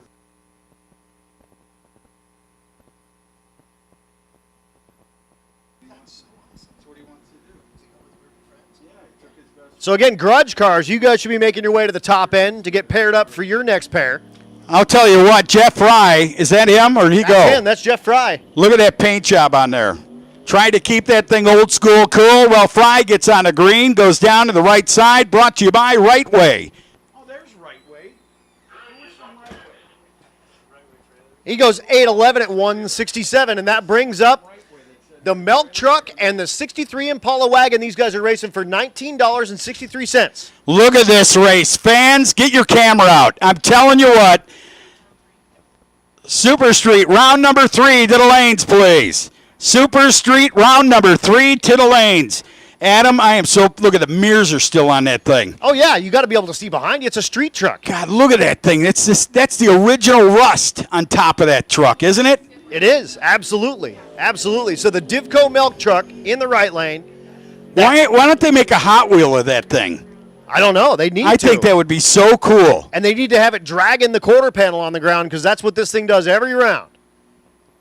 Man, I get that. What's that guy's name? Warren Buffett? Yep. If he just put a little queen under that dairy, get some of his money out there. Little something, something. Little ice cream serving down That's there. right. I'm telling you what, that thing is incredible. First time I've ever seen such an old truck. I mean, I've seen old things, but that I've never It's seen just a a different milk thing. truck. It's just a different thing that exists anywhere else, and we're racing for nearly $20. So I'm going to take a picture. If I have your phone number, I don't know. I'd be offended when if I you get didn't. back. I'm going to take a picture. There's an old truck sitting in. This thing's got a hot dog on it. Yeah. It must have been an old, but it's old like this. Yeah.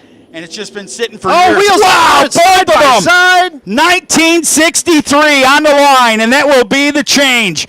Who's going to get it? The wagon. Looking at the milk truck. He says, give me your milk card. Takes him down 10:37. And side by side, the margin of victory less than a tenth of a second. 100. Actually, a tenth of a second. 30-mile-per-hour station wagon in the quarter of a mile. 125 on that truck. A milk truck going 125. That's incredible. And both of them click the 60-foot timers with the back tires. It's funny when a 63 Impala wagon is the aerodynamic. Chad just said it's funny that when a 63 Impala wagon is the aerodynamic vehicle in the pair going down the racetrack. They know you need a Chinook to lift that thing and put it away. Man, here's Mark Lowcamp back with that second Gen Camaro, nitrous-assisted big block Chevrolet, 600 cubic inches. Colorado's finest, man, when it comes to old-body Chevrolets. The Ford over there, wow. He looked over and saw the roof. Right. That is incredible. How tall you are up in there. Oh, you're when right. That thing does a wheel stand. Hey, that's like you're the in the shop. air, That's like dude. the bathtub at the hotel. Right. Right, it's like driving the bathtub. The handicap bars. I'm like, my feet are numb. You see the drop off? You get in there and it's like, wow. The 66 Fairlane chassis car in the right lane. I got in there and I'm 6'9". like, the shower rod is here. I'm like, wow. I'm looking out. That's just to see if any, you know why they designed them like that? Because of that movie. Remember that movie when they went to the hotel in Psycho? Psycho. Yeah, Yep, like, Psycho's that movie. coming in. 880 in the right lane for that chassis car. Fairlane, 990 for Mark Lowcamp. Gotta love that, man. He'll go down there. the Havliks. Here they come. Oh, this is the one I'm waiting for. The 55 Chevrolet and the oh hell. Rolling up here, ready to go. That car is, I know why you love that car. See? You see why I'm I know why he loves it. Look at, are you? The Opal's striking the tire. The oh hell. The Opal's hitting the tire, and that old 55 Chevrolet's going to go, what was it? What was the saying? What was the saying in the movie? Oh, they go through cow field running over cow shit. Remember that in the American Graffiti? Time for their cousins, right? I believe so. And you're the nephew of one of them? Your brother. Oh, I'm sorry. I apologize, man. I keep forgetting. Look at this thing. But Bryant. Now, I know who's and got Jess. bigger balls. That's all I can say. One's got himself a lead sled over there, and the other one's got himself something that is so aerodynamic that he created. Look at this. Look at that burnout, man. Lighten up the old hell Opal. Here comes the 55 Chevrolet out of the water box. Bel Air to you, man. That thing is gorgeous as he rolls it up across the line with the 55 and probably. Oh, and Brian's got something on the back of the window for you as well. I can't read it, but it says Tucci something. WFO. Tucci rules WFO. Rock that car, man. Thank you so much. Look at the perfect tint on the glass on that car. See that? Absolutely. Right, you can't write Tucci on the back window. You could put Adam. Yeah. Come on, man. Where you at, Jess? Both big block Chevrolet for power, both nitrous assisted rides. You could put one big tire, one little. You could put Was ist das? Beat some German over there. And there, you know, there's still no more space. It is what it is. But the Havlik, these are the guys you have to thank for this race. When they come down the return road, if you guys are not on your feet and clapping, then I'm going to come out there and make it happen. I promise you. No kidding. These are the main squeeze right here. Get ready. Is the spray on that 55? Both oh, nitrous. so it is. The 55 Chevrolet's got a nitrous oxide kit. And look at the scoop. Look at the carbs out of the air in that Opal. Man. They call it the oh hell, and like I say, it's like a big block Chevrolet with a car shrink wrapped around it.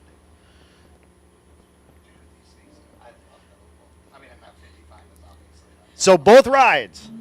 Here they go. Havlik. Wow, look at the wheel stand. I told you struck the tire. What did I tell you, Here man? comes Jess, though. Here comes Jess. Oh, top end charge. Yes! Oh, with the you're right, Chad. 936, but the reaction time win. 194 on the tree, but it goes a 936 to a losing 922. Wow, so it's a reaction time victory. Look at the mile an hour. We'll tell you about the mile per hour at 171 miles per hour at 936. That's like a 790 car, right? Yes. 80? Yes.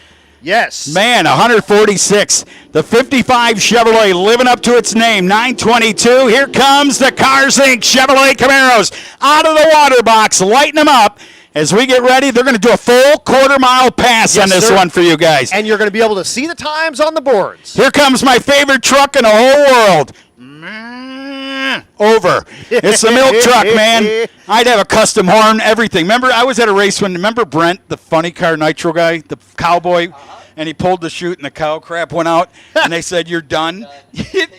I know, but it was a cool, come on. He did it at our track. You know, I didn't care. I thought it was awesome. But it man, was super awesome. It's about entertaining, all right? That's all it is. Everything in this sport, entertaining. Here we go. Detroit's finest, Cars Inc.'s machine. Wheels up for John Wishman in the right lane. Wishman getting down there. He's a hired gun. Well, he's going to obviously let the boss get around him. Look at that. 944, 958, 144 miles per hour in the left lane.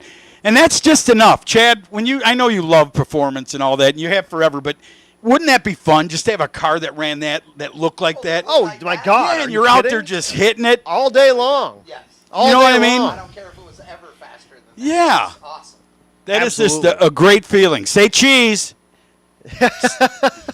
Getting Say pictures two going cheese. on. 2 cheese. 2 cheese. The next pair. Did the microphone work? Oh, yeah. No, they heard you for sure. Hey, Keith Roberts. Keith. No, you can't hear me. That's old age. That has nothing to do. See, those young girls and their teens, they can hear everything. What'd he say? Oh, he said What? you were Who? good looking. 2 cheese? Dang it. What? Two This next pair cheeseburgers. of Novas are going to be racing for the Taco Bell Grande meal. Look at Brent down there carrying the laptop, like ready for the tune-up. Oh, Brent's ready. Yeah, Brent is dreamy. If you guys don't know Brent Coddington, The backward hat. Prime example of a guy that all he cares about is tuning cars. He doesn't drive. He doesn't drive cars. And if you've got a car that's cutting tuned, then you have a badass fast car. And Adam Kriego is one of those cats. And I remember when he first started learning how to tune. It hasn't been that long. No, hasn't been that long. Big block Bob Ruppel in the right lane. The winter mint green Nova going against Adam Kriego with that blue Nova. Pro-charged big block Chevrolet in the left lane. And a big block Chevrolet in the right lane. I think he put some nitrous on that thing in the right lane. He typically runs it in a naturally aspirated big block category in drag and drive events, but put the blue bottle in the back, and that's the all Bob race team. You remember he hit the tire in the first outing. Yep. Probably got on that spray. I told old Chad, it's like, what, Chad? Getting hit with an aluminum bat with a wetsuit on in the back. Boom. I'll never forget it. I put that stuff on my Nova, never welded the axles. That thing started doing some weird thing going to the wall. I'm like, twisted the axle housings in the rear end, everything. Again, Super Street, you guys should be at the top of the staging lane. Super Street, you should be at the top of the staging lanes, please.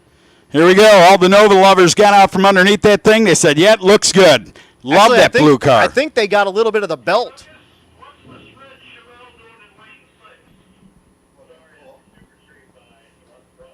Yeah, I think a little bit of the Pro Charger belt maybe came off of that Nova in the left lane. Big block Bob waiting his turn. Oh, you're right. That guy's got himself a souvenir over there. I think he's got a little piece, a little sliver of that belt, and it may have, There's no possible way you can floor that car with half the belt Yeah, missing. unfortunately, they're going to shut him down, and they're going to go ahead and get that Nova out of the way. And big block Bob Ruppel is going to be get on your feet and look at those cars coming down. How about it, man? Detroit's finest. Look at the hand clap. I love those fans that clap for those cars, man. Absolutely. When they come by. Absolutely. So big block Bob Ruppel will be the winner of a Taco Bell Grande meal, because it looks like, unfortunately, Adam Kriego is unable to make the call.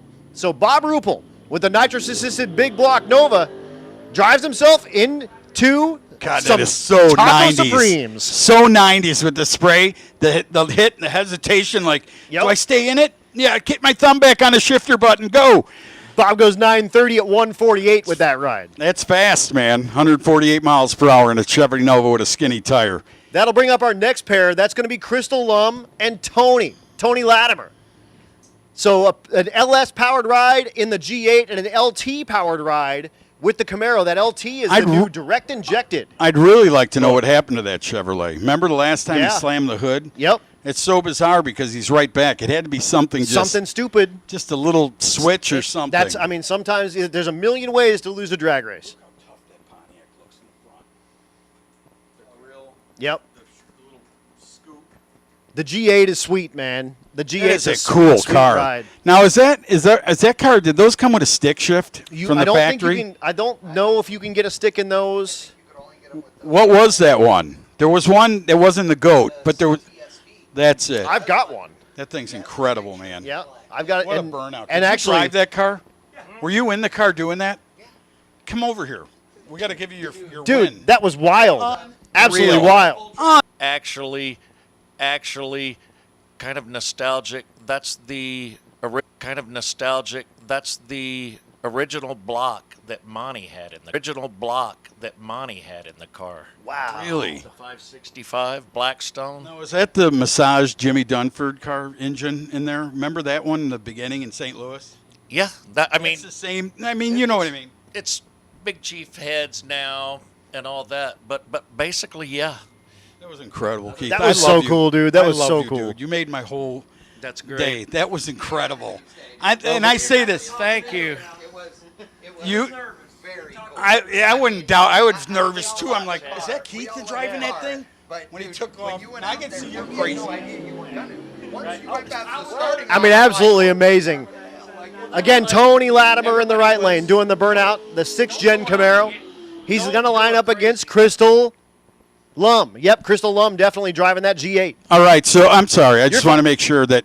So Everybody was, don't do a crazy burnout. Just do a small one. You know, it's been a long time since you've been in the car.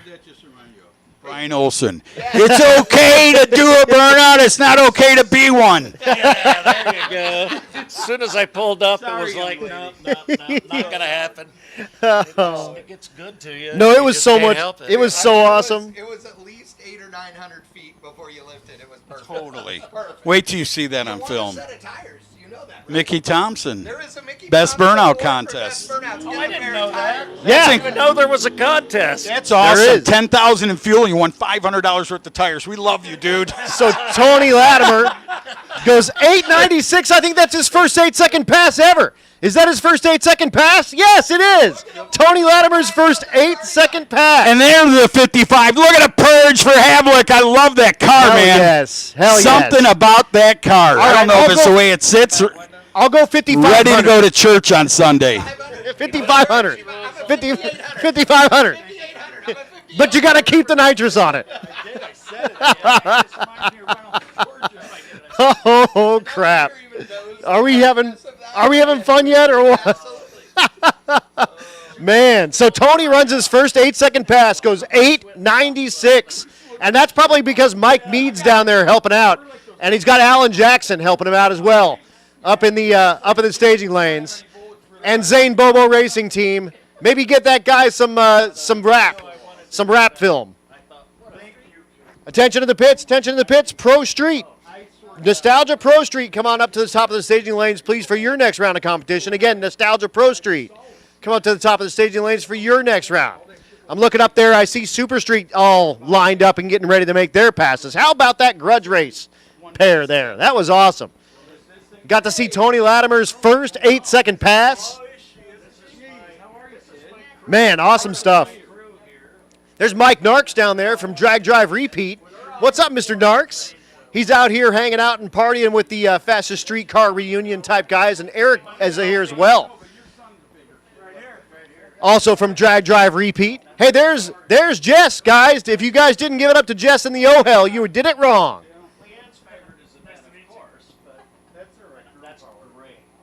Absolutely awesome. So here is round number 3 of Super Street. Bill Schwartz with the Singleton, the 69 Chevelle on the right lane. So he'll be back for the next round of Super Street.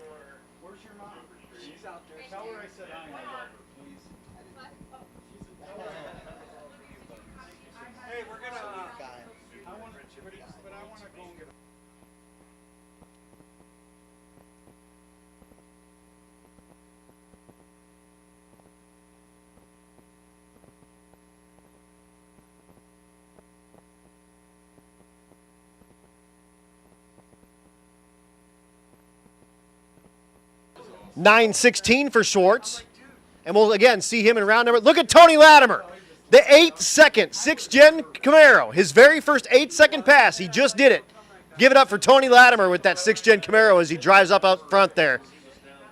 And his wife gets in and goes, "You have an 8-second street car, honey. Maybe you are going to get some leg tonight for sure." Here comes the next pair. It's Blaine Stark. Blaine Stark in the right lane. The stick shift 55 Chevrolet, the 16-year-old, is going to be dropping the violence pedal here a little bit. The nitrous-assisted LS powered ride. He's going to be lined up against Keith Landauer. Landauer with the Nova. 540 cubic inches of big block Chevrolet in the left lane. And 6-liter LS in the right lane with nitrous assist. The 16-year-old, you're fine. Keep doing your thing. 16-year-old getting ready to, again, dump that violence pedal, bang the gears, and see if he can keep that 55 Chevrolet wagon in front of that Nova.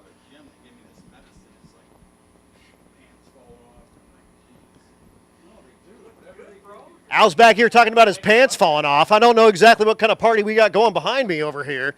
It's wild, man. Tucci's pants are falling off. There's about 700 people back here getting pictures and autographs, and he's shaking babies and kissing hands back here.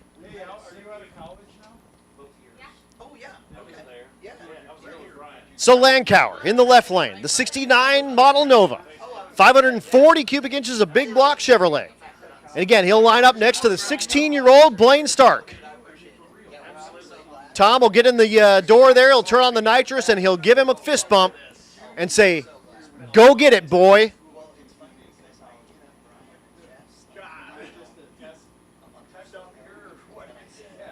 Again, Nostalgia Pro Street. And now, Nostalgia Pro Street, you guys should be making your way to the top of the staging lanes, please. Nostalgia Pro Street. This category that we're in right now, round number 3 of what's called Super Street.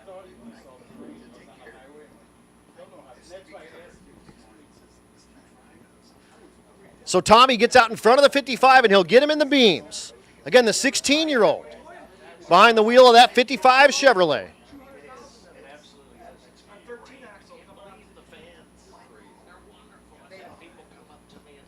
All right, so the young kid, Blaine's, what did I say? Not Farm and Fleet. Blaine's the Farm, right way. Blaine's Farm and Neat. That's right. You know what I'm saying? Here we go. The 55 Chevrolet wagon banging to the gears. Look at the Nova. Saying, come get some. Nova's going to go ahead and drive right out of Blaine's life and end his day. We'll see Blaine back in the grudge race category, but 9:02 for Keith Landauer in that 69 Nova, and Blaine Stark 10:12. That car is awesome, that 55. The only thing that would have made that run any better is if Jerry Lewis fell out on a gurney. Remember that movie? Yes. Remember Yes, the I old do. ambulance wagon? He folded out and he rolled down the streets of San Francisco. There's a little bit of something. Did they catch that? Do they know? Is that his? I don't know whose that is, but they are aware of it. That Well, might I have hope been that's not Blaine's. Blaine's. That might have been Blaine's. What is it? He's Fuel? smelling it. You can't do that old trick. Yours the guy that used to shop by us, and that, close your ears. Every morning I pee under his front of his 6-wheeler. Antifreeze or something out there. I don't even know. That's a good thing to do to a guy with a Harley. Is you put a little bit of oil underneath the Harley, because those just leak anyway, and you just figure the case halves are doing the thing. Get your 10 words in today. That'll bring up our next pair, Trent Smith in the right lane. That beautiful 67 model Camaro. And the Mustang of Kim's. Is that how you say it, Kimmis? Kimmis, yes sir. Kimmis, Mike Kimmis, over there in that black Mustang. Ford What are Falcon those Ford. rims on the front of that car? The right lane. Those are Lumistars. Those are good looking. Is that a newer rim? 17-inch rim, yep. Both rides let off the violence button. They're side by side at 330, side by side at an 8th mile, side by side at a 1,000-foot wind light. Left lane 820, and unfortunately just cannot do that 834 for Trent Smith. A better reaction time to green, but Kimmis drives away 820 at 171. The blue truck. You know, remember Mike Medicis? That's his kid. Cody. You remember the fireman? He had that gold or gray. Yeah, exactly. So Glenn Hunter, the 56 in the right lane. The license plate with the 56, 6-second rat. That guy, hey, if I wish there was a speaker there, I'd tell you a story. Mike Rodicis went to Indy one year. Car flipped over. He's a fireman in the ditch. A lady in there. He climbs in. She seatbelted in. And he's like, I've got to get you. She was hurt. He goes, I got to get you out of this. He undoes the seatbelt, snaps his arm right in half. She lands on his arm. So if that guy don't get an award for trying to save someone's life, but he's such a good person. And he's just sitting out there on the starting line. It's awesome. It's so awesome.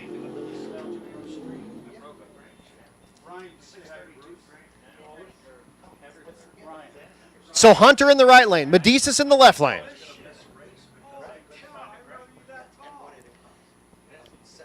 Hunter twin turbo big block Chevrolet for power.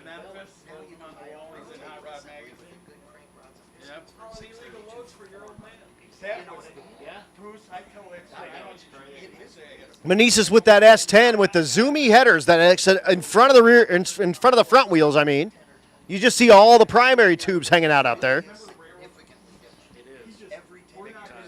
Beautiful, beautiful S10. The paint on that thing is absolutely amazing.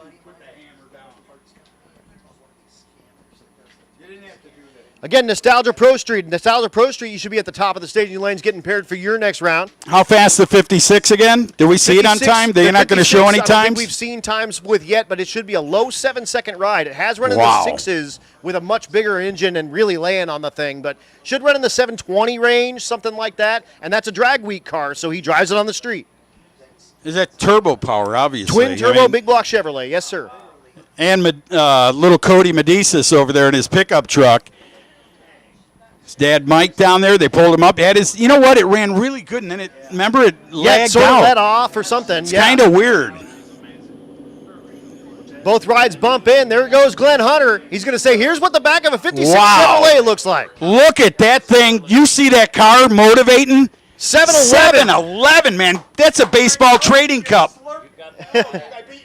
He goes 7-Eleven, 199 for Glenn Hunter, and he had the shoots out early on that ride. It was probably on about a 7:08.7 kind of run at over 200 mile an hour. See that guy in the motion shirt right there with the tennis shoes? Is that Mike Campbell? I don't know. Will you do me a favor?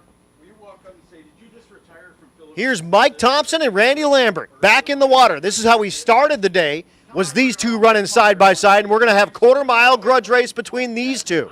These are some of the nostalgia fastest streetcar rides. These are some of the rides that were at the 1992, 93, 94 fastest streetcar. Oh, look at this. Look at Randy Lambert. I'll tell you what. Chevelle.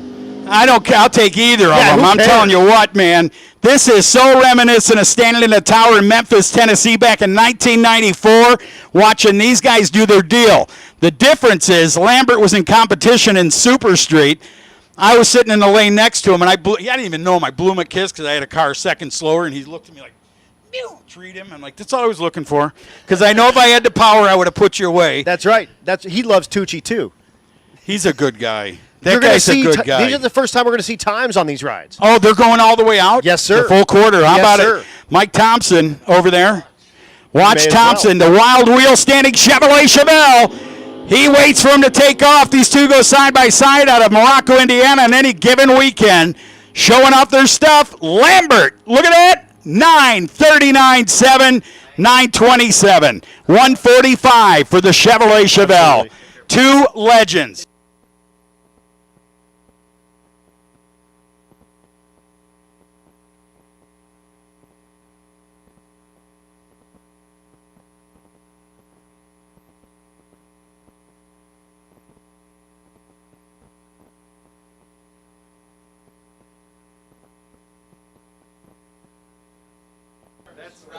Here's the 67 Chevelle. Is that him?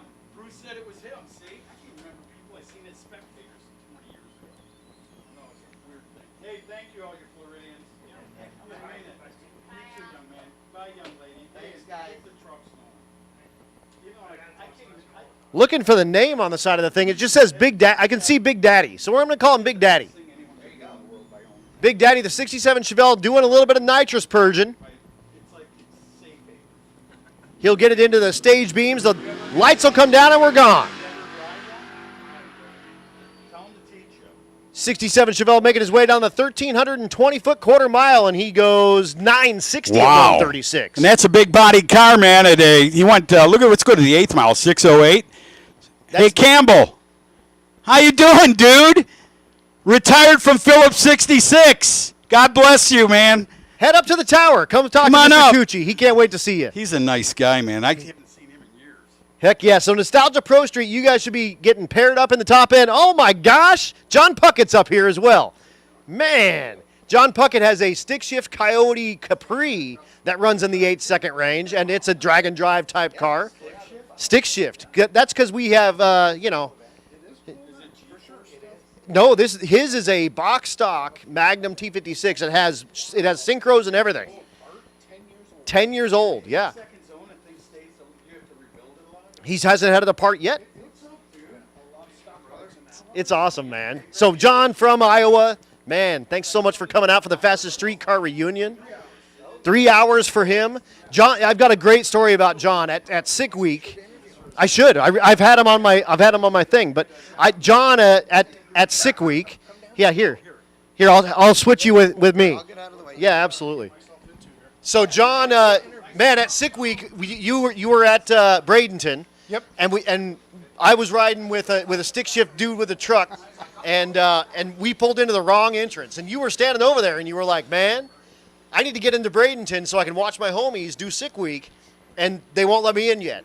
For sure. And I was kind of in a pickle, and we found a way to get out of that pickle. Right. So we had a trailer, a little U-Haul trailer. So you crawled into that trailer. Yep. And we smuggled you into Bradenton Motorsports Park. Early, a couple hours early. That Yep. way I was able to hang out with all the guys and see the before. Oh, Frank antics. Romano's here too. Holy Oh, yeah. crap. I told him to come up Now here if we're he just wanted letting to say everyone hi. in this place, dude. Frank Romano's got the 55 Chevrolet with a stick shift as well. Dude, Blaine is out here with the 55 wagon, stick shifting that thing, and unfortunately just lost, but he won 2 rounds with that thing against, monster beaters with that deal. But Frank's here from New York. He's helping out with Glenn Hunter, right, out of New York as well. And you didn't bring your car for some reason. I don't know why. I mean, maybe they just don't, maybe they're not quite as cool as you out I broke it here. into little pieces. Oh, no. Oh, no.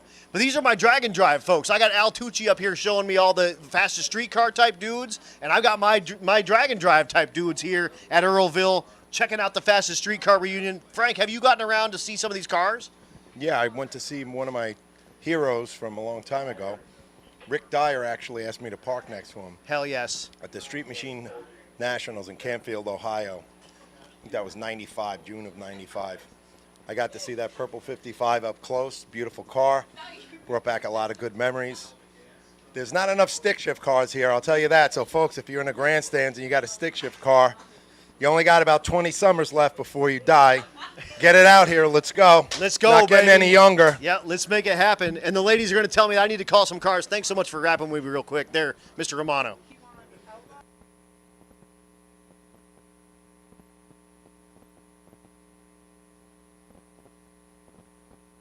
All right, attention in the pits, attention in the pits. I need Outlaw. Outlaw 10-5, I need you guys to the top of the staging lanes. And Unlimited. Unlimited cars, I need you to the top of the staging lanes as well. Also, just to note, the fuel store is going to be closing in 15 minutes. So if you need fuel, make it to the fuel store. You have 15 minutes or forever hold your peace. But again, Outlaw 10-5, Outlaw 10-5 to the top of the staging lanes, please. And Unlimited to the top of the staging lanes as well. This will be our first look at the Unlimited cars with the time clocks on. And we have 6-second capable cars in the Unlimited category as well. So don't go anywhere. Make sure your seat's in a seat because we are bringing you some of the baddest stuff we have here on the property. Once again, Outlaw 10-5, Outlaw 10-5. Need you guys up here. And Unlimited. Need you guys at the top of the staging lanes to get paired for your first round of competition.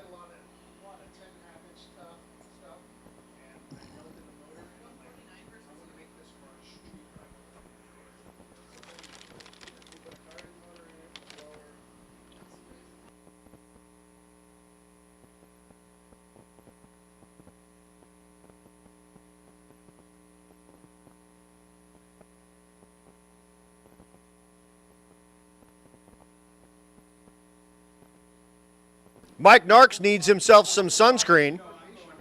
The back of his neck is the same color as his hair.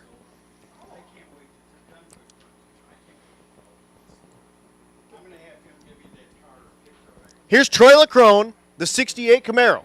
In the right lane, he's lining up against Mike Sterling, the 68 Barracuda.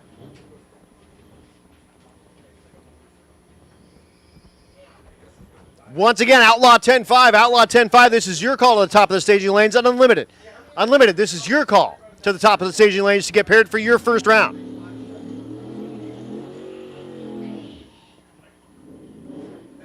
So LaCrone with the Induction Solutions livery on the hood of the 68 Camaro. Sterling, the 68 Barracuda, the beautiful, beautiful Mopar A body.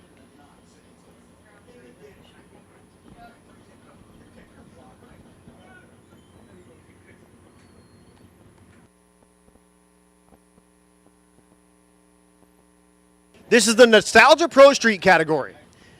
Heck yeah, Al's up here just meeting all the fans and talking to some folks, and dude, this is so much fun.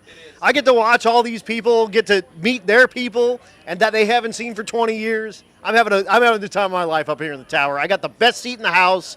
Thank you guys, all you guys, for coming out here to watch this. Earlville, Iowa, give yourselves a hand, man, coming out here and watching some drag racing here at Tri-State Tri-State Raceway. Wow. Both rides are away. That Camaro way out ahead of that Mopar and says, here's what it looks like from the back, my friend. 7:09.177, nearly a 6-second pass in that car. That thing is moving. I think that is the quickest car so far. I don't think we've actually seen on the scoreboard anything in the 6s, but I did find out that Bryant Goldstone and Matt Frost are racing each other first round in Unlimited, and I just called them up. That's going to be really good. 2 6-second. They will have timers on, and 2 6-second capable street cars are going to be doing battle here at Tri-State Raceway. It's going to be sweet. But first, Rob Seaton, the 91 Camaro, the 3rd gen. You can tell because of the way that it is. The left lane, the El Camino, Matt McReynolds, the 67 model with the big block Chevrolet, under where the hood would be if it had a hood.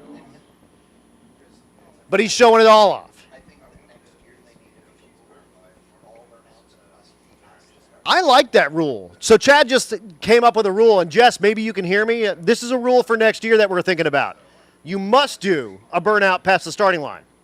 What do you think about that? Every car. Jess is like, I'm in. Let's go. Whatever. Burnouts are awesome. I don't think he heard me. Now he's walking up to the tower. What are you doing? You're making rules? Yes, we are. Yeah. If you hire me and Chad back, then we're making that rule. We'll be at the drivers' meeting, and we'll tell you, you must do a burnout past the starting line, period. Yeah, and if he doesn't invite us back, we're just going to show up anyway and show up at the drivers' meeting and just say it like we know something. It's all good. I've got my badge from this year. Easy peasy. It says here, announcer. That's how I got in this place. I did like Wayne's World, just showing people the badge. They just let us go, no problem.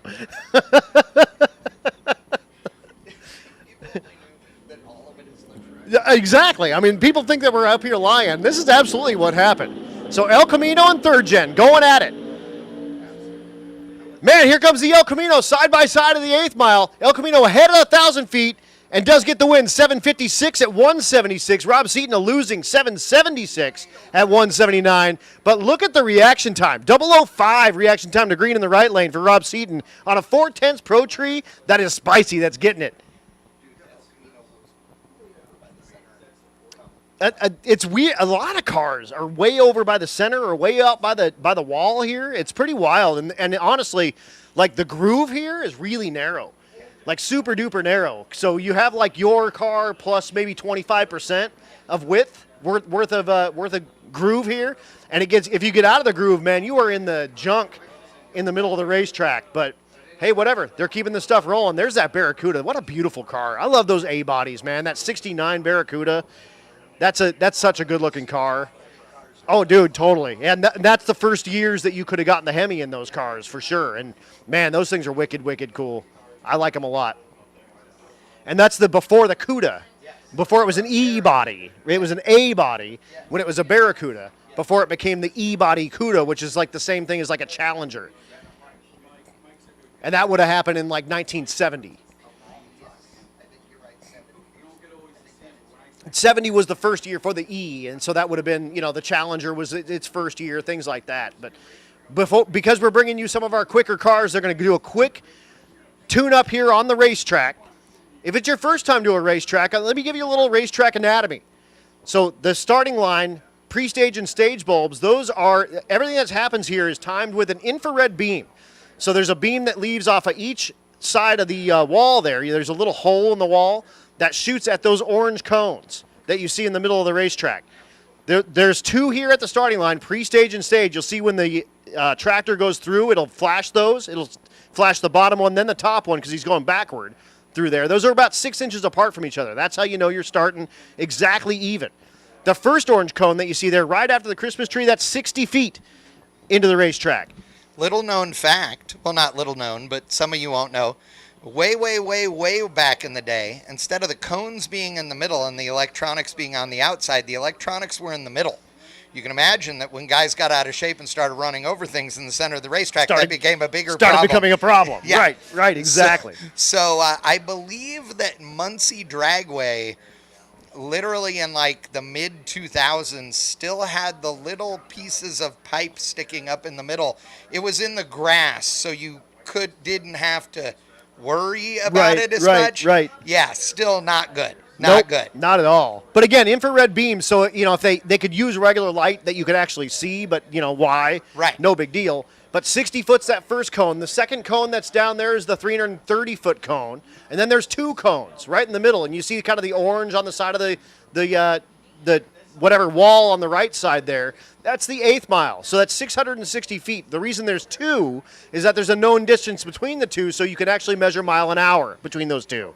Yeah, so, and that's it's 66 feet there. Yep. And that measures, like you said, speed. It takes the time between the 2 to determine a speed. And then same deal at the quarter mile down there. Now the middle cone between the 8th mile and those mile an hour cones down there at the top end is the 1,000-foot cones, which is what NHRA's big shows race to now for Top Fuel and Funny Car.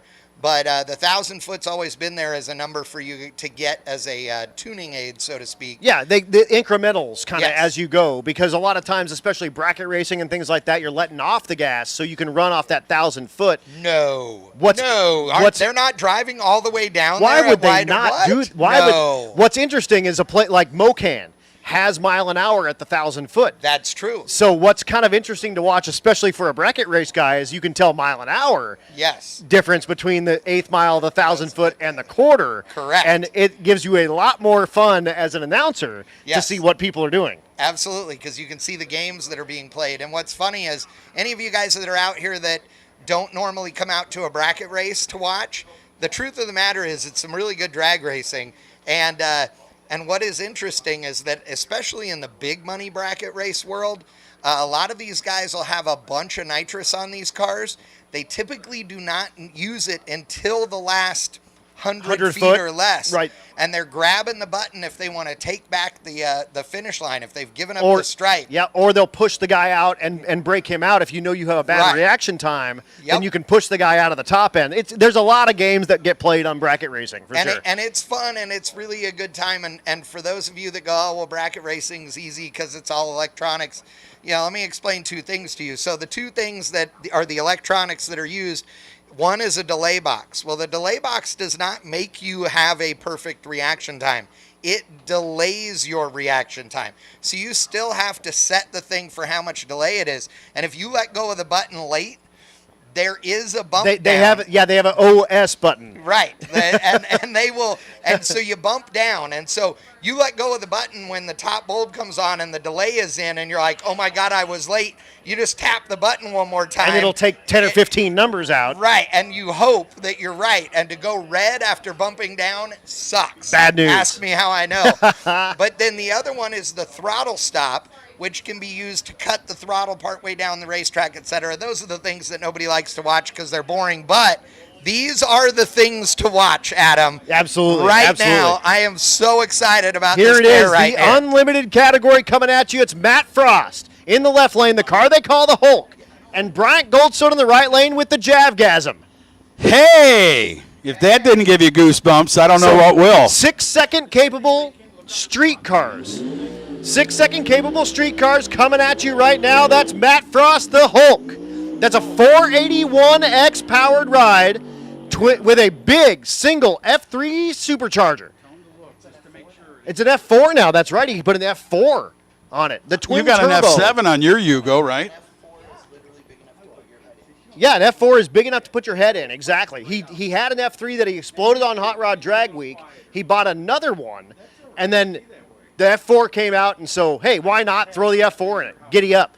Goldstone, the twin-turbo big block Chevrolet under the hood of the Javelin in the right lane. Again, he's gone as quick as 640 in drag and drive form. So why do I get the look of an Avani in my eyes looking at that thing? Remember the Avanis? Oh, yeah. Remember when the Studebaker. Max Studebaker Carter, Avanti. remember the twin supercharged, they were, when Max Carter's dad, John Carter, built that Avani, and he had those things, and the thing was so unique. This is before any of this stuff really started hitting the world. So our first look at unlimited cars with the clocks on. Oh, we got it going on now. Quarter Good. mile. You bring it. There were $5,000 to win, $1,000 to lose. This is semifinals. Oh, but I heard there was a side bet. Oh, they might have a side bet. Yeah. Who knows? Whatever. It's probably an entry for Rocky Mountain Race Week. There they go. I thought Frost was injured. Well, they got the car back out. Oh, Goldstone.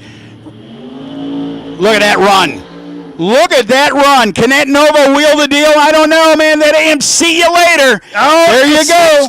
47 227 out of a streetcar Javelin. Matt Frost, not to be outdone, goes 679 at 210, but that's like being the second prettiest girl at the dance. 679, the left lane for Frost is, my cohort just said that. That's 60. That's unbelievably And fast. those are street cars, That ladies is, and that's gentlemen. the part that makes it all They that are much sicker. street cars. And that's why you guys have Sick Week, right? 'Cause Absolutely. that's Rocky Mountain sick. Race Week and all that stuff. And that brings up the Meltdown Firebird. That's Jason Hurley in the right lane. That's Royce Payton in the left lane, the Nightmare Mustang. Do you know that's one of the greatest cars ever in the wind tunnel? Did you know that? I do know that. That Pontiac Firebird? And when you're going 200 miles an hour, and ladies and gentlemen, these are both drag and drive cars as well. So street cars after street cars after street cars. These should be in the low 7-second range. Hurley has had his car in the 6-second range. I don't think that Royce has been in the 6s with the Nightmare yet. Boy, look at that Mustang. Look at that short wheelbase. With the huffer sticking out of the hood, and so they changed the What would be entire a- blower to what a would- street blower. Yeah, what would be an easy guesstimate? Like 2,000 horse? What do you think that thing? Probably about that, 2,000. I'm something just in saying, that neck you- of the woods. Yeah. You just look at that thing, and it's just incredible to see that thing's been driven on the street. Right. And I'm not I'm 62. I've seen a lot of weird stuff, but Right. these cars just But floor that, you. driving down the street, They floor especially ya. side by side, going down the street, a couple of 6-second, nearly capable rides. And what is Hurley the- in the right lane? What is the Payton in left lane. distance between what do you guys usually do? Like We've 100 so for miles? Rocky Mountain Race Week, we have one leg that's 420 miles. One leg? in one day. You got to do the whole 420 miles. 12 hours or something? It's about 12 or 13 hours. Yes, sir. Wow. Yes, Unreal. sir. On the street, with everything that you encounter on the street, you could hit deer. That's happened in the past. Oh, the kid from Motion. Yep. His dad hit a deer in Yep. Florida or Georgia. Remember Yep, that? Mike That- Pryka. Yep, the Deer Slayer Nova. Here we go. Oh, look at Both that Mustang. rides are away. Side by side at 3:30, and Jason Hurley pulls away at 8th mile. Pontiac action. Jason Hurley 7 Wow. flat with a 4 at 198, 766 for the Mustang. In the left lane, and something's hanging out of the right front of the Mustang. It could have been a fender, or I don't know if it's a fender. I think from this viewpoint, I don't have shades, but I think it was a GT sticker. But Royce Payton goes 006 on the tree. Oh, gosh, Hurley Chad. goes 40 on the tree. Unfortunately, the 006 not enough to hold off Hurley, and that Meltdown Firebird Part 2 goes 7 flat. Has he been 198. in the sixes yet? He has been in the sixes. so there wasn't no excitement to build He has up. been in the sixes. And that brings us into the Outlaw 10-5 category. That's right. The Outlaw 10.5 in the Pontiac in the left lane. It's all Pontiac powered because I learned from Adam, the 84 Grand Prix with a 496 cubic inch Pontiac. Jeff Fry in the right lane, the 63 Nova with the 6-liter LS under the hood. Who's Rob? Is that the owner or is Rob that is the owner. Yes, sir. Rob Senker. Rob Out of Senker Composites. He builds all the fiberglass for this car. Really? Where are they from? I believe they are Indiana, I think. I'm not totally sure. But if you've got a weird G-body Grand Prix. Jeff Fry, on the other hand, I was just watching that light. That thing is just hulking in there. 083, 089 in reaction time. Watch the right lane. Does get the job done. 809 to a slower 8. I don't want to say slower because that's pretty impressive. No, it is. 175 is a 7-second run. Yeah, and Senker's car typically runs in the 780-ish range. Yeah, I and was gonna unfortunately say- just didn't get the handle on the first part of the track. You see the 131 60-foot. That car normally in about the 120 range, and that's probably the difference in the ET. Incredible, man. They are fighting for not just a paycheck, but a Wally here this weekend. Hell yeah. Here comes Ed Asner. That naturally aspirated Fox Mustang, and this thing was in the 7-second range, all motor, 632 cubic inches of big block Chevrolet. Single pass. He looks like he's got himself a single pass. Jimmy will like that. He is a buy. Yep. So a competition buy. I'm going to go get a picture. Please do. I'd be offended if you did. asked me to go down when they pull up. Please do. It's a one-in-a-lifetime thing. Go do it. Go do it. Ed Asner, looking for another 7. No, not going to do a 7-second pass. I'm fine. Don't even worry. I got it. Don't even worry. So Ed's going to go ahead and meander on down the 1320. How about like an idling down the track, 1743? I can say I'm faster than Ed Esner. Once. One time ever. I'll take it. I will take it, man. Absolutely. So again, that's the end of our Outlaw 10-5 category. Let's go ahead. Do you guys want?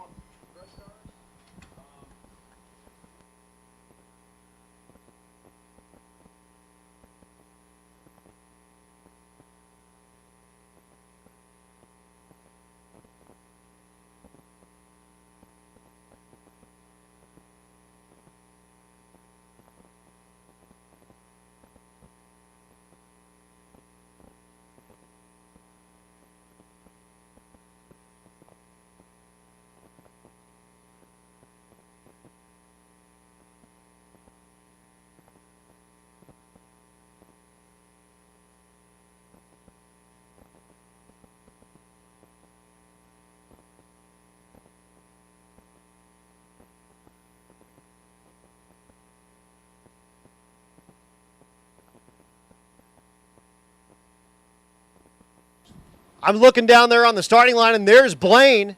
Blaine made it to third round. And that, again, that's like bringing a fork missing 2 tines to a knife fight with that nitrous LS 55 wagon. They're putting both of the 55 Chevrolets that are on the event poster in the winner's circle now to get pictures of both. The 57 and the 55 are down there in the winner's circle. So they are going to get that picture. Look at Blaine, man. Good job, pal.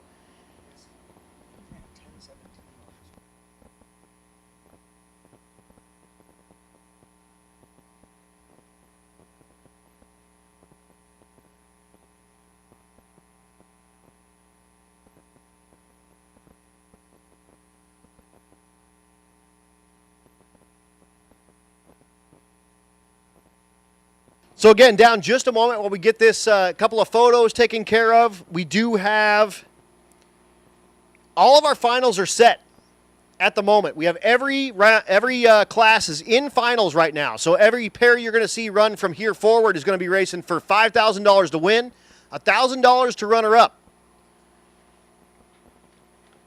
And again, a big thanks to all of our sponsors. Wicked Graphics with that awesome shirt. Steel Horse Design, the donating sponsor. ATC RV Center, another donating sponsor. CalCam AP, aerial photography sponsor. Barnhart Crane and Rigging. How about that Barnhart Crane with that awesome flag hanging off of it and the Havlik's flag hanging off of it? There's Bryant Goldstone coming down with the Javelin. How about a whatever the heck he ran, 640 something? Yeah, that wicked Javelin.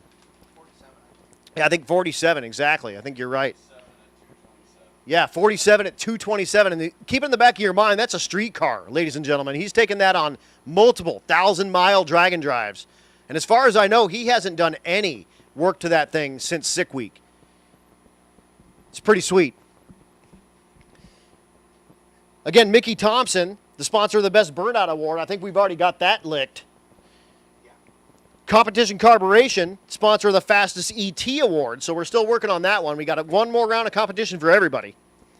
So we'll get that taken care of. Of course, Race Week and Rocky Mountain Race Week, the announcer sponsor, that's Matt Frost, and he's sponsoring, me and Al. Yeah, thanks to all the blue shirt staff. Everyone running around here with the event staff shirts on. Those are all folks helping out with the Havliks.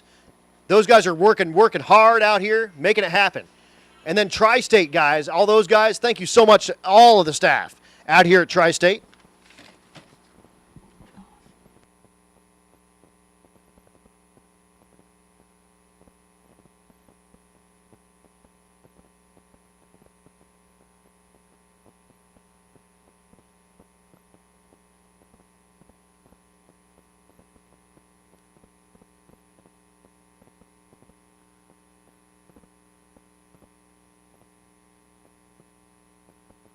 So I did just double check the schedule with some folks here at Tri-State, and we are down to our semifinals in Super Street. Everybody else is at finals.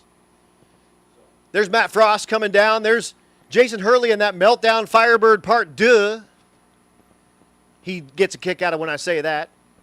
Rob Sanker That Pontiac-powered Pontiac. It's awesome. Yep, the bare metal Chevy 2. I like that. It looks neat that way. I like the passenger door. Like they've metal finished it, but you can see where it had a big crease in it at one time in its life. And that's pretty cool looking. Of course, Bank Shift, bringing you that live stream. Thank them so much. And thanks to all you tuning in on Bank Shift. What are we at now? About 10,000 viewers currently? That's about right.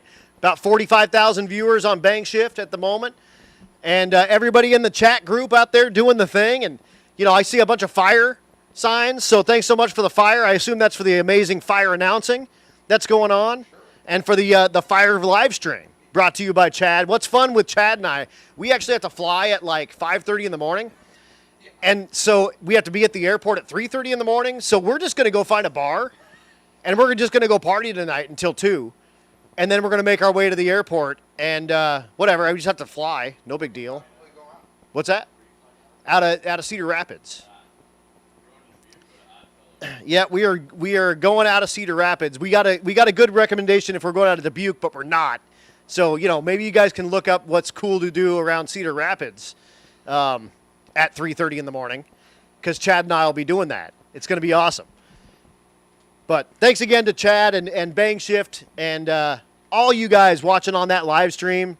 Again, this is maybe the best single day of drag racing all year long, and I'm happy to be a part of it, and I know Chad is as well. We love this crap. We just love coming out here and doing this and talking about our friends to our friends and out, you know, blasting it out to our friends as well. And man, you guys are the real heroes for checking this all out. And thanks so much for all the fires for the fire announcing.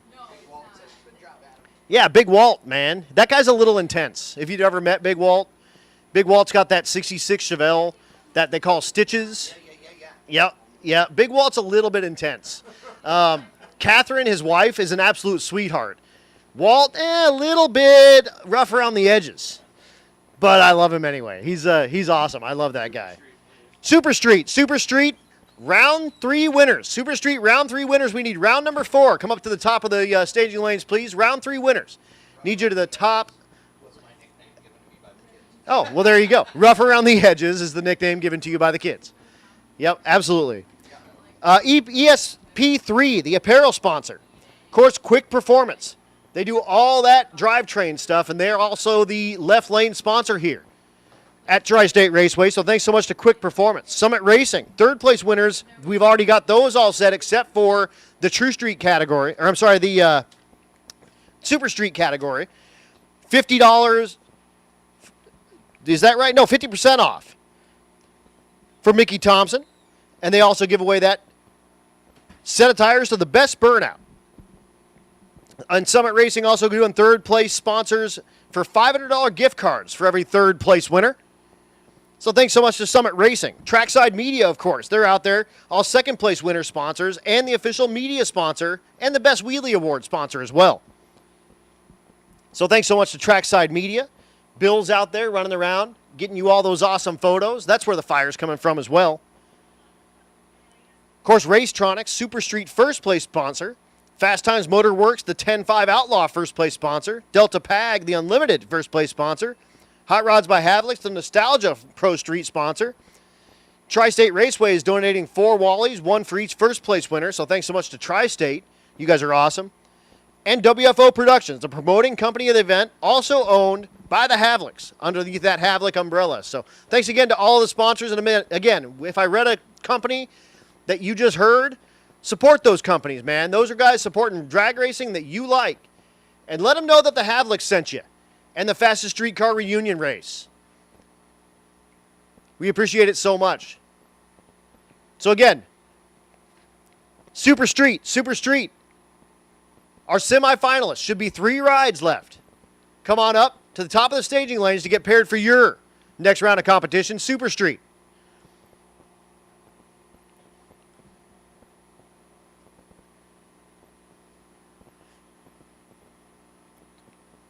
And again, looking down there, Tommy Stark's down there. What's up, Tommy? I think you just lost your ride again. Blaine took over the driving duties of the 55. He's also the CEO of Motion Raceworks, if you didn't know. He's been doing that for like 3 years. He became the CEO when he was 13 out there. And again, a big thanks to all the guys in the blue shirts with the event staff. The Hot Rods by Havlik on the front, the event staff on the back. It couldn't happen without all those guys. So give it up to them if you see them cruising around. Tell them thank you so much for putting on this race. And let them know that we want to do it again next year. And when I say we, I mean all of us, we. We'd love to be back here at Tri-State. I'd love to be back on this microphone, and I'd love to have Al Tucci next to me. Thanks again to all the racers that came out, especially all those fastest streetcar guys that had their cars in mothballs for 30 years. Thank you guys for bringing your stuff out. Thanks to all the racers that towed a long, long way for a day of racing. I know that's a big commitment, and we appreciate you guys bringing all your stuff out here and partying with us. It's awesome. And thanks again to all the spectators. All y'all came out here, enjoyed some awesome drag racing. We're not done yet. Don't you go anywhere. We still got semifinals in the Super Street category, and we got finals and everything else coming up here very soon. But again, Super Street, our semifinals should be 3 rides. We need you guys to the top of the staging lanes right now.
Once again, Super Street, you guys should be making your way to the top of the staging lanes, please. Super Street to the top of the staging lanes, and let's go ahead and get Grudge. The Grudge class. Come on up to the top of the staging lanes to get paired up for your next pass. So again, Super Street semifinal, 3 rides. And then Grudge cars.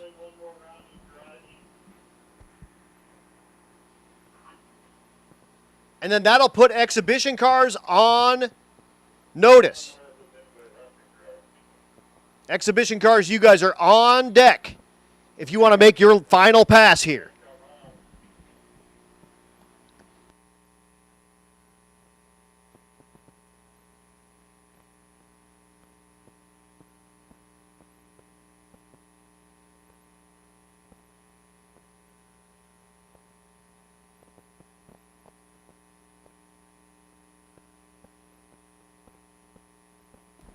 So once again, Super Street, there's my semifinalists coming out there. I got 2 of my 3. And then Grudge cars. Grudge cars, if you want to make another Grudge pass, come on up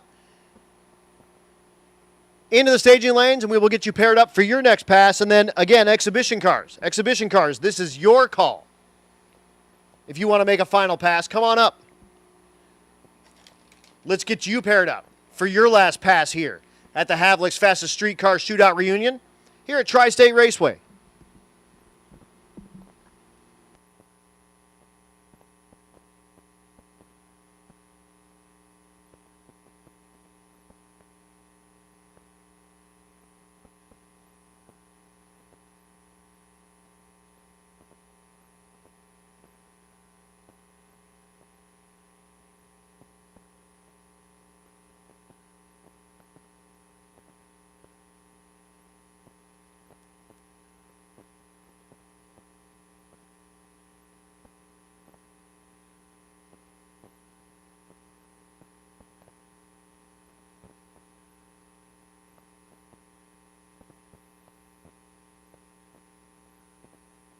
Oh, man, and I just got a look at a video from Darce Laws with that 442.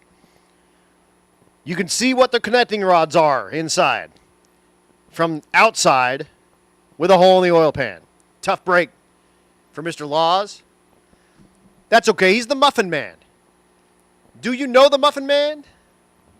The Muffin Man? The Muffin Man. It's Darce Laws.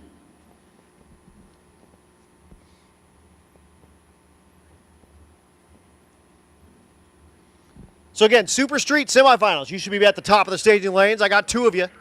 Waiting on 1 more. Check out that red 57. They're just going to line up and do nothing. They're not actually racing. They got passengers and the windows down and stuff. They're going to do some pictures and they're going to do a little parade lap. This won't be an actual race, but here's a good picture of what it would have looked like in 1992. A pair of Tri-5 Chevys.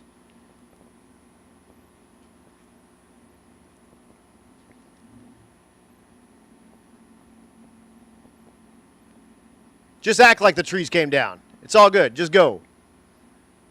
Somebody wave them forward. There you go. Oh, maybe they do want to race. Maybe. Not race, but get a tree at least. There they go. Whatever. But give it up for them, ladies and gentlemen. Clap for them as they go down the quarter mile. A pair of the awesome OG fastest streetcar contender cars here on site at Tri-State Raceway. How sweet is that? Little parade lap. That is about where he quit doing the burnout. Right about there. About 950 feet of burnout. I see my third taker in the Super Street category. And I see some grudge cars coming up.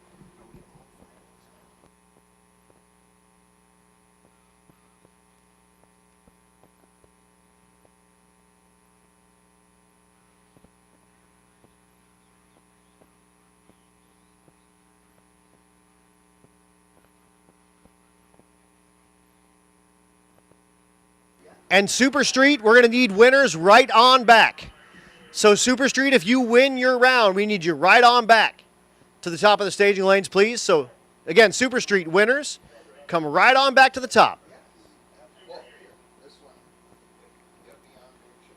Grudge rides, you guys can come on down if you want to make another pass. And then exhibition cars. Exhibition cars, if you'd like to make one final pass here at the Havlik's FSC Shootout Reunion, come out to the top of the staging lanes for your final pass of the night. All other finalists, you guys are on deck. I'll be calling you very soon. So all other finalists, you guys are on deck. I'll be calling you very soon. And again, Super Street finalists, we need you to come right on back. You'll be the final pair we run because we're running you right now. But come on back as soon as you make your pass, please.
Once again, attention in the pits, attention in the pits. Grudge Cars, this is your final call to the staging lanes. Grudge Cars, this is your final call to the staging lanes. And Exhibition, come on up to the staging lanes if you want to make a final pass. Oh, you found the Starks.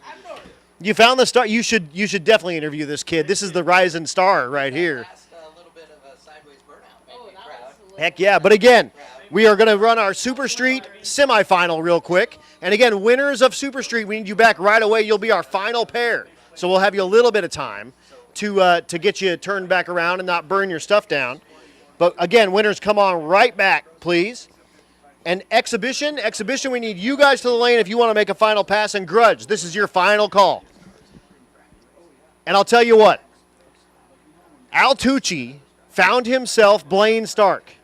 And Al was like, I want to talk to Blaine, man. And so Tommy, Blaine's dad, brought him up here, and we are going to talk to Blaine. Well, I couldn't believe when he walked up. I already know everything about this kid. I mean, I grew up with this kid. I watched him from when he was about 12 years old, driving that same 55 in a class called Junior Street, and his dad was driving it in regular. So he crew chief for his old man, crew chief for him. Are you kidding me? At 12, he was driving that car? 13, I believe, he was driving that car. Really? 13, he was driving that car. No. Yeah, no really? bottle, 8th mile.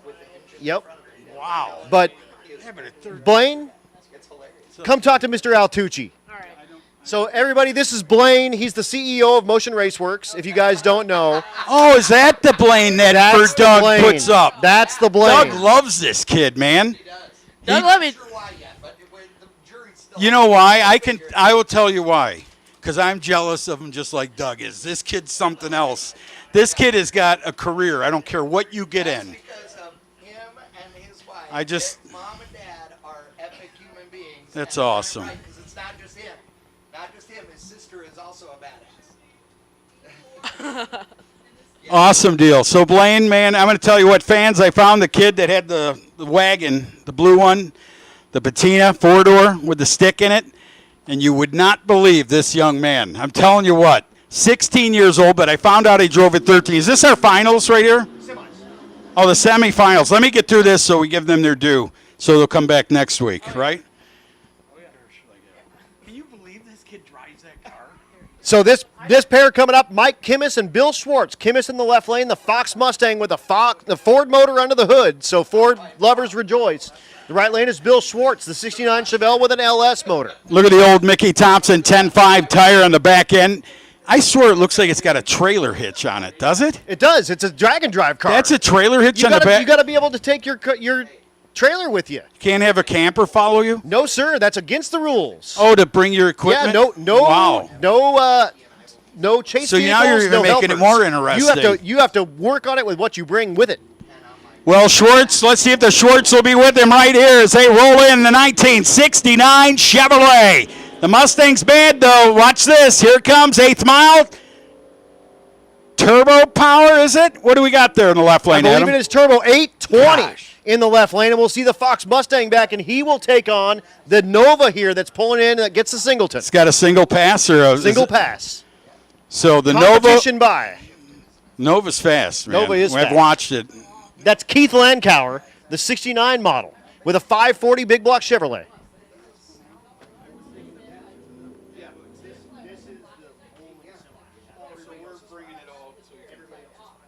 Unreal.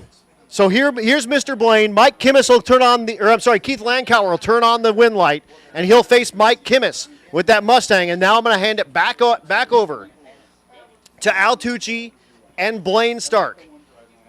So again, Blaine, the CEO at Motion Raceworks, and he's the guy that really keeps the stuff moving over there and makes sure those CNC machines are whittling all that billet down and keeping those Cook brothers in line. Really, that's really what it's all about.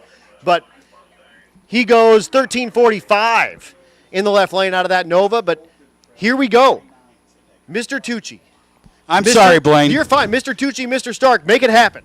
Blaine is farmer neat, not farming fleet. Blaine's farmer neat, man, because I'm out here in a cornfield, and to see this 16-year-old do what he did this weekend, I just want to take my hat off that I ain't even wearing to you, because it's 16, and they said you were in that car at 13 wheeling it and doing a thing. Is it an old soul? What I'm asking you is what made you really, as a kid, 13 say, I want to do this. Because I grew up with the same type of dad, with a 30 Chevy Coupe, and I got in it at 18. And it was a really fast street car for 1970s. You know, it ran 1130s at 121 with a stick. So when I watch you shifting that car, and Adam's telling the story, I go, that's a stick in that thing? Incredible. So where does it, give me the beginning. Start at the beginning. When did you know that you wanted to do this? My dad's dad, so my grandpa, he grew up working on Top Fuel Team. Which one? Well, Lots of them. who? From Iowa? Private stuff. Colorado, Private. I'm sorry. Yeah.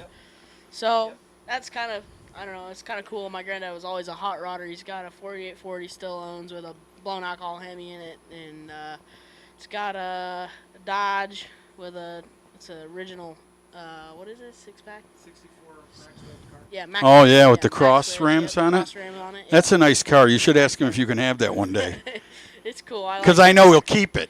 No, I'm just saying. I was just saying this to Keith with the 55s. I go, where's your kids? I go, and the kid was here, and Keith left. I said, you know you have a museum in your garage. I know you like pickups, but keep that stuff. But anyway, go. I apologize, got a Blaine. push button transmission. Yeah, my I dad think raced. those are My dad awesome, had a so- Ram Charger, 1962, with a push button, and it was like that. It wasn't really attractive looking. There's the weird quarter panels on that, but national record times those cars ran in the So, day. Dad grew up street racing. No, not your dad. Yeah. Not in the. No, there's no air in Yeah, the he's mountains so, up there. So innocent. He had a green Volare on some nitrous and. So when did you say I want to drive? I mean, did he ask you if you wanted to drive, or did you say I want to try this? I've always been working on cars and stuff. So you're when I first natural. got my junior dragster, I took it all apart and put it back together just so I could go race it. We take everything apart and clean it before we go running. So that was one of our first things, and I was just hooked from there.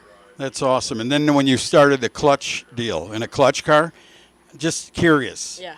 Was it like nerve-wracking at the beginning, or was it like rev it up and just dump it? That's him. Unreal. Adam just showed me a picture when this kid was wearing a Kimby, and he had a shifter in his hand. That's the wagon? That's the wagon. Man, that is so cool, Blaine. I'm telling you what, that's another keepsake forever, that wagon. I love that car. See? It's a heart and soul of this. Listen, I'm talking to a guy that's in his 30s. Yeah, I love that car. It's my heart and soul.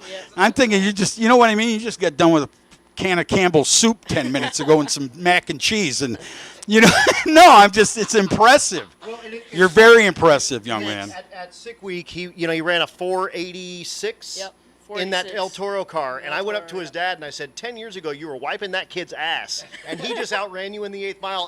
Faster you've ever gone ever. That's the passion, and that's the thing that children possess. And I want to say this, that you could be quiet. Your dad's doing things, building cars, Riddler cars, and doing things. And parents sometimes don't realize that we're watching. You're watching everything. You're absorbing everything. And there was only one time, I would tell you if you did something wrong because I care about people, but there was only one time in my life I saw a kid buy a car from Mark D'Antoni, the kid from Missouri that could have been a pro ball player, but he wanted to go drag racing. And he turned that thing sideways. And I'm going to tell you what track I was at. I could read the name on his window. So I went down there because he's 18. Dad has tons of money. Bought him that 57. Was it a orange one? Yeah. The 57 Marquette. The kid bought it. His name will come to me in a minute, but I really don't want to share it because I cared. And I said, you know what? How old are you? He goes, I'm 18. I go, have you ever drove? I mean, and his parents were standing there. He goes, yeah. I go, I just want to tell you something. There's a right foot because I don't want to sit in the window and watch you pile up a car. And I'm not being rude. I care about you, man. And he's like, oh, that was nothing. I want to go top fuel race. And I went, you're on your own. See you later. Right at that point, I knew this one isn't even worth talking to because you didn't work hard like you worked. You worked hard. I can tell. You've worked hard, your grandpa, your dad. And this is a great moment, man, because you don't know it at this point, but you're going to be very legible in this. I can tell. You're going to do something out there and just break hearts to other drives, and you're going to probably be 18 years old. And, and there's going to be old men going, man, who is that kid? But I mean that from my heart. I have 38 years, almost 39 behind a microphone. I've seen so many things. But you are a treat, young man. I told him, So my granddad's Ron Connor, worked NHRA Safety Safari. I don't know if you ever. I've stuff, so. just once, Yeah. but no, one. I was with Chad when I got to announce at the NHR. Yeah, it was just one Yeah, time. so he's worked there for 30 plus years. No kidding. Yeah. And is he retired? Yeah, he or? retired a couple years ago. So he followed the whole deal. Yep, whole deal. Safety Good. Safari all the way. Good. Look at. Yep. Good dude. Does he have to wear like that hockey helmet on the mini bike and ride around? No. You know, but some of those I know because I had guys when I announced that one time. I even know the guys. Tucci, man, I listened to you on the race thing. Man, it was awesome. I'm like, thanks, man. I was waiting for the flaming arrow. I got him in the heart. He's gone. You know what I mean? Chad knows what I'm saying. Oh, I do. That's like the religious grounds for racing. And you got to be like low key. He'll never work. He won't sell T-shirts. They ain't leaving the stands, right? But I just want to thank you again, young man. Thank I you. do. I will get a Appreciate picture it. of this, please, because I want to be 72 10 years from now and go this. Everyone act like you like each other. Keep the old man in there. Awesome. Great stuff. Thank you. That's again. awesome. No, thank you. for Ladies and having me. gentlemen, Blaine is the kid. Remember the name. I'm telling you, I already know. And my soul is going, this kid is going to be so special in this sport because of your attitude, because you're a good kid, and because you want it worse than anything. I can see anybody who sits in that car like that and has the same car, you can't say. You know, my dad had a 63. I was telling these guys, 409, and I was just a little, like 5, maybe 4 or 5. I'm in the back, and we're at McDonald's, and I'm smashing French fries in a speaker. My dad turns around and goes, "What are you doing?" I go, "I'm feeding this deer." Remember the Impala sign? He goes, "I wrote that mag." People would ask, "How'd you get your start?" I don't know, in a 409 going 2 gears, and in my mom race. And my dad goes, "What are you doing that for?" I go, "Feeding him, man. He's hungry too." Now it all comes together for you, Chad. Oh, man, But that's Blaine, funny. thank you so much. What is this down here, Adam? Do you see the dude in the little scooter? The Canadian. Yeah, the scooter has nitrous that he's purging. Really? He has nitrous on the scooter that he's purging. And is this a semi-final run? Or This is just an exhibition run. Exhibition, thank you so Yeah, much. Absolutely. And I'll tell you what, Blaine, this is the future of our sport right here. And if everyone is like Blaine, we are in good hands. I promise you. Totally. Blaine, don't ever see, what a gentleman. Yeah, don't go changing, because when you're my age, I want to be his age calling your passes still, man. I want to be your age. Hey, Altucci. How about them burnouts, though? Ask him. Watch Bank Dude, watch bank shift. Dude. High gear burnouts. Gangster. Hey, and we've decided the rule for next year is every car here must do a burnout across Past the starting line. Yep, If you yep. don't, You're out, man. And what the best part that you maybe didn't see is you did your burnout, and your old man was on the starting line going, oh yeah, loving it. the first one. Then the last one, he was a little. So the G-Body Malibu in that right lane. That's Larry. The big tire Malibu. This is the car that finished 6th place in the first FSC race. Has not been happy, for sure. Has not been happy, and that's the pass. They still got big smiles on their face. Yes, they do. They're loving it. Big smiles on their face. Did you guys have a blast bringing it down from Canada? Give it up for those guys bringing it down from Canada, man. That's awesome. And when he comes back down past in front of the grandstands here, you make sure you give it up for him. I'm losing my mind already. It's only day 1. I'm used to doing this like 6 days in a row. I lost my mind about 25 years ago. Let's just be honest with each other right here. Now we're moving into some grudge racing action. So we're running through the grudge racing.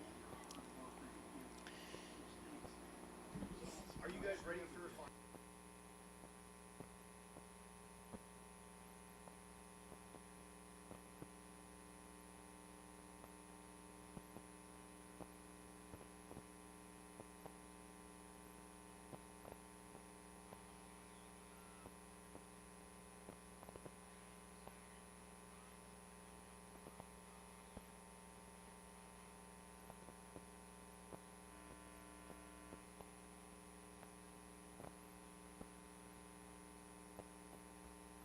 He's not saying that.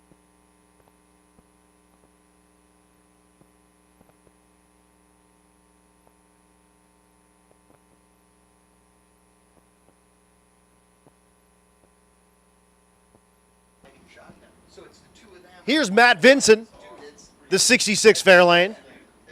That's the Vincent, right? That is. That's Yep, one Matt of the Vincent. twins right there. Yes, sir. That's Robin Egg Blue Ford. Robin Egg Blue. Every time I saw a nest with those in there, I passed it up. And then Ford picked the color up.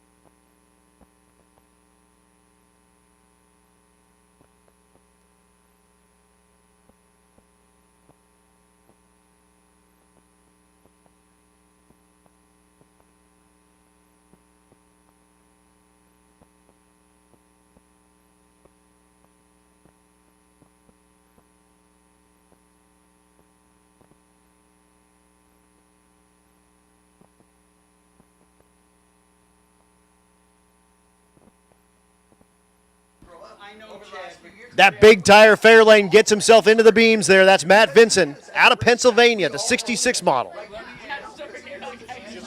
I'm trying to earn my paycheck here.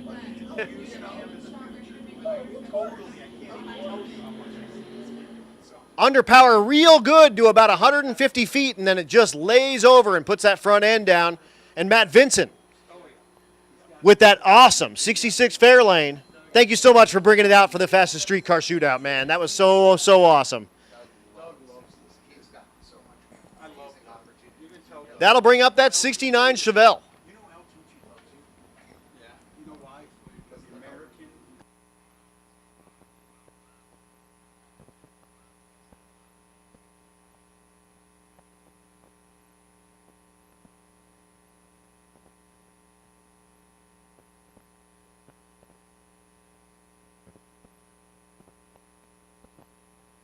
Attention to the pits, attention to the pits. All winners, all classes. Come up to the top of the staging lanes, please. All winners, all classes. Let's get those finals taken care of.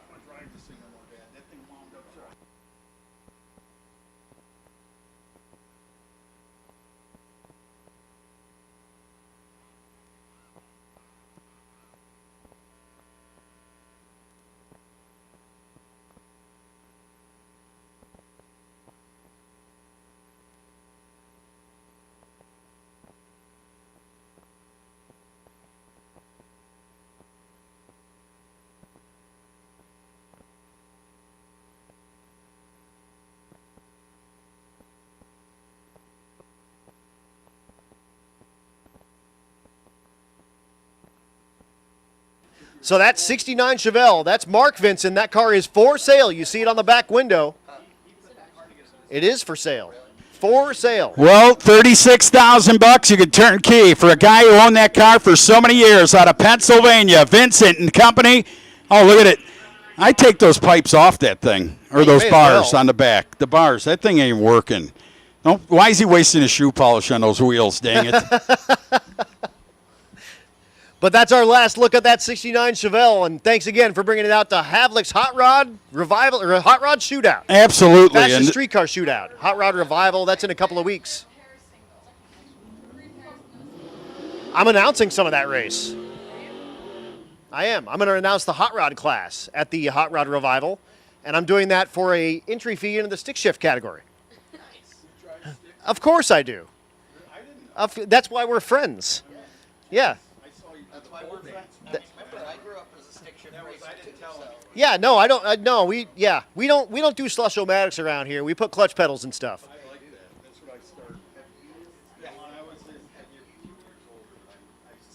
So the Fox Mustang in the left lane, the 69 Dart in the right lane. Oh, here comes that Mustang. He got a Marlin on the hook, didn't he? Yes, he did. Bang, 885, 163 for the win. Again, all classes, all winners. We need all of our finalists up into the staging lanes right now, please. All of our finalists in the staging lanes now. That'll bring up our next pair. It's Matt Paris in the right lane. It's Mark Lowcamp in the left lane. Both nitrous-assisted big block Chevrolet rides.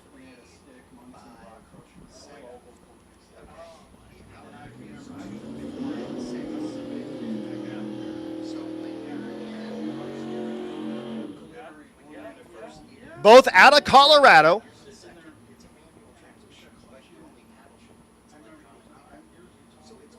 And both rides typically race in the PSCA, which is the Premier Streetcar Association. Used to be the Pacific Streetcar Association, now is the Premier Streetcar Association. Both rides purging the nitrous, getting ready to force feed those big block Chevrolets.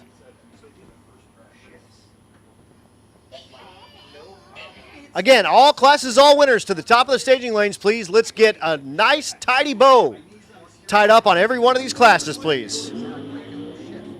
Paris knocks the tire. Here comes Locan. Cannot get ahead. Paris lays on that loud button again.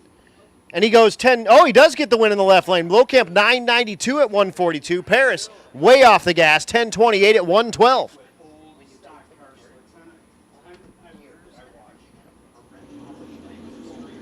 The Fairlane chassis car in the right lane. Love that car, man. The big forward-facing Pro Stock type scoop going against that S10. The S10 again with the zoomies in the front of it. You see the 4 primary tubes sticking out there.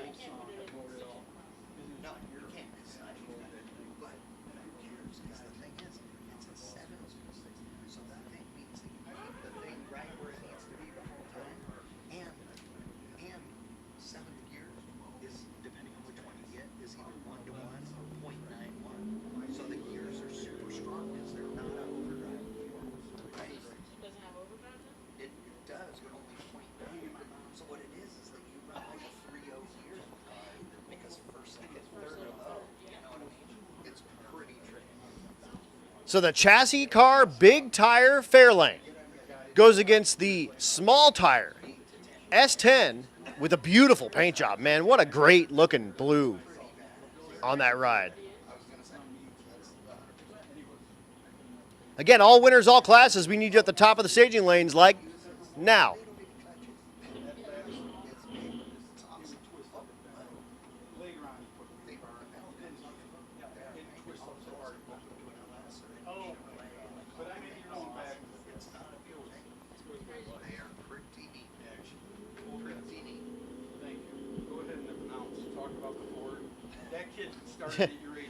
Blaine doesn't need to announce, man. Blaine just needs to chill, man.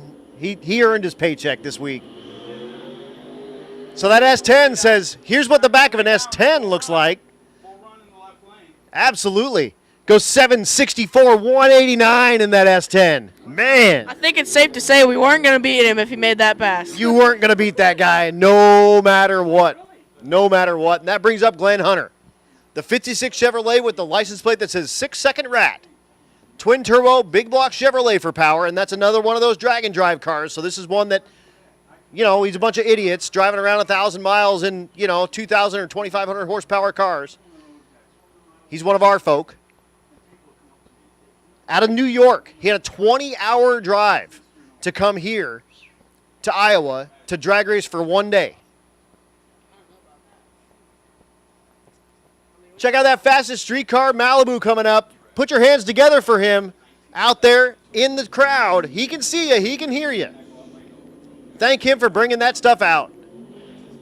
Hunter knocks the tire, and he'll meander on down the 1320. Beautiful 56 Chevrolet, and he'll go 1137 at 125.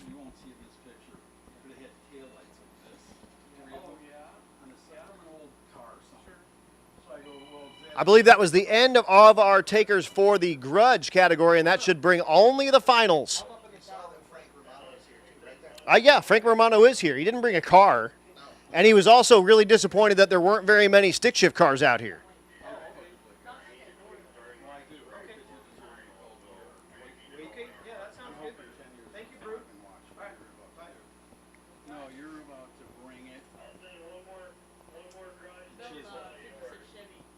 So one more grudge car, I'm being told, and then we're moving into finals. I see our Super Street final up there.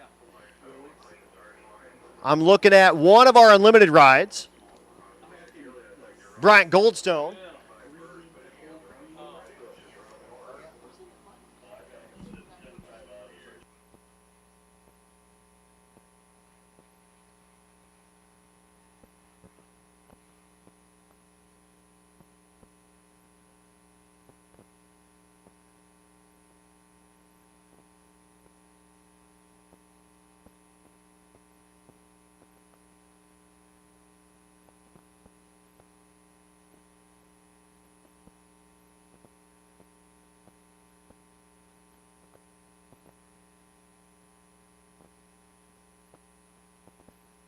So again, just getting our finals set up here. How are you?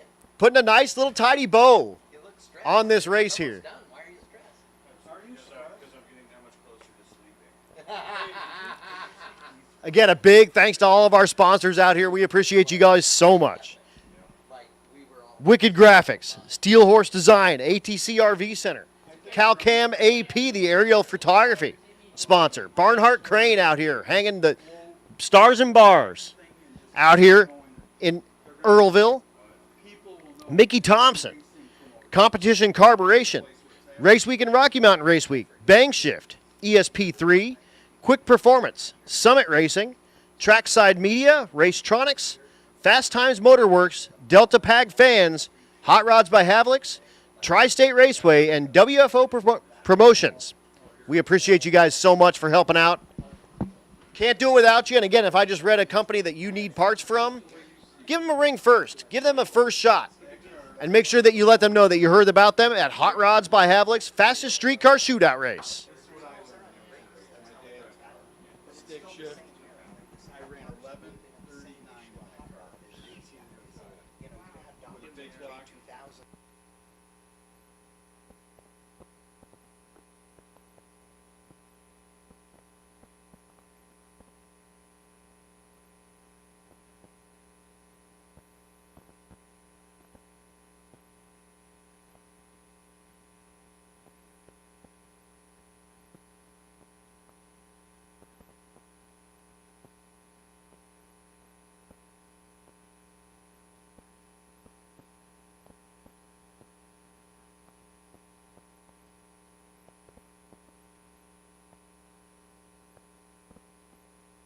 So finalists, when you get your pairs, go ahead and roll on down to the front of the staging lanes in your pairs. And we are going to get ready to get some money handed out. Again, each of these winners are racing for $5,000. Runner-up racing for $1,000. So you know, I was going to tell you, I almost mistaked that. I thought the final was coming up, but we got who ended up in the final of Super Street. Super Street, we have Ed Asner. Oh my gosh. Is up there, and I believe he's racing Mike Kimmis. The black car? Or yes. Is that? Yeah, there we go. So Ed Asner, good race. We watched him run in the sevens just a moment ago. Naturally Actually, you know what? aspirated. He's in the Outlaw 10.5 category. Ed Asner's in Outlaw 10.5. Who is it? Landcourt.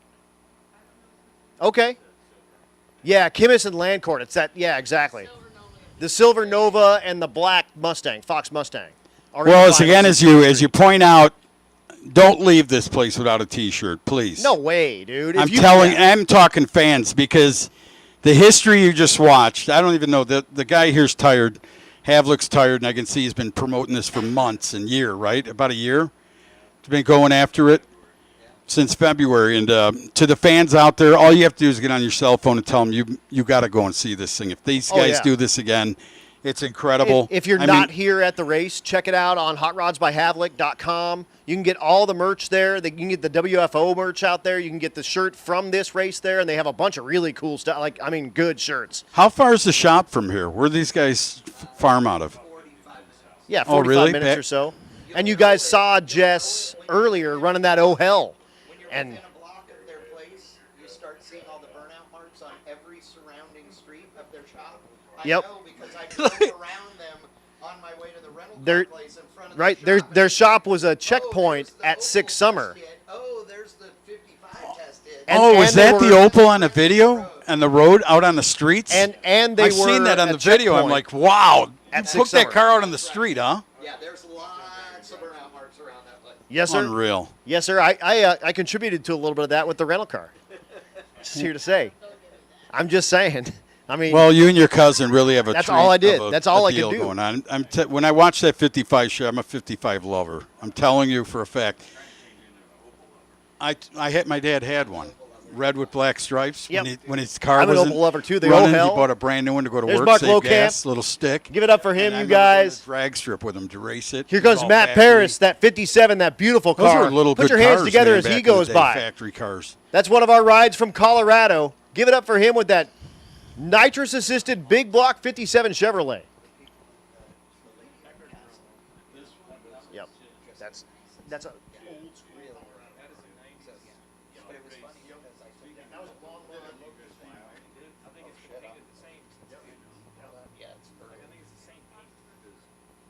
Here we have finals coming up to the front of the staging lanes, and we're going to put a nice little tidy bow on all these classes. Oh, no.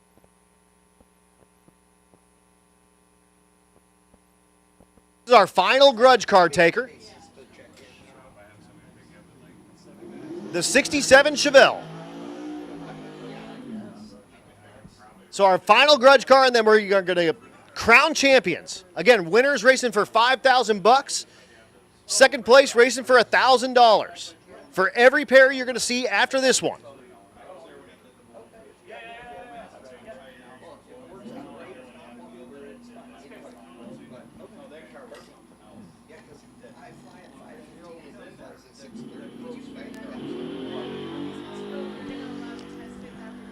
Well, Aaron down there from Southern Illinois, down in his Chevrolet Chevelle. What do you think? 959 at 135. That's not bad going to Sonic in that thing at 135 miles per hour. So Aaron and his family having a great weekend.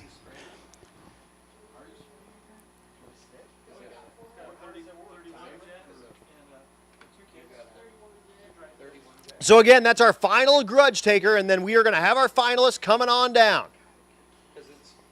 I see our Outlaw 10-5 final down there. I see our Unlimited final down there. I see the Super Street final down there. And I do see Nostalgia Pro Street final. We have everybody. So we are going to, again, $5,000 to win for every pair you Unreal. see from here forward, and $1,000 runner-up. Listen, my friend, the money's awesome. The trophy's better. Absolutely. If you take a Wally home, and I got to thank the track for getting the Wallies out there from NHRE for Yep. these guys. Yep. Just to remember that I went to a fastest streetcar shootout in 2024. And they'll go, 20, they had those then? You'd be like, They hell recreated yeah, they it. did. They held, yeah, you're Hell right, they yeah, did. they did. And actually, what'll be cool is in 20 years, they're going to say, you went to that first one, and you won a Wally at it? Yeah. And we'll go, hell yeah, That- exactly. That is so awesome to see. Yeah, and I'll be a senior citizen by the time it comes back around in 20 years. I'll be 6 feet under. We'll roll you in. You here. can just come over and talk to the tombstone. No, we're gonna roll you in here in your wheelchair. We'll have Blaine up here. He'll be whatever 40 years old and probably have his own 2 kids. Blaine will be 40 years old. That's all right. When we come back in 20 years. Yeah, you'll be 36 years old. Well, we're going to do it every year, but when we do this again in 20 years, you're going to have your kids out here, crew chiefing for you.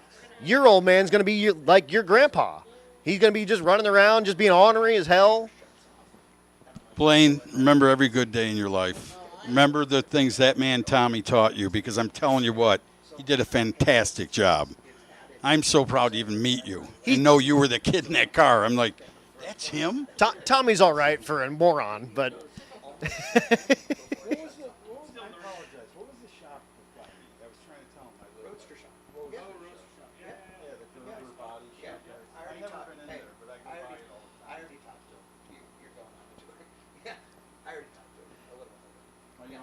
So just a little bit of track prep here before we bring you the baddest of the bad and the meanest of the mean, and get a nice little tidy bow put on the Saturday race here at Tri-State Raceway, the Havlik's fastest streetcar shootout reunion.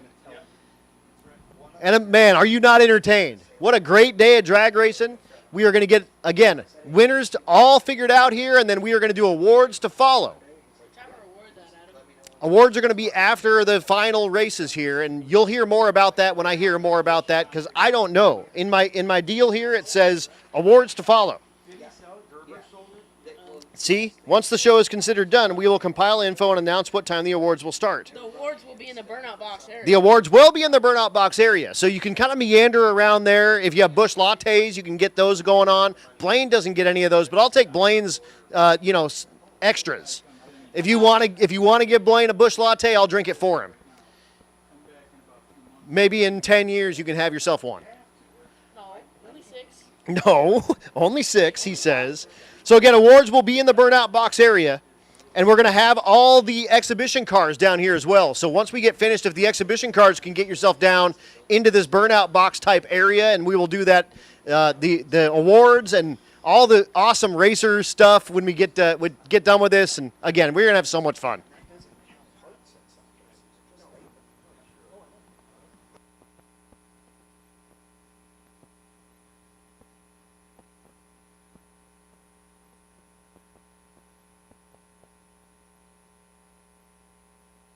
Haven't you?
All right. Here we go with Outlaw 10.5. That's Ed Asner coming down with that naturally aspirated Fox Mustang. Yeah, no, sit down, man. Party. No, dude, I've been rusting up this microphone all day long. All right, so Adam, are you ready for any finals here? I am, man. Let's hand out $6,000, $5,000 to the winner, $1,000 to the runner-up in every category. And you forgot the most important thing. And a Wally, baby. The Wally. If you can take a Wally home from this first Havlik fastest streetcar shootout, you have done something tremendous. And here comes a J-Lo powered Ford naturally aspirated Mustang in the left lane. Ed Eisner. No, he's not related to or work for Mary Tyler Moore or anything. But that's Ed Asner right there in the left car. Now, I'll tell you what, the guy right there, look at him cleaning the track. That guy is so on tune. Jimmy Lopez, the engine builder. If you ever really want, I'm just saying this, and I'm not selling for the guy, but that guy will never, if you brought him parts and he looks at it, he goes, I'm not going to build your motor. I like you guys, but if you buy the right stuff, he's just one of those guys that will not let you walk out of the garage with anything but perfection. And he's lined up next to Jeff Fry. Fry with the 63 Nova Chevy 2 version. You go back to that name Fry. Do you remember California Fry? See, he's a Chad's Texan. Chad's a Texan now. Remember Bobby Fry? California? Well, we got another one. Jeff Fry, the 63 Chevrolet Nova. Jeff Fry coming up. Who you with? I tell you what, I got Don't do it. All right. I got Esner. I'll take Fry, even though We Jimmy can both Lopez. have Esner. It's all good. Here we go, ready to go in. It's for a Wally and 5,000 big ones. 1,000 runner-up. They're off on the green. Esner, wow, he's going to cake him probably. Oh, he's sideways there a little. Whoa! He's good. Whoa, hang on to that, baby. Throw the shoot out of that thing, man. Man, I'm sorry, dude. That car was on a ride. It was on a. The shoot's out now. Now the shoot's out. But he goes 748, 172, 807 for Jeff Fry, and Ed Esner is the winner of $5,000, and he needs a new set of underwear. And a Wally. A Wally. Don't forget about the Wally. Adam's like, don't forget about the freaking Wally. The Wally. What would you have? The $5,000 and the Wally. Wouldn't you That's love right. to have that Wally? That's right. I know both, but you'll get lunch money. Here Don't worry. comes Your parents will Nostalgia feed Pro you. Street final. The 68. Oh, Camaro look who in the made left it. lane. Look who made it in, the El Cabongo. I told you this car had something hidden in it. And There's both something. of these things are spicy. Remember the last run, this El Camino made in the left lane? He wheeled the guy down. Bad. Yep. Chris Myers from Light Bet says hello. Oh, how's he doing? Is they still doing that? Yeah. Well, Chris Myers, Winlight Bets. How you doing, buddy? Good to see you. Maybe you'll see you in Bradenton again this winter. As they back up the El Camino. Now, my favorite was, of course, Chuck Samuels, right back in the day. And I had to have one, so I bought a yellow one that came out of Wyoming. Okay. And it was 88 Olds yellow. It looked like that board behind the computer. That board. So I got that thing running, got an 11s with a little spray and a 427. Then things got bad at work, had to sell that thing. But if I ever find another one nice, clean, I got to have another got one. to. I mean, love El Caminos. Love So those that's old. Matt Only McReynolds. 65. I mean, I love all of them, but that's something about a 65. I go back to the short fenders, right? Oh, yeah. The stub nose. Mac McReynolds behind the controls of the 67 El Camino in the right lane. Left lane is Troy LeCrone, the 68 Camaro. Who you riding with? I'm Al? going to tell you what, Induction Solutions standing right out in my face, and that guy's been running strong, but El Camino is not a gimme. That guy isn't one of these guys like a duck. What do they No. call him, bracket racing, a Yeah, duck? duck. Yep, no way. This thing has proven itself all weekend. Well deserved to be in this round. LeCrone, is that how you say it, LeCrone? LeCrone, yes, sir. LeCrone down there, he's got that thing down. I didn't even see it a purge out of the thing or anything. Wonder if he just came to the pits and he's trying to play possum on him. Usually you see the big wind of nitrous go over the windshield, but Yep, the plume of the purge happening there, but LeCrone has been quick in this ride. is that a Pro Charger turbo? What's in the right lane? McReynolds is a turbo ride. Here they go. El Camino's into the bottom lights. Lights are ready to go down. They're down. We're looking at green, and it looks like Chevrolet all the way in the left lane. El Camino gets a little bit in the dust. Oh, speaking of the dust, he just visited the piston goddess right there. And Troy LeCrone goes 730 at 193, a 008 reaction time to green, and McReynolds hangs the rods out of it, trying to stay ahead and just cannot do it. He tuned that thing up. I mean, you know when you're watching, if you pay attention as a racer, you watch everyone, you see how they're doing. Then when you let people see the times, you're like, you know, we came here to win. Take and put some Slick 50 in that thing, dump the 8 quarts of oil out, and let's see if we can do it. Yeah, McReynolds goes 796, blowing the thing up at 140.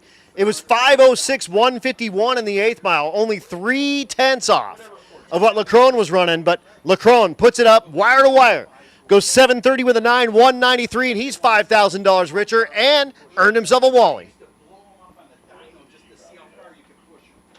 That brings up our Super Street final. Mike Kimmis in the left lane, the Fox Mustang, and Keith Landauer in the right lane, the 69 Nova. There it is. That's the burnout I was looking for. I was watching the Ford. I was looking at the competition while you were doing your deal. Kimmis down there in the 89 Mustang, 302. Yeah, I bet it is a 302. Yeah, 302. No, that's all right. I mean, what was the 347 Billy Glidden? 347 Remember is- that yeah, motor? The stroker motor out of the That 302. motor worked so good all those years for guys. That's what Mac has in her Fox Mustang. That's Blaine's sister. Oh, They have a 347. 347 Yeah, with that's a a stick bad shift. to the bone motor. With a stick even. That thing's got to wake The up. whole family's got sticks, baby. Awesome deal. And it's got a Pro Charger. But Land car coming over here. Look at the purge of nitrous oxide on that thing. Got the plates on the back end. This is the Havlik fastest street car shootout for 5,000. yes, this is Super Street Final. Yes, sir. $5,000 to the winner, $1,000 to the runner-up, and the winner also gets themselves a Wally.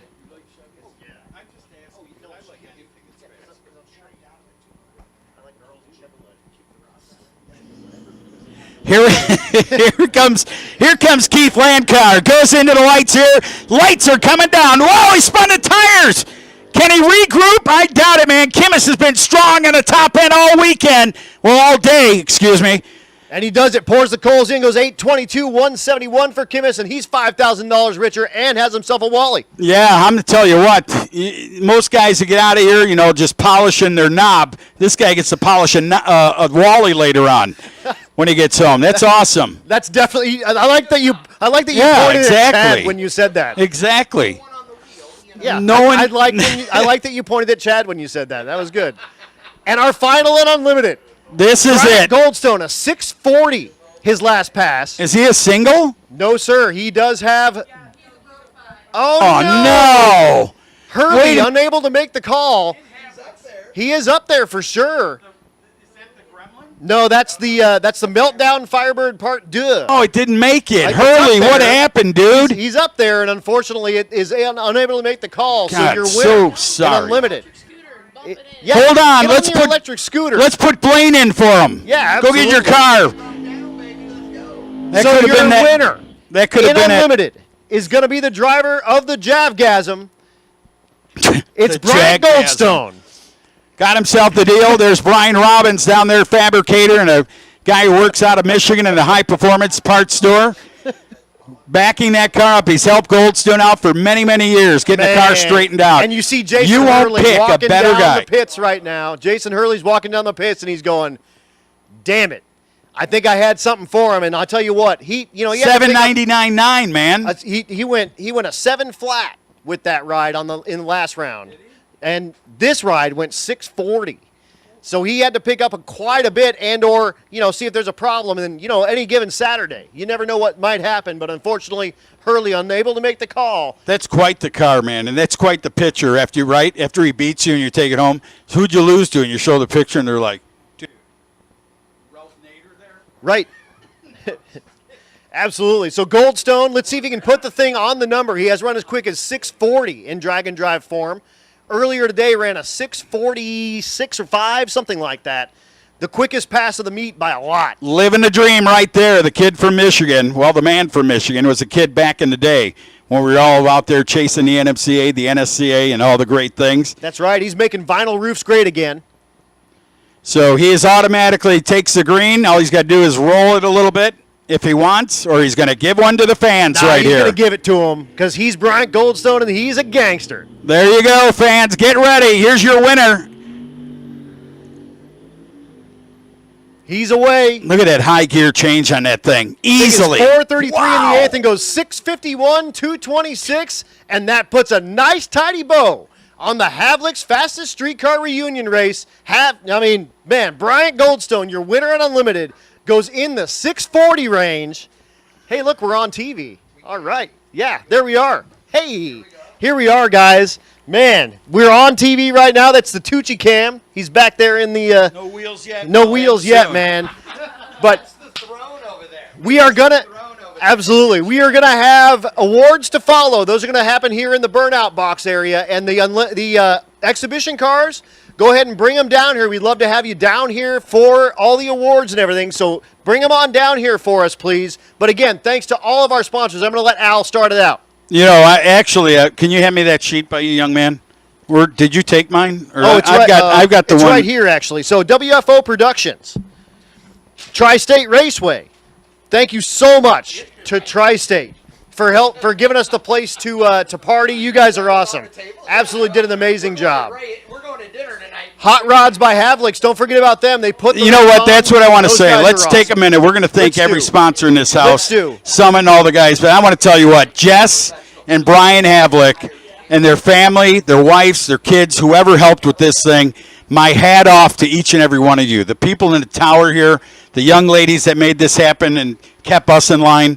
But the Havliks, you got to get a T-shirt. I'm going to let Adam tell you exactly how to get that. If you didn't get one here today and you're listening on Bang Shift, please get a historical T-shirt from this absolutely. fastest streetcar shootout. Check it out on www.hotrodsbyhavliks.com, HAVLIKS.com, and you can get that shirt, and they will ship it right to your front door. So make sure you check that out if you're watching on Bang Shift, or if you're here on site and for whatever reason they sold out of your favorite size or shirt or whatever like that. Check it out. HotRodsByHavlik.com. You can get all the WFO stuff there. You can get all the Havlik shirts. They have the Oh Hell shirt. They got the The 55 Opal. shirt. I mean, that's the first. It's the second Opal I've ever seen built like that. Hell yeah. There used to be a car that size.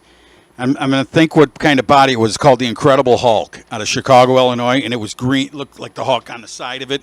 But you want to talk about a pinball?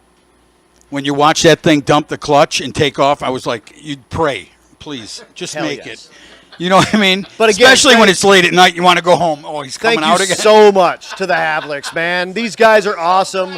This showed that the Havlik deal was they came up with it as a just an idea kind of out of their basement. Like, man, how cool would it be to get all these cars together? And they did it, and they pulled it off, and here we are, successful at the end of a race day. How cool! I only wish I could have rode with them to Memphis in their mom's car back in the day. Hell yeah. And they said they partied the whole way down there, went to Memphis as young kids to watch this stuff. They brought out the best. Ladies and gentlemen, I want to tell you what. You're more than welcome to come by the Burnout Box and watch the awards give out. Each and every one of you'd like to, stand over on the wall. You can watch this deal happen. It's part of the deal, man.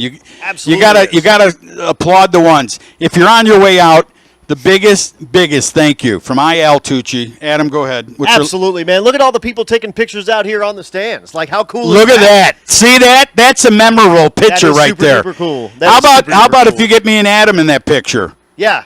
We'll come down there. We'll wait. Photoshop ourselves. Wait a minute. That's the 1929 softball league from down the street. Plus You're welcome. Plus Go I'll ahead, have to wear pants. Adam. You're all on your own over there. I'm not going to wear pants over Half there. those It's gonna chicks over there are chewing tobacco. Of course, Delta Pag, they do all those awesome cooling system modules. So if you need a fan for your stuff, check out Delta Pag, DELTAPAG, for all your cooling fan needs. Of course, Fast Times Motorsports, they're OG, they're old school. We appreciate having them around. Of course, lots and lots of fun from those cats. So thank you so much for being the 10-5 Outlaw sponsor to Fast Times Motorworks. Yeah, how about that? Graham Jones had a dream. He said, man, the kid was sleeping in trailers with Chuck Samuels, Bob Curran, the late Bob Curran in the old SpongeBob Corvette. He came out of Georgia. He was building his own Malibu. I remember the story, and I go, what do you do when I met him at a race? He goes, I just stay in the trailer. They let me come and work on the cars. It was like what you said earlier. You don't have to be a driver. This guy had more fulfillment by helping some of the big names in 10-5. I'm sorry. No, don't even worry about it. Racetronics with all those awesome fuel pump modules that you can get for all your late model stuff, all your fuel injected stuff. Thanks so much to Racetronics for helping out with Super Street. Trackside Media. We got to thank Trackside Media for all the great things and the pictures over there. Trackside Bill Elkins. Bill Elkins. He told me to say to all the people out there, if there's a car you saw burnout, you saw anything that you enjoyed, he may have the picture. Stop by his booth.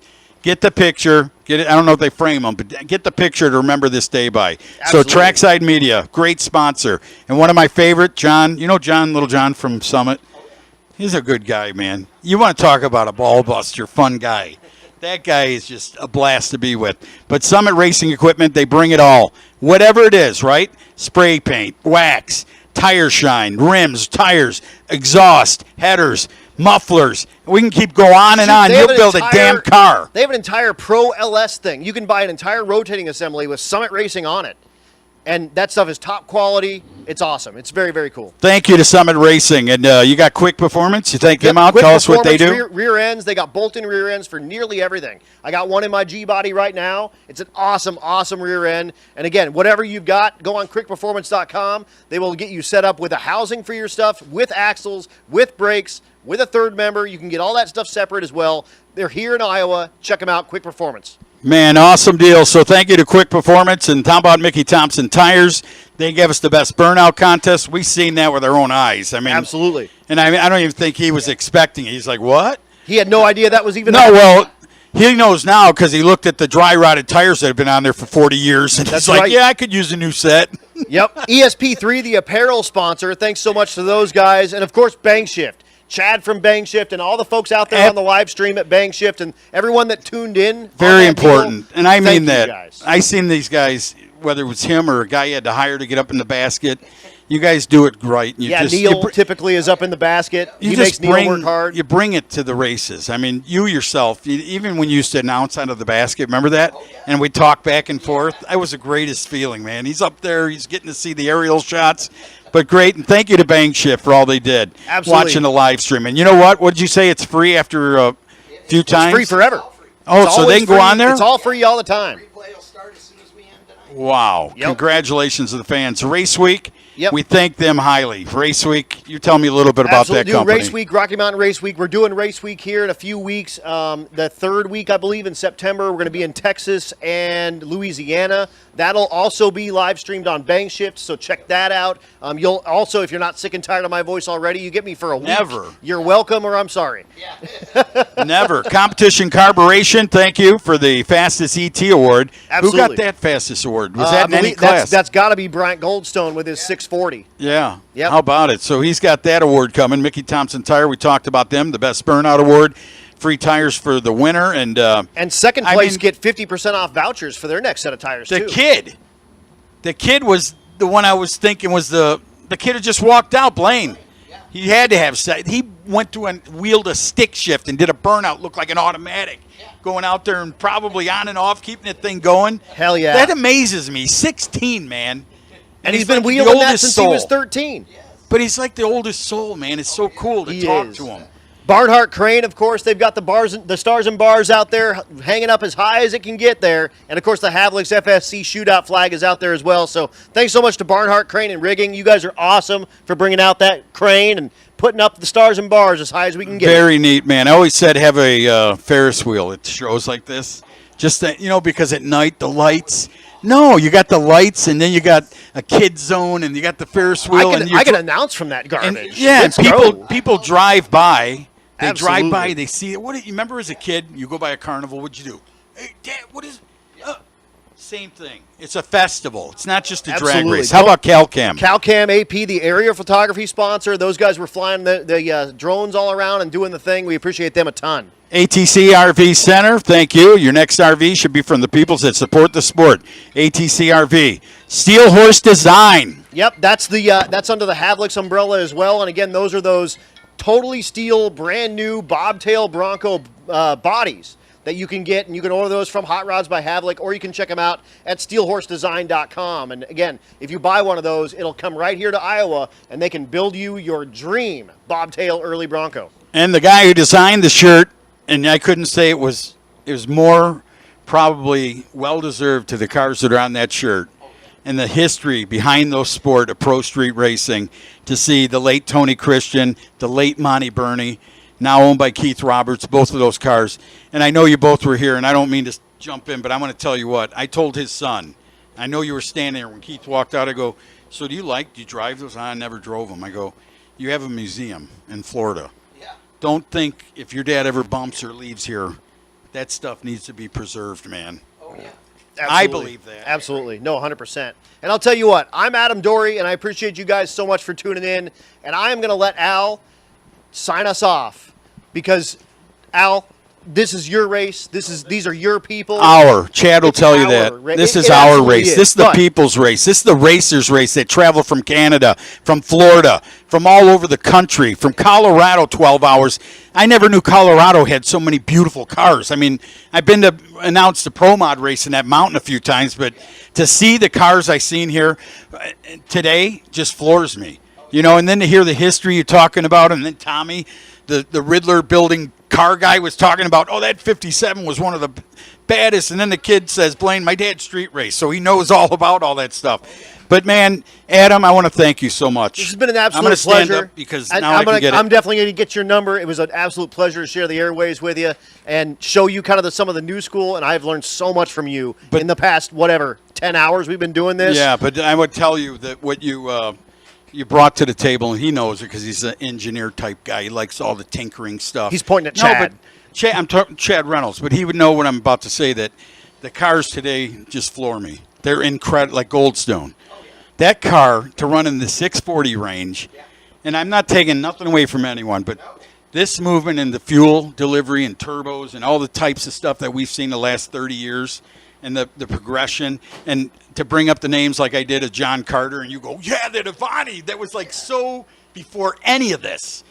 And people don't walk by when they see those things. Oh, I got to try something. The innovators, the guys who go home and say, I'm building something. But on behalf of all that, I'm going to go down and watch these people accept their award. I'm Al Tucci, Adam. I had the funnest time. Had the Adam absolute Dory, I blast. swear to God, I had Chad Reynolds. Let me shake your hand because I always get to see you every time a year or something. Absolutely. I love you, And the absolutely legendary and venerable Mr. Altucci. Dude, it's been an absolute pleasure working with you. I'm sure these people have loved listening to your stories and everything that we got going out here. And honestly, I think you shed a couple of tears today, and I did. I'm pretty happy to. I was to have on seen that cloud. I'm not going to lie to you. I feel so. I even told the 55 Havlik, Bryant, I said, man, I'm sorry if I wasn't bringing. He goes, it's all right, man. The people were just going, wow. I'm like, but it was like taking me to an element. Almost, I hate to say it this way, it was almost like we lived through this, and it was almost like going to the restful peace. Not today. Right. I thought this stuff was rested in peace forever. And you were not gonna These see young it. guys brought this back out, and they, whether they know it or not, and all the hard work since last February they've done, they have people around the world, not just here in Iowa, around the world, because of Bang Shift showing this, that are going to go, you got to be kidding me. And ETs don't matter. What you see today in Pro Mod 350s, all the quick stuff, here, that doesn't matter. It's about bringing the car. Annette Summer locked her brakes out of the thing. Yeah. It was Annette. You go, and then Chad Reynolds had the quote of the day for Annette. I can go to O'Reilly's and get you a master cylinder. I did. She goes, I did. That's a NASCAR one. And he's like, oh, that sucks. Let me Yeah. get on eBay. I'll be right back Yeah. with you. But no, but here's the other part. I already was talking to several racers, and there are kids that were here today who were not alive when these cars ran. Do Incredible. not know these cars at all. But their parents do, and they're here watching with their parents, and they come out and look at these cars, and they're as excited as anybody. It proves how awesome they are. That, again, you don't have to have lived through it before to love them like we do, even though we did. yeah.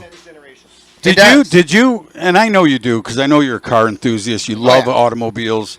You're people person. I know all about you. I mean, Right, work right. with you. But Well, yeah, we've been did friends you a long time. Did you at any point? Yeah, you did, because you said, I said some things by those Chevy Camaros that I don't even want to repeat. I want Yes. to hear that later. Oh, you will. But I'm just saying, it wasn't incredible. That's the goosebumps. We literally, Adam and I rolled in here last night, and the orange Camaro and the yellow Camaro, the Cars Camaros, were sitting outside the trailer, and we know the people who now are the custodians of those, right? And that's what I refer to it as, because some of these people need to take care of these cars because So it's nice history, that you like say you that. said. It's not just the car. But we drove up in the rental car. I said some very inappropriate things I cannot repeat here about that are incredibly flattering to the cars.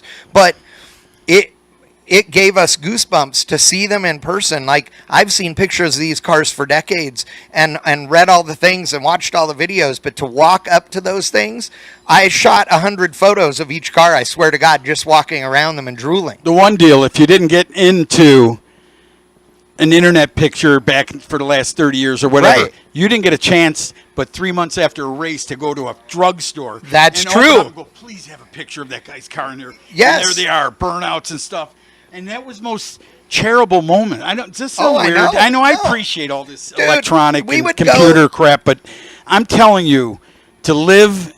I'm 62. To live through what I've lived through back in this sport in the 90s, and to go to the drugstore and a Super Chevy event or something that you were at, and you get to see the cars, and Dude. that did it have some meaning? Didn't Of it? It was like a course. soul. Do you remember that Dude, stuff? my mom... I'm talking hot rod, not hustler. No, I've seen both, and I'm a connoisseur of both. But I was listening to the Dorkomotive podcast Brian Loans puts on. Yeah. And he did a deal with the FSC Shootout, the original one, and Yes. I listened to it on my way here, and he was talking to a bunch of the OG guys, and they were saying, you don't know what happened at these races until they came out in the magazine.